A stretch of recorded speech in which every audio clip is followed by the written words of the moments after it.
Peace and respect to you all, and welcome to Demolished Doctrine, the beginning of the end of the religions.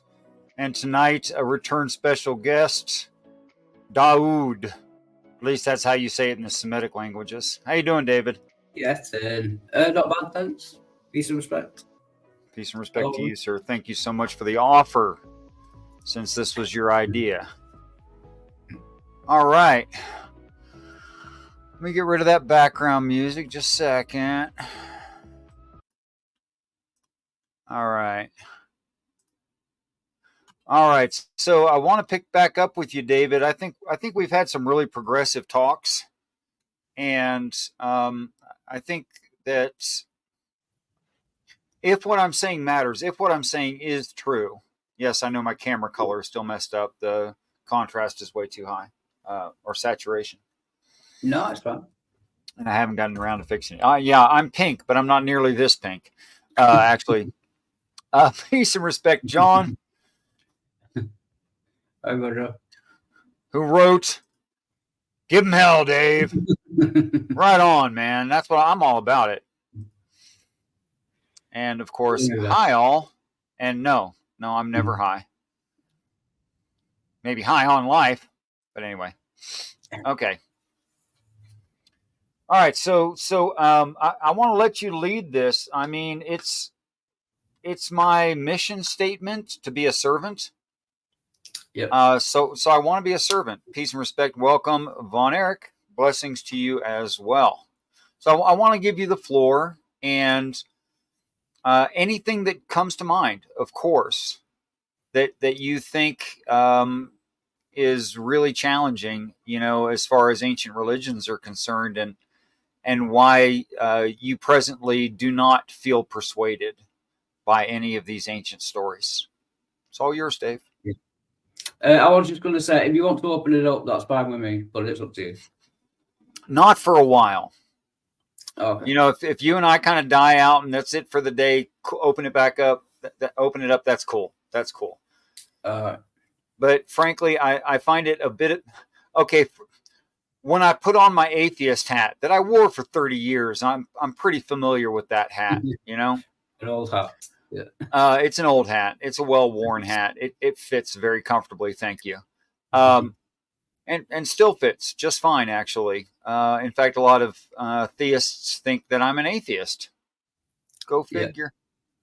Yeah, they do. When I put my atheistic hat back on, and I look at what a lot of Christians are saying, well, I see them as having magical thinking, confirmation bias, reading into the text things that aren't there, subtracting from the text things that are there, and just obviously there, in order to maintain their religious tradition. And I hear all of those different ideas, and I go, if I was still an atheist, this all sounds like a bunch of word salad. Yeah. And everyone says different things, and none of it agrees, when you really start getting into it. So I want to avoid that, actually. Yeah. Except, well, I mean, you tell me how your brain works. When I host those open panels, and we have perhaps an atheist on there, like Mark Reed the other day, who presented some challenges, and everyone had different answers that not all of them worked well with each other. Some did, but some did not. I mean, does your brain sort all that out and keep track of all that and say, oh, this person believes that, this person believes that, that person believes that? Or is it just a bunch of mush? Yeah, kind of. Like people I'm familiar with, I kind of have an idea of what they believe anyway. But that is a big thing for atheists. If Christians can't agree on anything, then why should I believe it? Do you know what I mean? Right. And which one should I believe? It's like 45,000 different denominations. Well, maybe that's what we should talk about tonight is why anyone should believe anything. Yeah. So tell me, have you ever thought about it? Have you looked into the philosophy of your own criticisms and say, I believe in the following for the following reasons? Have you ever actually done that? Yeah. Yeah, it just comes down to like evidence, whether I'm convinced or not. Okay, and what about those things that are not evidential? Then I wouldn't believe them. There are probably things I do believe. Yeah, there probably go ahead. are. No, go ahead. Yeah, but I wouldn't want to believe them if there wasn't evidence for them. Peace and respect and welcome, Chris Mike. Thank you for coming back again. Okay, so you and I both know that there are inductive and deductive arguments, and things have to be inductive arguments, and they have to be the most rational answer, because we can't know the actual answer. We don't have evidence for certain kinds of things. Does my mom love me? Do you have evidence for that? Could I put it under a microscope? Can I weigh it? Can I pay? Well, there are different kinds of evidence. I do have evidence for that. Yes, go ahead. Like the way she treats me, like she tells me that, I would class that as evidence. So okay, but it's inductive evidence. It's not hard evidence. You can't put it under a microscope. Yeah, but I would class that as evidence for me. So I'm justified in believing it because of right. Okay, so I'm gonna hold you to that. You know. Yeah, I was worried about that. I'm going to hold you to some things are inductive. They are. And it's perfectly rational. It's the best we can do. I mean, if a person looks at like the old Sherlock Holmes stories, a lot of the rationality that he's following is inductive. Like, what's the best answer? And there's nothing wrong with that, and it often results in a good answer. Yeah. Of course, although he was wrong about the thing he said about if you rule out all the false things, then whatever's left has to be true. I think he's wrong about that. Well, it's most likely true, and that is inductive rationality. I mean, that's what induction is. Yeah. So, I mean, it's stated another way, but that's inductive reasoning, and yeah, usually it works just fine. Of course, every once in a while it will fail. It's not perfect. Where I would much rather have physical evidence to a thing. That would be great, you know. Yeah. But that doesn't always happen. Okay, so granting all that, okay, so why do we believe what we believe, and how do we justify our beliefs? Like, are you a JTB? Kind of, yeah. I know it's not perfect, but I don't know of any better one. But I've not looked into it too much, to be honest. Okay.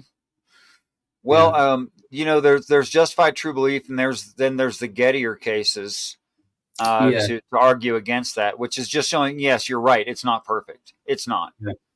But it's darn good. Yeah. Good enough. Yeah. Yeah.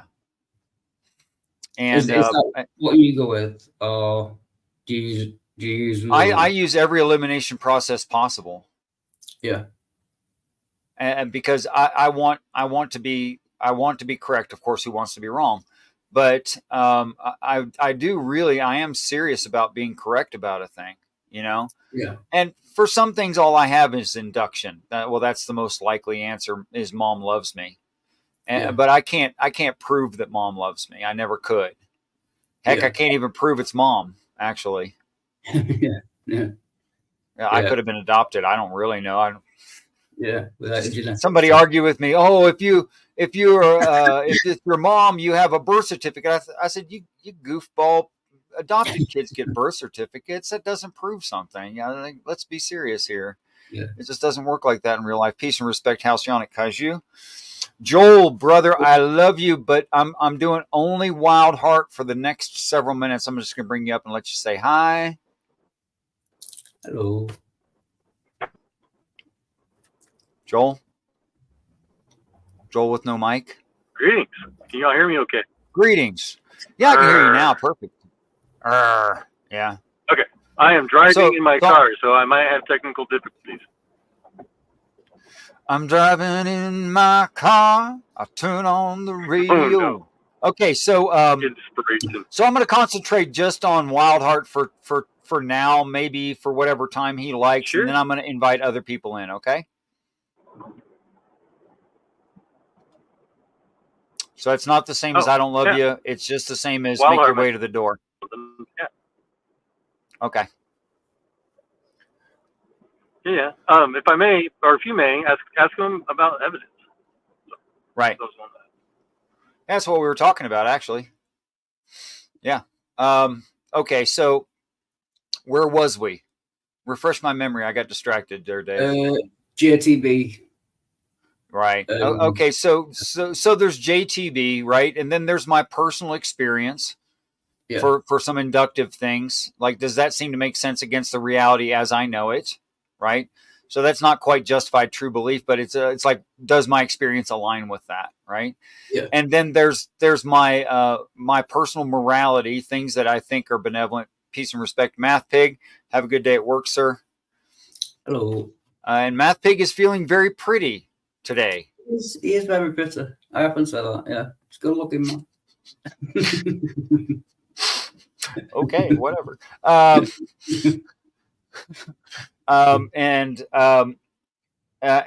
You know, aside from JTB and personal experience and morality, you know, I also like to ask the question in an internal way: is it internally consistent?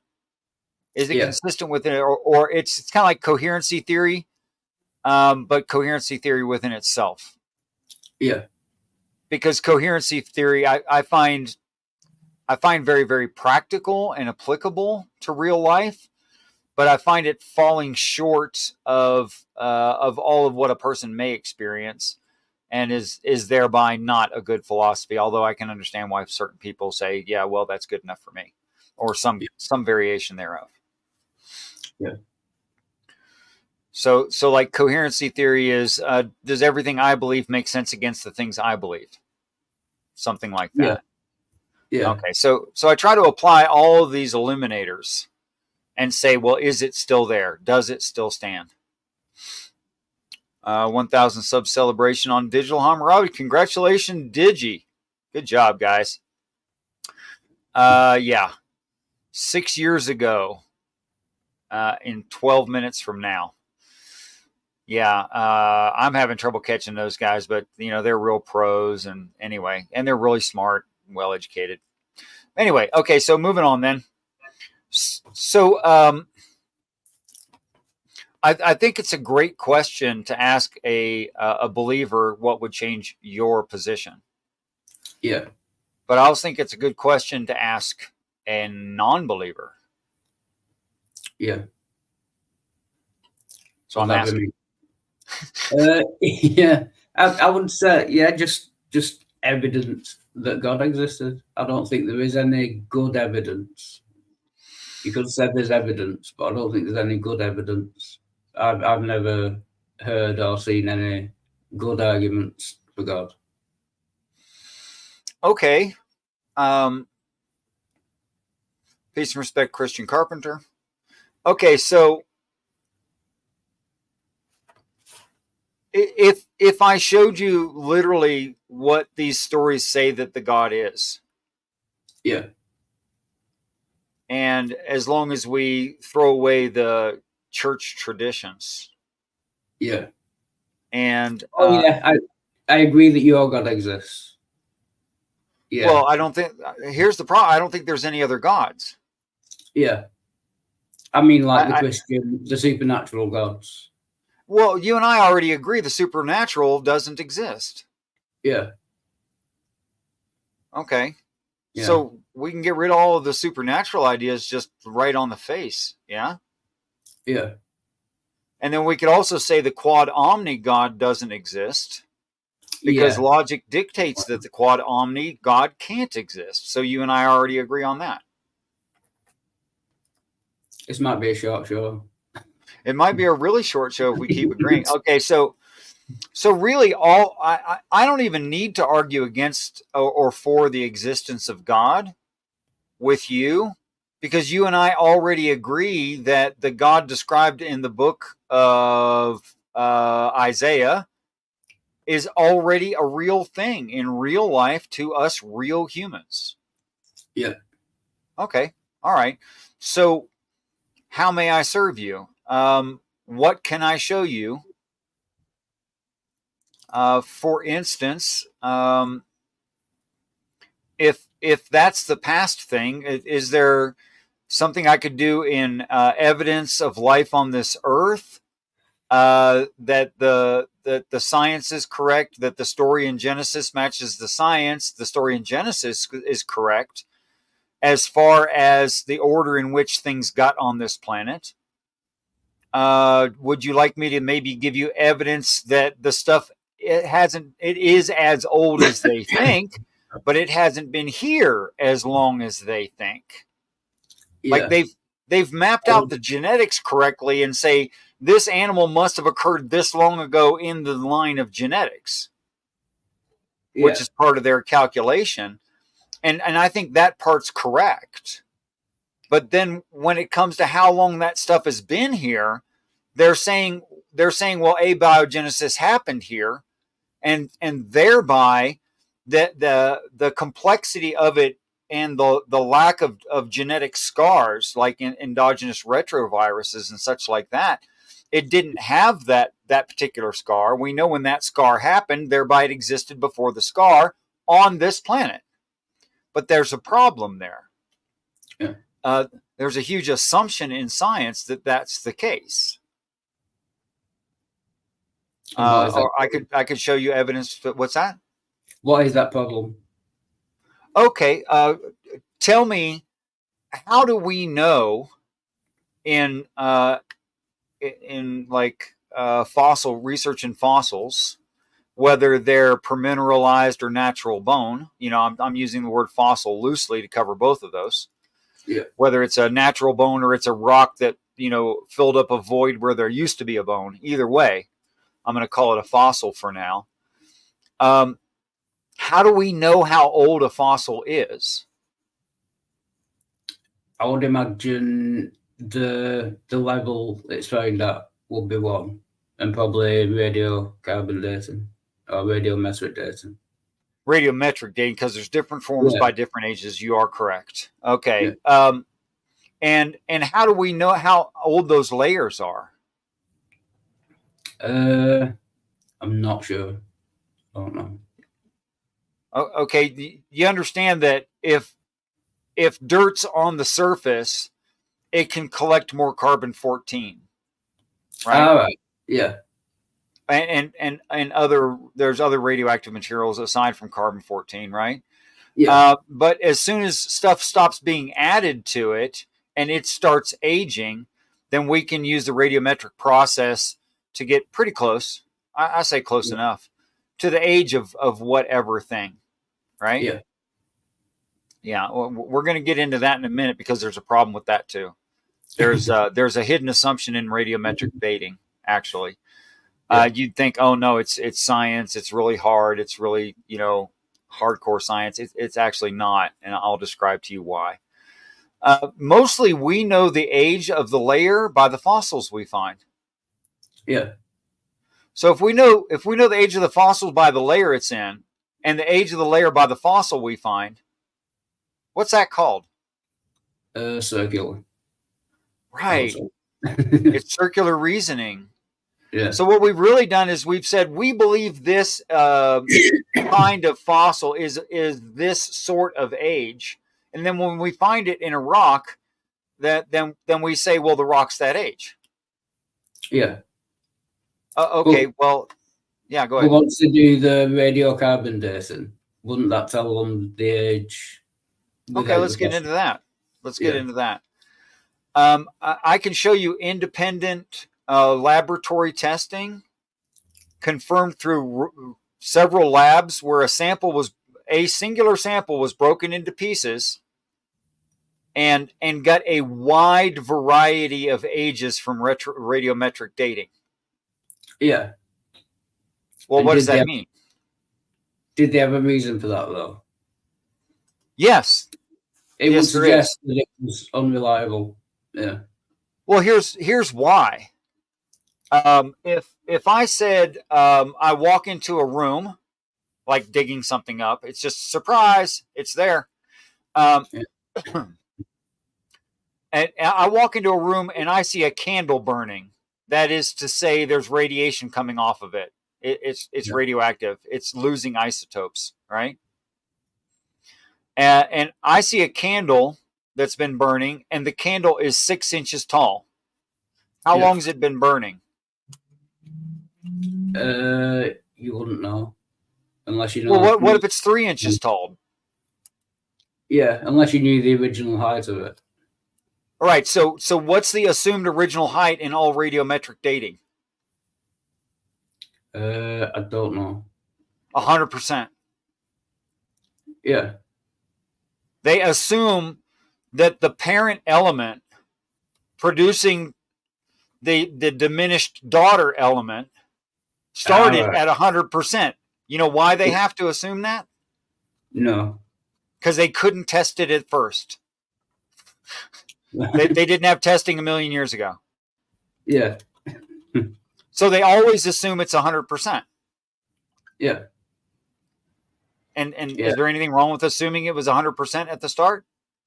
Do all radioactive materials begin at 100% radioactive? Are they all pure? No.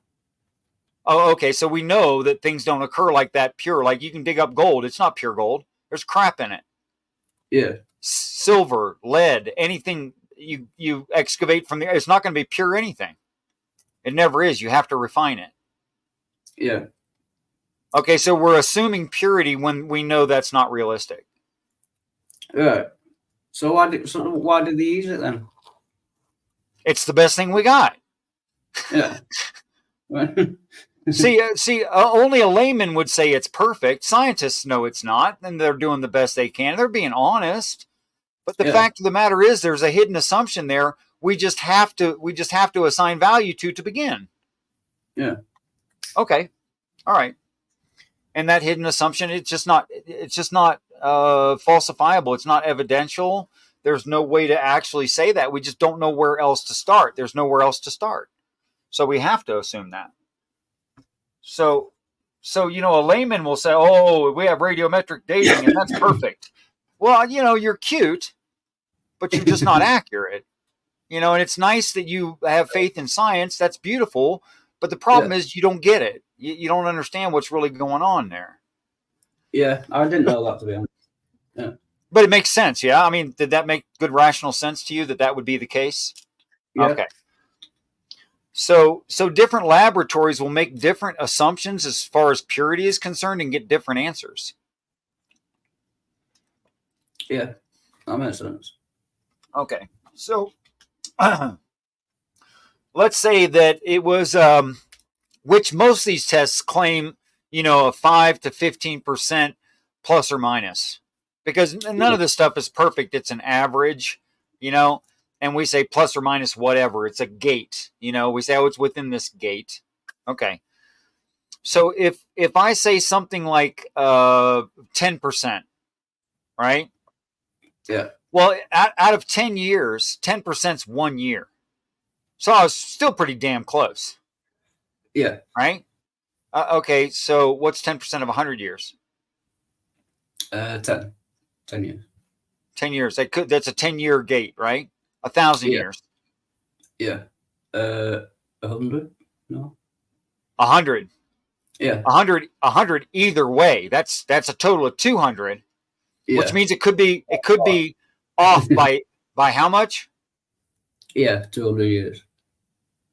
200 years out of 1,000, which is how much could be off? It could be wrong by how much?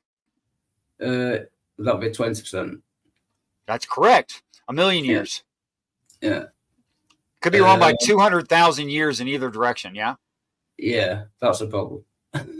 That's it. And the longer the time span, the more wrong you can be. Yeah. Well, some of those possible wrongs get really big. Yeah. Where the information is almost, what does that mean? Yeah. What do you mean if you say you have a 20,000 year in 1,000,000 years? You have a 20,000 year gate, right? Yeah. And this other lab has their 20,000 year gate or 15,000 year gate or whatever it is. And those two gates line up. Am I supposed to go, oh, it might be 50% wrong? because some of it turns out that way, 50% wrong.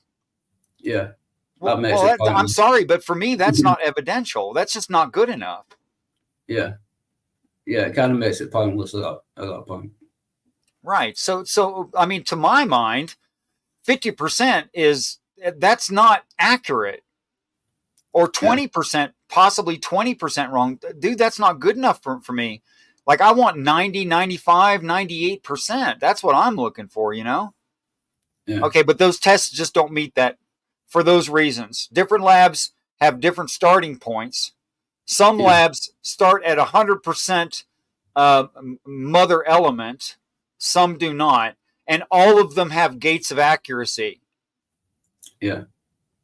Which pretty much means, guess what? We end up guessing. Yeah. Okay, so here's what happens. If you send multiple samples to different laboratories that are independent of each other, you're going to get all these different multiple results, and they're going to be wildly varied. And I understand why. I'm not saying that they're not doing the best they can. It's just we weren't there at the beginning of it, and we can't say. Yeah. So I personally think, like in that example, the smaller the time frame, the more accurate you are. Yeah. And that seems evident too, right? Yeah. So I like radiometric dating. It seems fine to me. What is it? Uranium. The shortest uranium one, I can't remember the name of it right now, has a number on it. I'm not good at remembering numbers, so sorry. It seems pretty good to me, you know. But you get into those millions and billions of years tests, and I just go, I don't know. Yeah. If that seems fair. Objections? Yeah, that's fair enough. No, I agree with all that. Okay. I didn't know, but yeah, that makes sense. Well, double check me. Don't believe me. Yeah. Okay. I mean, I'm not perfect, but this is what I've become persuaded to believe, and these observations I've read about peace and respect generally specific. Okay. So let's get to Mary Schweitzer and Mark Armitage. You familiar with those two names? Mary Schweitzer, yeah. I've not heard of the other one. Now, people will argue with me. Go ahead, sir. She found the flesh, or I suppose it's some kind of flesh on a dinosaur bone, and it shouldn't have been there. Fair enough, yeah. Is that the extent of what you know about it, or? Apparently, they thought it shouldn't have been there, but then they found out the reason why it should, and now science accepts it, apparently. Yeah, that's true. Mainstream science has accepted iron chelation preservation method by Mary Schweitzer as a good explanation as to how there can be stretchy dinosaur tissue found in bones, dinosaur bones. Okay. Yeah. And what does iron chelation means? It means iron filaments isolated the amine proteins well enough to preserve actual amine proteins over the course of literally millions, and millions of years. Yeah. Because when we're talking about the dinosaurs, and yes, most people don't know the different levels, you know, the Paleolithic, the Jurassic, the et cetera, et cetera. They don't know all these different time frames. And the word dinosaur is used actually quite loosely to mean a lot of different stuff that it doesn't really mean in our colloquial English language.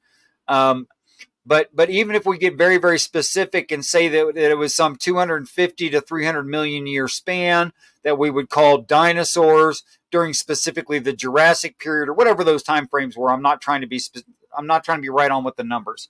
But anyway, they're really long periods of time. The idea is that iron, which is naturally in blood, red-blooded creatures, right, is trapped in the blood cells. As the blood cells die, and they die very quickly and easily, and those cells' outer layers were diminished and released iron, and that iron being heavier than the other liquids settles to the bottom and keeps bacteria, etc., from getting to the proteins. Okay, Yeah. That's the idea. Now, if the stretchy material were shellac, that is to say, bug poo, from bacteria, natural occurring flora and fauna, if that were the case, you wouldn't need iron chelation. We already know that happens. Yeah. So the whole premise of iron chelation is to explain something not shellac. Yeah. Okay, so when people say it was just shellac, they're already just way off base. Yeah. Because that needs no explanation. That should last practically forever. Yeah. Okay. So if it was just dried out bug poo, we don't need to explain it. The reason for the iron chelation is to preserve amine proteins, actual proteins. So when we say there was stretchy dinosaur tissue, it was real tissue, or it doesn't need an explanation. Does that make sense? Yeah. Oh, right. Because it has the proteins in it. If it was just shellac, it wouldn't have the proteins. Is that what you're saying? Correct. Yeah. Correct. It wouldn't have been digested material and just a dried, I don't know, you could say something akin to snail slime. Thick layers of snail slime, and you moisten it and it becomes stretchy again. But that wouldn't need explained. Yeah. Okay. So Mary Schweitzer was featured on 60 Minutes. Please feel free, anyone, to look at this in their own free time, where they put a camera on a microscope, and she has 2 pairs of little bitty tweezers, and she grabs a hold of the material and she stretches it to like 3 times its normal length, releases it, and it just springs back, and then it shrinks back to its normal size after it's sprung back quite a bit. Okay. Yep. Okay. So it's actual dinosaur tissue. It's proteins. It's not shellac. Yeah. And that's why she needed to propose an explanation for it in iron chelation. Fair? Yeah. Okay. Yeah. But you know that there have been several findings since then, and there were actually findings before that. Yeah. She's not the only one, you know. Actually, the movie Jurassic Park, the pretty young girl and the experienced professor, are actually, those characters are based on Mary Schweitzer and her boss. All right, cool. I don't know. Like that man there, he's an actual living legend. He's getting older, but he's a living legend in that field. Like, everyone goes, someone named a species after him. He has a species named after him. He's still alive. Yeah. Oh, that's good. Yeah. Materpieces Attenborough. His name's David Attenborough. That's his actual name. Yeah. Oh, I know. You've heard of him, yeah? Yeah, he's British. He does a lot of wildlife programs. Yeah. Yes. Yeah. That's the famous guy who was Mary Schweitzer's boss, David Attenborough. All right. Cool. Which I think he's a sir or a something, like a knight or something, Yeah. isn't he? Yeah, he will be by now. Yeah, he's actually a living legend. He's not royalty, but he may as well be. They've recognized him. Yeah, close enough. Close enough. Like, never mind. That's off topic. Okay. Pretty young girl and professor sounds like Gilligan's Island. You're right. It does. Great observation, Dom. Great observation. Okay. Moving on then. All right. So Mark Armitage also found stretchy dinosaur tissue, and there have been several others. The problem is that Mark Armitage is a deeply held Christian, has a deeply held Christian belief system. Were you aware of that? Do you know who he is? No, I've never heard of him. Okay.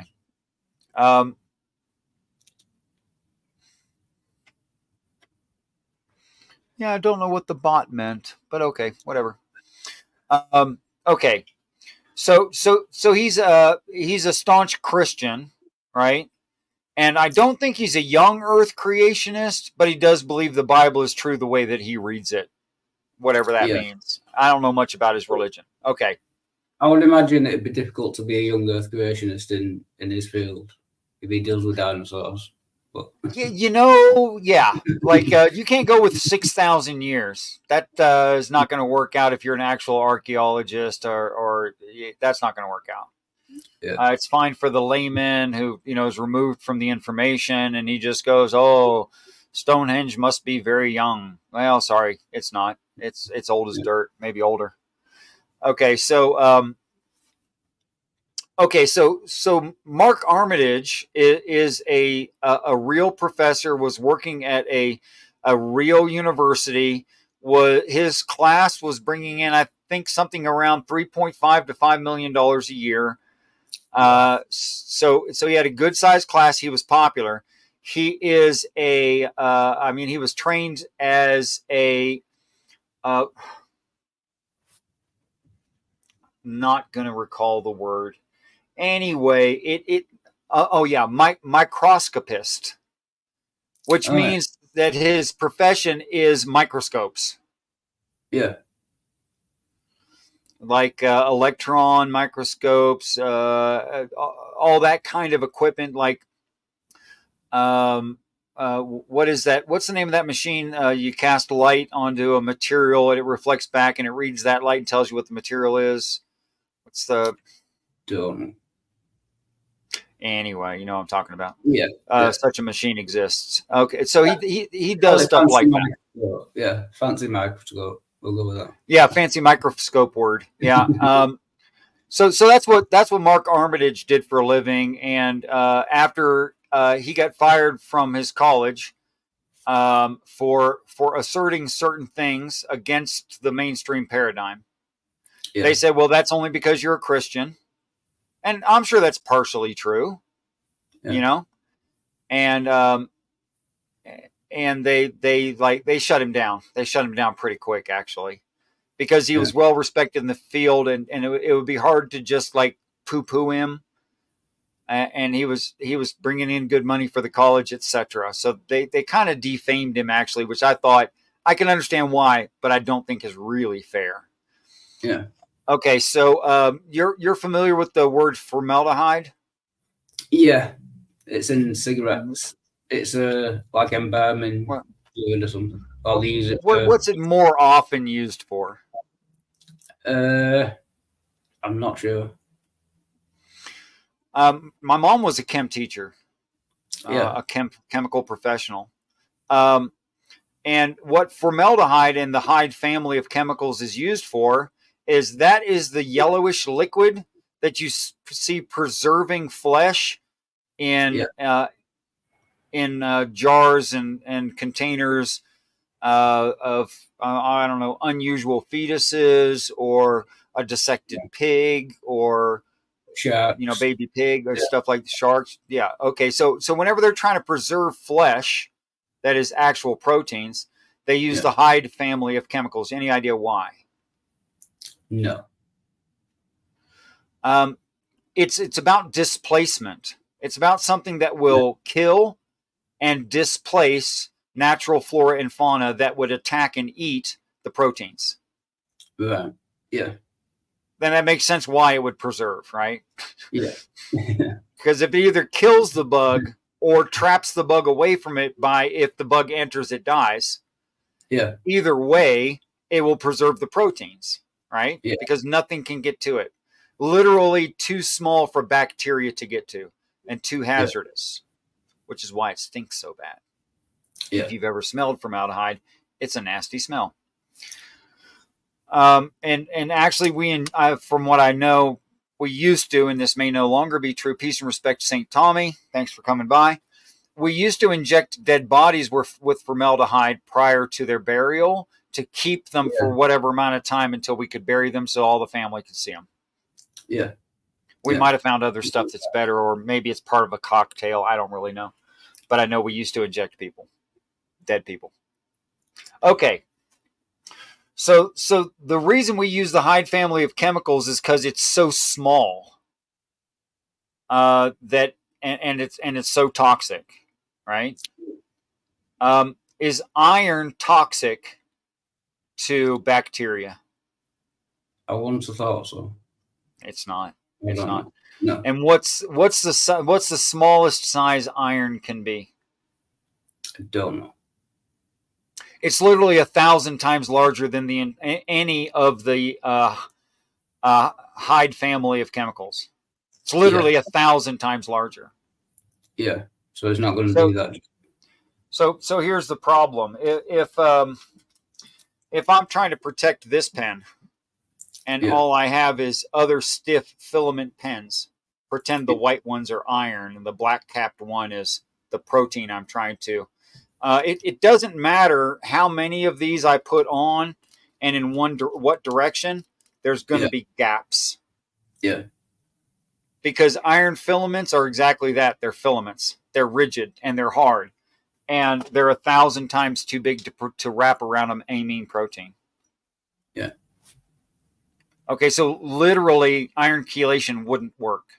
It doesn't work. Yeah. And you can tell it doesn't work because you could have blood-soaked chicken. Yeah. And you can leave it on your countertop, and you want to guess what that blood-soaked chicken's going to do? What? I would imagine. It's going to rot. Yeah, that's it. In fact, the bugs like blood, and they like iron. Yeah. They actually like it a lot. It's good food. Okay, but both of them found stretchy dinosaur material. Yeah. Now, the question becomes then, how long, even reconstituted by water, could actual proteins remain stretchy? That's the real question. Yeah. But do we know? I'm asking you. If you have a reasonable idea. Not got a clue. I won't imagine long. How long? Okay.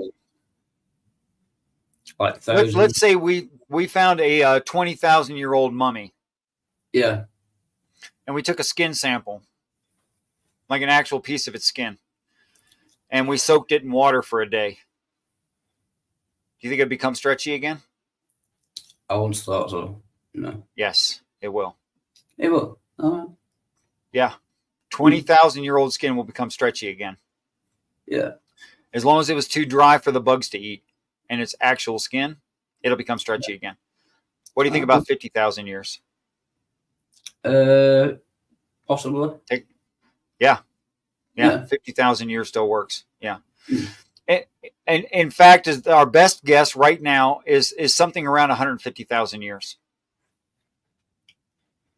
Right. That you could reconstitute it, and if it was actual protein, it'd become stretchy again, if it was preserved enough. Okay, so let's say 150,000 years. Let's go to the limit. Let's go as far back as what's rational to believe. Peace and respect, Kev. Thanks for coming by. Oh. What would you think would be a rational explanation? Because we have to do this inductively. Yeah. So what do you think would be a rational explanation to be finding 150,000-year-old soft dinosaur tissue? What's the best explanation to your mind? I mean, I have a theory, but I'd want to hear yours. Yeah. Well, yeah, I can't think of any. Well, how about this? Not all the dinosaurs died. Yeah. How about that one? How about some of them survived for quite some time? So they're like literally 150,000 years old rather than millions. Yeah, what the hell's wrong with that? Yeah, could be. I mean, there are places on this earth that were very, very secluded. There was no tribal activity. Yeah. Even tropical areas, nice warm areas. And by the way, if there was a strong herd of, I don't know, velociraptors. Yeah. Or T-Rex, which we actually, the one that Mary Schweitzer found was thigh bone of T-Rex. I was going to ask what dinosaur it was. T-Rex. Yeah. Thigh bone of T-Rex. That's correct. So it was a massive bone. Yeah. What if some of them lived a hell of a lot longer? What is wrong with that idea? Yeah, it's possible. I mean, it can be small animals, herds, and did maybe live. if what's that? Like smaller animals did live, like after the dinosaurs Sure. supposedly. So Well, yeah, apparently we're descendants of some of those small animals, aren't we? So yeah, apparently they made it because we're here. So the proof is in the pudding. So, if you can just give us 1 minute, just I'll be right back. Yes, absolutely. All right, so turning to side chat. Mysterious, not really. Peace and respect and welcome. Thanks for coming by. Also, Brother Timothy. 150,000-year-old stretch marks. Sounds like a bit of a stretch. I like your joke. Yeah. So, I mean, even if the dinosaur soft tissue could have been dried out, preserved in an arid enough area that it lived, or that it survived for us to find and reconstitute with solvents like water, and it becomes stretchy again. There's just no possibility that it was 300 million year old. Like, proteins just don't last that long. They're pretty tough, but they don't last that long.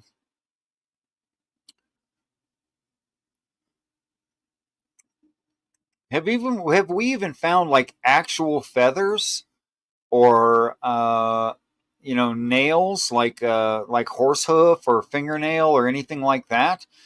If any of you feel like it, I would love that information. Have we found any well verified, not some small YouTube channel like me, hypothesizing about these things, but actual like scientific mainstream survey that says we have found a fingernail or a feather, and we think that fingernail or feather, that keratin proteins, are 300 million years old. I don't think we've ever found any such thing. No. I think with the feathers, they found where it attached to the ball, like that's how they know they had feathers. But I don't think they found actual feathers. Right. I think the closest we have, peace and respect, King Bluto. Thanks for dropping by. I think we have found, like in rock layers, a relief imprint of what looks like it was probably feathers. I think we have found that. But actually, the feather, the keratin itself, and by the way, keratin is never stretchy. Yeah. It's not going to be. It's really dry and hard, like fingernails, horse hooves, claws, things like that. And we find fossils. Isn't her made of keratin as well? Yes, sir, it is. Yeah. Yes. The only reason your hair is flexible is actually it's joined only in the center, right? And it's a series of cups. Yeah. And the reason that it can flex is because those cups don't fit perfectly together. There's a little gap. Yeah. Or else your hair would be brittle like a fingernail, like a glass rod. Yeah. As soon as you tried to bend your hair, it would just break off. In fact, there's people whose the keratin cups that are formed at the bottom of the hair follicle, the keratin cups are long and narrow. Yeah. And that allows for less flexing, and their hair breaks a lot. You want to guess who it is? Because you already know who it is. I don't know.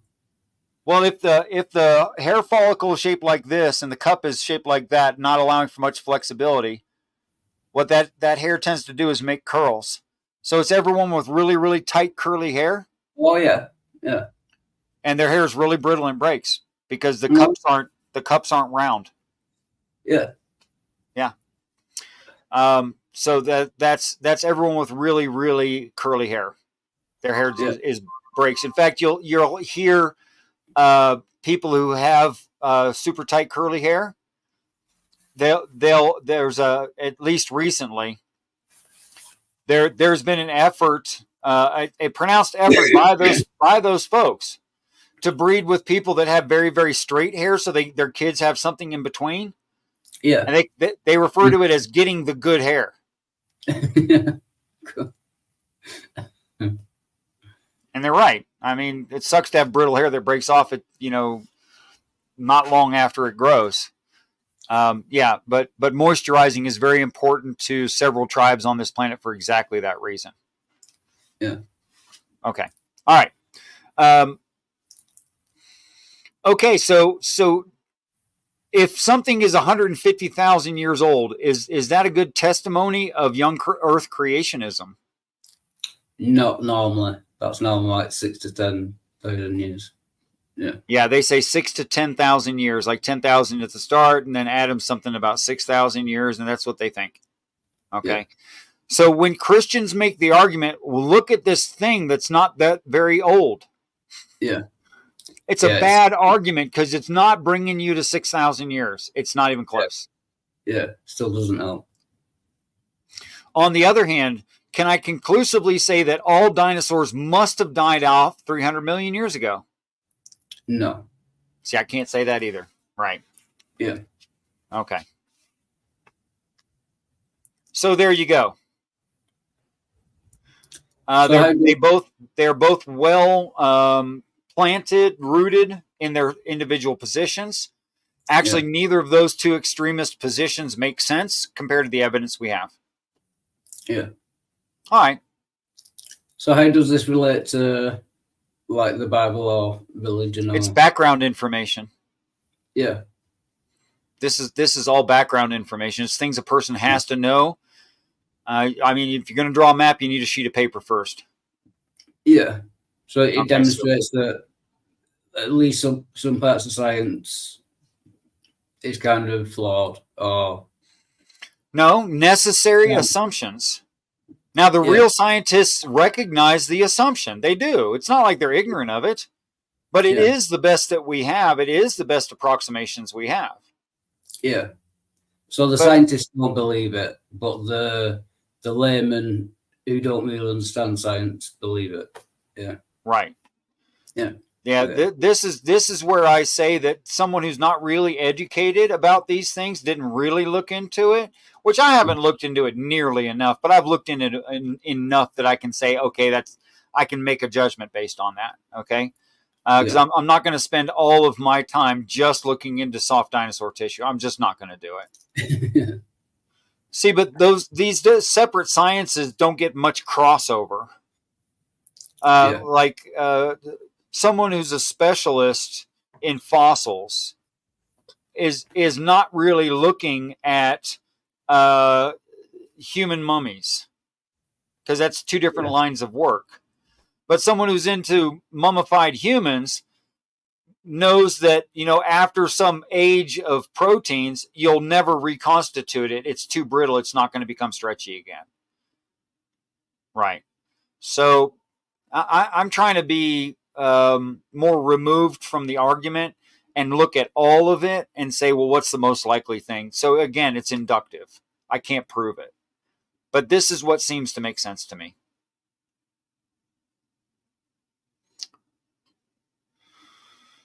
Okay, so that's a piece of background map information. It's not the map itself. Right. Yeah. Yeah. That was cool. All right, so what else can I do for you if all that made sense and you have no actual objections? I forget, did I ask you the question, why would God write a book? Why would he choose that? Did I ask that at the beginning? Well, go ahead. I'll listen to you. I don't care if you asked it before. Why would an all-knowing God use like text as a way of communication? I think there's better ways. If he wants us to know, I think I can guess your answer, to be honest. But yeah. Or maybe I've given it before. It doesn't really matter. It's still a good conversation. I love this stuff. Okay. Well, first of all, if what you mean is writings get changed over time, you're correct. If what you mean is translation often loses context from the original language, you're right again. If what you mean is understanding even a modern translation of complicated ancient literature is already a problem. I agree with you there too. Yeah. Okay. Yeah. So if I'm properly understanding why that's challenging for you, first of all, I'd like to say it should be. Yeah. So I think you're justified in feeling like that's a problem. I think you're totally justified. What is my personal answer to that from what I read in the text in the reading frame that I've adopted that is extremely fringe? Yeah. What do I think the answer to that is? I think that it's better to have at least the extreme fundamentals, even if you mistranslate the meaning of all those fundamentals. It's still better to have those fundamentals than to not. For instance, I agree with that. And I'll just do one example for anyone who didn't like that, the philosophical explanation. When I was too young to kiss a girl, my mom told me about kissing girls. And I thought she sounded crazy. But still, when it came time to kiss a girl, the information mom gave me really helped. I better understood how I was feeling and why, not to get overexcited about it, that it was biological and necessary and needed and perfectly healthy. I didn't feel weird about myself, right? So even though I didn't understand it at the time, when the time came, it was really useful information. I think that is what ancient religions are doing for the population. Yeah. They don't understand it. Peace and respect, Chris. Thanks for dropping by. They don't necessarily understand what they're talking about because their tradition comes from a time when rocks were hot because the sun was mad at them. Yeah. You know, or something weird and silly and magical thinking like that. Lightning comes because Odin is angry, and Thor is performing Odin's anger. It's just magical thinking.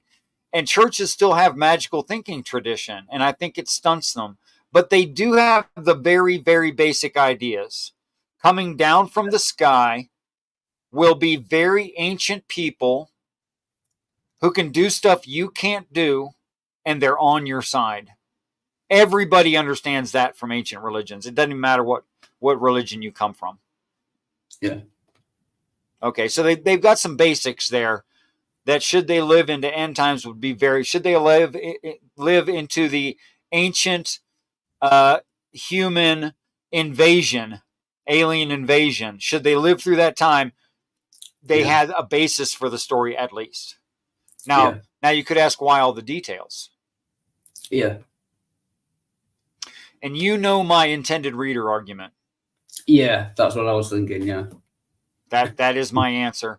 Yeah. That in order that a learning class is designed and it makes sense, first of all, it has to be for students who can do it. That's the first thing. And in order for a student to perform the Bible, to complete the Bible, they would need general coaching, like from a textbook, like the Bible. They would need personal coaching, like the teacher would have to really know it and be able to explain it.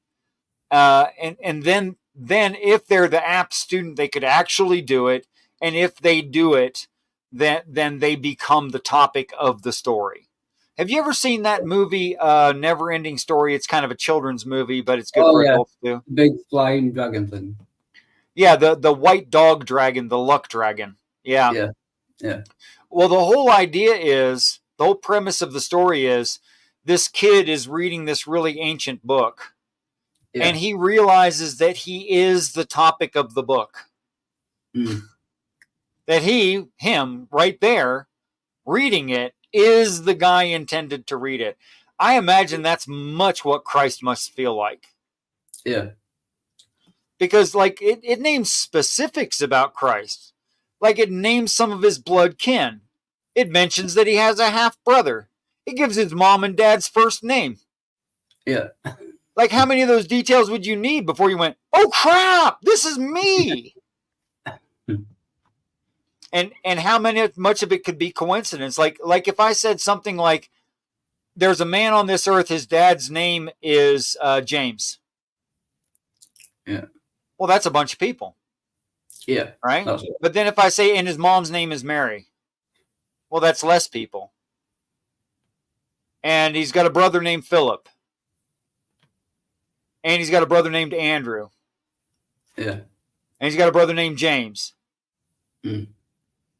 And he met these 9 other guys. And those guys are named this, and this. Yeah. That narrows it down quite a lot. Yeah. I mean, after a while, you just be like, holy crap, that's me. Yeah. And there'd be no chance of it being someone else if there was enough detail like that. So I'm sure when Jesus picks up the Bible and reads it, he knows he's Jesus. By the time he's done reading it, I'm sure he'd know. Yeah. And probably have all kinds of problems with that and a lot of self-doubt and wondering if he's just crazy and normal stuff like that. Stuff you would go through if you thought it was you, you know? Yeah. Okay. So unless you think that's not a reasonable answer as to why the stories exist, I would hear other objections. No, like you said, it's the intended reader one that makes that okay. Like for most Christians, without that argument, I would say that an all-knowing God could do better. Oh, yeah. Yeah. Well, you know, an all-knowing God could just show up here. Yeah, that's what I mean, yeah. He could just that'd be better, right? Yeah, just reveal it to everyone, yeah. Right, just That's tell everyone. But of course, that would end the suffering. Yeah.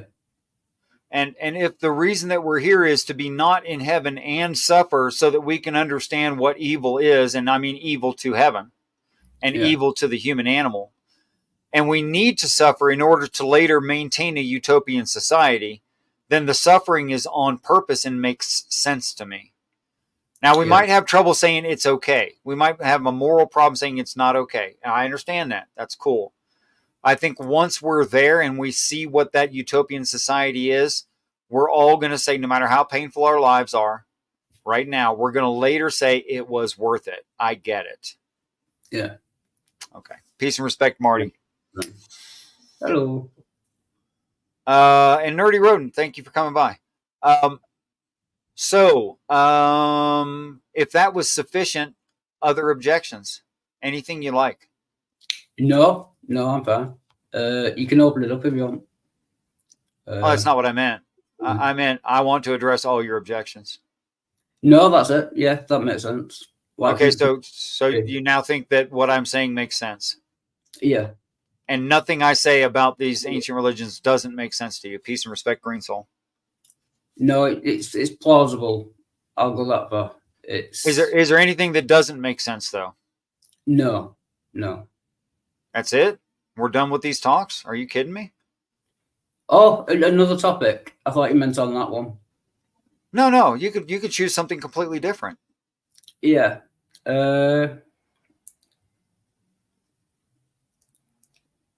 Oh yeah, I was going to ask. Yes, sir. What is the link, if there's any, between what you call God? You know, the 7, is it 7 like principles or yeah. What's the link between that and aliens? If you know what I mean. Okay. So here's the from reading the stories, and I mean a lot of them, not just the Bible. Yeah. This is what I can gather. Some kind of a Darwinistic-like process of evolution did happen. Yeah. And it resulted in a wide myriad of animals, some of which we have here, some of which we don't. And one of the species was the smartest, most capable, took over, which you'd expect some species would. Yeah. Right? Like humans on this planet. Yeah, for instance, right here, right now, humans are pretty much, we're the dominant species. We don't have a whole lot of challengers. Not to the whole species, we don't have a challenger, except for ourselves.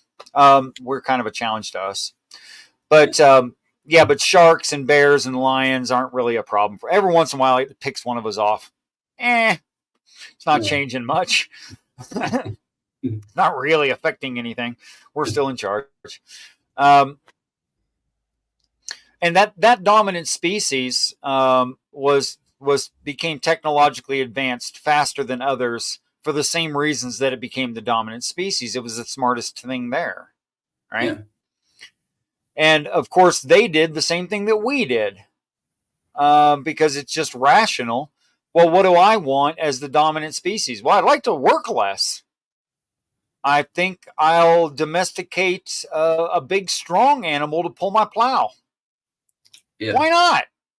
Yeah. It's happy when I just, give it a peanut and scratch behind its ear. It's not that freaking bright. And it'll pull my plow all day long for a peanut and a scratch. Yeah. Okay, so they domesticated animals. That makes sense. Yeah. Some parts of this world, some people have domesticated some kinds of apes. Yeah. They selected apes for their most useful domesticated animal. Yeah. And actually, some parts of this world we have too. It's a good selection because they're really mobile. They're strong, right?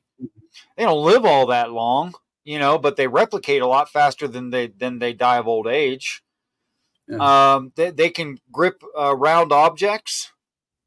That's super handy, right? Yeah. Literal handy. Yeah, super handy. Yeah, they don't have hooves. So they apparently selected for the ape classification of animals, and then they started trying to make them better slaves. Yeah. And that resulted in cavemen, which eventually resulted in Homo sapiens sapien, us.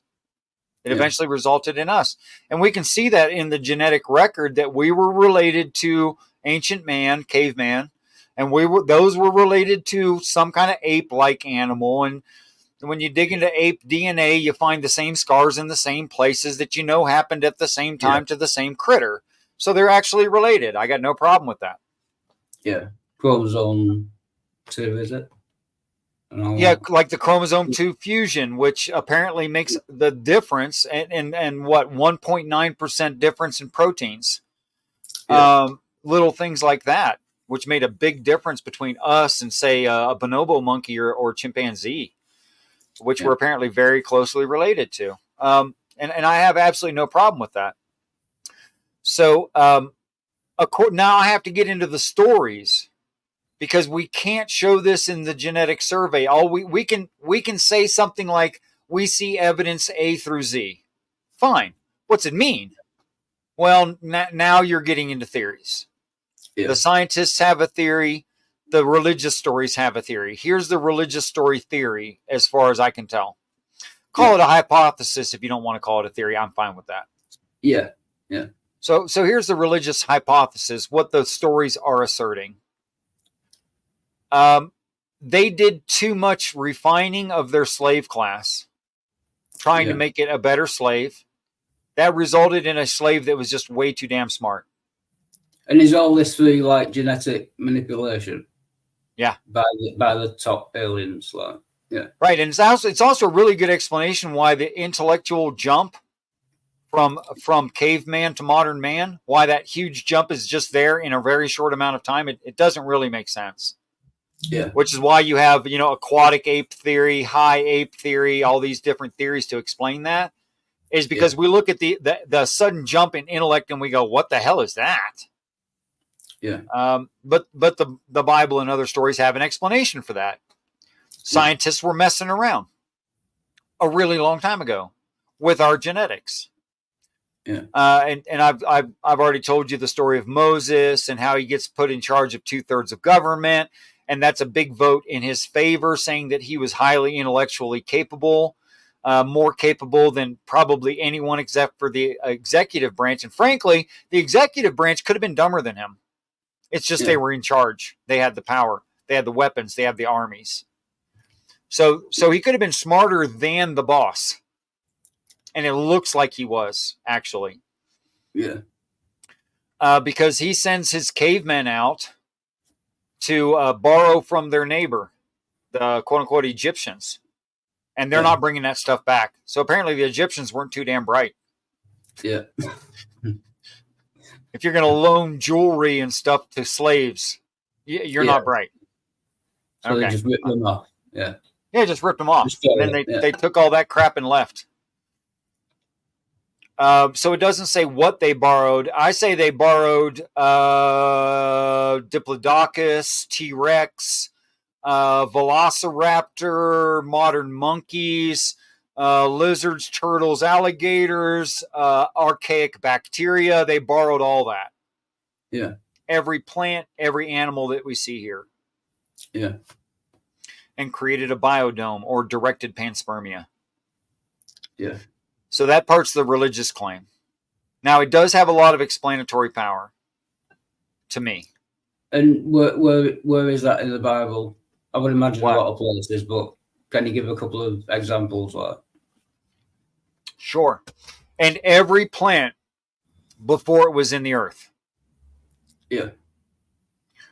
Well, there's no such thing as a spiritual tomato, right? Yeah, I once thought. No. But there is such thing as plants. Yeah. Right? But what do plants need? Broad spectrum light for photosynthesis, liquid water, which means they can't be frozen. They're going to die if they're frozen. Yeah, they're going to perish. The cells are going to burst, right? They're not going to produce fruit, so you get that batch and that batch alone. That's it. You're done. They need minerals, and they need all this stuff. They need bacteria in the soil. They need... Okay, so apparently somewhere not on the earth, the claimants maintained plants. Yeah. I only know one way that a plant could survive not on this earth. Yeah. It's in a spaceship. Yeah. Yeah. Okay. Yeah. So whether directly or indirectly, they're saying we got spaceships. Yeah. And then, of course, in Genesis 2:3, it also says that man was placed into the garden and that man was already formed. Yeah. He was already formed when the garden was complete. He was already there. He already existed.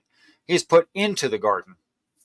Like a lot of Christians think Adam and Eve were formed in the garden. That's just false. It's just not in the story. That's a religious assumption. Go ahead, sir.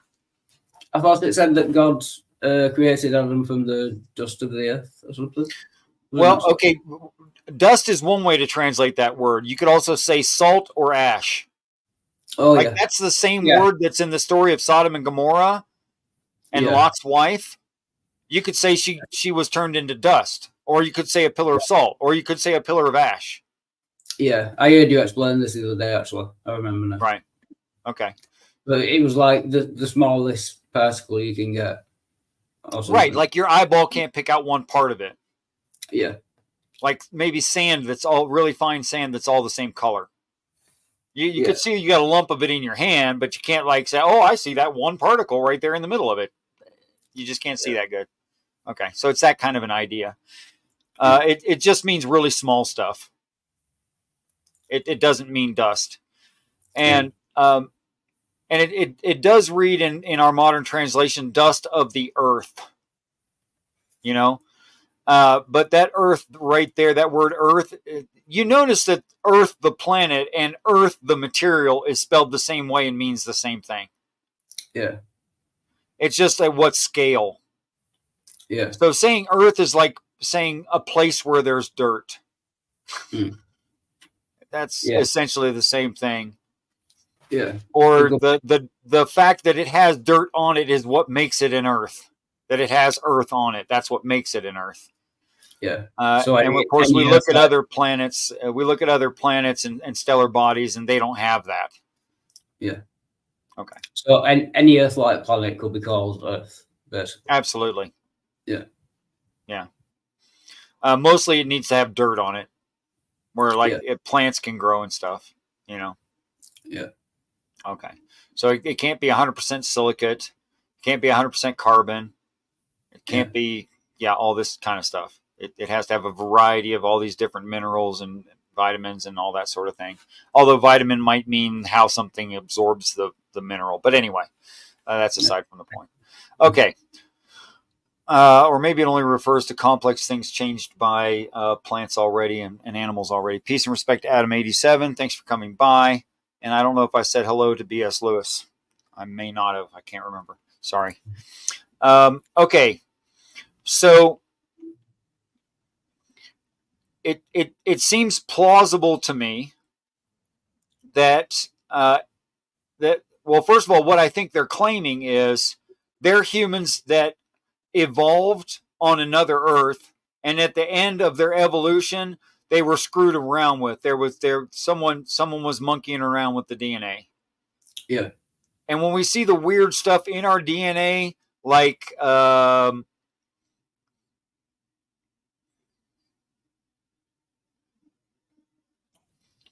number 2 fusion and orphan genes, it's a good explanation of how that stuff got there. It really is. That they messed around with stuff. They added a little bit here. They joined these two things together. And that would have a lot of explanatory power. Because it's not like we see number 2 fusion all over the planet. We don't. Yeah. Okay. And that resulted in us. And we know that's the most recent significant change. And that is the difference between us and cavemen, is that time frame. We do know that. We just can't explain how it happened. There's some theories as to why it would have happened or whatever, but I don't know why those theories are significantly better than intelligent interference. If the answer is intelligent interference by some highly technologically advanced society, that's a pretty good explanation, actually. Although I can't show you the society, but at least logically, that would be a good explanation. Yeah, it would work. Yeah, hypothetically. Like we're doing that stuff now. Like we're making custom plants. Yeah. We're even capable of making custom babies. Mm. We're doing that kind of work right now at our technological level, which isn't that advanced. We're not even a class 1 civilization. Yeah. Okay. So apparently by the time some species gets to like a 0.5 to 0.75 Kardashev civilization, they can already do genetic manipulation, apparently. Yeah. If they've got spaceships, you can bet they can you don't need spaceships. We don't really have spaceships, not really. Yeah. Like we're thinking about maybe we can get to Mars soon. Woohoo! Super impressive. It's one planet away. It's one planet away in a very small solar system.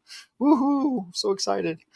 I mean, it's a big step for us. It's true, but in the big picture of the cosmos, that's a laugh. That's a joke. Getting to the next planet, that's not impressive. But going back to the question, like, what is the link between the god and the aliens? Do they just both exist, or did the aliens cause the god, or did the god kind of? Okay, so the smartest thing in existence, as far as it knows, considers itself a god. Does that make sense? Yeah, the highest thing. The most powerful thing on its world considers itself a god. Of course it does. We kind of think of ourselves as like lower G gods already. Yeah. Like, where's our challenger on this planet? A dolphin? What, are you kidding me? Dolphins aren't very smart compared to human beings on average. No, they're really not. They're actually quite dumb and easy to manipulate. And they'll do tricks for fish. Yeah. And they almost never get angry about it. They don't even realize they should be angry about it. They're not that smart. Yeah. You try that with a 5-year-old, they're going to catch on. Yeah. They're going to get pissed at you if you try to manipulate them like we do dolphins. Okay, so tell a 5-year-old, train a 5-year-old to go disarm bombs. I dare you. They'll tell you to kick rocks because they'll understand what's going on with that. 5-year-old will be like, what? This could explode and just kill me? Get somebody else, dude. I ain't doing that. But a dolphin, you feed it enough fish and give it enough training, it'll go disarm bombs. Yeah, it's crazy. So they're bright, but they're not that bright. Richard, leave out the dolphins. Sorry, Dominic. I'm just trying to be realistic about it. They're pretty smart for a critter. Compared to humans, they're severely retarded. Okay, so we don't really have any competition, and they didn't either. So we kind of think of ourselves as gods, with a little g or something. Not like we're supernatural or anything. We don't think we are. but we're pretty darn cool, and we're the coolest thing here by a lot, like a whole bunch. I heard the comparative that it. What's that? I thought you call God the 7 like principles, not the aliens. Oh, that's only a god to human beings, as far as I know. Right. So you consider the aliens God? For instance, the god of fish. The god of fish has an infinite supply of worms and insects that it drops onto the surface of the water all the time. That's the god of fish. The god of fish makes hollows in rocks that are good for laying eggs into. Right. Yeah, I got you. Yeah. It would just be a different god for every animal. Yeah. The god of monkeys makes lots of fruit that doesn't go bad and hangs from trees that are easy to get to, with trees with lots of limbs, easy to climb. Yeah. It would just be a different god because they have different needs. Then I would just disagree with your definition of God then. But you know, my definition, we've already said like supernatural, which, yeah. Well, as soon as someone says, I don't believe in the supernatural and only a supernatural God would be a God, they've defined them out of themselves. With their definition, they've defined God out of existence. Yeah, if you don't believe in the supernatural. Yeah. But that's just logically inconsistent, and here's why. It's confirming your own consequent. Yeah, but I don't say the supernatural doesn't exist. It might do. We just can't test it. Well, what if we developed a test for it? Yeah, then the God could exist. I mean, the God could exist now. But then it would just be natural again, wouldn't it? No, the supernatural could exist, and a God could exist in the supernatural. I'm not ruling either out. Now, hold on a second. Let's say that rocks get hot in the sunshine. Yeah. Okay. And we didn't know why. But at some point, we found radiation. Yeah. And we developed machines that could sense radiation. And then we put 2 and 2 together and said the reason that dark-colored rocks are hotter in sunlight than light-colored rocks is because the light-colored rocks reflect more of the radiation, and the dark-colored rocks absorb more of the radiation, and that energy transfer makes them hotter. Yeah, I get what you're saying. Is hot rocks magical? No, but I would say like if God is like if like the Christian God, for example, is like a spiritual being. I'm not sure, even if we found out he existed, I'm not sure whether we'd class him as natural. If we could test it and show it repeatedly, and everyone got the same results and it became mainstream, that's called naturalism. It would just become natural. It would no longer be. See, supernatural to me seems like chasing a dragon and just chasing that dragon forever. And it's the God of the gaps thing.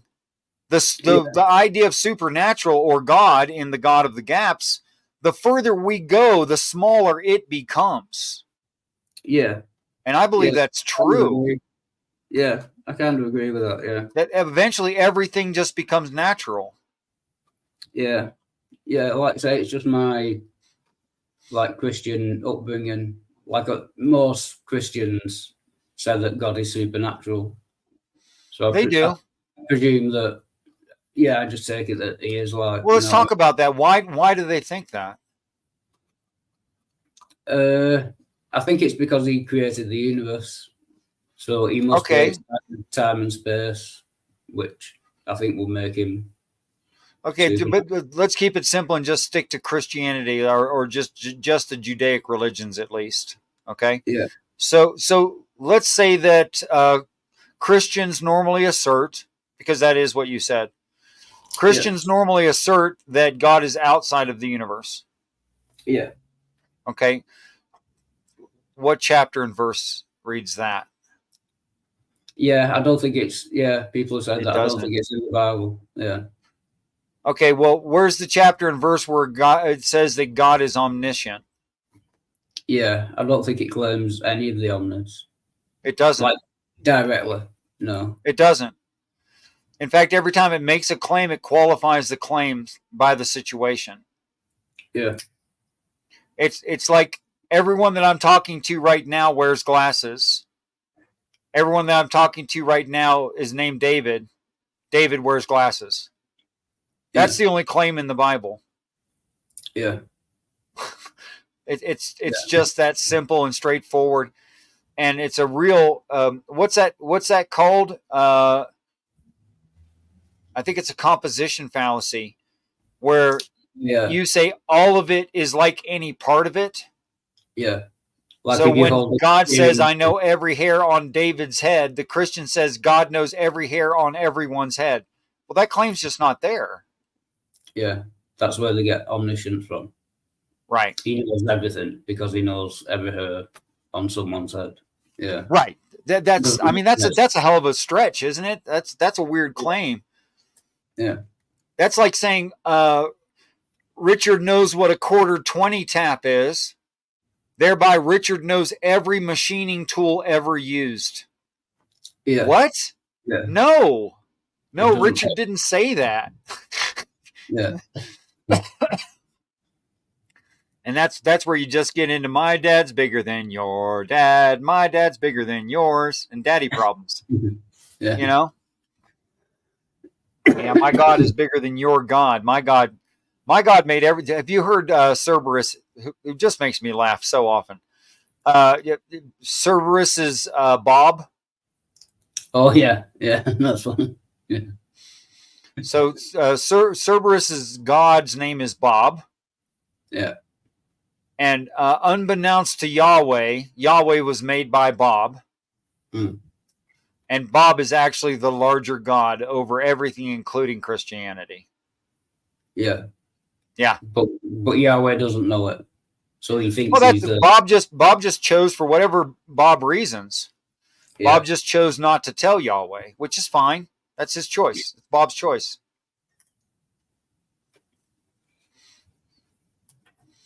You can't just sit here and second guess Bob. Yeah. So it's the same argument Christians make, just using something else, and yeah. It's all just a huge assumption. They can't show any of it. And there's no such claim in the religion, actually. Yeah. Okay. What else you got? I think that's about it for now. Okay. Once again, you've foiled me. You've answered all my questions, and I can't really argue, which is very annoying. You do it every time. Oh, thank you. That's high praise, actually. Okay, guys. So if anybody wants to come in and continue this conversation, we're opening it up per David, and we'll see what happens. And if what happens is what usually happens, we'll have some really intelligent people in having some really interesting conversation. And hopefully very, very few fights. Fights just get in our way. They don't really help anything. They prevent important conversation that people could have had. And I think fights happen when people become defensive and take things too personally.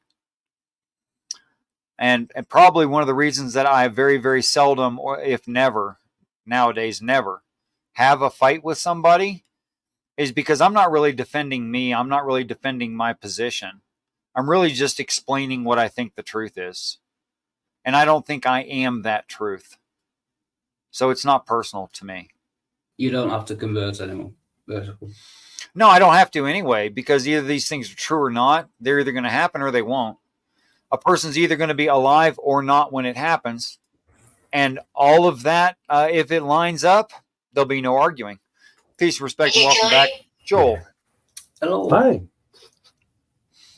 Yeah, so you guys want to have a chat? I'm going to go have a cigarette. It's been a minute.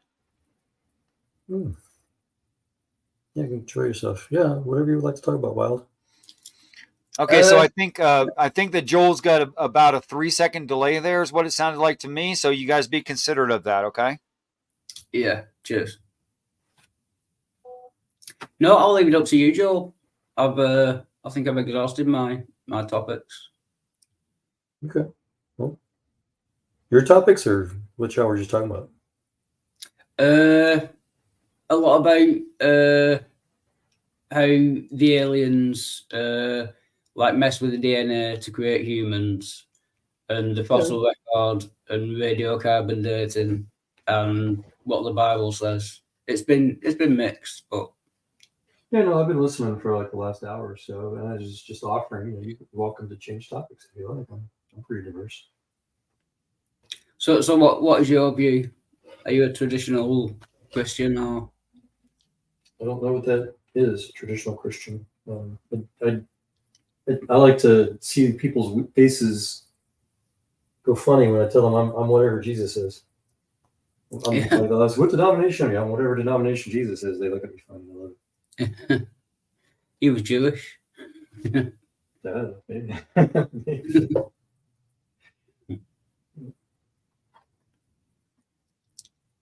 Just in love with Jesus. So do you not go to any church, or do you not? I've gone to, I think, every type of church. Oh, sorry? I think I've been to almost, if not every type of church. Yeah. I watched several online. Yeah, got churches everywhere. Started a few churches.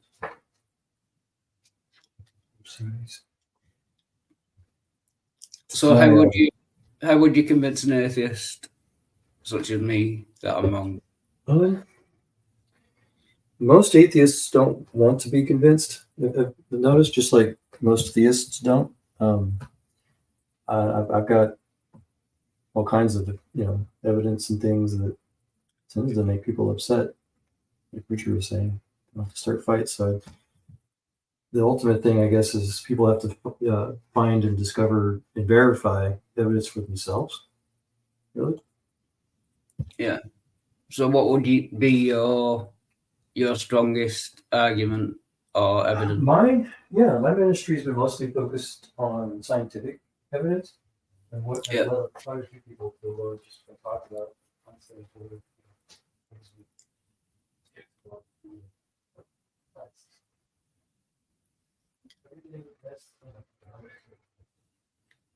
Oh, you've gone very quiet for some reason.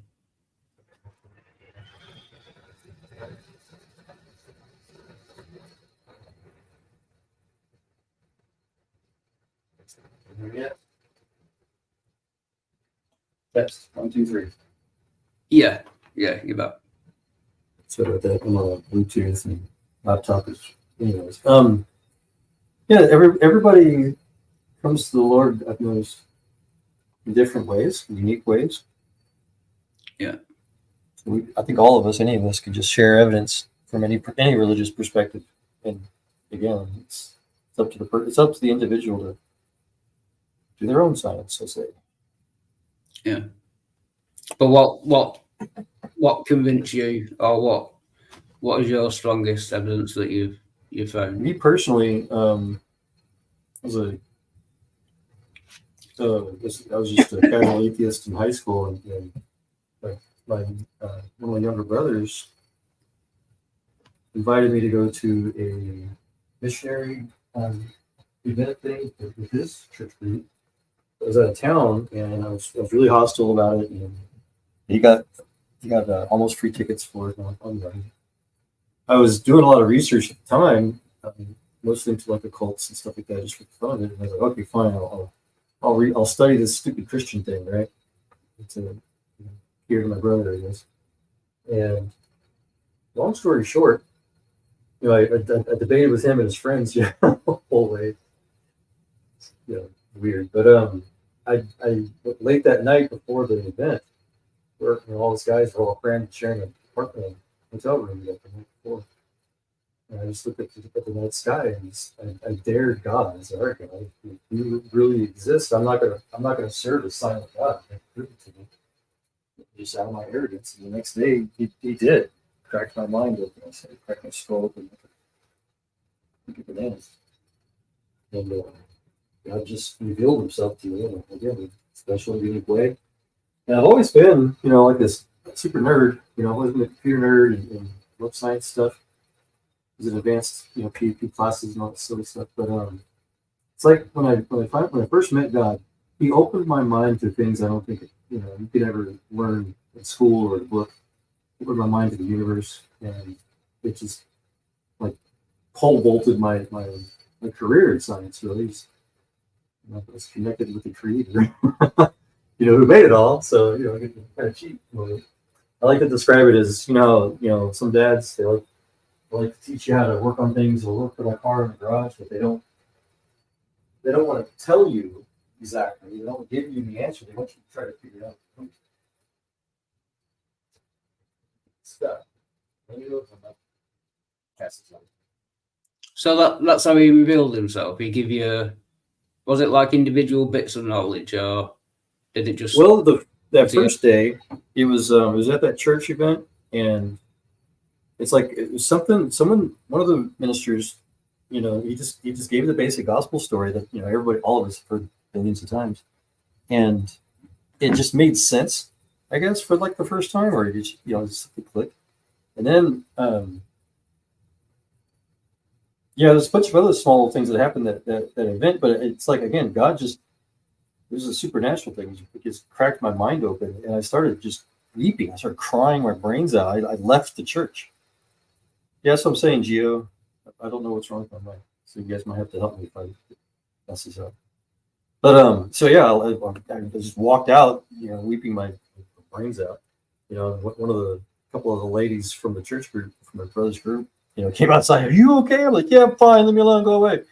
I just wept before the Lord for hours. And so it wasn't the church thing. It was God Himself. It's like God just made it make sense to me all of a sudden.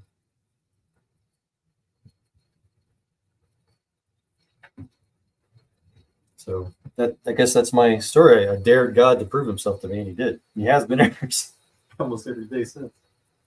That's lots of cool stories. But yeah, so no, I've led people from all walks of life, to the Lord, Muslims, and all kinds of people. A couple of years ago, I guess there's one young man I've been on Discord. I was teaching him, Einstein's scientific evidence of God, with relativity physics and stuff like that. He had a basic understanding of it, and it made sense to him. He was like, "Wow, this." At the time, he said he was 80% Christian. It was cute. He wasn't a full Christian until some other things, some miracles were happening in his life. And he was like, okay, now I'm Christian. Now I get it. It's just different things work for different people.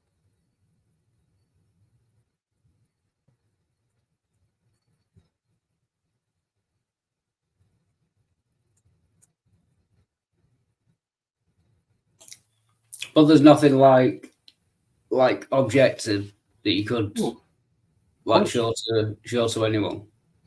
Yeah, no, like I said, there's all kinds of scientific research and evidence that people have published for centuries that objectively show evidence of God, and from Planck's quantum physics to Einstein's relativity to Mendel's genetics, and every field of science was literally started by scientists making a discovery about God. And people that talk about it, they don't teach it today for obvious reasons. But yeah, but still, like what's the guy's name? I'm having a brain fart right now. What was his name? The guy famous for discovering the uncertainty principle. Werner something. Come on, brain. I don't know if you remember. But he's a real famous guy. He was saying that objective truth, it's been, verified, through quantum physics, but people still don't accept it. They either don't want to understand it, or they just don't want to invest, the effort. But what would the link be between something in quantum physics and God existing? God. Yeah. Well, as Planck originally put it, that matter does not technically exist. Because as he said in his Nobel Prize acceptance speech, that everything is in layman's terms today, everything's a wave function collapse event, but back then he's basically talking about how since matter and materialism just do not exist anymore, that everything is basically, or as he puts it, God's mind is the matrix of all matter, as he put it. So I like to translate it as basically everything is literally the figment of God's imagination. Like the Bible puts it. I can go more into it if you understand what they're talking about, all the history of that. Welcome back, Richard. Peace and respect. Thank you. Hey, I'm having some mic difficulties. If you guys can help, let me know. Well, you're a little bit like room echo, but not electronic echo. But it's not bad.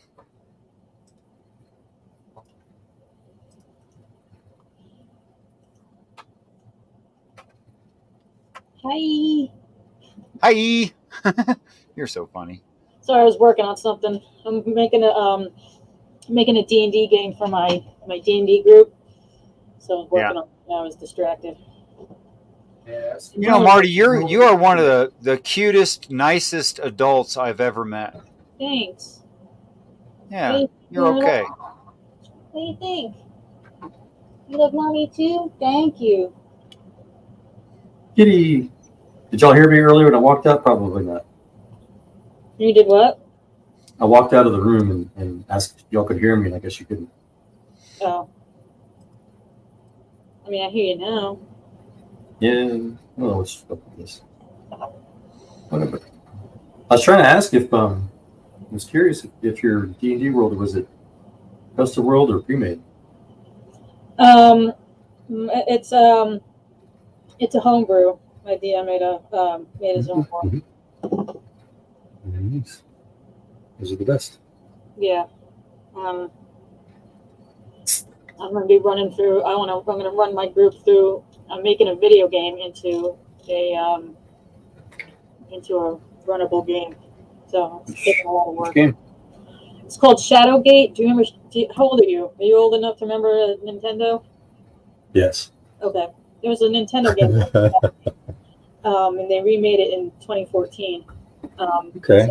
And through that. I remember Shadow Run. But I think I looked up Shadowgate. Yeah, Shadowgate. It was a pretty good game.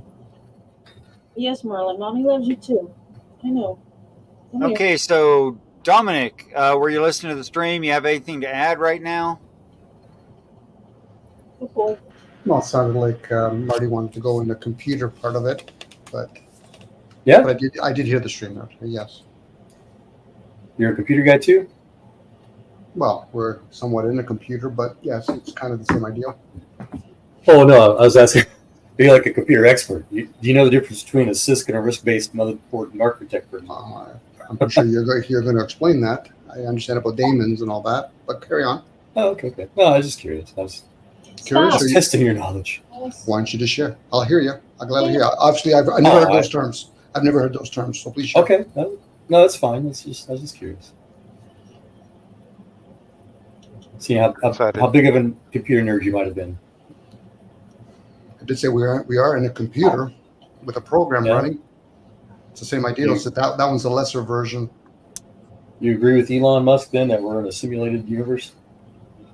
Simulation? We're going to use many terms to call it. In the past, they used to call it demons or parasites. So I guess another person saying it's a simulation. Sure, why not? Okay. I am here to be more, what's the word? Reactive instead of proactive. If you guys have questions, I don't want to dominate like I did earlier. That's nice. So how do we differentiate between the subjective and the objective realm? Evidence. Great question. Just simple evidence. The scientific method, as started by Sir Francis Bacon, is simply summarized as anything that's objectively or empirically repeatedly observed in real time. Okay.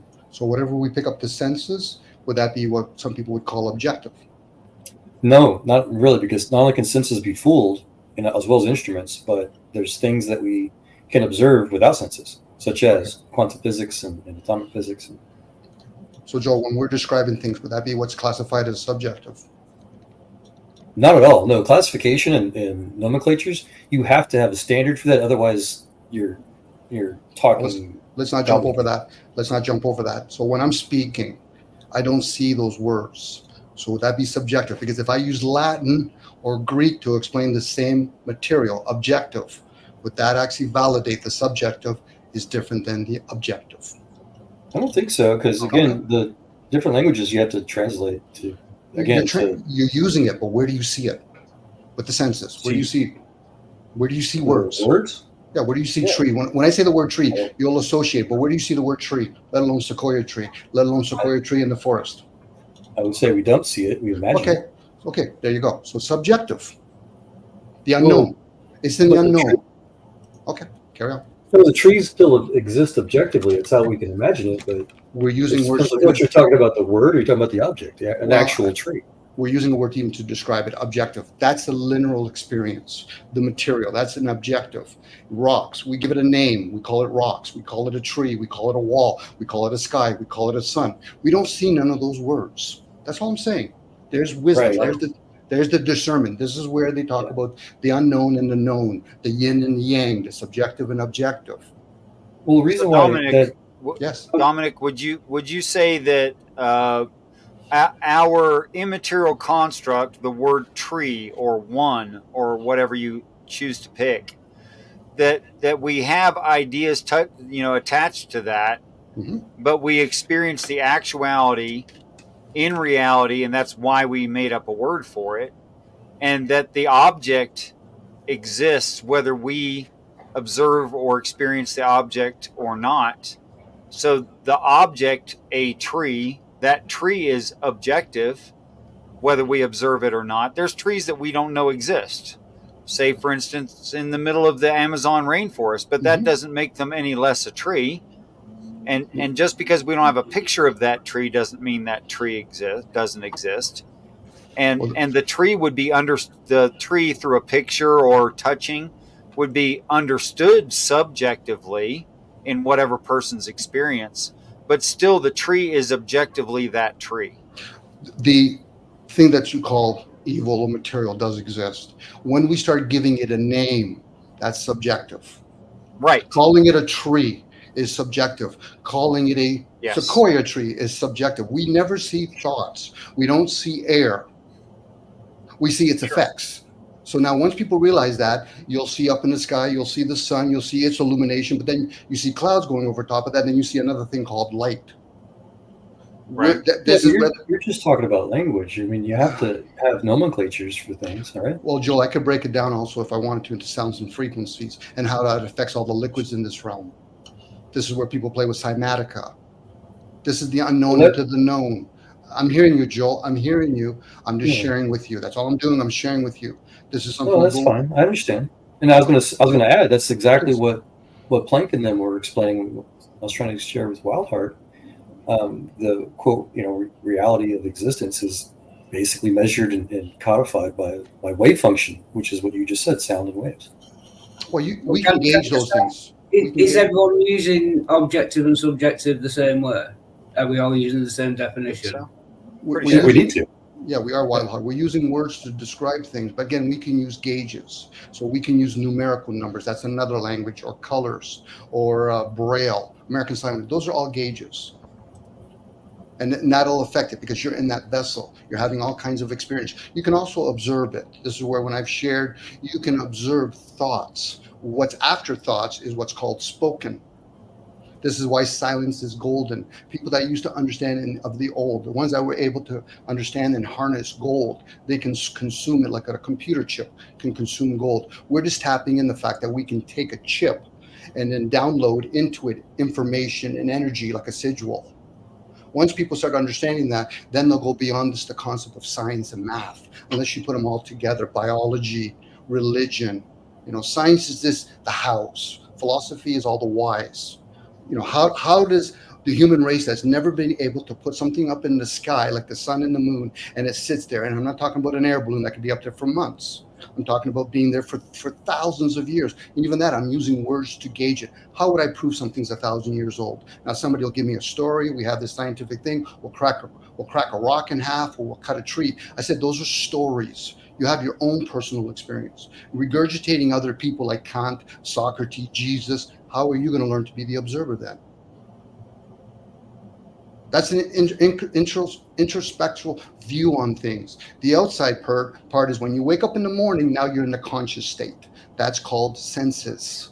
And all of them can be easily be misled. True.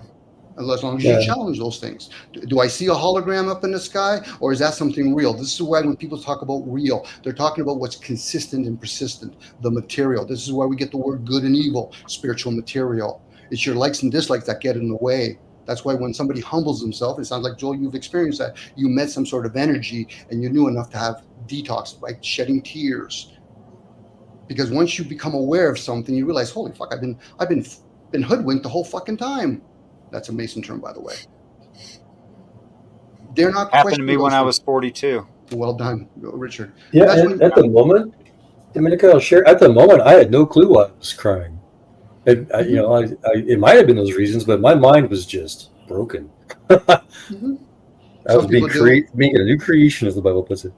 Some people do it when they do, like, we'll say substance like ayahuasca, or they get on a Reiki table, or they're laying of hands. Next thing you know, you've been storing all kinds of energy in that vessel, and not just physically, and mentally and emotionally. This is why we have energy in motion. People don't see air. If they could see air, they would see how the winds work, the air work, how the sun and all the other things work. That's constantly moving on a constant basis. Again, I heard you say earlier, Richard, that humans is nothing beyond humans. Fuck, there's tons of things beyond humans. Hurricanes, floods, bacteria, parasites. That could take down any human race. But there must be something that's ruling all over that. And of course, you have to factor in now ages. We're coming into a different age. And then with that age, more technology are going to come to be. Can just ask why there must be something ruling all over that? I was going to ask that thing, Wildheart. Well, I wanted to quickly mention that we can see air with the right cameras, right technology. But can you see it without that device? Like some people can play instruments and see color. Okay. If I use the improved eyeballs that God helped me design, yes. What you get the answer to these other questions. So, or if you start a fire and you have smoke in the air, you can see the air. Mm-hmm. Well, it's like when you have a fire, for example, in a house. Now you're competing with something. They're both that thing called a fire is trying to get the same thing that you need, which is air, prana, chi, whatever word you want to use to describe that, the unknown. Again, we're slowly becoming aware of that. Who gave us the technology to have all the different frequencies that we call Wi-Fi? Hey, this is why Go ahead. I'm sorry. Hey, welcome, Green Soul. I'm speaking for Richard right now. Thanks for helping me add some more diversity to this cast here. You guys know each other? Oh, okay. Yeah. You sound like fellow Northeasterners. Yep. Yeah, and we're brown Northeasterners. people. Wait. It's pretty prejudiced.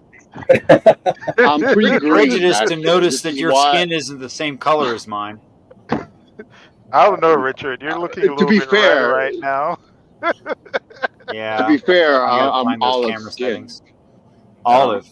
I have a brother that's very olive skinned. Yeah.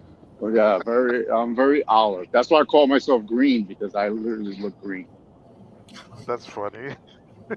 Y'all hear a weird story about that. So the brother I was talking about, in this video, that missionary thing, he lived in Botswana, Africa, for like 10 years, and we're from the same, we're brothers, right? Same genes, whatever. But yeah, he's like that. He got such a tan that he looked like like a black guy, and he had a South African accent. So when he came back to America, people thought he was from Africa.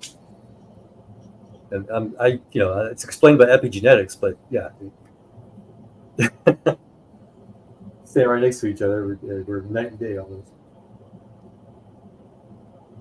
Yeah, so Southern Mediterraneans, we really can really well. Yeah. We're both white guys from Texas, but yeah, you live someplace long enough.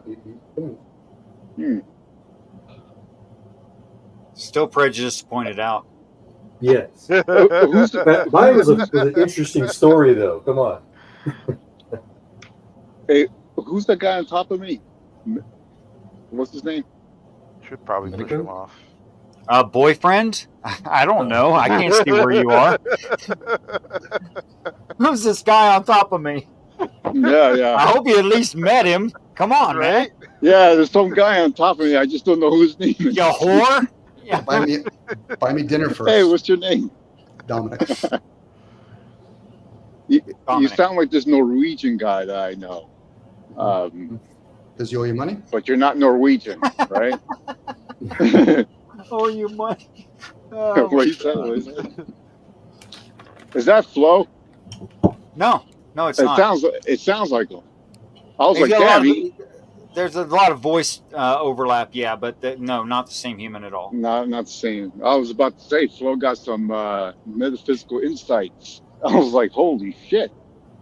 Yeah. Yeah, Dominic Really is loved very it. philosophical, and Flo Dominic, is very man. much not. Yeah. I was digging what you were saying. So really dug what you said. I think we all have that ability if they choose to do that. But some people just aren't ready for it because it would probably break up their own paradigm. You know, there is protocols, and a lot of people will have a defense and attack to when they hear certain things. It'll be no different from me talking about what it is to be a trillionaire. Most people would have a difficult time with that because they would be saying, well, what can I do that? How can you prove that? I said, that's something you would have to experience. You would almost have to have the beginner's mind. You should be able to question all the information that you already have right now. Not others. It was never about knowing others. It's about knowing the self. What is the self? That's the program. The ego, the I, that's the vessel. Some people can do body consciousness. You can literally communicate with that vessel. It sounds like the answer I was trying to give Wildheart a moment ago about how the evidence for God, you have to experience it for yourself. Dominic, I have a question. Does it matter what the evidence, the whole thing about the evidence of God? Well, you're using the word matter, so it's beyond the matter. It's the essence of the matter. So it doesn't really matter. No, it does. Well, you're in the physical realm. There has to be an anchoring going on here. Mm-hmm. You wouldn't be able to touch something. You wouldn't be able to, with your sights look at something what we call or describe a tree. So again, it's the words we speak reveals us. So when somebody says it's nonsense, yeah, it's beyond the senses. So you said, does it matter? It's beyond matter. It's beyond the physical. There's things called the essence to things. Things are just thoughts. You should be able to question thoughts. So what is it about this forum, right? In this particular forum that so many people here talk about the existence of God, in terms of that, why is the discussion so much about that? Why is it about that? Yeah. I think most people just want to entertain themselves. I would say it's worldview, and what I would add to your answer, Domenico, is it matters. I think it's different people value truth differently. Some people want to know the truth, some people don't. For me, Joel, truth is an energy. It's not a word. Just like people say the truth, demons, angel, there's energy. It's like air. It's energy. Yeah, so words are energy. About validation. Mm-hmm. So words itself is energy itself, right? Yes. That's what you're saying? It can. Words when we speak it, but when you speak it, for example, opposed to written, you're going to have sounds and frequency from it. Now, we're not just talking about when people just talk about 440 or 432, even though each number has its own energy. So for some people, they'll say the word truth. I said, well, then if you know the truth, then you must know the deception. So Dominic, may I ask, do you have a spiritual practice that you actually do? I'm doing it right now. So I'm sharing awareness. Do you read, like, what kind of books do you read? Like, what do you... You want to know whether or not I understand crystals, singing bowls, whether or not Reiki? I'm sure you were asked that question. Mm-hmm. Mm-hmm. But I was just going in the general ballpark. Like, how do you get your knowledge from? It's a better question. Well, I've done a lot of long fasts and pasts. My intent is actually to be of service. So I'm not necessarily just stuck on the ideal of consuming knowledge. This is more about discernment, wisdom. So how would you know how to do that? Like you saying, like, you want to be in service. Like, where did you get that idea from? Like, how did that how did you why did you choose to do that? I don't know if it necessarily I chose. It fell in my lap. It was one of those like, what the fuck am I supposed to do with that? Mhm. You know, and of course maybe my luminaries, all the solar and the lunar alignments probably play a role with me per se, not for other people. You know, again, people forget the luminaries are more important than what just gets manifested on the earth. So as you're spreading this knowledge, how would you direct someone to I don't. I just share read? what people You just what share like what people if do I with it. told you like, Mhm. hey, you got any books I could read or things like that? I would tell you, if you're being guided, be guided. Okay, so you don't have a standard book. You just get knowledge Maybe from everywhere. maybe a guy like James Allen when he wrote The Way of Peace. That's something I've enjoyed. James Allen. Okay. But again, it depends on your information. Again, we've forgotten that you live in a place where there's a 7-day cycle going on down here. So each day plays a role. So it's like the people that understand you eat certain types of foods with certain different that are associated with colors. So it would be no different if somebody wants to smoke hemp or do ayahuasca, or they want to take down information. This is why they use the term like Mercury retrograde when it comes to energies. You know, so Have you done ayahuasca? me no. You I sound did. exactly like my landlady. She does Yeah, the same yeah. exact stuff, Yeah. and she's got books. I could go find them if you want. That's good. Yeah, Yeah, I there you did go. ayahuasca. That was Did you have the right diet when you did it? of course. Okay, well I done. did it through a shaman.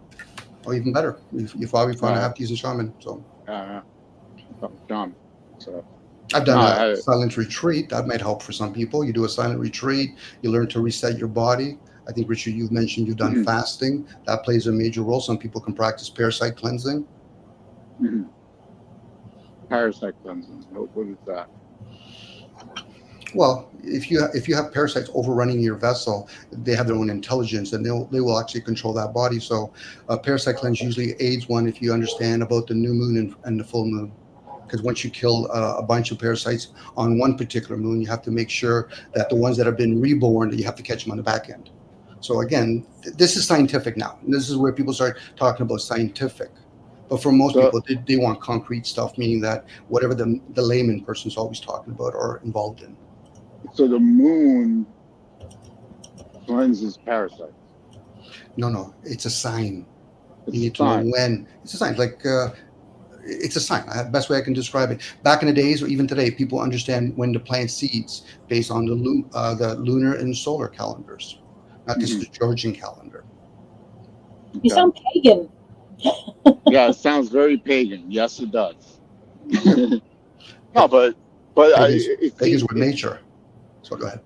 so it seems like you get bits and pieces of information that kind of fits you in some sense. It can be, Right? but I'm sharing awareness. I'm not giving answers. I'm just sharing awareness. What people do with that information, they got to do their homework. It's like anything else. If you understand about mantra and embodying information. So, for example, most people, whether they're aware of it or not, you're hearing music. You hear it enough time, you're going to eventually embody it. The reason why it's the term embody, because your main brain is your gut. That's what communicates what's called the mind. The upper brain is the hemispheres where people call the king and queen, and that's where people become scholarly and scribe. Nothing wrong with it, but you have many receivers in that vessels. Hence the term Kabbalah. Yeah, you're speaking exactly like my friend does. Okay.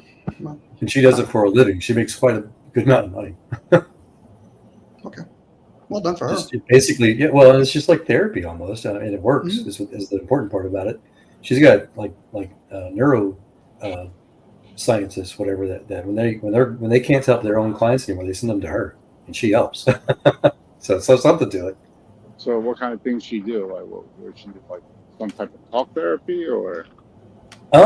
Basically, she's a licensed medical masseuse, I think is the licensing part of it, but it's the things like Domenico is talking about. She talks all about energies, and she tries to help people understand past events sometimes that cause problems or whatever in their current life. A lot of chakra stuff, a lot of colors and stuff like that. So it almost sounds like all you really need is a massage. Oh, and somebody. Well, that's just the physical part. No. I think the physical part is really important, though. Yeah, it's part of it, but there's also a huge mental and spiritual part to it. Yeah. Well, when you're relaxed, you're more susceptible in some sense. You're more open. Right? Well, yeah, that and there's physical healing sometimes. Sometimes you just need a good rub to physically heal something. Yeah, something that's injured. You know? I could totally go for a good massage. Yeah, you need a massage therapist. Last I heard, she's charging like $280 an hour. She says. Oh, well, if I'm spending $280 an hour, I'll make sure it works. I'm sure it does. Yeah, if I'm spending over $400, I better come out like. I better come out. Oh, I spent full person. Yeah, I better come out like Buddha. I better because I think I could get the same thing if I could, spend $30 on a massage. I think I could get some enlightenment. You know? And she was just sharing with me. One of her clients, like a week ago or so, came to her. This lady had all kinds of problems from an abusive past, family relationship, all these problems for years and years and years, bad marriage stuff. And she went to all these therapists, professional licensed therapists, and nothing could ever help. She was in and out of depression. Her first session with my friend, and I forget, she told me the details, and I probably shouldn't share it anyways, but that very first time they spoke, it's like it instantly helped her, and she rebooked to see her the next day. There's something to it. And it's just intuition. It's my friend's intuition, she says. She can see the quantum physics of it, she says. And she's a trained biochemist. When she was younger, she was into biochemistry, so she's not, there's something to it. Called somatic healing. I think that's what it's called.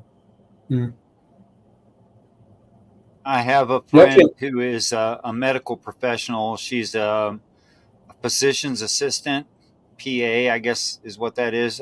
Anyway, she's this close to being a doctor. An but EP? What's that? Nurse practitioner. No. Because they can prescribe prescriptions and all that. They're like the next step to doctor. Yeah. That might be what it is. I don't know. It's really close to being a doctor. Anyway, she has diagnosed accurately things that 2, 3, 4, sometimes 4 doctors have missed and not known what it was. But she, in those cases, she describes it as intuition, which is what she describes as knowing things she doesn't know. Intuition, right? And real quick, he labels it intuition. Of course, I label that prayer. Nice. You guys cannot hear me munching on my pizza, right? I've been quiet enough? No, it's fine. It's fine. I'm about to get a snack myself. After all, Pixie Storms isn't here, so everyone can eat on camera. It doesn't matter. If she shows up, just turn off your camera and mic while you chew, or mute while you chew. Yeah. It'll be fine. I just didn't want to gross anybody out if I was, Nah. Besides, it doesn't gross me out. I'm aware that people eat. I think they should. Well, that and you're an army guy, so yeah. Oh yeah. Oh yeah. I could take a crap right beside you with your leg touching your knee, touching my knee. I don't care. Yeah. Doesn't bother me at all. It might bother me a little, but yeah. It bothered some guys. I just wasn't one of those guys. I don't care. All right. Yeah, in the Army, they make multiple multiple seated toilets with no walls in between the seats. Did you ever use your entrenching tool? As what? To make your own toilet out in the middle of nowhere, or a hole in the ground. Oh yeah, countless times. Absolutely. Yeah, I had one of those fields that you're always out near the front lines. You're always poorly supplied. You're always those kinds of things. It was actually a rare occurrence that I got to sit on something made out of wood with a jigsaw hole in the middle of it and actually relieve myself through something like that. Actually get to sit down. That was unusual. For walls and toilet paper were luxuries, I was trying to say. Well, the John Wayne toilet paper comes with the meal ready to eat, the MRE. Of course, John Wayne. We called it John Wayne toilet paper because it's rough and tough and takes no crap off of anyone. Cute. So, napkins, but yeah. No, you can't have this. This is caca.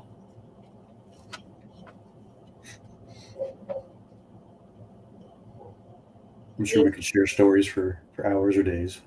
Probably could. But I want to get Dominic back up on what he was talking about, because it is actually seldom that we experience that kind of perspective, and it's pretty new to the channel, and I think it might be important. The subjective, as he called it, I think.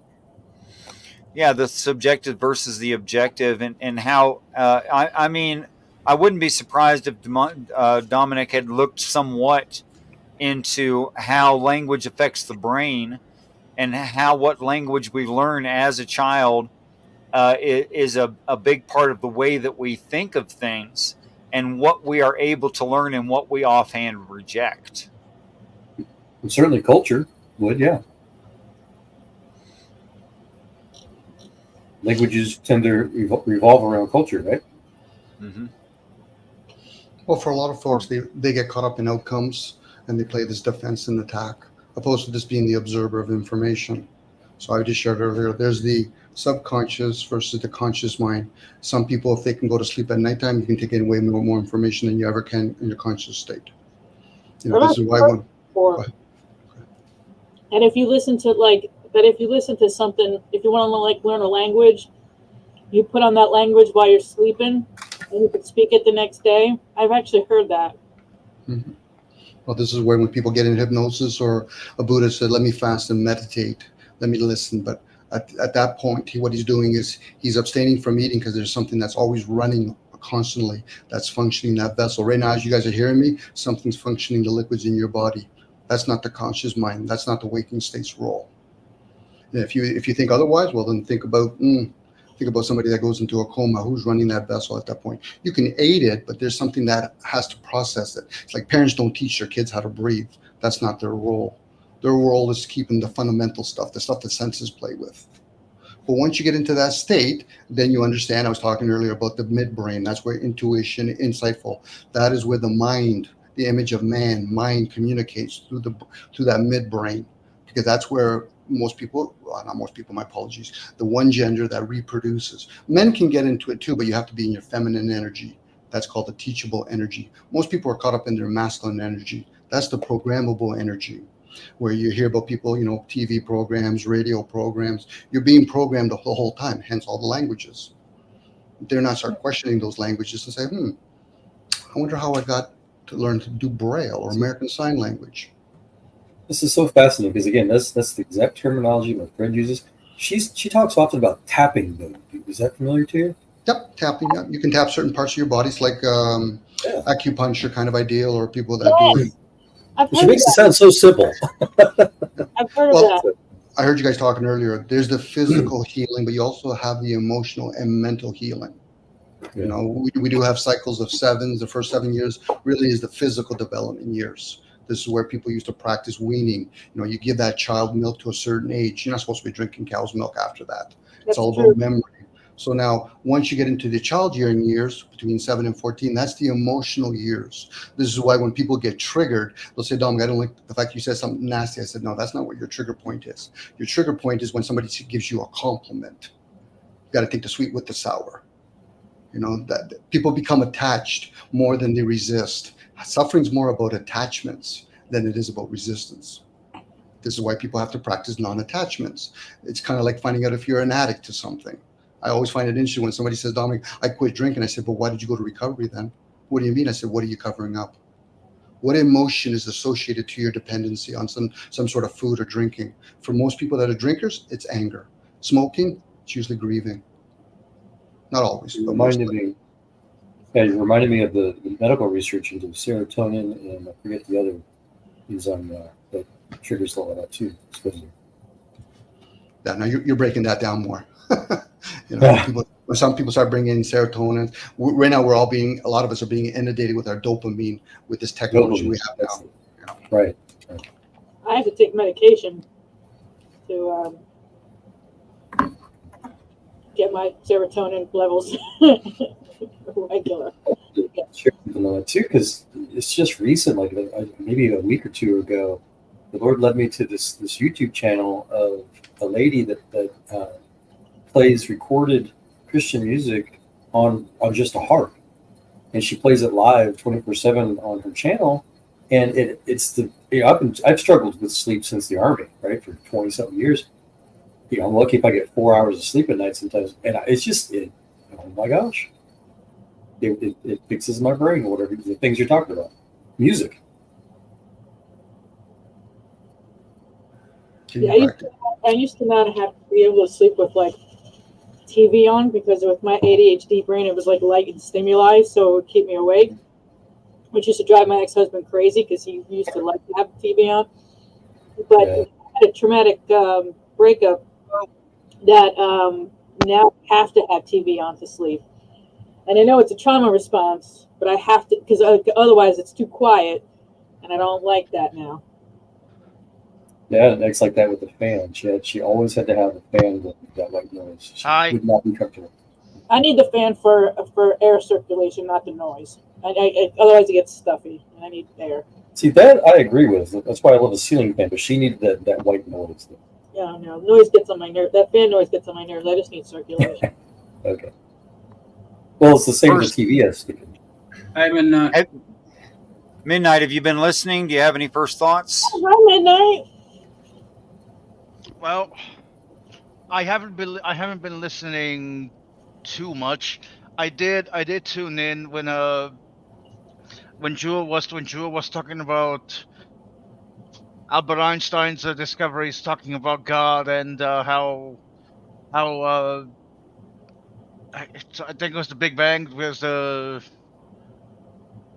sorry, I'm trying to remember, because I did listen to a little bit. Also, he was talking about how materialism isn't really a thing anymore, which is true.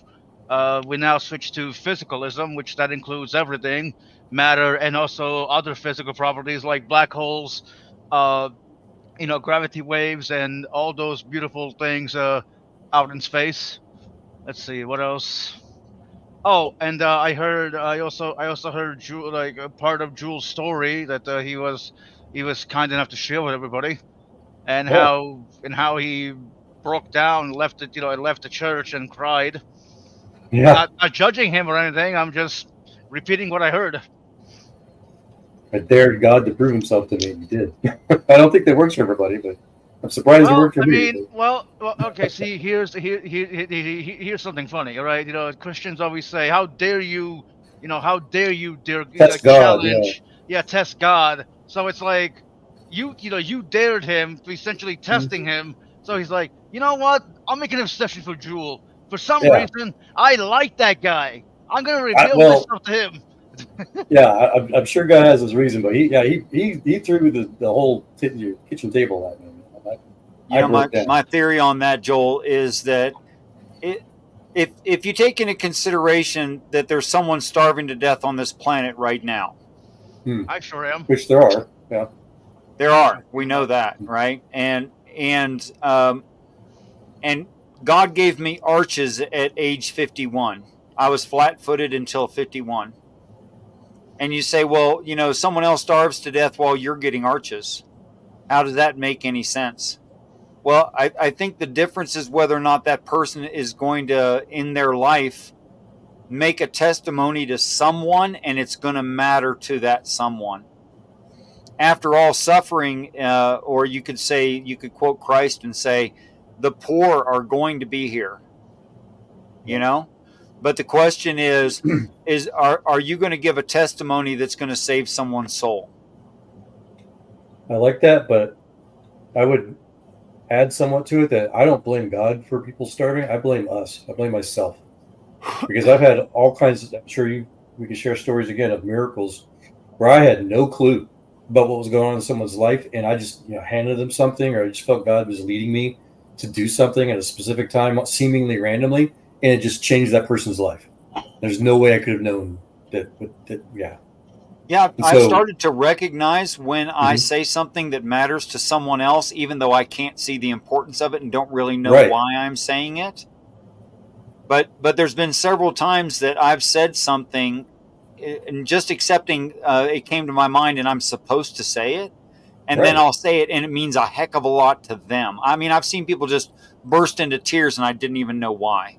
Yeah, that's exactly what I'm talking about. And so that's being receptive to the Lord's, I think God is more desperate to help that starving person than any of us could ever dream to be, but he wants volunteers. And so we're not volunteering enough to listen and obey.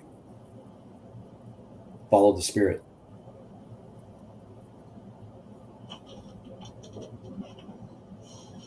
I mean, when it comes right down to it, there's plenty of us living luxuriously enough that actually, if we spread that wealth more, there'd be no cause for someone to die of starvation. Yeah, that's what. Sorry. Oh no, I was going to say I was one step from almost having to live in my car, so I know about being. I've lived in my car before. It's not that bad. What's I was that? going to say, yeah, Gene Roddenberry. That was his point for Star Trek. That society can develop and have wonderful technology. You have replicators and free food for everybody, but there's still human conflict. There's still interplanetary conflict. There's something always over the horizon to maintain conflict. You solve one problem, there's other problems yet to be created and solved again. And as a Star Trek fan, that we would not be as nice to like the Vulcans and the Klingons and stuff as we were in Star Trek. We would enslave the Vulcans and steal their technology, and we would have to destroy the Klingons because we'd be afraid of what they would do to us. Okay. Like in the mirror universe, Marty? Hold on. Marty, no. Like in the mirror universe, maybe, but how do you know? How do you know that this is the mirror universe and not the main universe? You travel there. People are people, and people. Do you ever see District 9? Oh, That's I love exactly this. what would happen if something like District 9 happened. Well, in Star Trek, humanity. Look, I'm not gonna sit here and say the humans or become saints. Okay, I mean, if I were to say in the pale moonlight, you wouldn't know what I'm talking about, Marty. Well, that's why the Q was scared of people. Yeah. In the pale moonlight, you know the episode I'm talking about. No, I don't. You never watched Star Trek Deep Space Nine? Dude, I love DS9. That's my favorite series. Yeah, okay. In the pale moonlight, Cisco, Garrick, boom, Romulans. Wow. Okay, never mind. I don't have every episode memorized. I haven't watched DS9 in a minute either. Yeah, there's only hundreds of episodes. Yeah. Yeah. I'll turn on DS9 and I'll sleep if I have a cold. Like, honestly, I love DS9 for being more, I want to say realistic. Realistic portraying galactic politics, right? Because Earth is a paradise, quote unquote. Yeah. Who gives a shit? Like, it's paradise. But if you remember in season 4, in order to stop the changeling invasion, they went a little insane to protect paradise. Yeah, that was the point. You can solve global hunger, but there's still always problems to solve. Well, yeah, but what I mean is that Earth, throughout nearly every Star Trek series, Earth is portrayed as a paradise, while the rest of the universe are, I don't want to say savage, but let's go with savage. Even though the Romulans and the Vulcans and the Cardassians do have civilized society full of art and culture and all that. Yeah. Also the Bajorans, so even though they spend like 50 years under Cardassian rule. And that was the main debate. That was the main debate of the slower to evolve species out there, the civilizations that wanted to join the Federation, but the Federation refused because of the Prime Directive.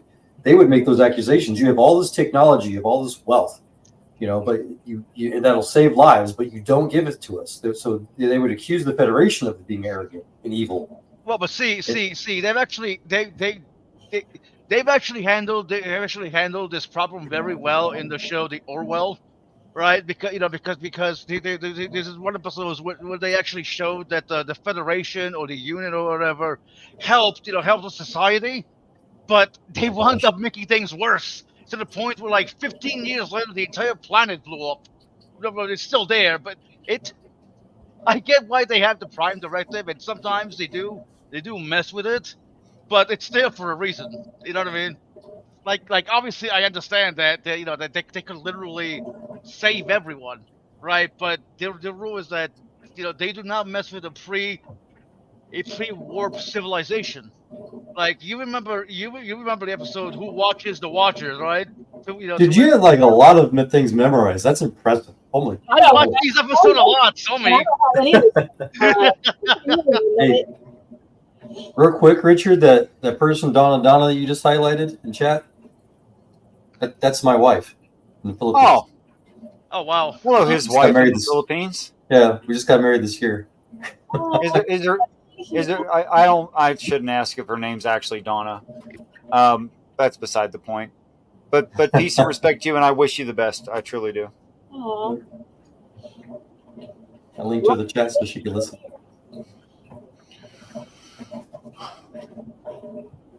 Earth's a paradise as long as you don't look too hard at Australia.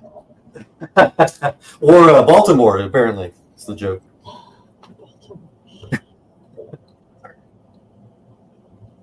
I'm trying to get Robbie in here, Richard. Your husband? Robbie? No, Math Pig. Math Pig is Robbie. Sorry. Who's the other math guy named, I think his real name is Matt? He was a Navy guy? I haven't talked to him in forever. I don't know. Yeah. Some amazing conversations with him. I keep getting him confused with Math Pig. Is my problem. Yeah, when I was 5 years old, I had 2 Filipino girlfriends. We held hands. Oh. It was pretty serious. Oh. I didn't have boyfriends when I was in like elementary school. None of the boys were looking at me. I got another funny story about that. You want to hear my funny stories? I didn't have a girlfriend either until high school, and my mom used to joke with me because I was a super computer nerd even back then. She's like, Joel, you're never going to get a girlfriend unless she's got a keyboard painted across her face, right? And I was hanging out with my friend Lauren. We were big into RPGs, Marty, not just D&D, like Cyberpunk, BattleTech, all that stuff. And I go over his house one day after school, and he's online back in the BBS days, chatting with some girl, and he's like, "Hey, keep talking to this girl. I go to the bathroom real quick, so that I don't want her to go away." So I started talking to her, for him. And when he gets back, not only did we exchange phone numbers, but I was like, "Okay, I'm gonna go take off, or I'm gonna go talk to this girl."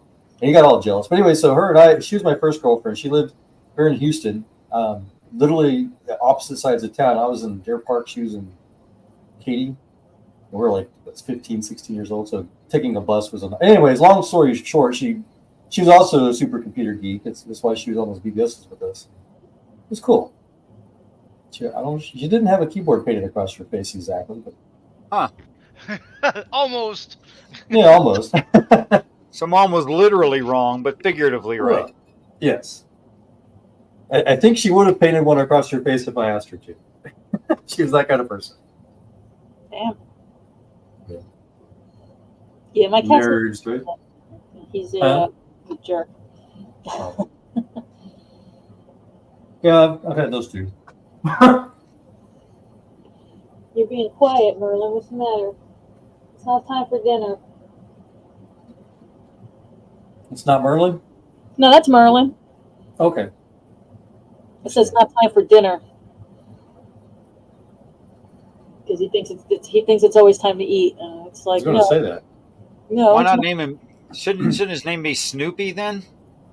Oh, what? Because he always carries his water bowl around, his food bowl around. Oh, that was a food dish. Yeah. That wasn't a water bowl. Yeah, he was always like begging for food. I remember this one this one series, Snoopy keeps asking for dinner like 1 hour earlier than the day before. And not Linus. And Charlie was like, I know what you're doing. You're trying to work it in where eventually you get 2 meals in one day. Did you ever That's see funny. how Charlie Brown got Snoopy? Did you ever see that little short? Like, Probably not. I don't think so. It was so stinking cute. He was left. I think all the other dogs got adopted, and he was the last one. And they went somewhere. It was Charlie and I think Linus went to it was like on a farm or something.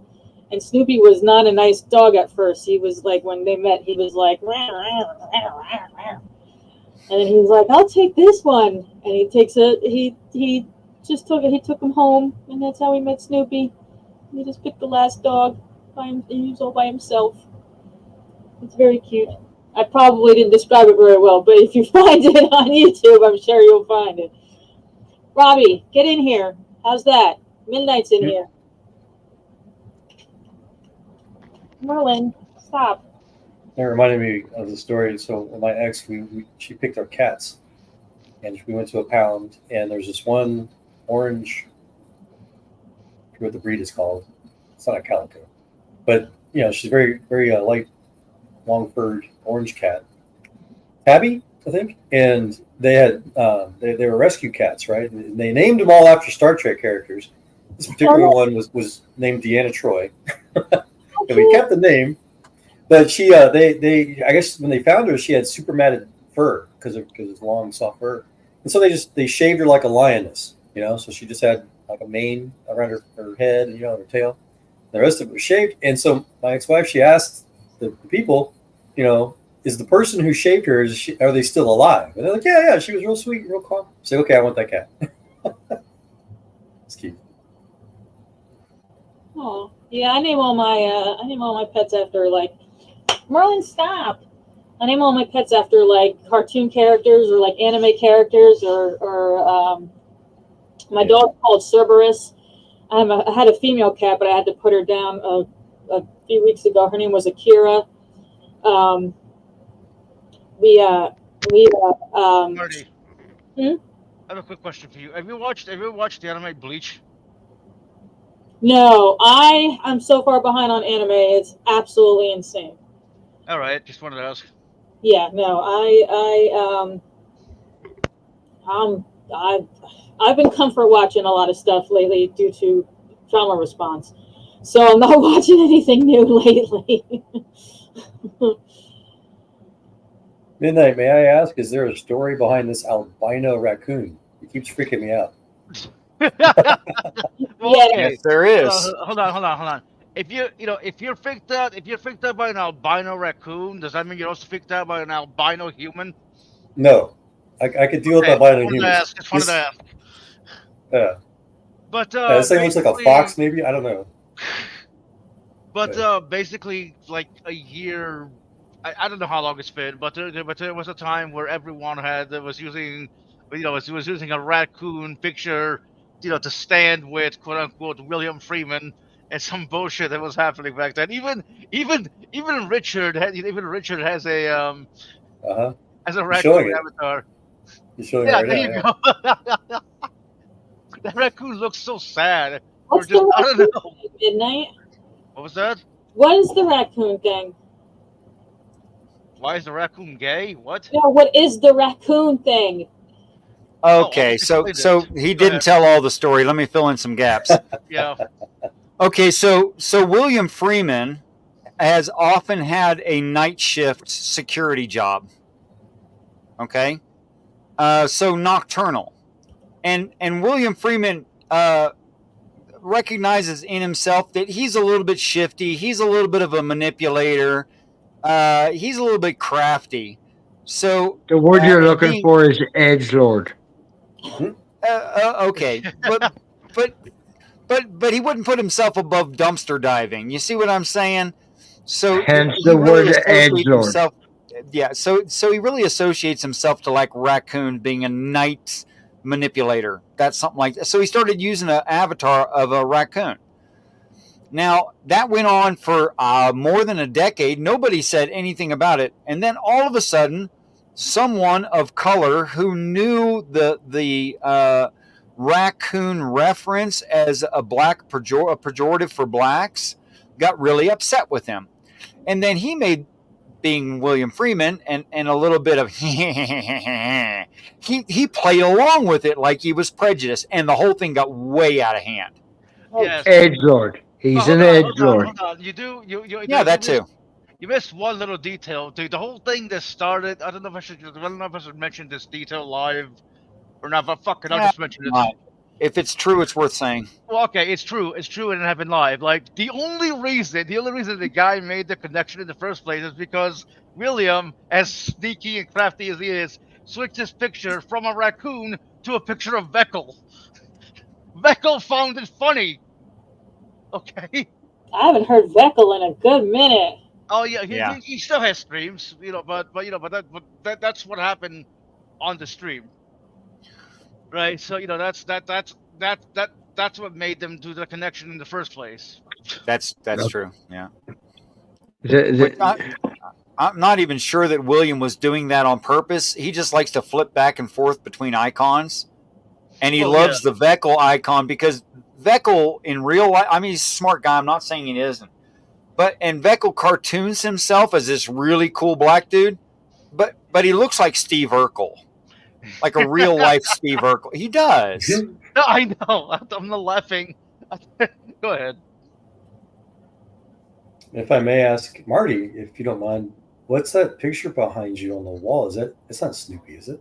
No, this is so where I live at my work. This is the cat room where we board cats. So this is just artwork that is just already part of the room. This isn't my stuff. This is stuff that's already here. That cat be chilling behind you. Look at that. That's Merlin. You've never seen Merlin? What was that? You've never seen Merlin? I have. I'm just saying he's like chilling there. Yeah, that's his spot. So how many cats is it like a clinic or how many cats are there? It's not a vet. We do boarding, grooming, and daycare. So it was me and Merlin, like I said, my female cat that I had to put down living in here. Now it's just me and Merlin. But we have I don't know if you can see behind Merlin, that white wall looking thing behind Merlin. The frame? Yeah. That's part of that's where the enclosures were, the board, when we board cats, that's where they sleep at. Let me see if I can show you. See a little bit better? Okay.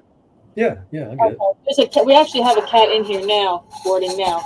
But after my divorce, I didn't have any place to go, so I had to move in here because this or my car. So yeah, I moved in with a friend of mine in Dallas after my divorce. They were for a year.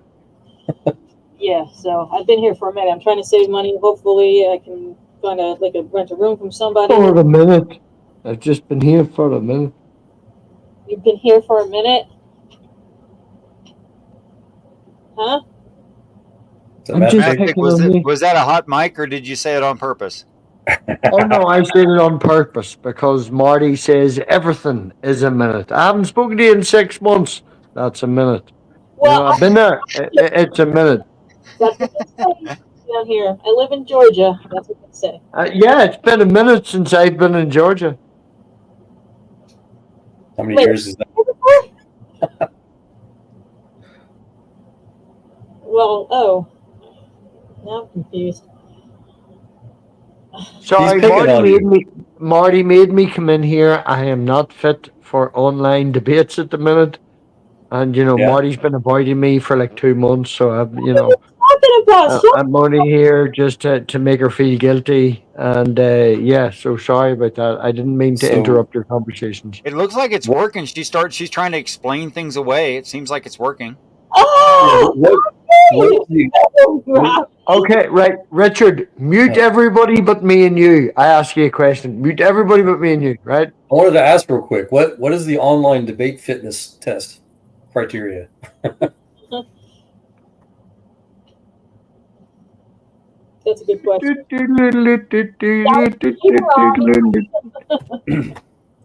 He's pissed on. You just don't want to talk to me anymore because I got so many snakes. That's all it is, Okay, everybody's muted but you and I, sir. Go ahead. Okay, Richard, if I reached out to you 20 times and every time you said you were tired and then went to sleep, on the 21st time you said to me that you were tired, would you assume that you were going to bed?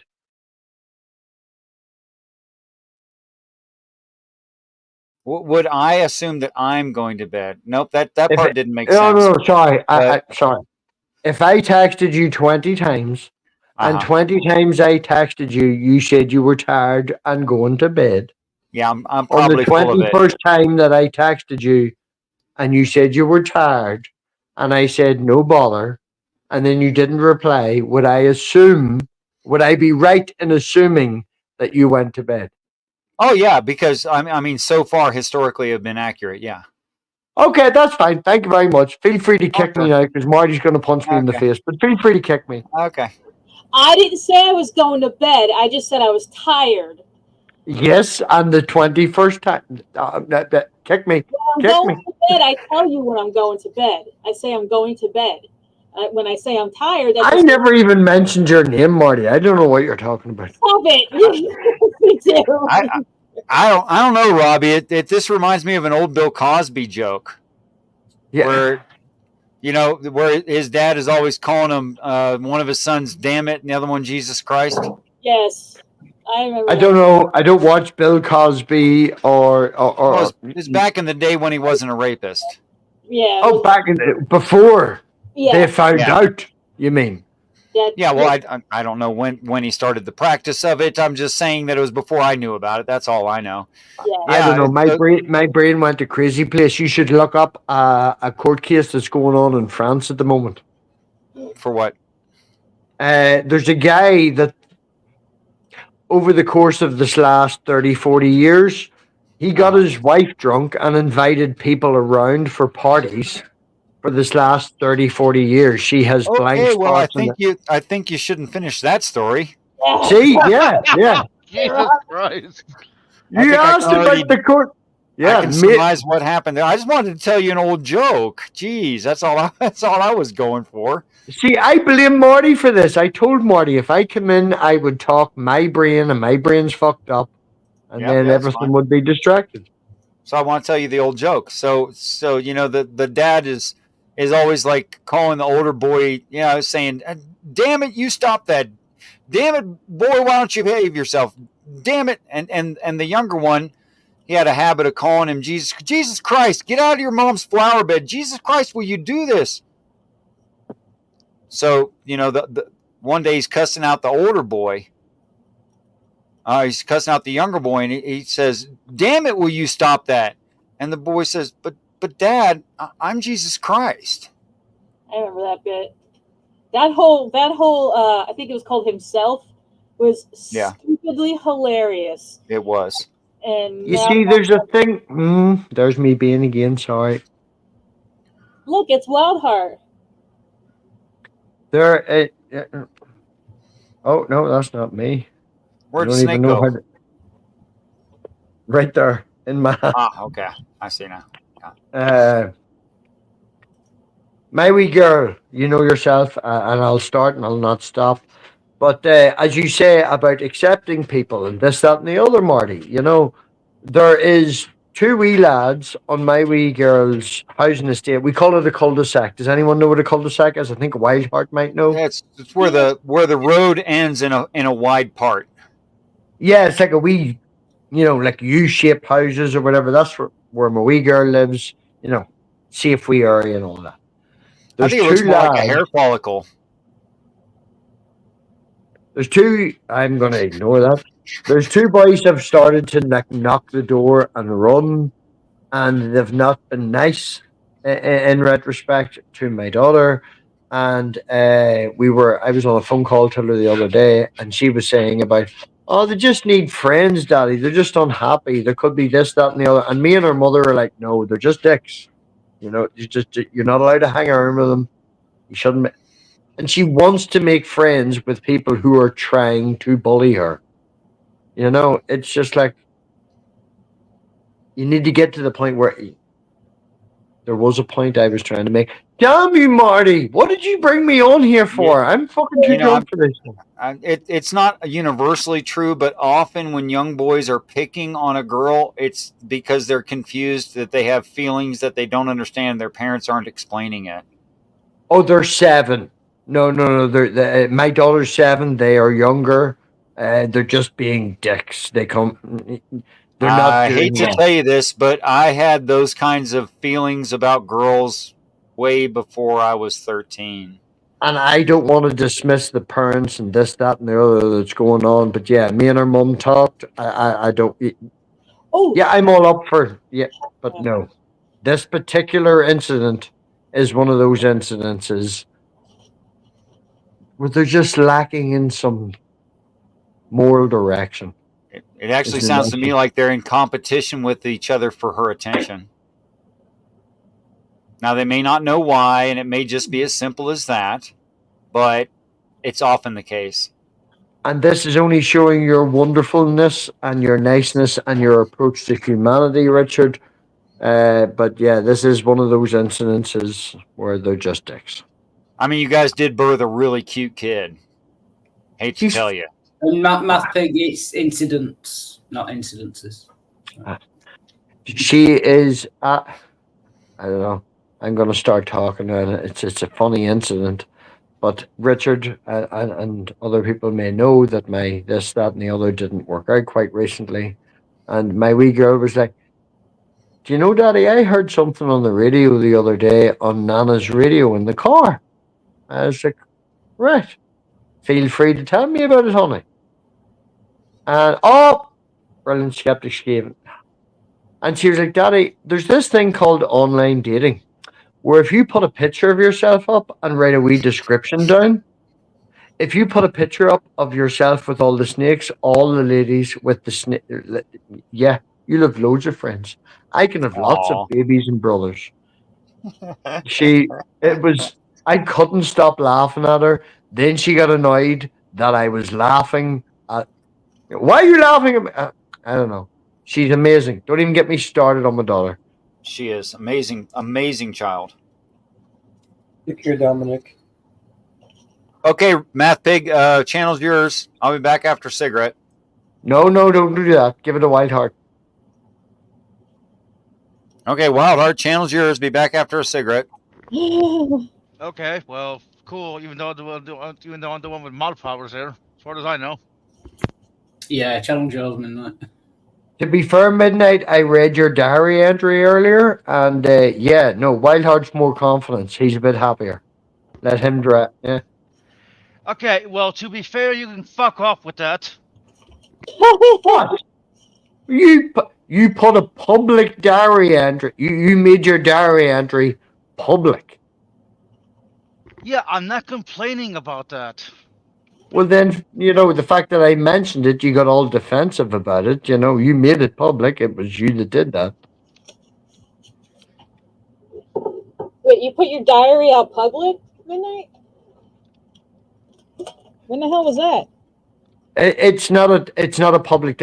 It's one of the Discord servers, and there's a diary section, and there's a diary channel, and it sort of encouraged people to put things, this, that, and the other. It's in the cult. You're not in the cult. The non-cult.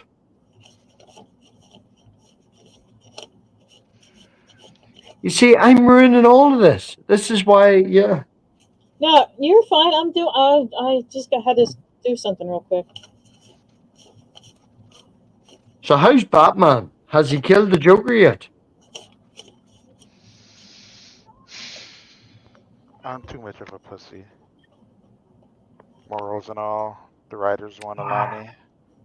Dude, you should change your icon to the Batman that laughs. Alright, that's all I'm saying. It's the best Batman. He's a little twisted. Makes you a stronger person, not weaker. A little. He's so yeah. Yeah, look up the Batman who laughs for anyone who hasn't seen the Batman who laughs, and yeah, it's fun. You should change your icon to that. Way better. It is a evil Batman without any reservations whatsoever. It's a Batman that has been infected by the Joker virus. Owlman is better. Pardon? Owlman is better. Owlman Owlman. is not as evil as the Batman Who Laughs. I'm I sorry. Yeah, mean, the John. Batman. he literally wanted to destroy all the multiverse by destroying Earth Prime. I call that pretty evil. How about someone Okay, who well, actually Batman did Who it? Laughs went further than that, and even Carnage went further than that. So take a step back. But Fuck off. yeah, the Batman Who Laughs is like he's basically the Joker and Batman combined together in one person. Yeah, it should not be legal. No. I think the only thing I did not like about that story is that I wished it was Batman that actually finished the job, but they have to stick with their stupid bullshit. Batman don't kill, blah blah blah blah. He doesn't kill humans. But at that The, point, the comic scenes from the final battle across the battlefield and all that, it's a really good story. If anyone has not it is. seen The Batman Who Laughs, they should look it up. Yeah, it is a pretty good story. How's your 3090 still going there, Batman? It's pretty good. I'm actually gonna sometime soon I'm going to rebuild my PC. I'm gonna still use the same motherboard and CPU and graphics card, but I'm gonna change the case out and do a smaller build because I'm not running a dual system setup anymore. So I'm just gonna go to a smaller case, have more space on my desk. The place where I work upgraded their servers a couple of weeks ago, and I stole their old servers. They max out at 2.5.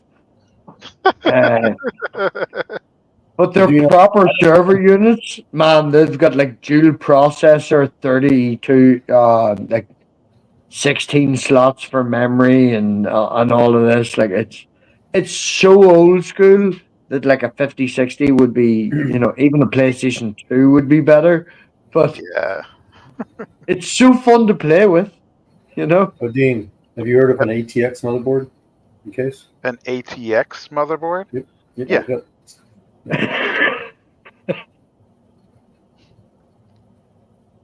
Is that something you're going to consider, or is it too small? Huh? Is that too small? Your stuff? No. I currently use a ATX motherboard. I was going to do a mini ATX, but it does not have enough USB slots, and there's I didn't really like the bandwidth cap that they have on a lot of them. Well, they fixed that problem now. It's just that even those mini ATX motherboards, they are super expensive, and I mean like $400 expensive, and those are not Do you even know like top of the line. Do you know the Lenovo Think machines? Yes. Yeah. Well, as I'm saying, work has upgraded a load of them. I got one from my dad, sprayed it green because he likes John Deere tractors and set it up for him for his website and all. Like, I got one for Stu. Like, they're just lying ready to be thrown out at work. They're maybe i5s and i7s, just lying around at work, just being thrown out. What? Yeah, going to the bin. No. Are they damaged or something, or? There was one of them that came without a power lead. Oh. So someone delidded it and probably put on No. Do you know the power pack that comes with them, the power supply? Oh, okay. Yeah, there's one of them missing a power supply. That's all that's wrong with them. We run a program at work that has been going there for 20 years that's 32-bit, and all computers now are 64-bit. So what they were doing is running a KVDM or a KDM, with the main program that we use, but we've now recently upgraded. So all the old Lenovo's that we were running with 32 are just going to the bin. That's interesting. Yeah. E-waste, they call it. Yeah, complete e-waste. And like their i5s and i7s, okay, they're maybe only 7 or 8 gen, but you know, they can do a lot. Yeah, that's true. This is all Yeah. Marty's fault. I told Marty, you shouldn't have let me in. I It'd be told nice you I to. was here. I said I'm in Richard's room. Yeah, and you still haven't talked to me, you know, so I still feel left out and ignored and sad. By what? You was just talking to Batman. I was talking to Speaking of Wildheart. which, I'd like to talk about that with you more sometime, Batman, because I'm about to try to build a new rig next month. Oh yeah, what's your budget? I usually try to keep it under $2,000. $2,000. Oh my Build God! something Right? pretty decent with that nowadays. Yeah. Yeah. Yes. Seriously, I'm kind of rusty. I haven't built one in like 10 years, so I need to research. Yeah, just let Do you me know know. what? I'll find computers are so handy to put together. Right? I wanted to ask you if you know what oh gosh, now I'm forgetting. Front side bus speed. FSP? the bus speed. Yeah, front side. Is that familiar to you? Front side bus speed. I don't think they even necessarily use that term right now. What they use now is your the PCIe lanes. Yeah. Well, yeah, but yeah. So it's about not The wasting. bus speed is still quite important. You know, like they're up to 192 in certain cards. Well, not necessarily. He's right that if your bus speeds on your front side bus don't match, like your RAM and your PCI, see, your after CPU COVID, don't match, right? then After they'll COVID downgrade and all that. themselves. They'll downgrade After themselves to match, but the important part of it is if you can buy the components that have the same speeds, you won't waste money. You can buy now, because of the way it is, a 3056 gig, which is about £110, brand new, second hand, even cheaper, and buy, say, a HP or a Dell Work Center for like 60 quid off eBay, and for less than £200, you can be running better than, say, an Xbox S series. Like, it's components have dropped so much now. It's Richard's back. He's like, these nerds are nerding up the stream. I have no idea what you guys are talking about. Richard, can I ask you a question? Richard, what the hell happened to your camera that you have become not only red in the hair, but red? Let me answer. Let me answer. Oh, go ahead. So Richard decided that he wanted to add some more diversity. So he did. I made up a brand I'm new loving the background. I'm loving the background. You know, we're still maybe a year and a half away from Richard learning OBS, but I'm loving the background. But you're very red. You know, and I don't want to make the joke about the red cow. I don't want to make the joke about the red cow and your moons behind you and all, Richard. But your face. His Viking name is Richard the Red. Yeah, Richard the Red. See, I've been toning it down all these years, and this is my actual color. Okay, so it's been very warm this summer. You might have been out in the sun. You don't want the story. Okay, so no. Sorry, go on ahead. I do want the story. I just am impulsive. I apologize. It's okay. I love you.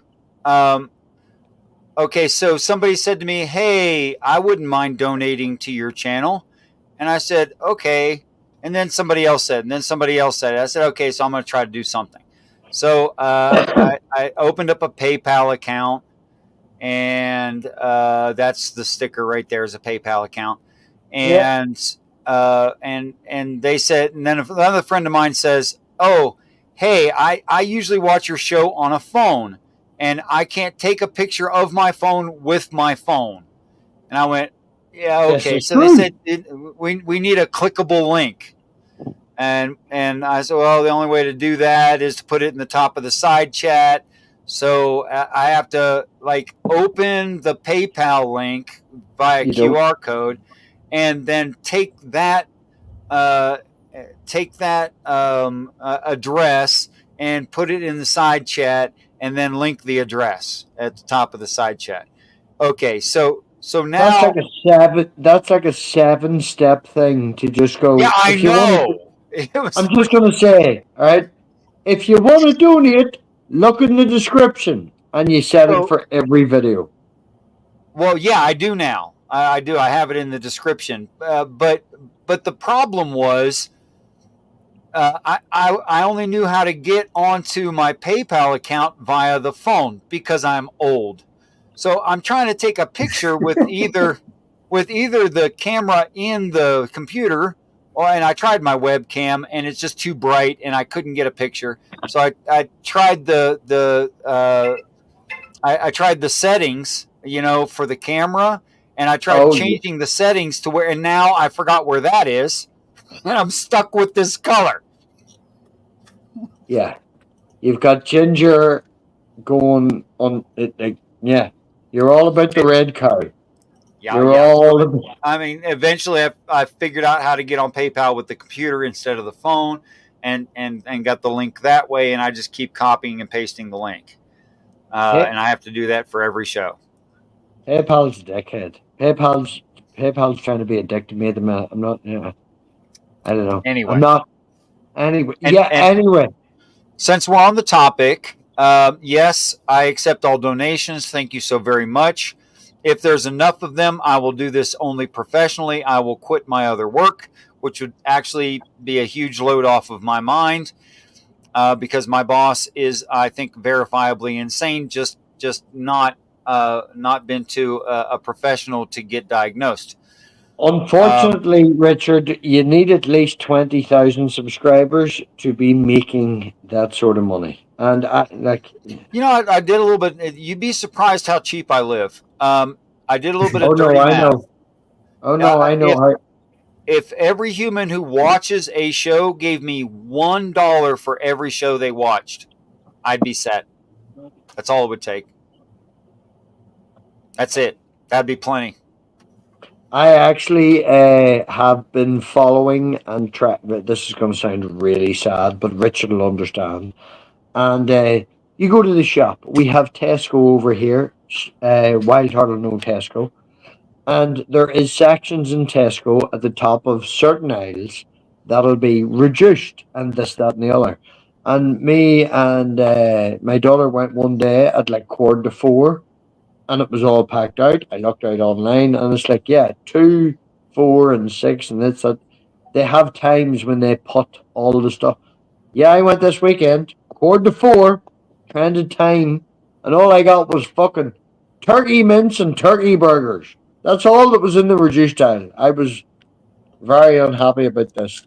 But yeah, I get where you're coming from, Richard. If you just make a wee bit of an effort, you can get £4 mince for 150. You can go here and get that, and we're a big fan of yellow stickers in this house. Don't you laugh, baldy fucker. Nothing wrong with yellow stickers. Nothing at all. You gotta pay Yellow attention stickers mean to reduced. yellow stickers.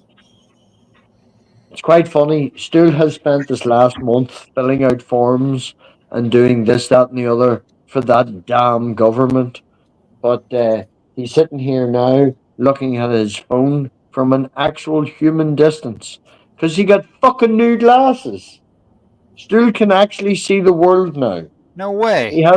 He has not had new glasses in what, 7 years. I'm very cold. It was last week. Last month when we went camping, Richard. I know Marty knows about this. We went camping. We did like a 5-mile hike up a mountain. We pitched a tent and stayed under the stars and forgot our fucking frying pan, so we had to make a tinfoil saucepan to cook food. And anyway, That's not good for you. Stool broke his glasses. Right? Stool gave up.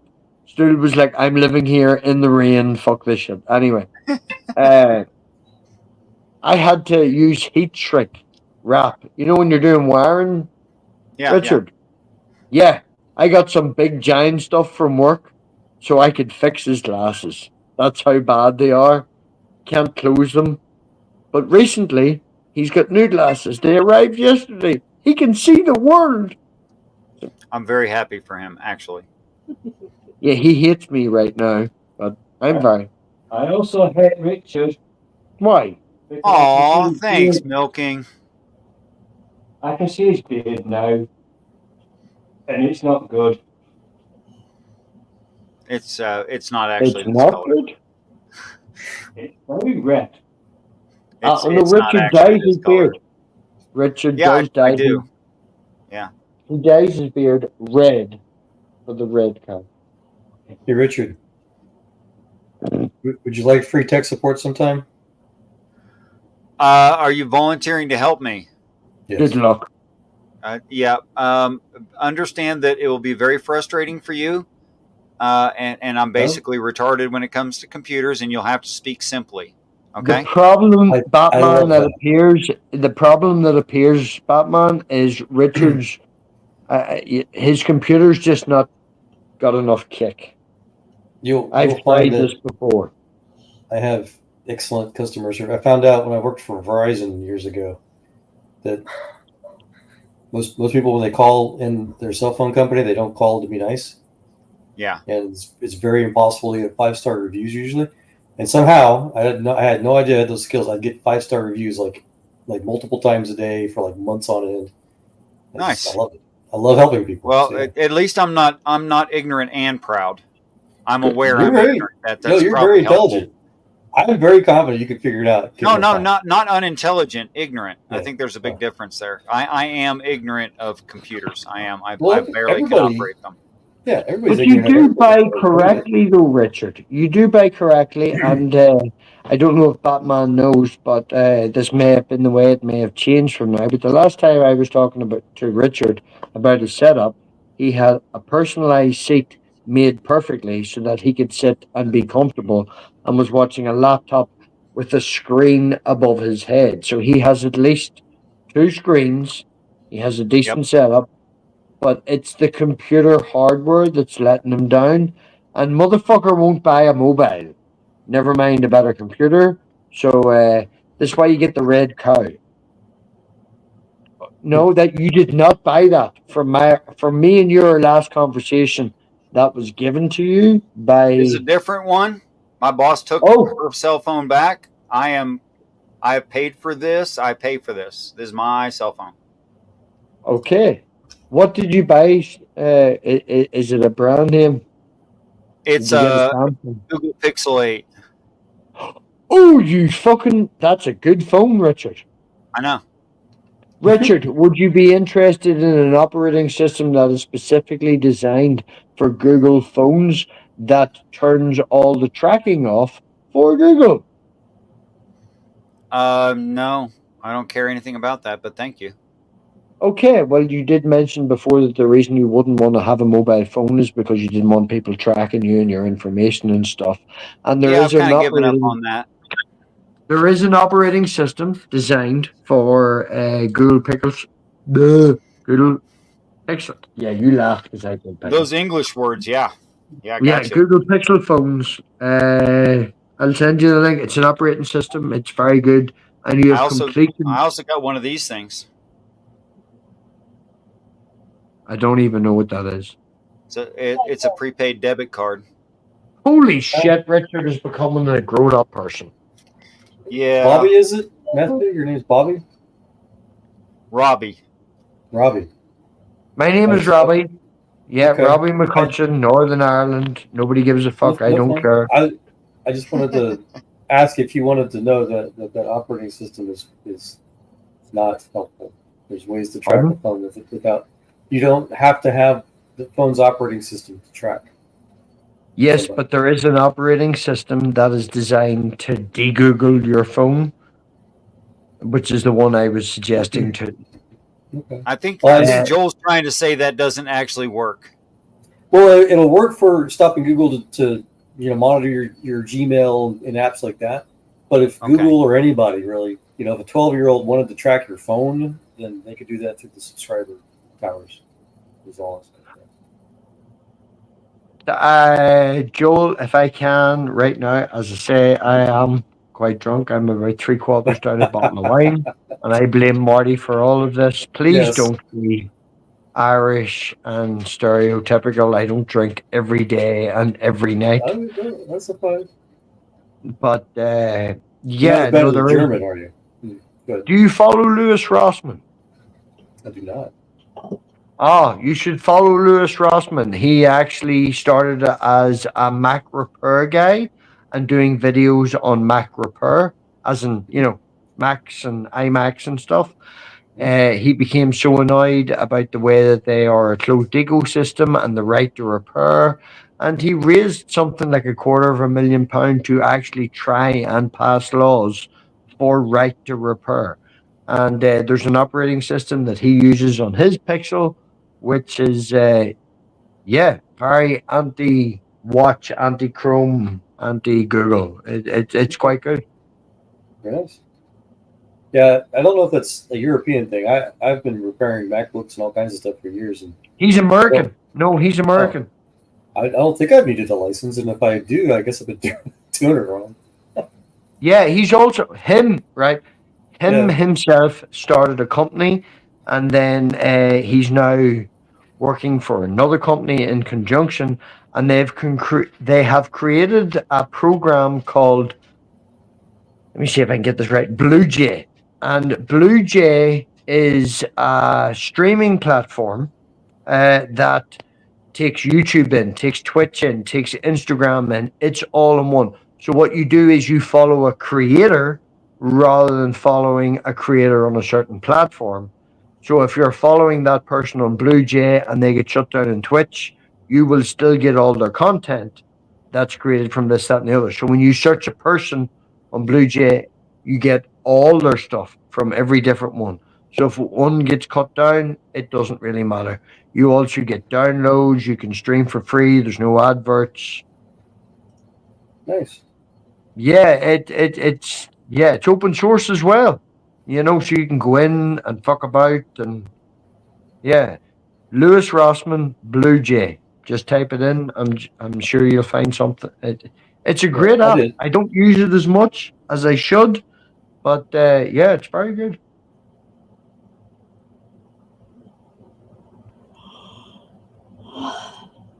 Yeah, that's exactly. Every time I talk to Marty, all she does is yawn. I'm bored. Stop it. That might be a compliment. You relax her. You make her want to go and take a nap. That's nice. I mean, personally, I could say this every right, time I Marty. talk to one of my family members, I have to go and have a bowel movement. True Marty, story. I'll put this out here right now, right? This is a thing that I noticed the other day. Okay. And you came to mind when I thought about this, right? Okay.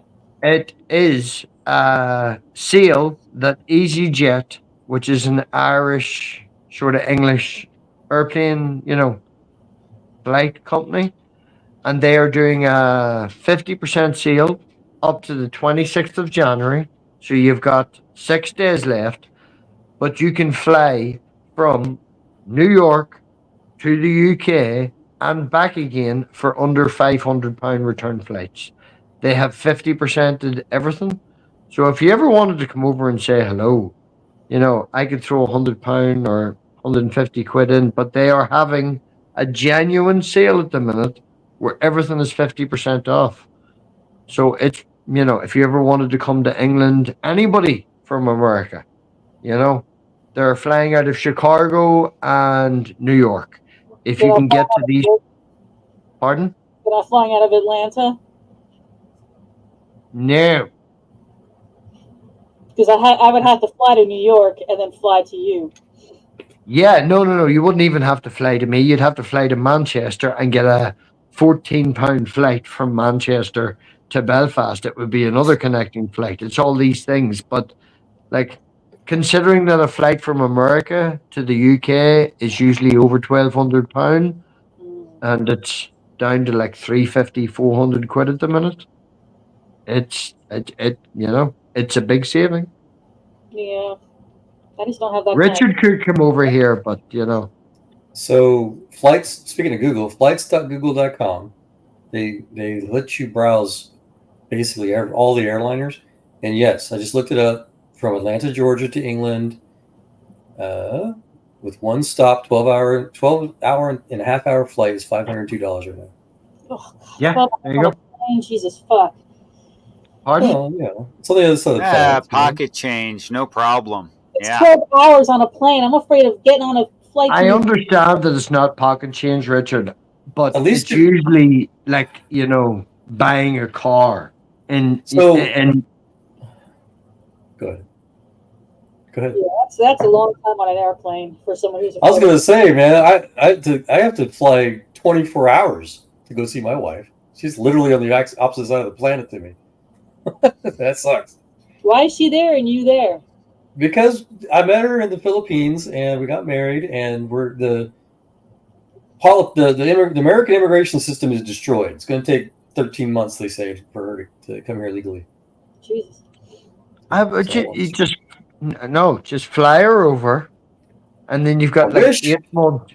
No. You've got I don't know, the Philippines, and no, we're not EU anymore. I was allowed to stay there for 8 months, and in the Philippines, yeah. But so no. America's. My partner a wee while ago was in America, and I could have flown over there and stayed for 8 months. Yeah, because you're from England or from Britain, from yeah, that's what I was thinking because of that bullshit. Well, I'm Northern Ireland. So I can fly to the Philippines. I get an automatic free 30-day free visa, and I extended that. Just a couple $100. I could extend that for 3 years if I wanted to. But Filipinos, they cannot come to America without a visa, and it takes months to get just a regular travels visa. In fact, the last time she tried was about a year ago before we met. And the U.S. Embassy agent literally told her, get an American boyfriend first, otherwise you're just going to be denied, right? And so she met me. But it's impossible. And so now that we're married, she can't really get a travel visa because the embassy will say, well, you're a risk to not come back because you're supposed to prove that you're willing. Where did you get married? In the Philippines. No. I'm pretty sure that the fact that I'm not going to get into it and argue with you. But I'm pretty sure that the fact that you got married, Richard, still 13-month wait. Yeah, it's either CR1 or K3 visa. The K3 visa was originally designed before Biden took office to help married couples get together sooner because you could do the green card stuff later. But that's gone now. Are you against Biden? Yes. Very much. Oh, right. Let's go that route instead of that. It's just a hard fact that it was before his administration. Married. Would you consider yourself a Republican? No, I'm not. I'm independent. But foreigners could move to the United States quicker if they are married. That's gone now. Who are you going to vote for, Camilla or Trump? Not Camilla. I don't want to vote for Trump. Okay, right. Well, you've only two options. So instead of saying not Camilla, you might as well have said Trump, but you don't want to say Trump because you've declared yourself as an independent. So you've said not Camilla. Okay. Yes. Would I be right in saying that? No, you're not. He could vote Kennedy. Fuck off, Richard. Kick yourself. Or I could vote Bugs Bunny. I can do a write-in if I wanted to. Yeah. Okay, am I right? I asked if I'm right. Am I right? About what? I didn't quite catch it. I'm not voting for. So you said I'm not going to vote for Kamala, and I don't want to vote for Trump. But will you, if you are going to vote for Trump? If I have to, I don't want to. If you have to, you mean you will? Maybe. We'll see. As it stands now, if nothing changed, will you vote for Trump? The deeper personal answer, I personally do not care. America's been destroyed since Calvin. No, you do care because you're going to vote. Just answer this.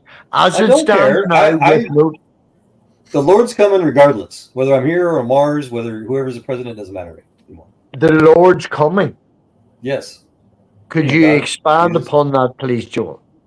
The Lord Jesus Christ, he promised he's going to come back and destroy this planet, start a new one. It's going to be great. Yeah, he promised he was going to come back a long time ago. He promised he was going to come. He did? No. Where are you getting this information from? We'll start there before I make any statements. Well, the promise is old. From him. Pardon? The promise is old. That's true.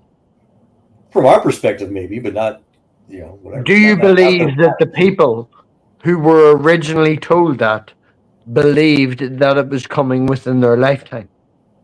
I don't know. I don't know if I care. I don't think so. I know if you don't care. No. That's null and void. I'm asking, do you believe that the people who originally heard this thought that it was coming within their lifetime? I don't know. I'll have to ask them when I meet them. That's a total implication of, people coming back from the dead and this, that, and the other. I'm asking your opinion. Do you believe? I'm going to meet them when I go upstairs. When I go home, I'm going to meet them and I'll ask them for you. You're avoiding the answer now, Joe. You are avoiding. No. You're avoiding the answer. Under your opinion, you have an opinion. No, you're entitled to an opinion. And I'd rather ask them myself. Okay, now that's an opinion. I don't know. Yeah, well. Now, a lot of historians say that people have been expecting end times for something about 2,000 years. If that's your point, there is a lot of people who have said and thought that. Mm-hmm. I don't know if you noticed, Richard, earlier I put a link to a channel in your live chat. Yes. The Machine Lies. I found that from The Freak. You know The Freak, yes? Yeah. I also know TML. I've been on his channel several times. Yeah. Oh, have you? I haven't seen. I had a quick look back in their catalog, so to speak. I never seen you, which is why I suggest. When I figured out that they were very conspiratorial, I kind of became disinterested. But the first time few times I checked them out, they were talking about astrotheology, religion, and such like that, and I was very interested in the channel. But I've since lost some interest. I still think they're very intelligent, interesting guys. Don't get me wrong. Yeah, I watched 2 or 3 videos over this last week. Thought the exact same thing, and then I watched a live video this morning, just after my breakfast. I went out for a smoke. I had a wee streak round, see who was live, and total conspiracy. This, that, and the other. However, TML, if you want to learn about the history of philosophy and modern social constructs, seriously critiqued, TML's your guy, man. You can learn stuff over there. I know I did.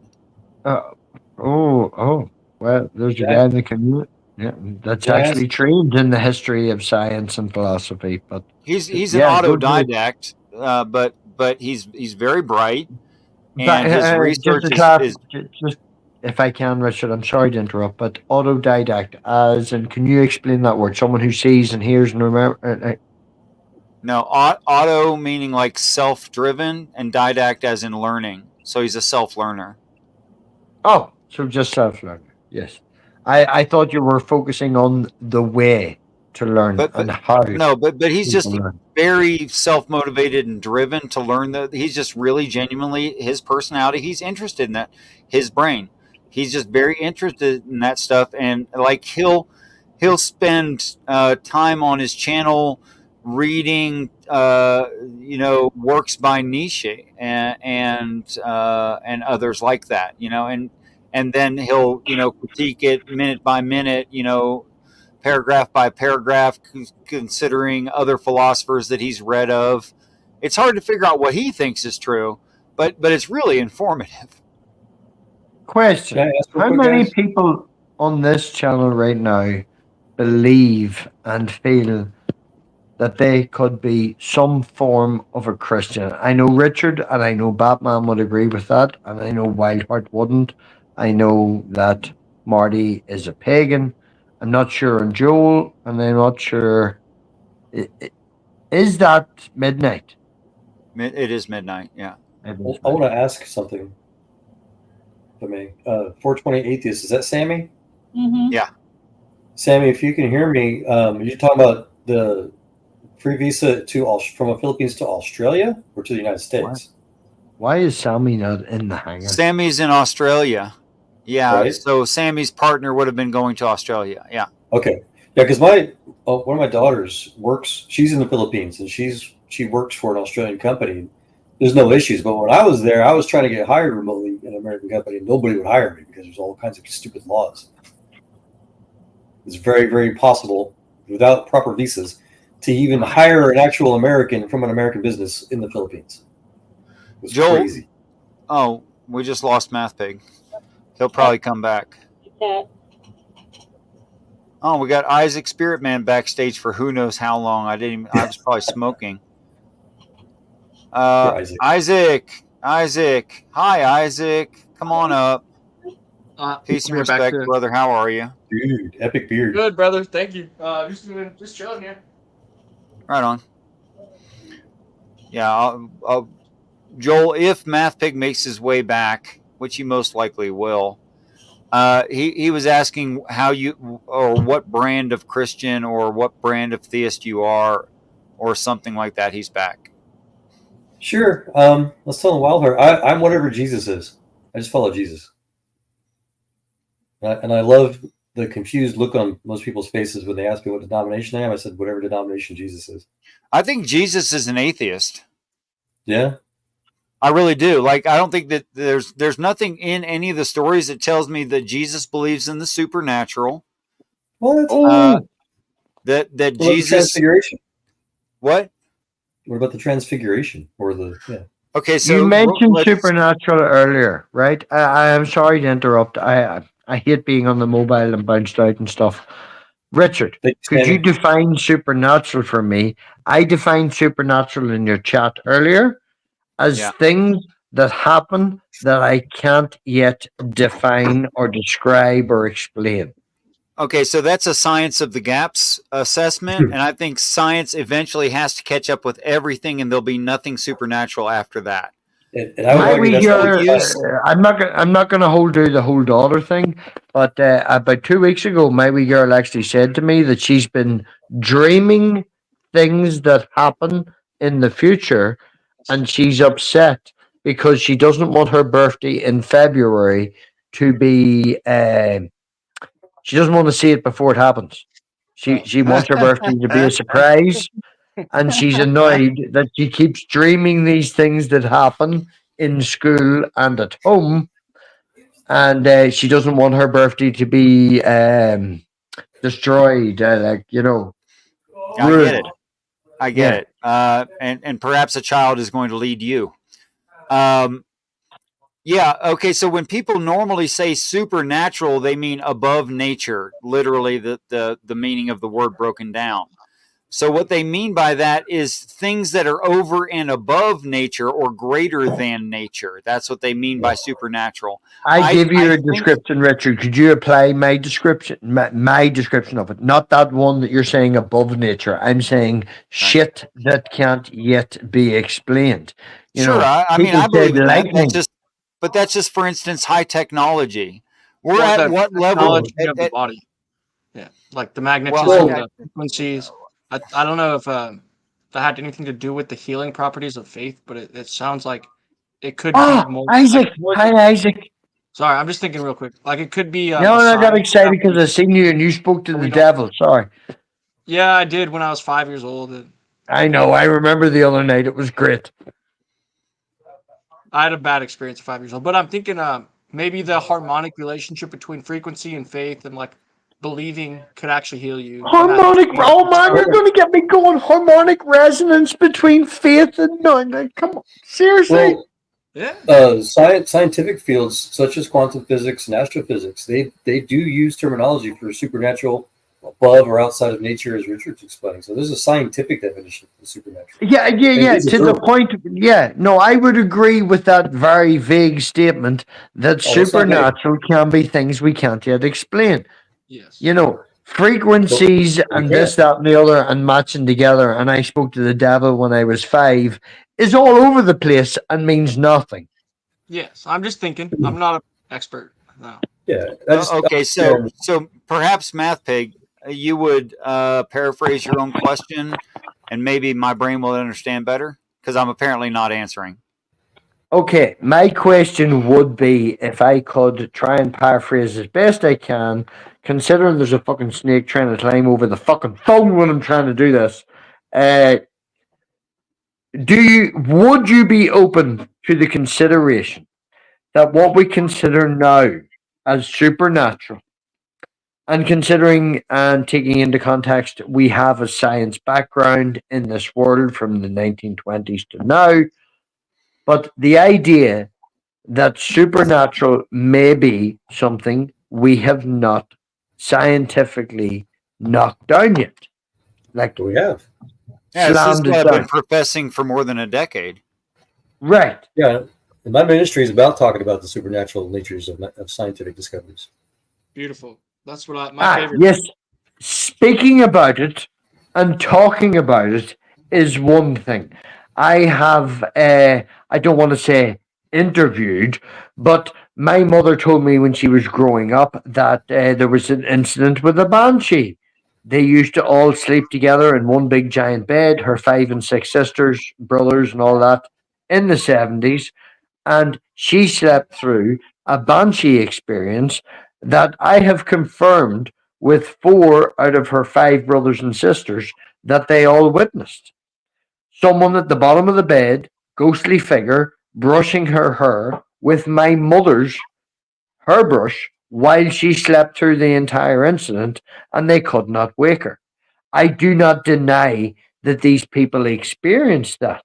I've had, as I said, 3, 4 confirmations of people who have experienced this. I don't think it was a group hallucination. I don't know what it was.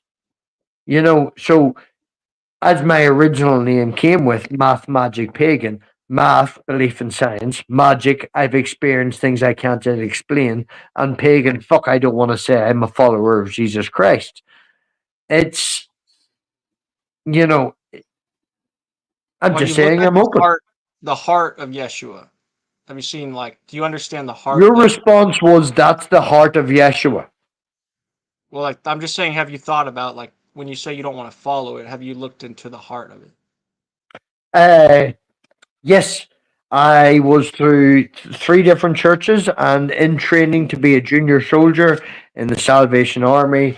I've probably got a Bible closer to me than you have right now, and probably more in this house than you have. Religion was very important to me, to the point where I lost my faith, obviously. But, I wouldn't want to say I'm uneducated. I see. But I don't want to say that, I'm Dr. Josh Bowen or anything like that. I have experimented with frequency and electricity in the body. And this is okay, you've experienced. Okay. Please explain your experience with frequency, electricity, and the body that you said together. Yeah. Show me what, did you put an electrode up your ass or what? What did you do? No. This was legit. This might speak to you a little bit. So I had this theory. I had a golden plated brass coin. You had a hypothesis. Yes. So I had a gold plated brass coin, $100 coin. I started playing a frequency in the room on the computer, and I started flipping it in the air, right? And it started to change the frequency in the room when I flipped the coin, like it was absorbing it, and then I grabbed it. It started to change the frequency in the room.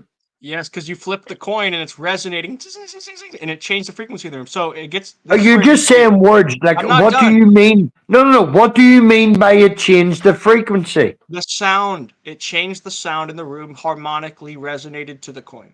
So there's a sound wave moving through the room, which is a physical thing, and you flicking your coin through the middle of that.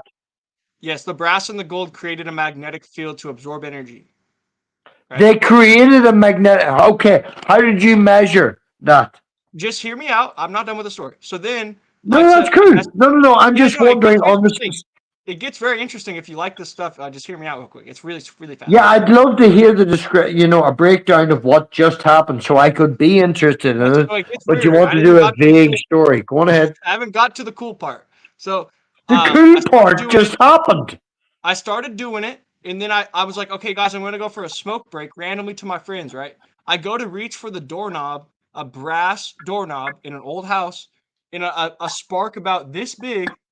Like fucking 3 inches of a blue plasma spark come out of my body, hit the doorknob, and make a sound. And my friends heard it. They're like, "What the fuck was that?" And I Oh, said, that's "Oh, my so body cool. just shot That's out really too funny. far." That's really funny. About a Yeah. year and a half ago, I bought a mat for my living room off Facebook Marketplace, and it was what we would call over here a shag mat. It was very long haired mat, and I noticed that I created a static charge. And one day on my the weekend with my daughter here, I actually walked around the room deliberately and created that so that we can create a little blue static charge between us. That's called science. Yes, and I just studied. I just randomly had the hypothesis. I reached for the doorknob and it hurt. Like it was this You had long a hypothesis that static electricity was a thing. through a frequency and a coin. Yes, and it worked. No, not a frequency in a coin. Static electricity is a This was scientific magnetic, thing. dude. This was an electric flipping. It creates a magnetic field, you know, with electricity. No, I don't. I want you to explain it to me. I'm That's all I talking to know. you I about. don't know the science behind it. I just tested it and it worked. That's all. I don't know. Okay, I'm well, just you trying to get can't to like test so like you something don't if you don't understand yet. understand it. It is a part No, of you us. So can't. like No, that's you all I'm trying. can't. Huh? You can't test something unless you understand it. Yeah, Isaac, have You're you heard of a just Jacob's saying ladder yet? words. Batman, you're a logic man. You're also a Christian. Jump in here and help me. I just wanted to ask if you've heard of a Jacob's ladder. Yes. Yeah, same A concept. 33 spine vertebrae to climb into the brain and open your pineal gland and merge the left and right side of your brain. I want to hear Okay. Batman. That's what I like. I'm selfish as No, fuck. dog. Jacob's ladder has nothing to do with the spine. Nothing at I all. was going to say, was he talking about Jacob's ladders? Or what was he talking about?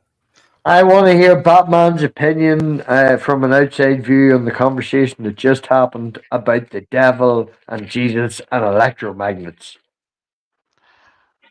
I don't necessarily see how those things associate with each other. No. Maybe I'm sure you know about Rupert Sheldrake. Maybe he's experiencing some strange form of morphic resonance. I'm being charitable here, don't you know? But I don't see any way how sound waves can be dampened by electromagnetic waves or fields. It boils down to that video back in the day about ancient aliens, and they built the pyramids by sound. Sound modification has, and there's a video you can look up on YouTube where they use sound waves to make a spider float. They have done this. They can't build a fucking pyramid out of it, but Maybe I actually, huh? with cymatics, I think you could actually carve a pyramid or a temple with a push of a button. see, told you. Wait, what? With You what? could match the resonant frequency of a rock or something, find out through AI or a computer to like map it into its resonant like harmonic rhythm, create shear force, add nodes, and you could probably press a button and like create shapes. It's just a theory, but because like everything has a fraction point, a shear point, where a certain frequency hits it, it'll shear and make a shape. It'll Fucking knew he was going there. Yeah, have fun with that, Batman. Go. So what do It's you? just a theory. I'm not telling you it's real. So what do you? When you say the word theory as a scientific, say hypothesis, please. Hypothesis. Sorry. Yes.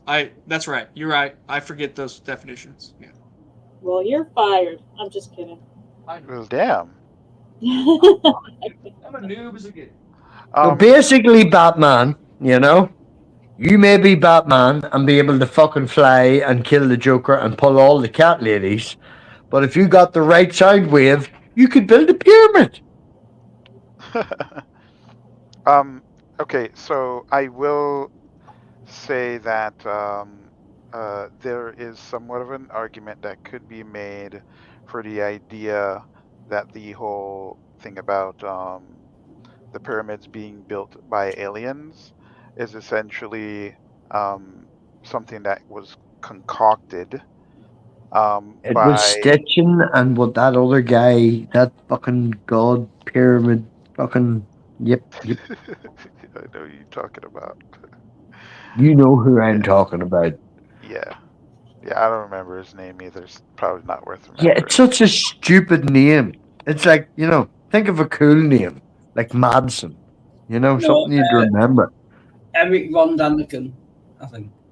There you go, Eric von Daniken. Yeah, Eric von Daniken and Stitchen is Yeah. the entire reason that we have the Ancient Aliens show on the fucking Discovery Channel, History Channel, whatever it is. Love it. Yeah, but if you look at like southern of the actual Egypt area, you'll realize that a lot of the Egyptian culture actually came down from the south. Now, I'm not saying southern Egypt, right? Because that is essentially meaning the opposite. I'm talking like literally, right? And so what you find south, further down when you go in Africa, is that you find pyramids, and the styles are somewhat close in terms of how they were built. They worshipped the same deities. They shared a lot culture wise, um, and so there was this thing where Aliens! yeah, people are saying, well, the typical I'm idea is not that saying it's aliens, okay? I'm not. It could be people from Atlantis, all right? This is a definite possibility. there's this thing where they realized that the first set of pharaohs, well, for one, they were black, and the idea that these super advanced civilizations existed even before Egypt, where Egypt got a lot of its culture from, was quite disturbing. And even the practice of mummifications and the purpose of pyramids came from that culture. So the whole ancient aliens thing, at least to some people, I don't know the exact idea behind it, but some people were saying that it was to distract from the fact that they were actually built by people, other folks in the industry or in the area that use the same style of You're building. trying to Not say big. distract from the fact, and Marty's cat is waving their ass right at the camera. So I'm sorry, but you need to give it a minute. She was doing this dance thing. I don't know what that fucking cat moving on. He's giving himself a bath, cleaning himself. He's giving himself a bath A bath in your hair. in your ear with their ass in the air for the entire internet to see. And he's playing. Okay. Are you playing? What are you doing? It's like showing his butt. Oh, thank you, Merlin. See, he says he loves his mommy. But anyways, there were techniques. We don't know all of the techniques, obviously, right? But they did employ some really cool practices to build out those pyramids. Math. Oh That's yeah. it. You say cool practices to build out the pyramids. You might as well have just said they did the numbers. It's what would you define as cool practices to build the pyramids? It's a nice word, but Well, it's one thing to draft something, right? But it's another thing to actually build it. Like the mechanisms of cutting rock and transporting them over large distances. Like there's a lot of logistics that goes into all of that shit.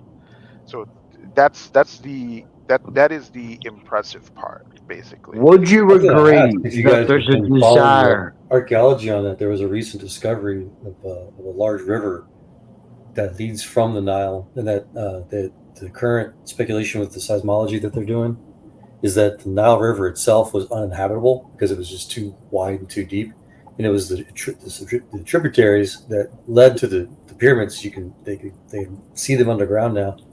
That's where people actually live. So it was actually easy to transport the stones that they're speculating now. Would you agree that it's a human desire to create things? Like Richard, again, I'm going to use Richard because it's his channel. Richard has a chair that is specifically designed to his stat, his weight, the way he wants to sit. He spent time thinking about this, probably made Mark 1, Mark 2. But would you oh, you got it perfect the first time. Okay, Jesus maybe told you. Do you agree that it's a human desire to create things, to maybe it's just me and It's a my fucked human up brain and Richard desire goes, to have someone near. Put your picture on my... No, sorry, what's that? no, I'm just saying, personally, I want to make things. I tinker. My entire living room is a fucking workshop. It's a disaster. Usually. At least Richard has a basement. There's a desire to tinker, a desire to wander about. Someone pointed out to me the other day that it was a male specific thing to have a man cave to fuck about with this, that, and the other. But I don't think that's true. I think it's a human thing. Men just go a wee bit further, and that's why women live longer. But there's a desire in the human species to improve ourselves, to learn. You've got a choice. You can gossip and talk about the man that fell over outside and laugh about him and brain rot yourself, or you can try and ask the hard questions and improve yourself. And it's that makes us human. Yeah, I mean, I don't think anyone would necessarily even disagree with that. So you're telling me I'm correct again. That's what I like to hear. Keep telling me I'm right. Come on. He said he's Irish, Theo. Can I just want to, real quick, I want to circle back. Marty answered. Huh? Oh, I accidentally said out loud, you already answered, Theo. Go ahead, I'm sorry. Yeah. I just want to circle back real quick. Joe, when Matt Pig asked you who you're voting for, you're like, it doesn't matter because Jesus is coming back anyhow. Do you not think that your life and the lives of people that you love in this planet and other things are important just because Jesus is coming back anyhow? Do I think they're doing what with Jesus anyhow? I'm sorry. I said, do you not think that this life and this planet and this world and this what we're living in now, this reality is important because your Jesus is coming back at some point? Well, absolutely it is, but it's not going to be dependent on who's elected. But you don't think who's elected has not so much a say, but has a hand in how in the country that we live in? Not at all, because especially in America, which is why I love living here, it's actually very irrelevant. The president is the American jurisprudence and form of government was specifically designed to never have a king, despite what the media and some political frauds would try to make the presidency out to be. So my personal political opinion is that we've not had a truly American president since Calvin Coolidge. Everybody else has been kind of flaky. But it's not important because, for one, I don't believe that any of us, much less those of us that follow Christ, live by circumstances. And God does miracles every day to the point, that no matter what good or bad might happen because of our choices. God does miracles every day. Okay, I'm going to jump in. I'm sorry. God does miracles every day. Show me a miracle that God does every day. This is a statement. The more important thing was that we can put our personal actions to, and we have to fight good, the good versus evil battles personally and individually and nationally. What's good and evil? You're just saying words. What's good and evil? Define good and evil. It's something an atheist can never know. Thank you. An atheist, you're specifically saying an atheist. What about people who believe in Buddha? What about people like Richard who are not atheist, not Christian, you're being so vague, Joe. I'm not trying to be an asshole. I'm just trying to slam down things, okay? Tell me like I'm a 5-year-old. You're saying lots of vague things that mean fuck all. Like, take 2 pickles. I piss on 1 pickle. I put that pickle in the microwave. Which one will explode? I'm just saying my words. answer to you to simplify it for you, if you have to ask what's the difference between good and evil, you cannot know. No. Define then good and evil. Some people matter to you. would say that lying is evil, but if a Nazi turned up Doesn't at your matter. door and you're the Jew in the basement, would you tell them a lie? Things Well, are different. That's why Define atheism these is terms a for danger. me.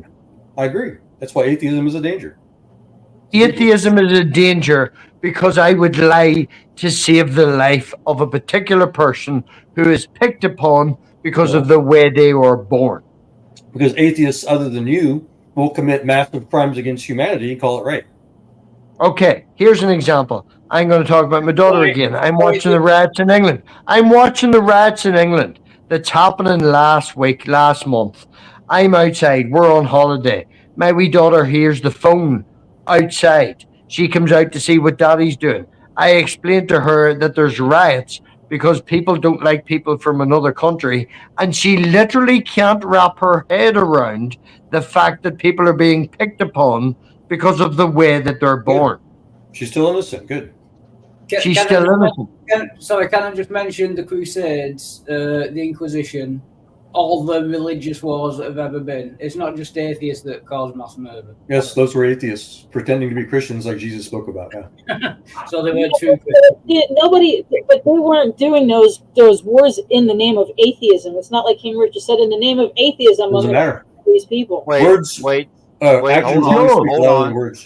Joel, can I ask you a question? Hold on. Joel's not without a point.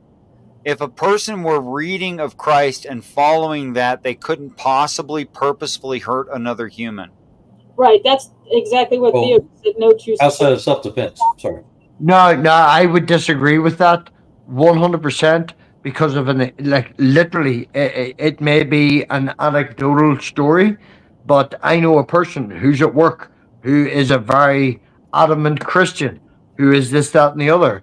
And what happened in Hezbollah today with the walkie-talkies going off, I don't want to say that it wasn't a good response. Okay, he was like, fair play to these people, this, that, and the other. I'm like, dude, it's literally sanctioned terrorism.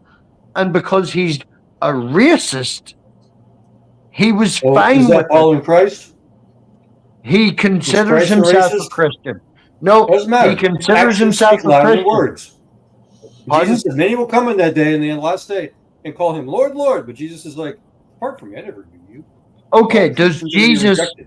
Okay, so as a very, I stress to use the word staunch Christian. I'm not going to say zealot because that's Richard, and you're not as bad as him.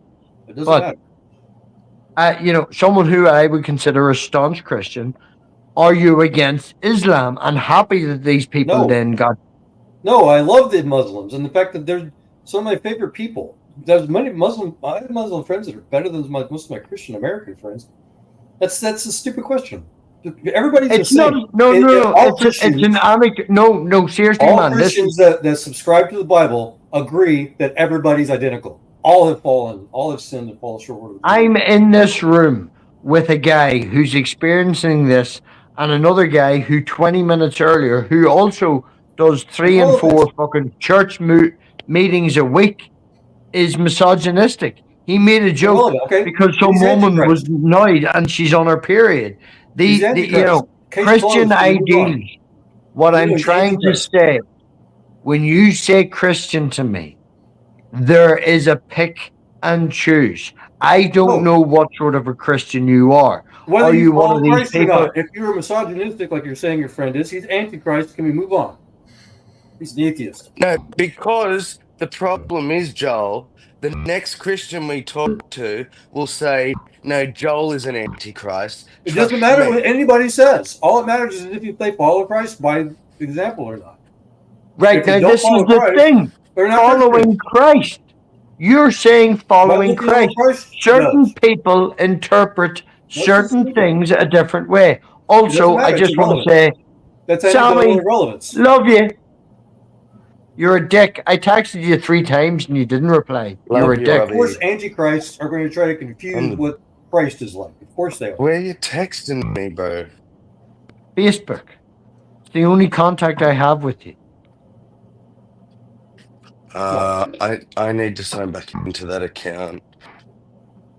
Clear. Yeah, I went AWOL, as Richard can attest. Not just from me, from everybody. If anybody here can remember Skeptic Skeleton from over a year ago, he took a hiatus. They texted me tonight, and we've been chatting back and forth, and they've been gone for like a year. Skeptic Skeleton. We did a video on their channel about the historicity of Jesus. Very good person, great brain, fantastic brain. But yeah, it's nice to talk to people. It's not a name I can remember. I'm trying to think, is there something else they've done? Or were they sort of new Anyway, to the back community? back to the conversation. Define Christian for me and be very specific because I'm an asshole. Talk to me like a 5-year-old. What does a Christian believe? I already said so many times. No, I'm asking. And I told you more than 5 times in the last 10 minutes. I'm very, very sorry. I'm a stupid, drunk Irishman. Can you summarize it into one paragraph for me right now? You're stupid. You may be drunk, but It's someone you're not really interested. No, I am very interested, man. I've built my YouTube career. No, I genuinely am interested, but I have this fucked up brain where, you know, people, like, I don't want to say undiagnosed autism, I don't want to say Asperger's, but there is traits in my brain where sometimes I have problems. I used to work for an autistic guy named Elon Musk. No, I didn't say that. I said undiagnosed. I've got traits. But anyway. That's an excuse, man. You're a very intelligent person. No, you see, no, I did not know. I specifically don't want to say this is an excuse. All right? Okay, I'm just saying, from my experience, that is typically a common excuse. You're a very intelligent person. And I'm saying this genuinely. If you were genuinely interested, you would know what I've already said. So repeating it is frustrating. I am genuinely interested. I want you to describe to me Christianity. You've said 2 or 3 different things, and there's at least 2 people on this panel who would not match with your description of Christianity. So let's do this then. To lower my frustration and yours, how about you ask one of the other people that paid attention? I'm going to make some coffee. Math Pig, it's someone who follows the teachings of Christ. Oh, fuck off, Wildheart. I'm going to smack you. That's what he says. Not my fault. I don't want a vague answer. I want a smackdown, like 5 rules, 6 rules. I want like a limitation. I want sort of like less fucking vague than follows the Jesus lessons. Right. A Christian does A, B, and C, and a non-Christian does X, Y, and Z. Like, that's what he's looking for. Joe, are you there? Did you fall off the planet? Well, Joel has already declined answering, feels that he's answered enough, asked that MathPig might ask other people in the room what Joel had said before. But I think there's an intrinsic problem that isn't even being addressed here that should be addressed. And that even if you were an apostle and at Christ's right hand for 3.5 years, and some of them were and will be, by the end of the story, they still didn't know who he was and what he was trying to say. They still didn't get it, and they met the guy. They hung out with him. It depends what gospel you're reading, though, Richard. You know, you could read the gospel of, you know, this, that, and the other, and they have, there's different gospels that aren't in the Bible that disagree with that statement. But they still need his teachings. What I'm trying to say is every brain understands Christ differently. And the only one in the story that's objectively described to know Christ is the Father, and vice versa. So all the rest of it is making approximations. So if someone makes an approximation of what Christianity is, that's appropriate. Yeah, but then there's no... I want to know. That's the point.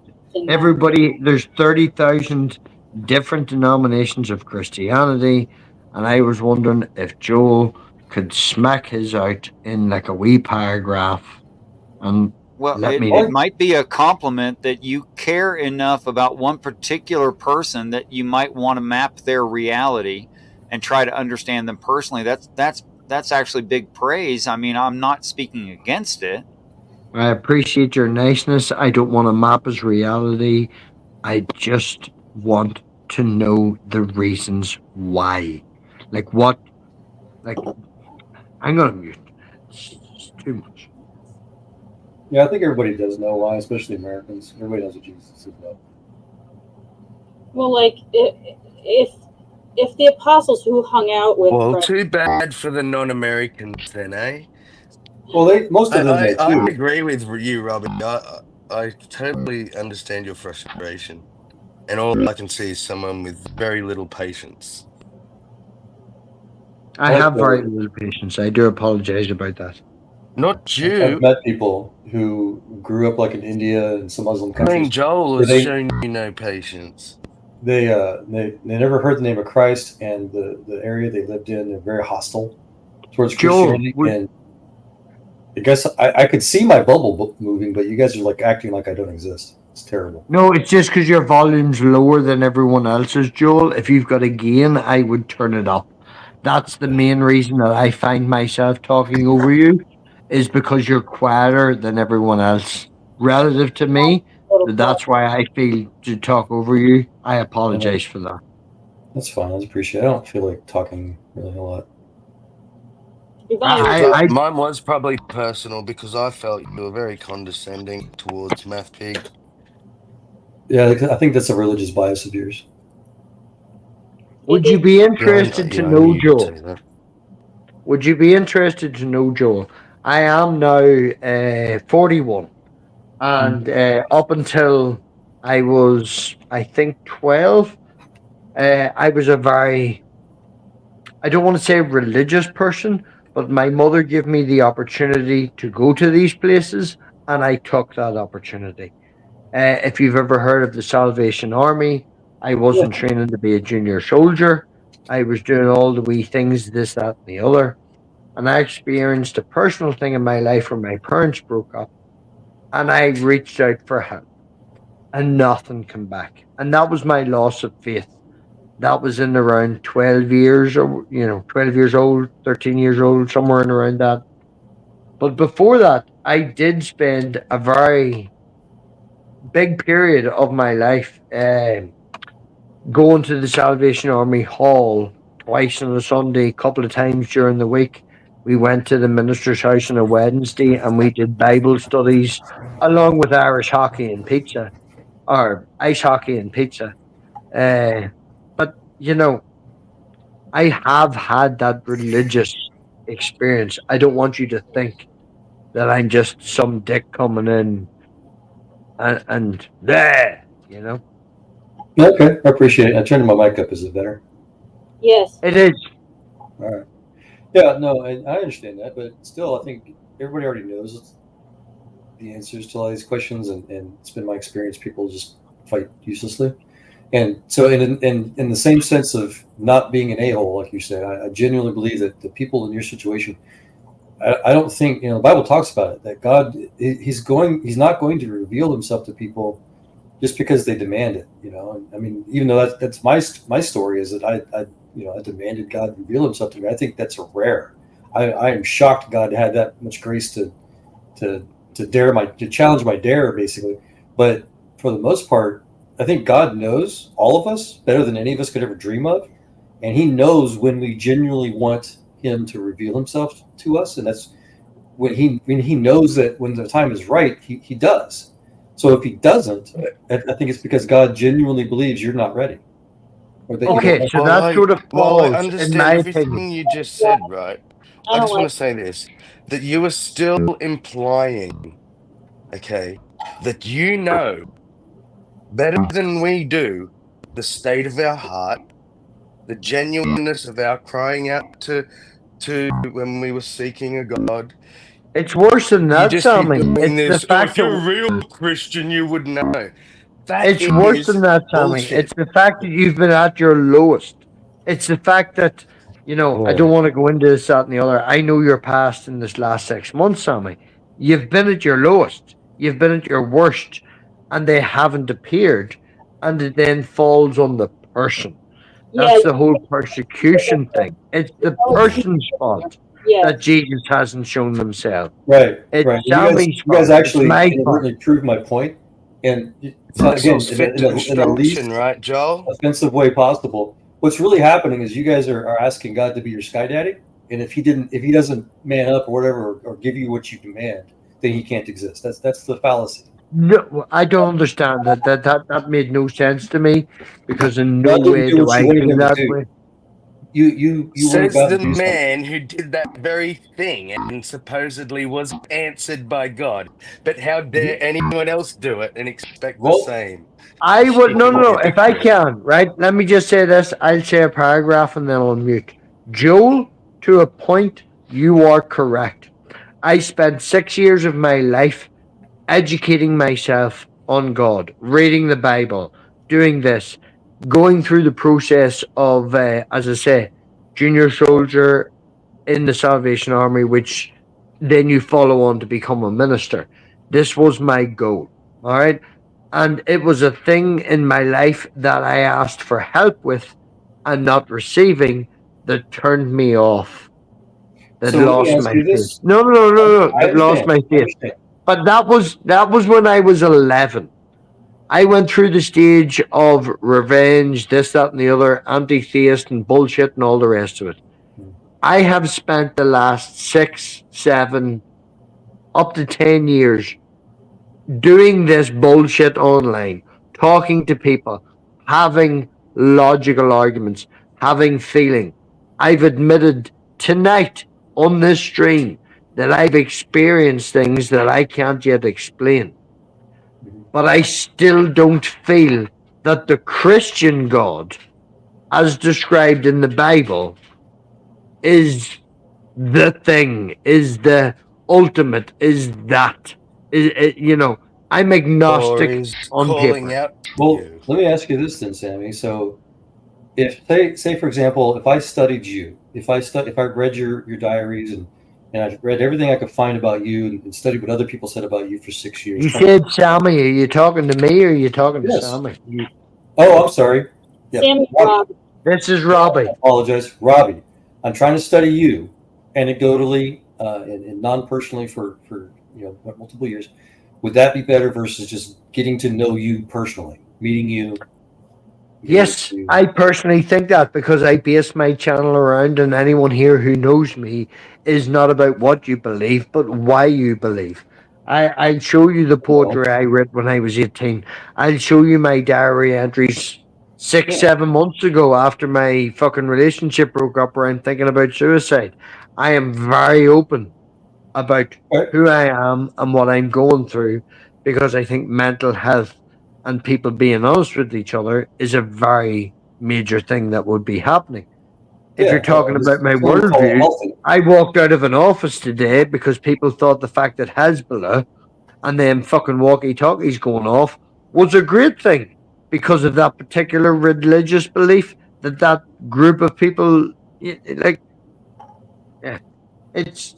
Well, the question I is, have do you my think point. that I could get to know you better impersonally by reading your work or what other people say about you versus getting to know you personally? I'm trying to get to know a person who I met online, and I'm not talking this, that, and the other. She's a female person. And what I did, Rich will be aware of this. Nobody else. I think actually Sammy has seen this. It's a video which is privatized, and it's called Math Pig versus Soul. And it's me and Richard talking for about 2 or 3 hours. And I'm not a really good state. I also shared tonight's video that I said to Richard in the chat when we were talking earlier about watching Digital Hammurabi's 1000 stream from 6 years ago. Yeah, I've no problem sharing who I am. I've no regrets Right. I'm about not who I am. asking you about how comfortable you feel sharing your life. I'm asking what's more effective. How do you get to know Can you get to know somebody? Well, Well, that's if the you're point. talking about an invisible being as opposed to a human being, I can see, touch, feel, hear, then You're talking to someone who's looking for God and saying, "Oh, you just have to believe in Him already." It doesn't work that not at way. all. No, How do we that's have a your religious relationship belief with that God someone is we don't? invisible. How do you have a relationship with someone you can't see, touch, You or can. feel, You can or see, touch, find feel. that Yeah. you haven't found yet? That's your religious belief, what you're saying, and that's what I'm saying. There's a You can question find God. there, and you're just saying that's my religious belief. How is Yeah. a Marty's got their question my hand up. religious You can belief? meet God in person, and I think all Right. to be a Have Christian, you you met have God to. in Never person? mind. Yes, Go, I think Marty. You've met God in person then. You can meet God in person. You made that statement, right? all Christians. Have you? Damn it! Stop preaching! Stop yelling at me! I'm answering you while you continue to talk over me. All Christians meet God every day. Great story. Now, do you want to I think answer either of the questions? I already did. You guys are not here to listen. You're here to be jerks. You're here to be No, jerks. no. We're Joel, here to push again, back I'm on my on your mobile. You really weak answers. you ignore. You're only here to be I'm not hostile towards ignoring. Christianity. That's it. You are I'm religious saying that is bigot by a definition. weak This is a answer. There is useless, nothing wasted in that answer. conversation. Change subjects, We're please. telling You're not you, here to see, talk. you're dodging it and you're getting angry. It's what you do. Bullshit. Because you won't To get listen, and away all from the you do question that is you've not talk and answered. attack me, and you're All not here. you You're not do. genuine. You're fake as hell. I think Okay. Marty wants to say something. Please change topics. Yeah, No, you don't control Richard's channel. I asked nicely. Richard Let does. Marty talk. I don't know if you're familiar with a book. They made a movie out of it, but it's called The Mists of Avalon. Joel, have you ever heard of it? Miss who? The Mists of Avalon. Yes, I've excellent. heard of it, yeah, but I haven't seen it yet. Yes. Okay, so do you know in the part where Camelot is burning to the ground and Arthur is rushing to try and save everybody, and he breaks down and he prays to the Christian God, and then he prays to the pagan gods, and he doesn't get a response from the Christian God. And Vivienne, the Lady of the Lake, says, "You've called to the Christ and you've called to the goddess, and it is the goddess who answered." And then she gives him Excalibur. I've called to your Christ. I've called to your God. I've been in the midst of depressive episodes where I'm sobbing, and I'm like, please, not daring, like, hey, God, screw you, show yourself to me right now. But like, where I've asked, I've begged for your God and your Jesus to show up, and I've never gotten anything. I've just turned 47 in June. So I in my experience, between you and him. Raised by Christians, surrounded by Christians. My daughter asked me about God not too long ago. Her mother is a Catholic. Like, I'm literally surrounded by Christians that much that I thought it would be funny to buy a license plate that said 666 so I can start conversations with people. Joel, just to be clear, I may be aggressive and this, that, and the other in the way I'm talking. That's being Northern Irish. That's no malice involved. I enjoy these conversations. I like to have these conversations. And you can believe what you want. I'm literally surrounded by people who believe in My Christ. only frustration with you, buddy, and with Sammy is you guys. I answer the questions and you guys ignore it and just pretend like I don't. It's not that I ignore it. It's because I don't understand the reasoning behind it because of my brain, and I apologize for that. And that's why I be asking for clarification, and I can be a dick. I've been trying my best. But Joel, the way Sammy's I the thought a asshole. I'm conversation nice. went is we say you ask a question or we ask you a question, you give an answer, right? And it's not, oh, that's the end of the conversation. Usually then there's, oh, but what about X, Y, Z? And then you address that. You just go, oh, I've answered, you're not listening. And we say, no, you've answered a question, but maybe we've not put the question well, or maybe you misunderstood the question. Yeah, You it's don't like allow that. It's asking no, Sammy. I've answered it. I'm not talking about it. Change the topic. You're asking the same question over What and over. is with that? My answer is the same. You guys ask different questions. Then ask us to No, say it a different way if that's the issue. if I can just jump up and defend Joel, all right. I And I think have Marty had an has to let him interaction. in. No. If I can, I've had an interaction with someone quite recently. They asked me the same question 3 times over the course of about 4 or 5 days about what console they should buy and what PC should they buy a DS. I know this is irrelevant, but every time I answered the same thing. They were asking the same question in different ways, and I became very frustrated on the third day about them asking the same fucking question because at the end of the day, they were going to buy a DS regardless. And I can't answer in any different way when I hear a certain thing. And it was very annoying for the other person. So I can understand where Joel's coming from. We're asking the same question in different ways, and Joel's trying their best to explain it. So I just want to, you know. I'd That's like to very, hear the very same kind, questions and have a chance to answer as well.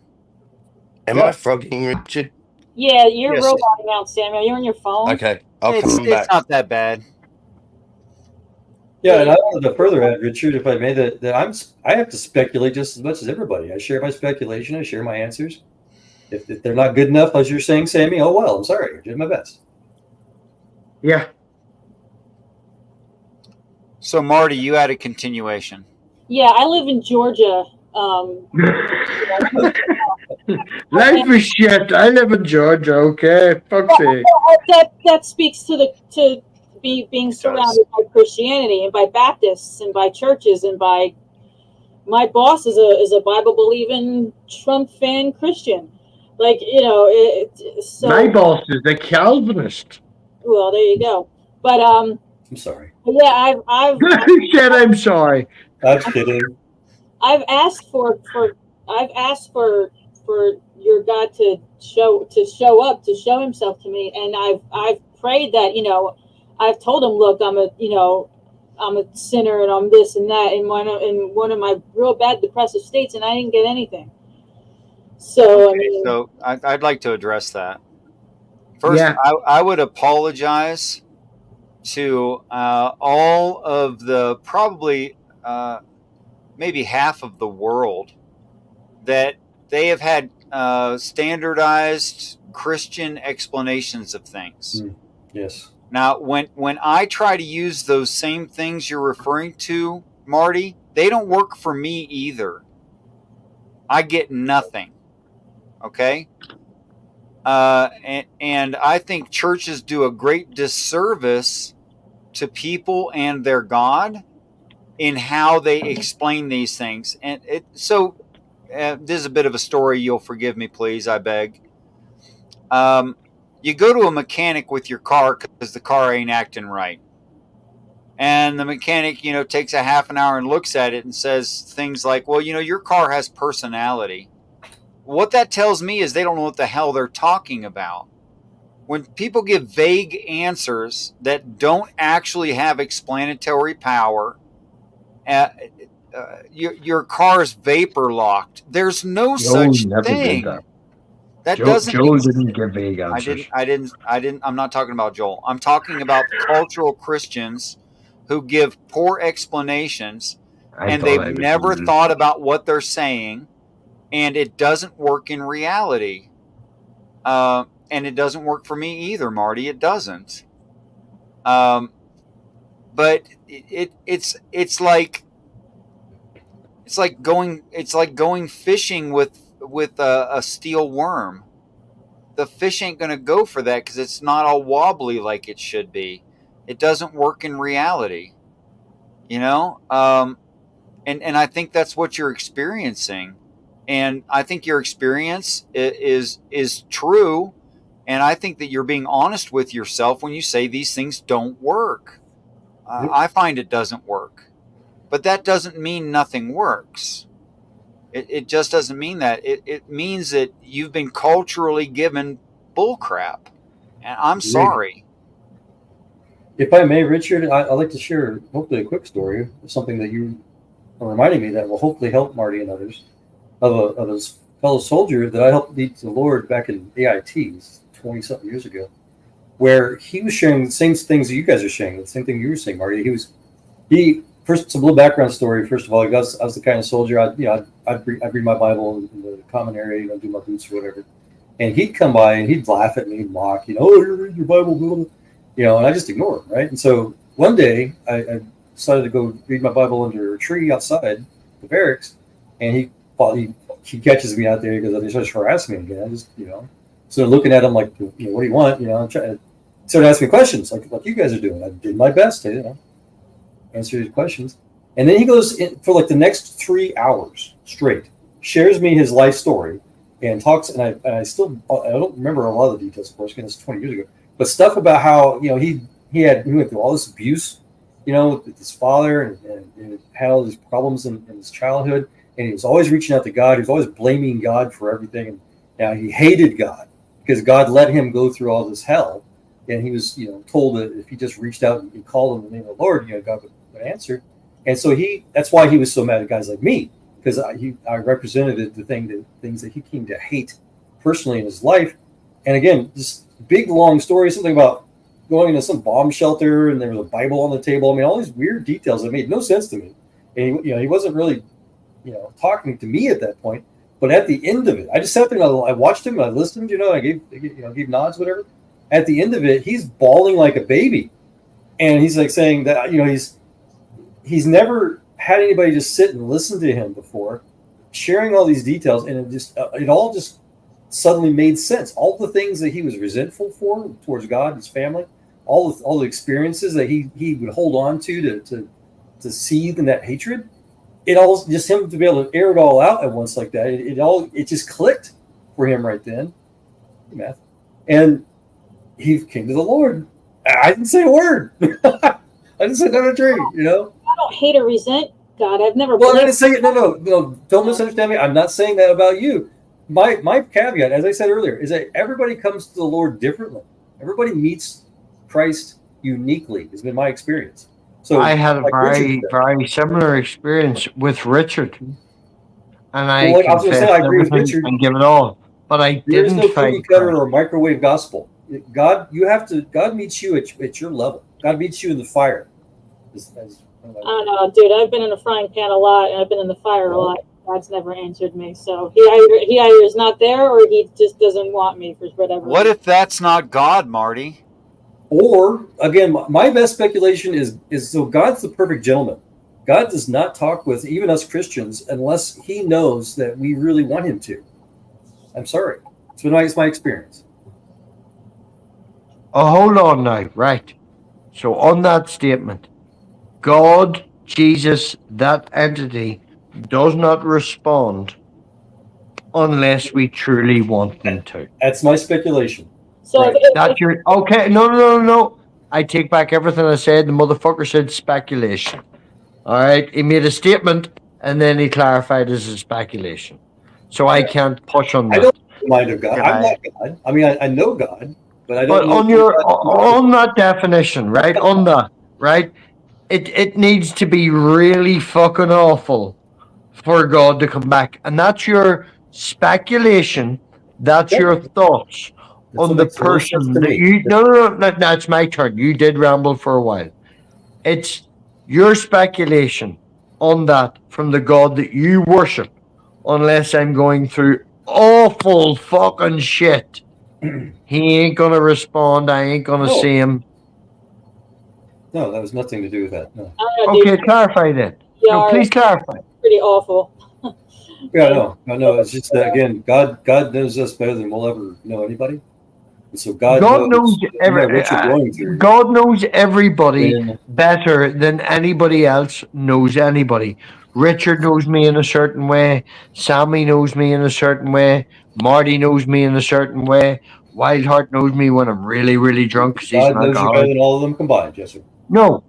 And God knows me, all of them combined. And God could show me in a way that I would understand and get that.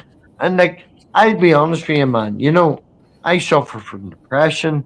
I ain't had the best last maybe 6-7 years of my life. Not to talk about it, the abuse I went through and all of that bullshit. Like, I would kill for somebody, an entity, a thing, a person. Maybe that's why it doesn't show you, because you're going to kill somebody. I'm teasing. I'm not going to kill anybody. I only tried that once. Teasing. Yeah, No, sorry. the point I'm trying to make is, I desire this.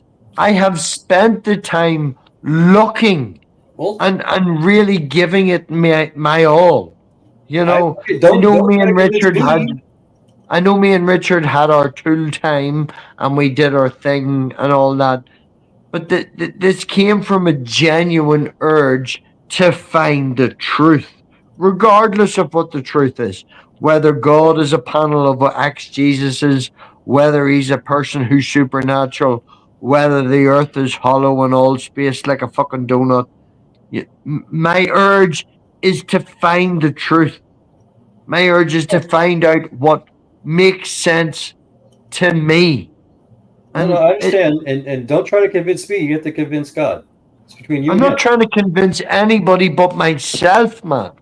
Well, I'm telling you how I feel. I'm telling you how I see things. I'm not trying to convince anybody. If you want to believe in everything I just said, knock yourself out. I interviewed a witch on my channel before who was made a witch with a knife and blood under the moon and the shit. You can believe what you want. All I'm saying, you are trying to convince me and probably others here why God. If you feel that I'm trying to convince you, I apologize. I'm portraying how I feel. You don't need to apologize. It makes perfect sense. I think we've all been through that, including myself. No. I apologize for how I'm coming across because you believe I'm trying to convince you. What I'm trying to do is tell you how I feel, not convince you. Well, it's a different thing.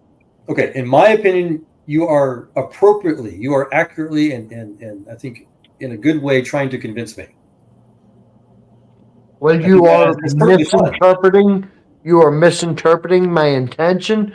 So I apologize for the words that I'm using because they have convinced you that I'm trying to convert you.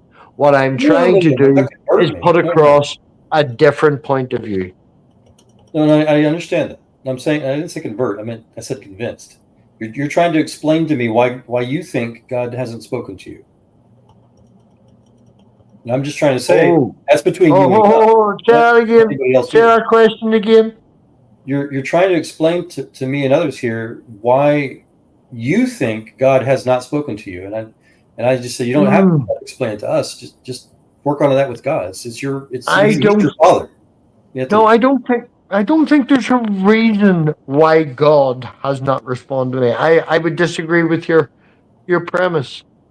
Well, then to me, again, as a logical human being, that's another reason probably why God does not speak to you, because you're just saying it doesn't matter to you.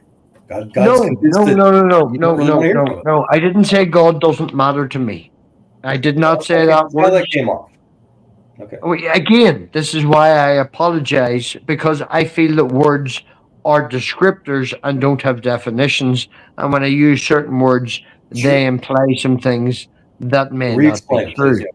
I understand. I am a very open person. Technically, with family history and all that bullshit, I come from a family of witches. My daughter has said to me, as I mentioned earlier tonight, she experiences things that then come true. And she really doesn't want to see her birthday before it happens because she doesn't want it ruined.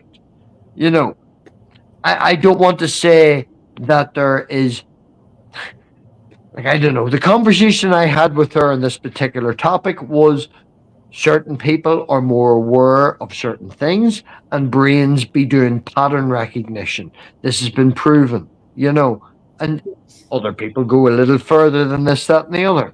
That's the whole basis of the IQ test. A lot of it is just vocabulary and pattern recognition. Fucking my wee girl got an IQ test when she was 4 and it was 117. What? But we'll not talk about that. Yeah. It's the awareness of what's going on around you. Okay? Observation. And you started me talking about my daughter and now I'm fucking lost. And all I can think about is how cool she is. You got a wonderful daughter. Well, from what I can tell from here, she's a pretty cool human. Very gifted. You're encouraging my bad behavior. I'm trying to get back in the religious debate here, all right? All right. What feels good and what feels right inside you may align with Christian ideology, may align with this, that, and the other, but it comes down to the proof of it. Yes, now full circle. My wee girl has been raised without a religious background. She is on paper Catholic, so she can go through the same sort of ceremonial things that her mother went through, as in confirmation and this, that, and the other. And if she wasn't on the birth certificate as that, she couldn't. And she came to me and said that she was jealous of her friends in school. Now, this is about 2 years ago. She, 5, 6 years old. Because they believe in God, and because of that, they have access to the people who have passed away. And she wanted, I don't want to use the phrase try it out, but that's the closest I can think. But she missed her grandfather. You know, her grandfather died a year or so before that. She was very close to him. And she didn't have the opportunity to talk to him, where other people and other kids, they had access to that. Yeah. And the best descriptor, the best phrasing, the best paragraph describing that I could come with her is that certain people can make a phone call, and it's up to you whether God answers that call or does not. Oh, it's up to God. Sometimes he does, sometimes he doesn't. Sometimes he doesn't, and people believe that he does. It comes down to her and herself and what she wants to believe. Like, Right. Yeah, it's nothing that we can do. It's all up to God. God only reveals himself to those, I think, that he wants to, and he knows what him. yeah, and that's what I tried to say to her. I was like, your granny might have rang and he answered. Your mum might not. Your mum might have got an engaged tone. When I ring, I get nothing. I'm trying to shorten it down, but it's cute. I love it. When you for call a 6-year-old, a 5-year-old, that was the best analogy on the time that I could come up with. And I love it. Yeah, works. That's he goes. Go ahead, Robbie. No, that's it. I was just going to say she's aware of the religious ideas and the idea that God exists. She's also aware of the fact that the tooth fairy exists, and he pays more out when she loses a tooth in my house. But oh yeah, a tenner in my house, £2 in her mum's. But yeah, it's funny, Robbie, because that happens at my house too, for some reason. Oh yeah, and then she was fucking totally non-fallacious, right? This is the thing. If Elena presents a non-fallacious argument, I can't give in. And she conned me into matching the tooth fairy, so she got £20, Because she's if you love me as much as the tooth fairy, no joke. We went, she found a toy she wanted, like a slush, like a plushie, one of them big fucking giant fucking comfy things. Yes. And it was 20 quid, and she had a tenner. And she was like, well, if you love me as much as the tooth fairy loved me, like, what the fuck do you do? Well, that's kind of, when you said it's up to God, Joel, that's kind of the point I was making. Like, there's got to be some kind of reason why God only shows himself to certain people, and why he doesn't to other people. Like, Go ahead. Yeah, my best speculative reason was, again, because God's a perfect gentleman, and he knows when people don't really want to hear from him, including those of us that have heard from him before. He doesn't always speak to us when we want him to. But I did. Is he a perfect gentleman in the Old Testament or the New Testament? Because the Old Testament. Oh no, don't start that. Don't please don't start that. Oh, come on now, It's just a whole different discussion. We're already on deep I'd into something. I would love to ask Serb. Did Bobby leave? Has Serb ever called out to a god? Not seriously. There's been a few points of my life where something was like really crazy was just happening, like absurd. And I just had a moment where I looked up in the sky and said, "Are you fucking with me?" Yeah. A lot of people do that on a crashing airplane. Yeah. I hear. Yeah, I was just double checking to make sure there wasn't a god fucking with me. Sorry, I had back up and panic and kicked myself. Welcome back. So, and how do you think you would have reacted had something responded? I mean, that would have been par for the course with the situation I was in. It was just so bizarre. I'd be like, okay, yeah, whatever. I can share a similar story, but the opposite result if you want. Yeah, that's like they're saying in the side chat that for whatever reason your God felt that I wasn't worthy at that or whatever. I really wish you didn't believe that. Yeah, it's not that you're worthy. We're all the same. We're all the same worthiness. I'm no more worthy than you are, dear. No, again, God knows you personally. God knows you better than anybody else will ever know you. And so God himself, and it's my belief, I don't know if it's true or not, that he thinks that you may not really, want to hear from him yet, no matter how bad things get. That's my best guess. Do you think, Joe, right? Even though I spent a good maybe year and a half, 2 years, actively searching for him, in my mind, looking for, I know you've made a comment earlier about, I wanted help and I needed support. And that's why I was looking for, and that's why I was looking for God. But the fact that I literally put all my effort into, I ended up in some fucking weird ass fucking church in the back of a hotel, and I genuinely dropped the phone. That's what I genuinely just did. I generally spent a year and a half to 2 years when I was questioning my faith, looking for Jesus, looking for God, looking for that entity that I don't know what you want to say, but all I found was people in dire straits that found a different thing to fill their hole. I came to the internet. I found Richard. I found these people. I'm not saying Richard's finding a hole. But everybody, like, I've spent a long time looking for God. I spent a long time looking and feeling and wanting that afterlife, that connection with people. Yeah. But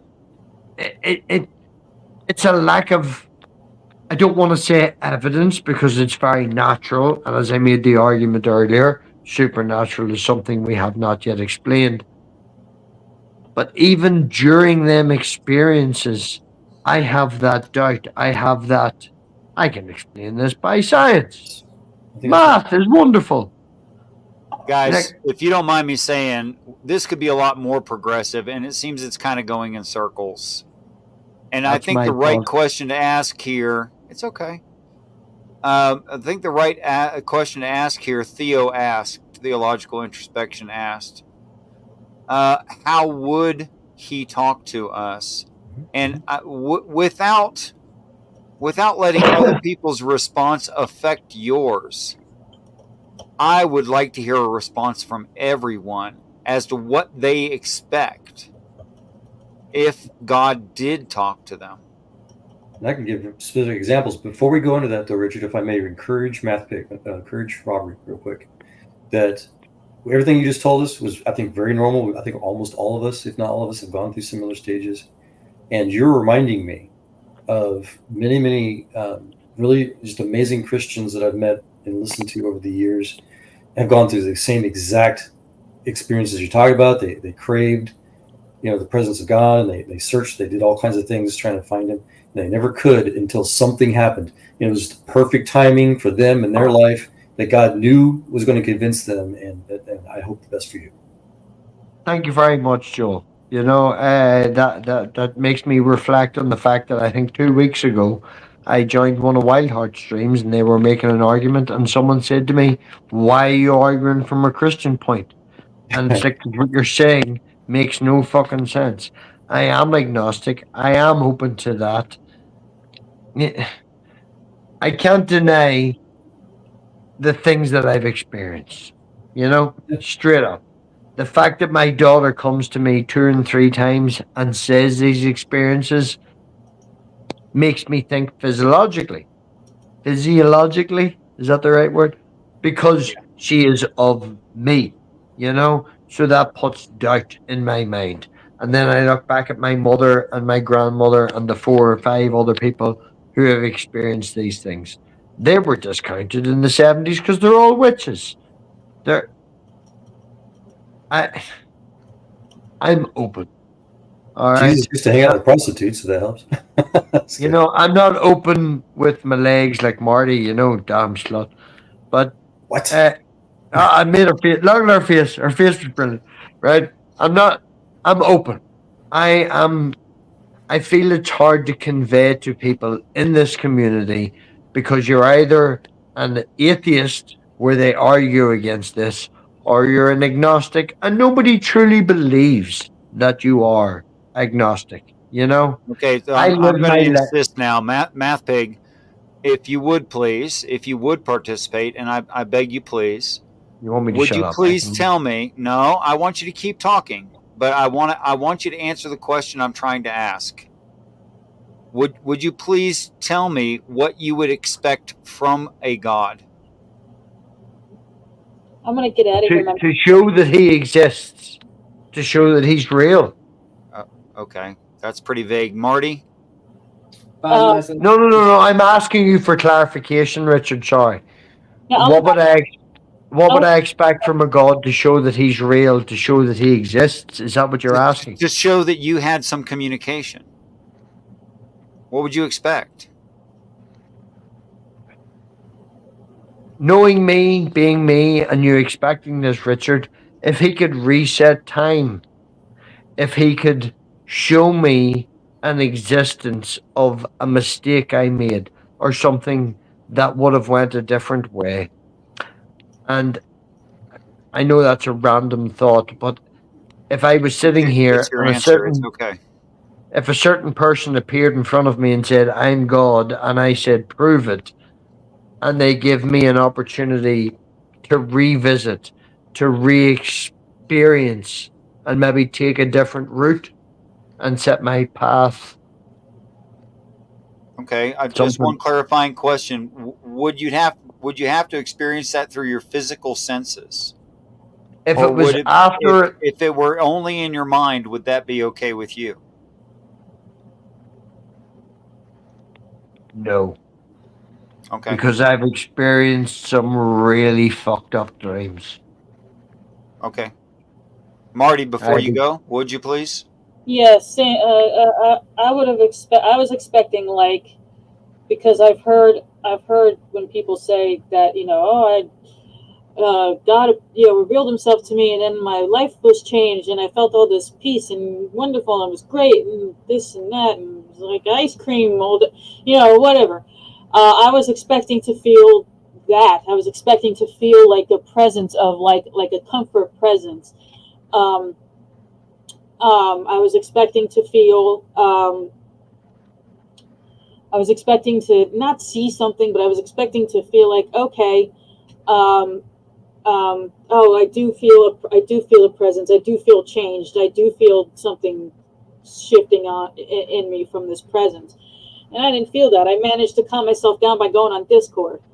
Well, I don't know why other people's experience should be yours. Well, no, but I mean, like that's what I was expecting. I was expecting. You were told to expect that. You just told me how other people described that to you, and that's what you were expecting. I wouldn't know why. Well, I mean, a Christian, and I think someone who has experienced that is going to know better what the experience is, other than somebody who hasn't. Like if I, you know what I mean? Like if I'm telling you about ice cream and I'm telling you how great ice cream is, and you're like, I've never experienced ice cream, I'm gonna know, I'm gonna know more about it because I've experienced it and you haven't. Yeah, no, I Well, agree if I with you, may, Marty. That's brilliant. Like I was religious, was into it, and I experienced God. But the moment that I needed God, I didn't experience it. if I may add to what Richard was saying real quick, I've been following Jesus. I met God 32 years ago. And all that time, I probably could count on one hand the time God supernaturally gave me that kind of peace. The Bible promises. And most of the times, if not all of the times, it wasn't because I asked for it. It's that God just knew that I needed that peace and just boom, came out of nowhere. Most of the time, I'm a mess. Well, that's it, God, Joe.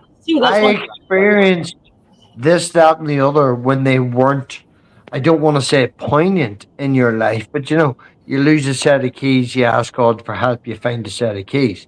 You sometimes, lose all your the time. finger, you're like, oh, ask me to come past this, that, and the other. I had a major change in my life, family wise, and I asked for help. And when it was that important, I got nothing back. Everything before, when it was minuscule and this, that, and the other, and could have been influenced from the people around because it's a simple thing. But when I needed the major, and when I reached out, and at that stage, I wasn't an atheist. I wasn't fighting against it. I was, you know, it, I was a very enthusiastic Christian and got Yeah, nothing. I apologize. I don't think that's how God works, but Richard wanted to get everybody's opinion on that question. Just as you wanted to. Yeah, I'm gonna get out of here. I'm gonna listen in the side chat for a minute until I fall asleep, but my melatonin's kicking in, so I need to go lie down. Good for you. Big I love, hope you sleep Marty. well. Thanks. Bye, you guys. I'll be in the side chat for a minute. Bye, Robbie. I'll talk to you later. Love you. Cheers, man. I can go next. I seriously I'll want to go know. I after. mean, you guys are adding to my map of each of you, which is very important to me. So I need to understand things like this. I'll go after Love All Stefan. you, right, Marty. Marty. Love you. Yeah. Take care, Marty. Bye. Love you guys. So for me, I'll answer that question directly, but I think there's also a part two to stick to the conversation, which is when the times I did cry out to a God, which haven't been of recent times, but did quite a bit when I was younger.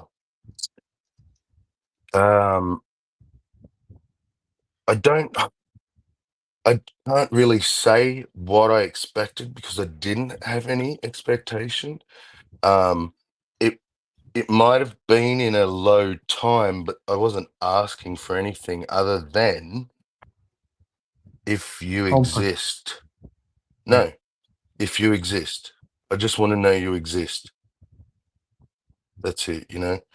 And then everything will make sense. But Okay, so if you I'm had been genuine. Do shown you that exist? And if you had I, been shown that God did exist, how would it have come? How would you well, know? then I think I was possibly expecting a very physical sign, like in that moment that I finished saying those words, a knock on the door would come. You know what I mean? Okay. And I wouldn't have even needed a very big sign, I think, in those times either. That's what I mean. Like anything that happened in that moment, because I was asking for it, I would have took as a sign. But even though I Right. had religious experiences, in those moments was when God felt the most absent, or those experiences were the most absent. Whereas now, if you ask me how would a God talk to me, I've thought about that a lot, and I can't think of a way that would convince me, because Thank you. everything he could show me would make me think I was crazy. Right, or your Nope. own imaginings, or your own self confirmation. Yeah, something like that. Yeah, yeah. There's nobody in this panel who knows what that motherfucker's been through. I love you to bits, Sammy, and I don't want to get into it, but there's I love you nobody too, here brother. knows what Sammy's been through. Well, that's Sammy's choice. I respect his choices. I love him. I think he's a great guy. Anybody He's a else? fucking Batman. asshole that doesn't reply to text. Right on. Batman, you said you had something on this. Facebook. So most of my life I've been agnostic, but and not exactly open. I wouldn't say not open to the idea of God or gods existing.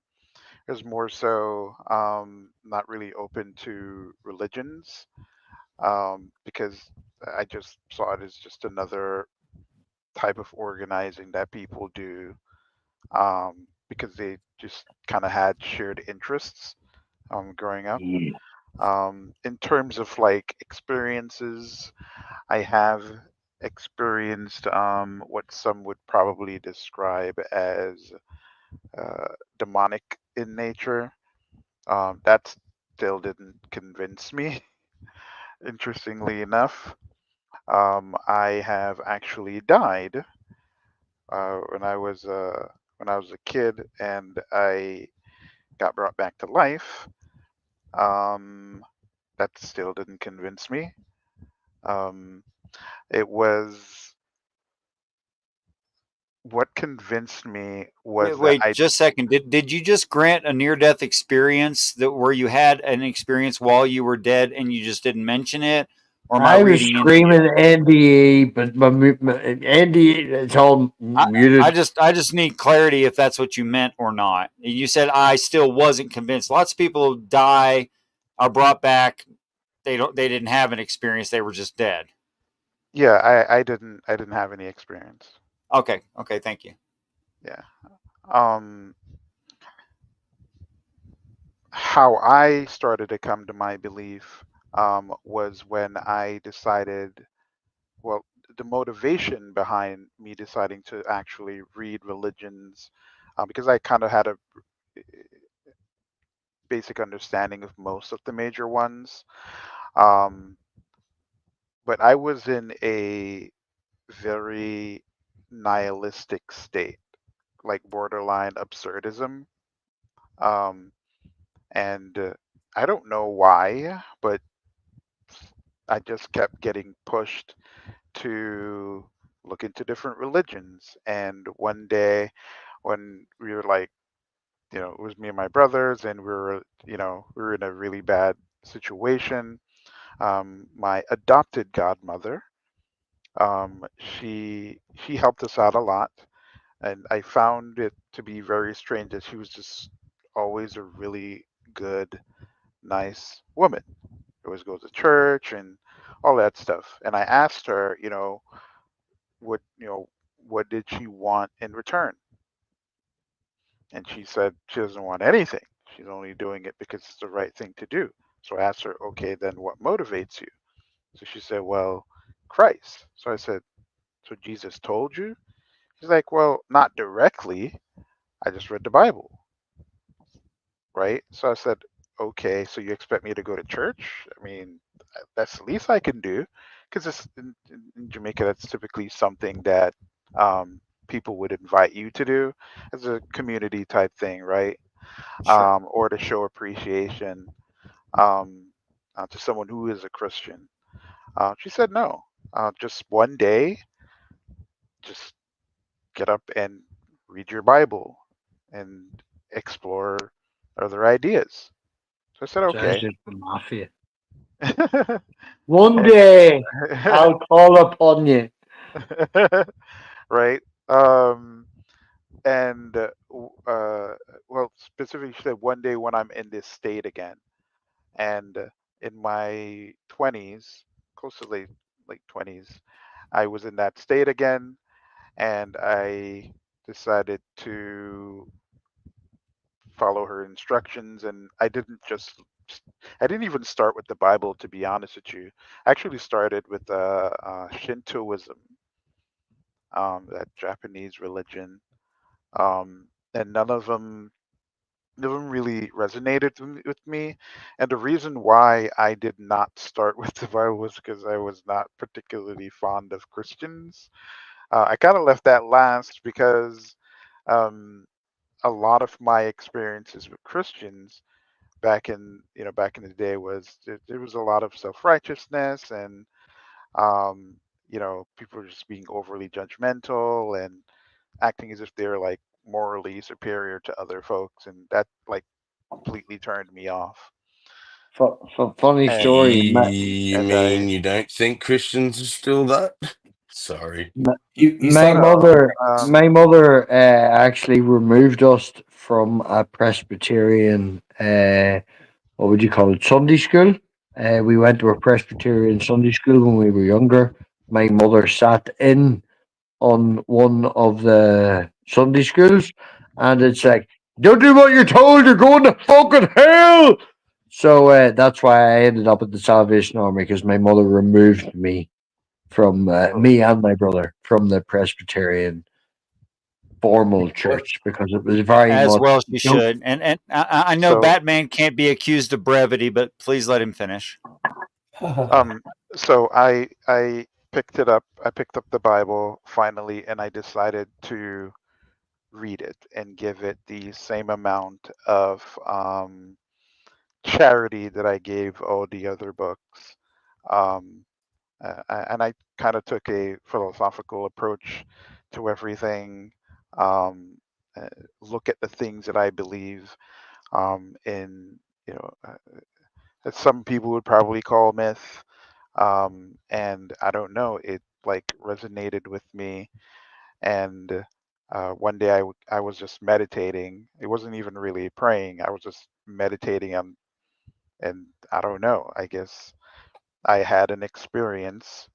I don't know how to describe it. I certainly didn't see Jesus, not in like a man that, walking in front of me, telling me, come here. I wasn't necessarily in a state where I'm like extreme suffering. I was just extremely nihilistic and going towards absurdism in my mindset. Um, because my life wasn't extremely hard at that point in my life. So, I picked up the Bible, I read it, and what I read and my understanding in terms of its utility and what Christ has to offer me as a person was what convinced me. It wasn't anything any Christian said or even going to church. I just picked up the book and gave it an honest read and assessment in terms of its usefulness.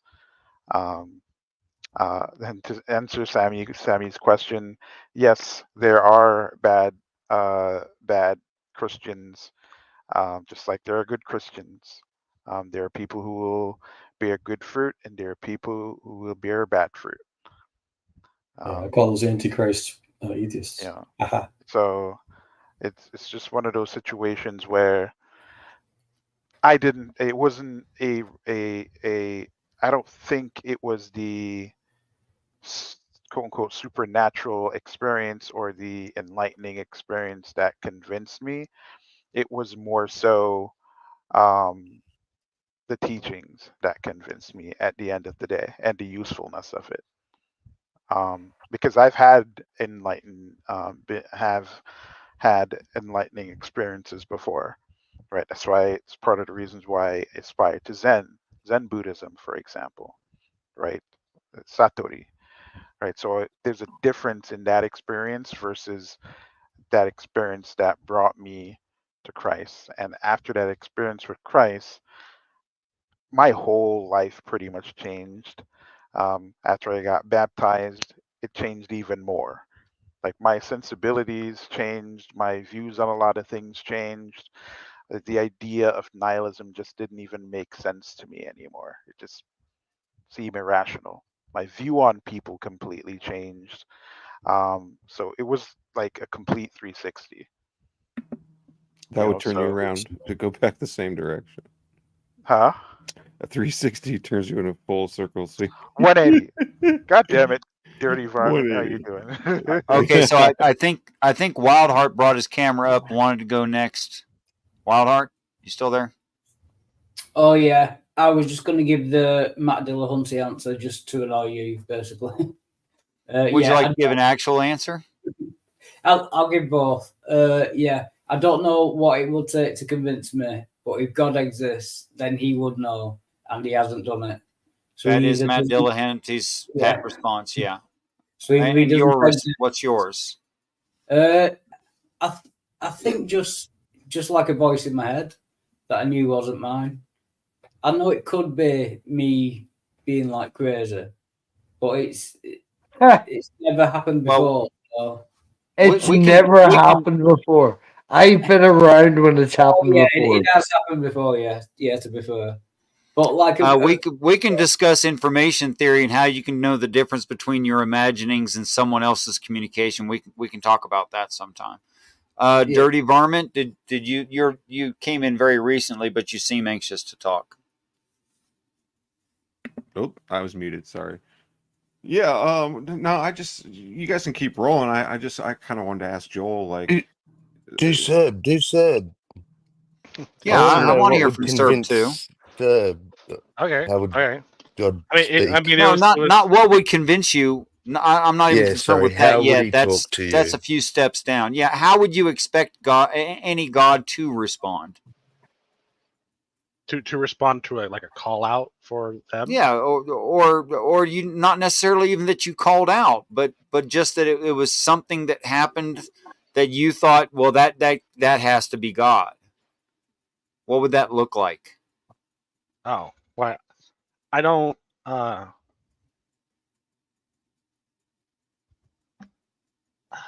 Logically, I can't think of anything.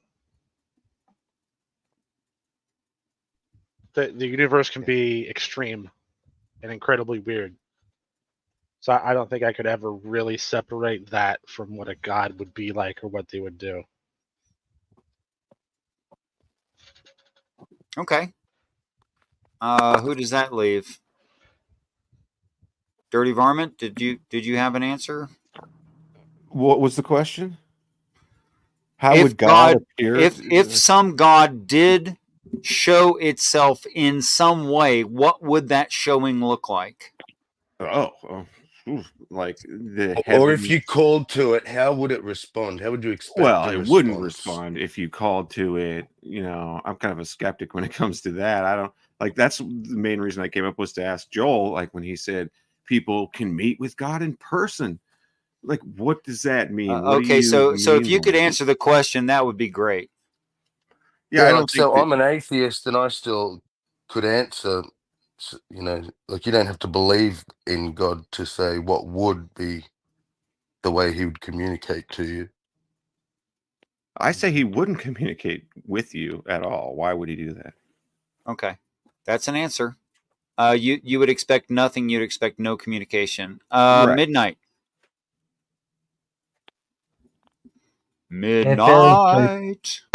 I really don't have an answer either way, so skip. Oh no! Come on, Midnight. You do have an answer. I mean, I'm not repeating myself. That's his answer. That's fine. You just reminded me of Elon Musk's most recent interview. The journalist was asking him something about something, I forget what it was. It was a political question. He didn't want to answer it. And she was kind to. She's like, "Okay, this interview you can have one skip." He's like, "Okay, skip." That took a turn. What's the meaning of life, Elon Musk? Right, back to Richard. Well, because you said you want to skip. It's just you reminded me. Sorry, I thought it was cool. Okay, so I know it was Kurt. I was just making a joke. Sorry. Sure. Peace and respect and welcome, Captive Desk. Thanks for coming by. I can only speak from my experience. And the only way rationally that I can say something wasn't my imagination was if it was out of my control. And it was out, and if it was outside of my experience.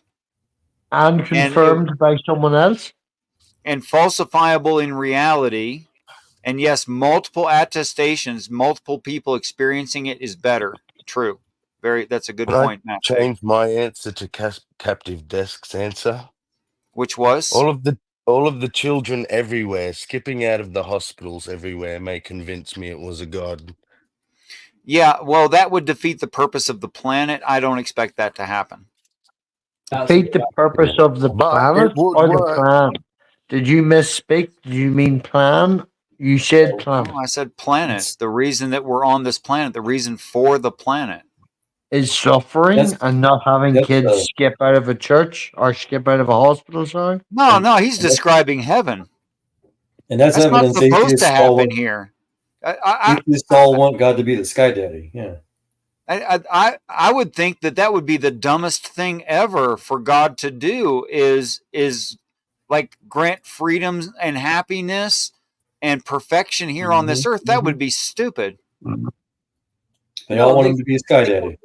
They could go on to suffer. What do you mean by sky daddy? You keep saying that over and over and over and over. It's a common atheist apologetics claim. They're like, God's your sky daddy. That's what atheists want. They want God to be nobody here said sky daddy.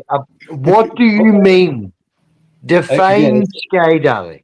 I mean, the Christian God is literally called the Father, but simply when God gives them. Richard describes himself as a Christian, and when he says God, he does not mean sky daddy. You know, it's outside of Richard's channel. Religiously repeat the idea that Christians delude ourselves by saying that we only follow God because He answers our prayers. And that's what you guys are saying right here. You're confirming that you want God to answer prayers. No, that's not what we're asking. We are explaining our life experiences. Wait, you still haven't defined sky daddy. Your only definition of sky daddy is someone who answers our prayers. I don't think any Christian. I do believe there's Math Pig. I do believe there's a Father in heaven, and literally is a sky daddy. I do believe that. I just don't think he's God. Yes, but the idea of sky daddy in the context of what Joel is using is, there's a man in the sky that just will answer everything. I've lost my keys. He'll find them. He'll do that. That's right, a strong. I retract the statement, Robbie. All you just taught me was that you've never had a debate on the grander scale of these stupid YouTube debates. Every atheist, almost every 99.999% talk about sky daddy. You're the one. Okay, you have no idea who I am because your statement that I've never had a debate. I never said you. You're creating a false dichotomy. You literally just said you who have never had a debate outside of YouTube, right? Which is totally wrong. Sky daddy meant. No, that's completely no. Let's not suck the time out of everybody's schedule tonight. Let's not. Okay, fine. I'm sucking the schedule out of everyone. I'm just saying your statement that I've never had a debate outside of YouTube about who God is totally wrong. Then you know what the term is because it's used religiously by atheists. I know this. I'm asking what you described it as, man. I know what atheists describe it as. I'm asking what you. The same exact thing you atheists describe it as. You're being pedantic and you're No, I'm not being pedantic. You don't know what I describe Sky Daddy as. You don't know what fucking this person and that person. I'm asking your opinion. And your answer is everybody else. Yes, it's universal. This is ridiculous. No. Wait. I don't get the point. Atheists use the term "sky daddy" like racists uses the N-word. Thank you. Yeah, the word literally has no meaning. Yes, no meaning. That's why I keep asking him his name. Including Matt Pig. Shut the fuck up. Straw man after straw man after straw man. It's literally a word, has no meaning. It's just an insult. So I don't know where you're getting atheist mean something. Because you want God to cure all the children in the hospitals. You want God to answer your prayers on demand. God doesn't exist unless He does what you command Him to do. They're not prescribing that to the term "sky daddy" ever. Who said that? Yes, they do. Well, I think Joel likes it because he's just using it as a. I didn't say that. I don't want God. I like to use atheists' religious apologetics tactics against them. Yeah, it's a straw man. It's You like to find straw mans that atheists use. Sorry. No. Joel, you're being a troll. That's your religious apologetics. You think Christians are you're stupid. being a troll. You cannot tell me what my religious apologetics are because you don't know me. I'm talking about atheists. I don't care about you specifically. That's okay. Okay. So you're talking to me. I'm Cerberus. Ask us our opinions. Okay. Ask Cerberus and Cerberus yours. I'm going to share something with you for the wonderful debate teacher taught me decades ago in college. Okay, so and I forget the name of the person in the room, not someone else. Nope. What happens? That's a good rule. Someone loses the debate. Yeah, that's a good rule. They'll falsely take a generalization and make it personal because they cannot win the debate otherwise. I made a generalized statement. I made a generalization about atheists, about atheist apologetics, and you guys just destroyed the entire conversation to me. Oh, I don't believe that. No, me and Cerberus asked you to make it specific to the people that you're talking to rather than a general idea of something you've been taught. Wait a second. Math pick. Give Richard back Joel, his you're being a troll because when you're having a discussion with individuals. No, I'm not. Yeah, you lost when you're having a discussion with individuals and then you make a claim about a generalization that you want to make specific. Well, you're still interrupting. Chill out, Joel. You're take it like a man. Come on. And you know you cannot debate it. So you would take make it like a man, Joel, to be able to attack things. Control yourself, because I'm just going to start over. Just deal with it. You're being a troll when you're in a conversation with a person in the room, and you make a broad statement about a group you know they're a part of. You're not just making a broad statement. You know that. You're being a troll. Stop it. So now you're trying to start an argument with control for no reason. Now you're telling me. Now you're saying you can force what I think. I love it. That's what I was doing. I'm just calling you a troll because you're being a troll. No, it's because may I speak for 1 minute uninterrupted? Just 1 minute. That's why you have to talk over me. I'm fine with that. You cannot have a debate. May I speak for 1 minute uninterrupted to make a point to Joel? I wanted to move on. You guys are rude. We all want to talk to Joel. Let's just take our time. Joel, may I have 1 minute of uninterrupted? Richard has a very specific thing he wanted to ask others on. Let's Richard. I want to talk to Joel too, so you go ahead, man. I don't know if I want to talk with you guys. Well, then leave. But may I have? Okay. Stop talking. Thanks. Bye. Oh, he left. Oh, I wanted to ask him. He said like 1,000,000 times that he meets with God in person, and I wanted to know what he's talking about. But then you I just wanted to ask the man what I believed about Christ, because he clearly had all the answers. Well, yeah.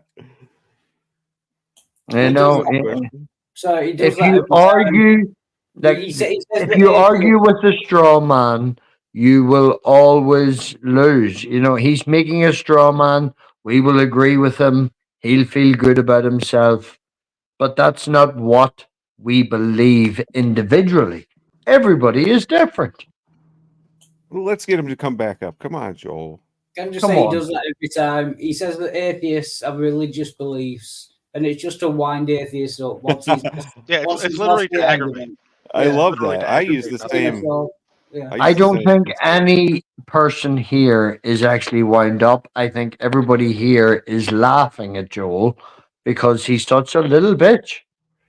Yeah, I like to use the same insult though, Wildheart. I say that you guys worship. You have a religion. I say that too. I like to say that.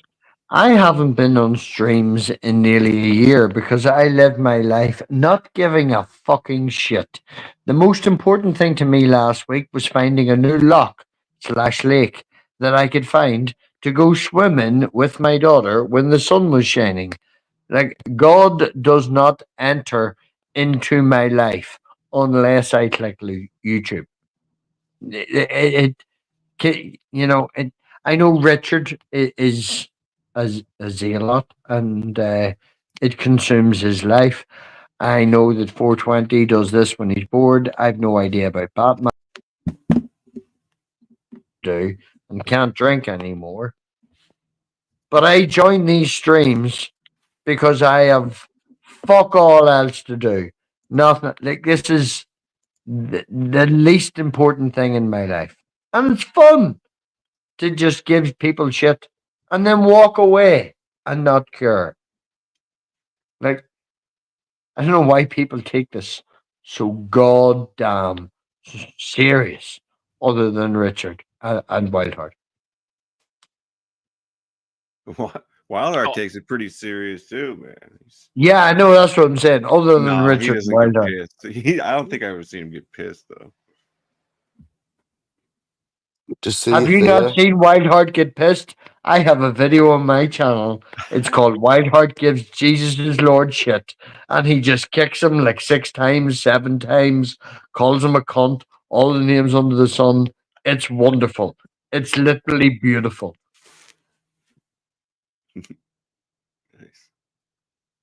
And Jill takes it. The best part is Jill takes every second of it. That's because Jill is a gay boy in a gay relationship and won't admit to anyone that he's on Grindr. And, you know, I'm a teacher in the school, yeah.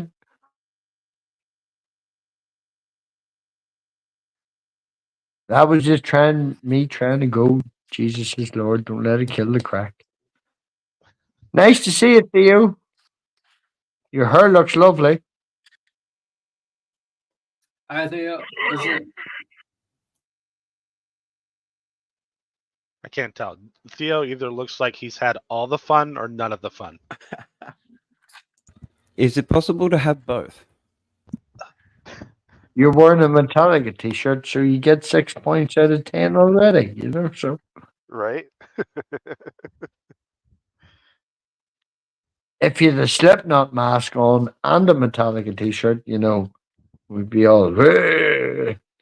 So you guys think Joel was telling the truth when he said that he meets with God in person? No, Joel's a punk. I think no, I don't. I'm going to say yes, but I'm going to say it's probably not the way it sounds. It's probably not the way Richard. Well, that's what I mean, sir. He knows the way it sounds, and he wants it to sound that way, knowing it's not that way, because it needs to sound better than it is. Then it's just he imagines in his head that Jesus is there having dinner with him. Yeah, maybe he fingers the wine in church. I don't know. Yeah. At least, yeah, you say finger the wine at church. What about that other guy that used to fuck God? You know, he had a sexual relationship with God. And on that, I'm going to leave because I just realized it's fucking 4:45 in the morning. Yes. And I have to get up at 7. So, thanks for I love you dropping by, loads. Jesus. Love you, Richard, dude. love you loads. Sammy, I don't believe a goddamn thing you've said. No, because you won't reply. Good. You're a cunt. I wouldn't believe me. Still I love miss you. you, Sammy. Cheers, I miss Matthew. you too. Good to hear you. Snowball in the corner that hasn't spoken for ages. I love you too. Oh. Everybody goes quiet when you share the love, Snowball. Hey, anyway. Go ahead. No, that's it. I'm drunk. I've had a good time. It's wonderful. And the only advice I can give everybody, go out and touch some grass. Hug the people you love. Go and fucking find a river close to where you live and just jump into it. You have never had a better experience. Go and feel the world around you. YouTube ain't real life. I do it every day. Good. Unfortunately. I do it once a week, but yeah. I make my students touch grass. That sounds really weird and slightly kinky. No, I leave a poster on my door for office hours. Sometimes it says I am out in the outside the building under the tree. They come find me, and then they have to be there in the grass. Smoking doobies. Come and have some grass. No, I just have to do a lot of reading, and it's just nicer outside. You had to pervert it all, didn't you, Sammy? You had to just ruin it all. We were trying to be family and loving, and you went, drugs and mushrooms. That's all of an orgy, you know. Right. You just said Well, that is family. you just said in the What porn are you watching, man? That's wrong. I mean, Shouldn't be watching. if you're one of the aristocratic families, yeah, sure. It's not weird if you're only step siblings.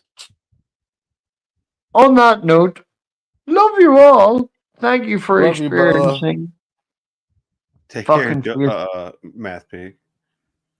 Thank you all for putting up with me. Night, night. All right, later.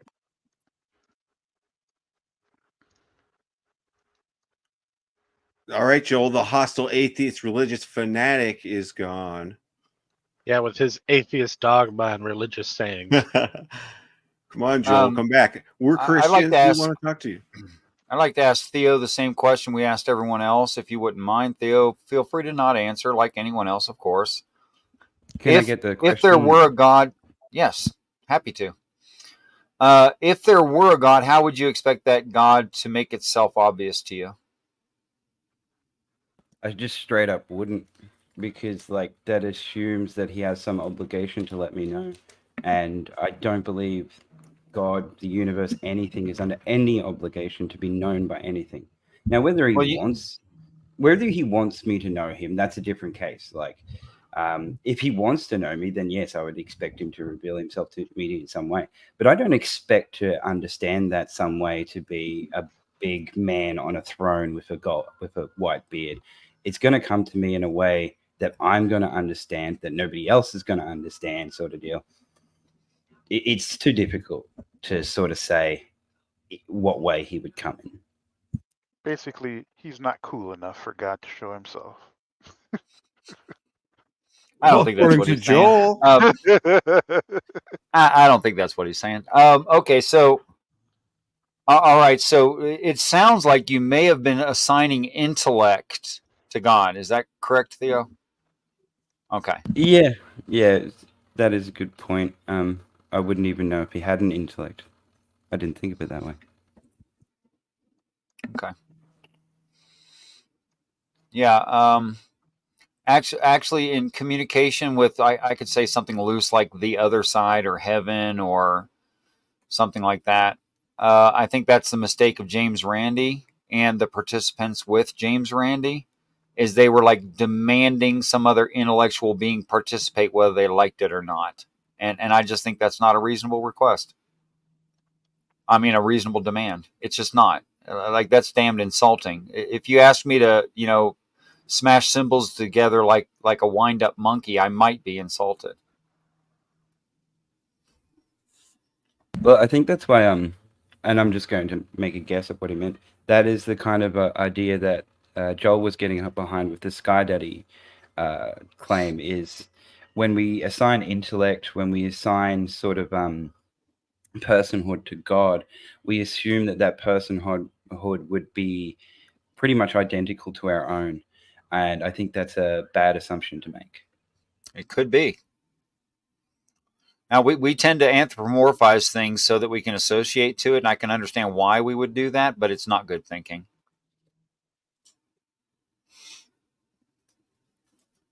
But if he didn't, no, you go. No. If it didn't have an intellect at all, then it couldn't make itself known to you, could it?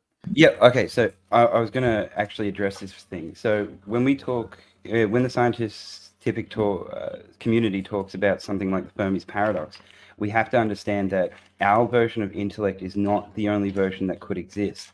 Not even including all the ones that we could come up with, but all the ones that we would be incapable of comprehending. So even when we say the word intellect, we're actually anthropomorphizing the concept of intellect itself. True. That is very true. That's an excellent observation and important. Okay, now this next question I have for everyone is, well, not for everyone, I'm afraid, is going to be a little bit one-sided. Because if a person believes they have had no experience of some kind of revelation of God, well, then they'll have no answer. I guess I would invite everyone to comment just the same if they like, but it seems to me they're going to have a non-answer. So of anyone who does feel like they've had an experience of that, at least philosophically and maybe descriptively, would anyone want to share that? Hold on. Can you repeat that? I'm sorry. I don't know if I zoned out or I just wasn't listening Well, properly. you had said before tonight hmm that you read the text of the Bible yourself, Yeah. and you said that.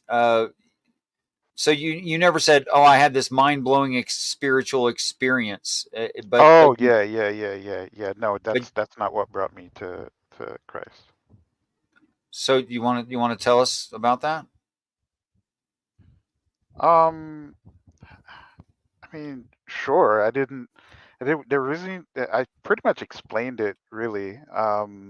All I was doing was just meditating um on the scriptures that I wrote, that I read, um, and I don't know. It's just I wouldn't even call it necessarily an epiphany, but but accepting w- that what was expressed to me as truth, right?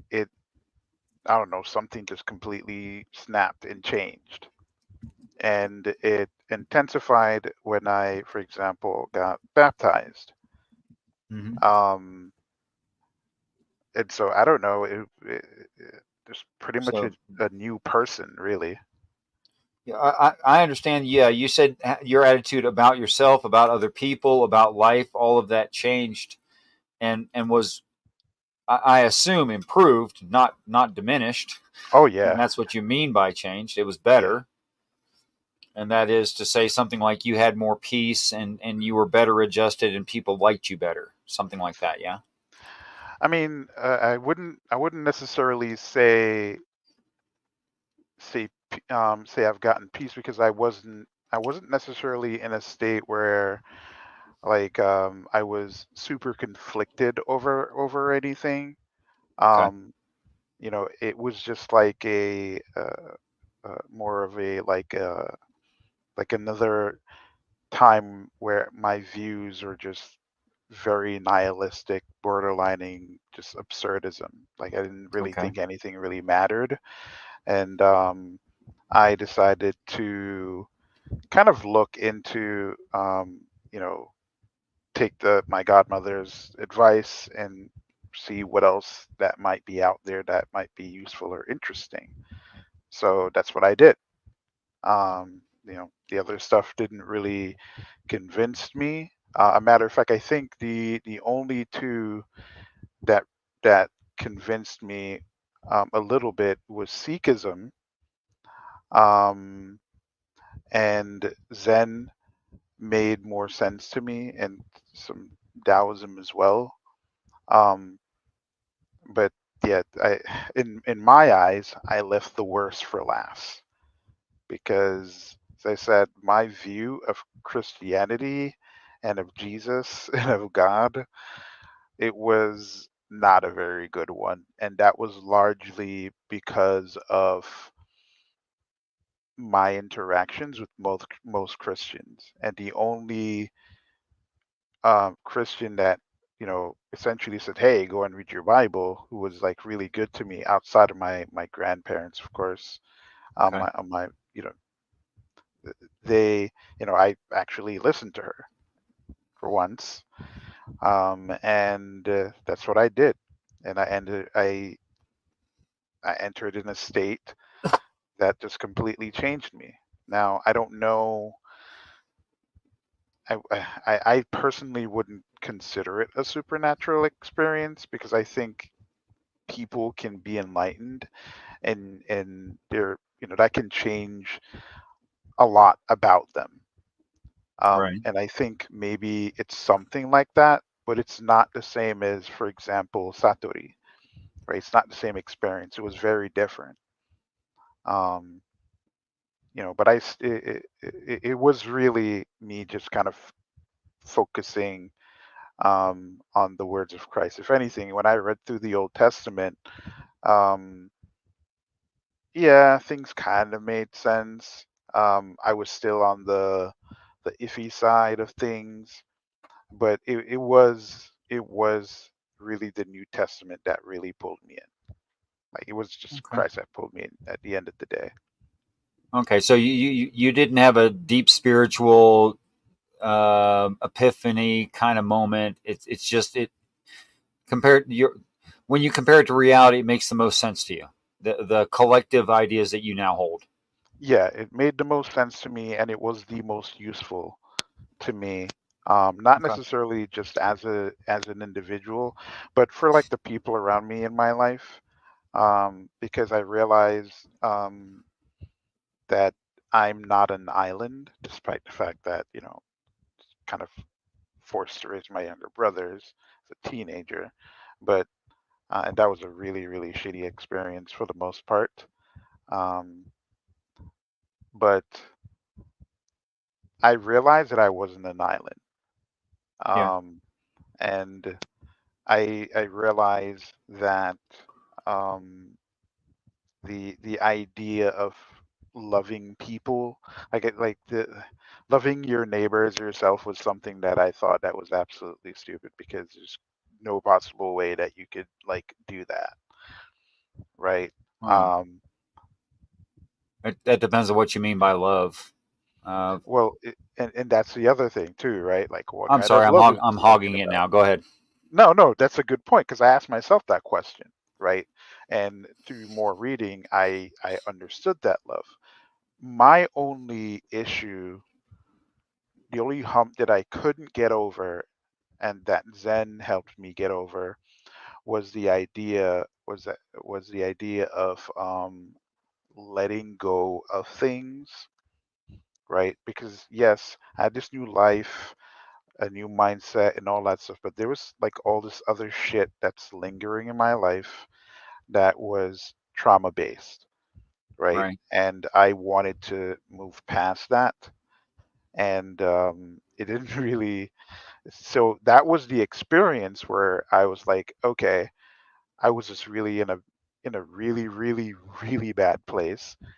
I decided to, I prayed or whatever, but then I decided to sit and read some Zen koans, and I was meditating on two specific koans, and I don't know, like all the other shit never made sense to me, but I just randomly got it, understood um those two koans, and it was this weird experience, another weird one. I can't explain it. And it's like every single Zen koan after that just made perfect sense to me. The whole religion made sense to me. How it made sense to me in relation to other people. It made sense to me on a psychological level. It was weird. It was a form of like information overload that resulted in clearing out all the mental garbage that was in my brain. I'd say that was positive. Yeah. Yeah. So essentially, it made me a better Christian by giving me the tools to maintain a clear and flowing mind, to not hold Well, on I'm to glad you shit. finally had a chance to give clarity to the prior statement you made to that effect, where you never did have clarity before. Give clarity before. Yes. Dirty Varmint, am I correct in understanding that your answer to this would be it doesn't happen? Yeah. I mean, like, it happened like 5 times in the Bible, and that's it. Okay. The only other person I can possibly ask, I guess, is Jamie. No, got nothing on this. Okay. Well, I take you all as being honest people, and not inventing things, and congratulations on that. I don't know. I don't trust that Theo guy. I wouldn't. I don't trust myself. Is Theo a Christian? No. Kind of. I would say kind of. Kind of? Okay, fair enough. He's a kind of Christian. Kind of Christian. But I think you're going to have a hard time assigning a lot of the Christian baggage to Theo. That's not going to work out well. There's definitely a lot of baggage. I I got both a reference and a question for Theo. Oh boy. See if anyone else picks up on it. Yeah, if you were a father, maybe you are. I don't know if you are or not. But if you were a father and your kid asked for a fish, would you give him a serpent? No. Okay. No. No one's saying anything. I can only conclude you bastards have not read the Bible. I read that part. I, Yeah. I thought it was so obvious. I was just going to stay silent. But there's two parts. There's two parts. There's the Jesus saying you would give. He's criticizing the Jews. Or a bread right? and a stone. Yeah. Yeah. And how much better is? I mean, I know the verse you're referring to in that little brief thing. Yeah. What about it? Well, I mean, Yahweh literally did that in the Old Testament. What? He gave a serpent when they asked for They asked for something other than bread, and he sent 6 serpents on them and killed a bunch of them. Yeah, they were bitching and complaining and cursing and all of that stuff. And he sent serpents on them, and then he told Moses to create a staff with a bronze serpent on it. And when someone's bit, all they have to do is go in front of the. I need to change my. Look at it. I need to change my answer. Oh boy, here we go. What's the answer now? Okay, so with the added extra context, right? If I'm holding a snake and I ask my daughter if she wants a fish, pointing at the snake, and she says yes, and then I asked her another 4 times. If I ask her another 4 times if she wants the fish, I'll give her the fish. Just you can call it a fish if you want. That's fine. Yeah, she might actually want the snake. But so back to this story, right? Was it bread or manna that they asked not to have bread. any more of? Let's call it bread. And also what's just a bit of It's bread. Dane. Yeah, manna is bread from heaven. Wait, so you're saying in the Old Testament they asked for bread or fish or whatever, and he gave them serpents? They asked for something other than bread, because all they'd had for like forever was bread. Okay, since you like this game, Cerberus, is bread the same thing as a fish? Well, no, but they had bread. They were asking for something else. Okay, so is a stone the same thing as a serpent? No, I mean, if you're going to nitpick the text like this and say it's flawed for the following reason, you need to be accurate. Oh no, I don't think it's flawed. I think that makes it very, since they had bread, but they asked for something more than bread. Or even if you think it's revelation that he's an evil father. Yeah, if you think that, but then you need to be on topic if you're going to make that critique. Well, I'm not making a critique. I was seeing if anyone got the reference. Well, so is Jesus making a reference to that Old Testament passage when he says that? When he says, if you ask a Christian, no. If you ask anyone with half a brain, yes. So you're saying it is. So if that's true, that could only mean that Old Testament passage is a lie, right? According to Jesus. Well, no, I think Jesus thought it was because true. First of all, they're completely misquoting it. They're not taking it in context. They're not considering that they're reading a translation. They're not considering any of those things. Oh, if you look at Jesus's conversation with Nicodemus, right? So I don't know about them having half a brains, except maybe I should agree they do have half a brain. Because you did say anyone with half a brain. I'm inclined to agree. They do have half a brain. Yeah. Only half. Okay, maybe only half. In my opinion, there is a lot of context we're missing from this story. So, from what I read of it, the reason that they had to continuously eat manna was because they had to be purified to enter the land of milk and honey. And if they were to eat other things, which if I remember correctly, they shot down birds and ate them, it depurified and they had to remove the impurities from the group of people. Well, the story says sent quail. God sent quail. But yeah, like they weren't supposed to eat it, were they? Yeah, that was the purpose of it. People were complaining about the food. Sent some meat. Yeah, I think after he killed a bunch of them with snakes. Yeah, but like Jesus is saying that God wouldn't do that. He's saying if you asked for a piece of bread, he would give you a rock. No, he's not going to do that. And This is very clearly to me. but clearly they weren't asking for fish, were they? I don't know. That's what I'm asking. Oh yeah, Like, no, well, I I mean, don't. Cerberus, if you're going to say this is wrong with the story, they need to have been asking for fish. I don't think for your anything's argument wrong. to make sense. I don't think anything's wrong. I wasn't making an argument, but if I was saying this is Jesus speaking against Yahweh without directly In speaking order against to say Yahweh. that, they need to have been asking for fish. Why? Because they were given serpents. Why couldn't? Yeah. Jesus says, if your children ask for fish, you wouldn't send them serpents. Right. Right. Says you being evil know better than to give your child asking for a fish a serpent. How much greater the Father then, etc., etc. Right. So if it's gonna be juxtaposed, showing that it's evil, they need to have been asking for fish. Were they asking for fish? I don't think they have to be asking for fish. Oh, so anything you ask for and a serpent is sent, then it's just food. wrong. No, it's not about a serpent. This is a situation where there's a father figure and given a punishment. And they're asking him for something other than No, bread. they didn't ask for And anything. No, Why have you brought us they did. out? No, they did. No, If I remember correctly, Why they literally asked Moses to ask God. Yeah, and they I'm had reading. enough of the manna. Can I read the freaking passage? Yes. Why please. have you brought us up out of Egypt to die in the wilderness? For there is no food and no water, and we loathe this worthless food. They never asked; they complained. But they asked for food, yeah. Or I mean, they complain about food. That's literally them asking. Keep reading. They asked Noah to go and ask God. And then he sent his fiery serpents.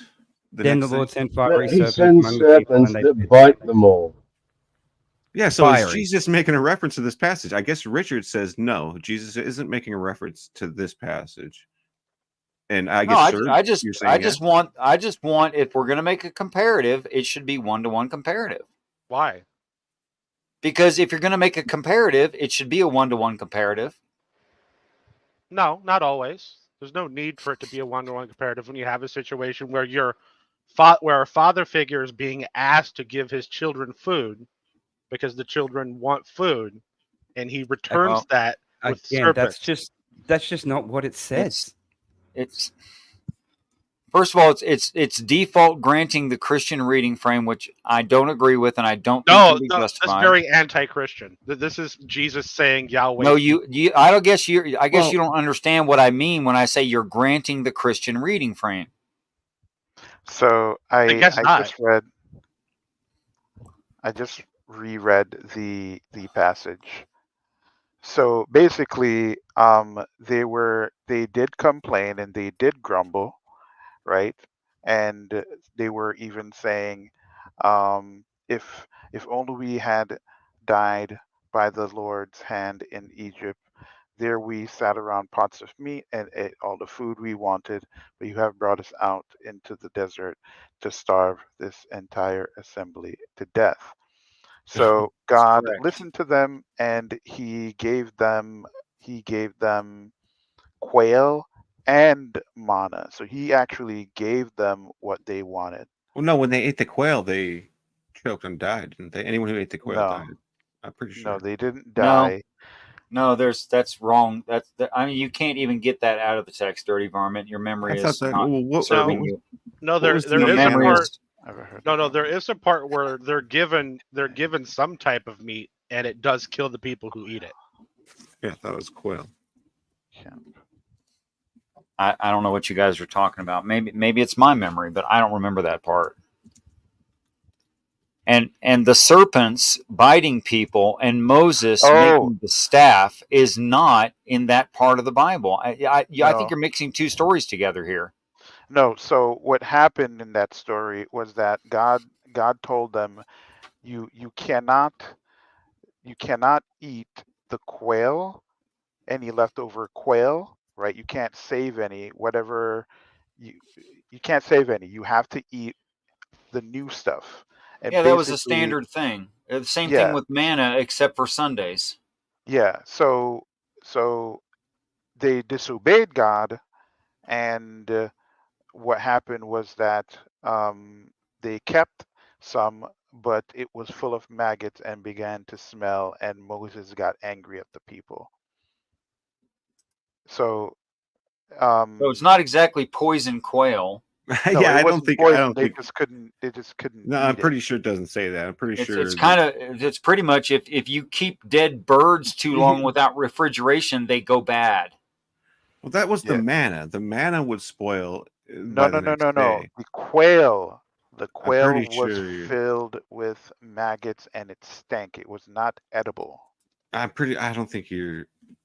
Do I you don't want know. me to I read think you you're the whole passage? Yeah, I definitely No, want you to read the that passage. that happens with the quail, and they can't keep the manna overnight. They have to collect it each morning, except for the Sabbath. God will Yeah. make the manna survive overnight so that they don't have to collect on the Sabbath.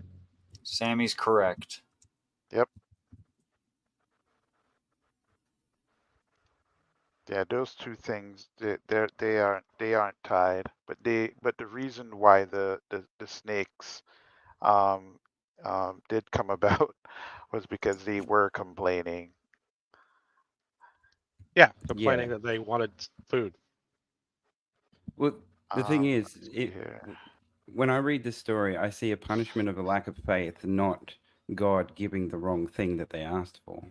Well, they can't have that much lack of faith if they're literally asking to God for food. I mean, dude, if you can literally talk to God and then you don't believe in him, that is the biggest Well, lack of that's faith kind of I've my ever point. had. They clearly believe in him. So it's No, not, but they a don't. matter of not believing in him. No, they don't, because they think that God has led them to death, and if God has led them to death, then he's not the God that he's claiming to be. So that's a lack of faith in his plan. Is that why they're asking him for food? Because they think Yes. he'll just starve Yes. them? Yes, Moses literally says, "Why have you led us out into the wilderness to starve and die?" Right. Yeah. Now think about it. This is probably a poetic, right? So you're saying, why have you left us out here? They're asking for food. They think that he will give them food. That's why they're asking. If they didn't think he would give them food, they wouldn't have asked. Okay, I found the verse. It's Numbers 11, verse 31. And this was right after they complained that, we don't have any food. And when we were in Egypt, we had all this great food and everything. And so it says in verse 31, now a wind sent by the Lord came up, drove in quail from the sea, and brought them near the camp about 2 cubits above the surface of the ground, for a day's journey in every direction around the camp. All that day and night, and the next day, the people stayed up gathering the quail. No one gathered less than 10 homers, and they spread them out all around the camp. But while the meat was still between their teeth, before it was chewed, the anger of the Lord burned against the people, and the Lord struck them with a severe plague. Yeah. And so it doesn't have anything to do with, it wasn't like the manna. The manna was what would spoil and have maggots, but the quail is when God, they were craving for meat, and so God gave them the meat, and then as soon as they ate it, they died. Oh, okay. What piece of scripture was that? Let me find it. It's like Numbers chapter 11, down at the bottom, verse 31 is where it gives them the quail. Yeah, it goes like, this whole thing kind of goes up to like 24, doesn't it? So slow. Starts at like 1, on verse 1 it says, soon the people began to complain about their hardship in the hearing of the Lord, and when he heard them, his anger was kindled, and the fire from the Lord blazed among them and consumed them in the outskirts of the camp. Water from the rock. Yeah, so would you, as a father, send right? So Jesus seems like. So I was going to say, sir, if so in Jesus, Exodus, Right. in Exodus, right? The quail, so Exodus 16, right? It talks about the quail and the maggots, right? Okay, and so there's the manna spoiling, right? Yeah, but I think we're talking about Numbers. No. I know that. What I'm saying is that what I read was It's Exodus twice. 16. Oh, right? So they never stopped getting quail. Okay. Right? Interesting. Now, No, okay. for The, the the literal next verse says, "We sinned when we spoke against the Lord and against you. Pray the Lord will take the snakes away from us." You literally just jumped a couple of chapters to prove a point that I'm making in this chapter. It is literally they didn't have faith that God would be able to deliver them to the promised land. Like that's I don't literally see it what in it there. says. Like children, right? When they're We hungry, sinned complain when we and then spoke ask against. for food. And when my child complains to me about dinner taking too long, like that's a lack of faith that I'm going to provide her dinner. Is it? Yes, because she doesn't. Wait. Do you think your child literally thinks you're not going to feed her? She has literally said that to me. I don't have to think anything. Well, then I don't know what the fuck you've done to your kid, because kids don't normally think that of their parents. Well, yeah, but the point is that he did. Is they feed do her. if they have ADHD, my friend. Please do not question my parenting. Well, yeah, like I know a that's bunch of kids with besides the ADHD. point. They It's don't think that besides the either. point. The point is that he did feed her. Even if she thought that he wouldn't, he still fed her, and he didn't give her snakes. I feed her every single night. And so Without it fail. seems like Congratulations, you're more moral than Yahweh, according to Jesus. Well, no, I mean not necessarily. That's another point. Is just because if Jesus is making a reference to this passage, it doesn't mean that Yahweh himself is evil or bad. It just might mean that there's somebody added a lie in the Bible. So yeah, I don't know if that's more or less palatable, though. I think it's way more palatable than Yahweh is just bad and Jesus hated Yahweh. I don't think that's. Well, the this case. is precisely this is in line with Dirty Varmint's normal exegesis and eisegesis of the text. When something doesn't seem to line up with what he understands of the rest of it, he simply says someone must have made it up. Right, it must be added. It must be a lie. Yeah, there's a bunch of that though. So for the bronze snake, let's see, that's Numbers 21 verses 4 to 9, and it's pretty short. I'm gonna read it out. They traveled from Mount Hor along the route of the Red Sea to go around Edom, but the people grew impatient on the way. They spoke against God and against Moses and said, "Why have you brought us out of Egypt to die in the wilderness? There is no bread, there is no water, and we detest this miserable food." Then the Lord sent venomous snakes among them. They bit the people, and many Israelites died. The people came to Moses and said, "We sinned when we spoke against the Lord and against you. Pray that the Lord will take the snakes away from us." So Moses prayed for the people. The Lord said to Moses, "Make a snake and put it on a pole. Anyone who is bitten can look at it and live." So Moses made a bronze snake, put it up on top of a pole. Then, when anyone that was bitten by a snake and looked at the bronze snake, they lived. This is really weird. I just looked up some of. Jesus Christ. Sorry, Richard, go ahead. No, I want you to continue. I've paused. No, I was just listening to this story and like, what's, dude? If my kid said, "Hey, Dad, I'm hungry. I don't like what you're feeding me," I was like, "Okay, well, let's try something else." Or it'll be like, "Okay, well, I mean, I don't know. I would just handle it differently." Like, You don't even have to try something else, right? You can say, "Well, that's too bad. You have to eat it." But what you don't do is throw poisonous serpents at them.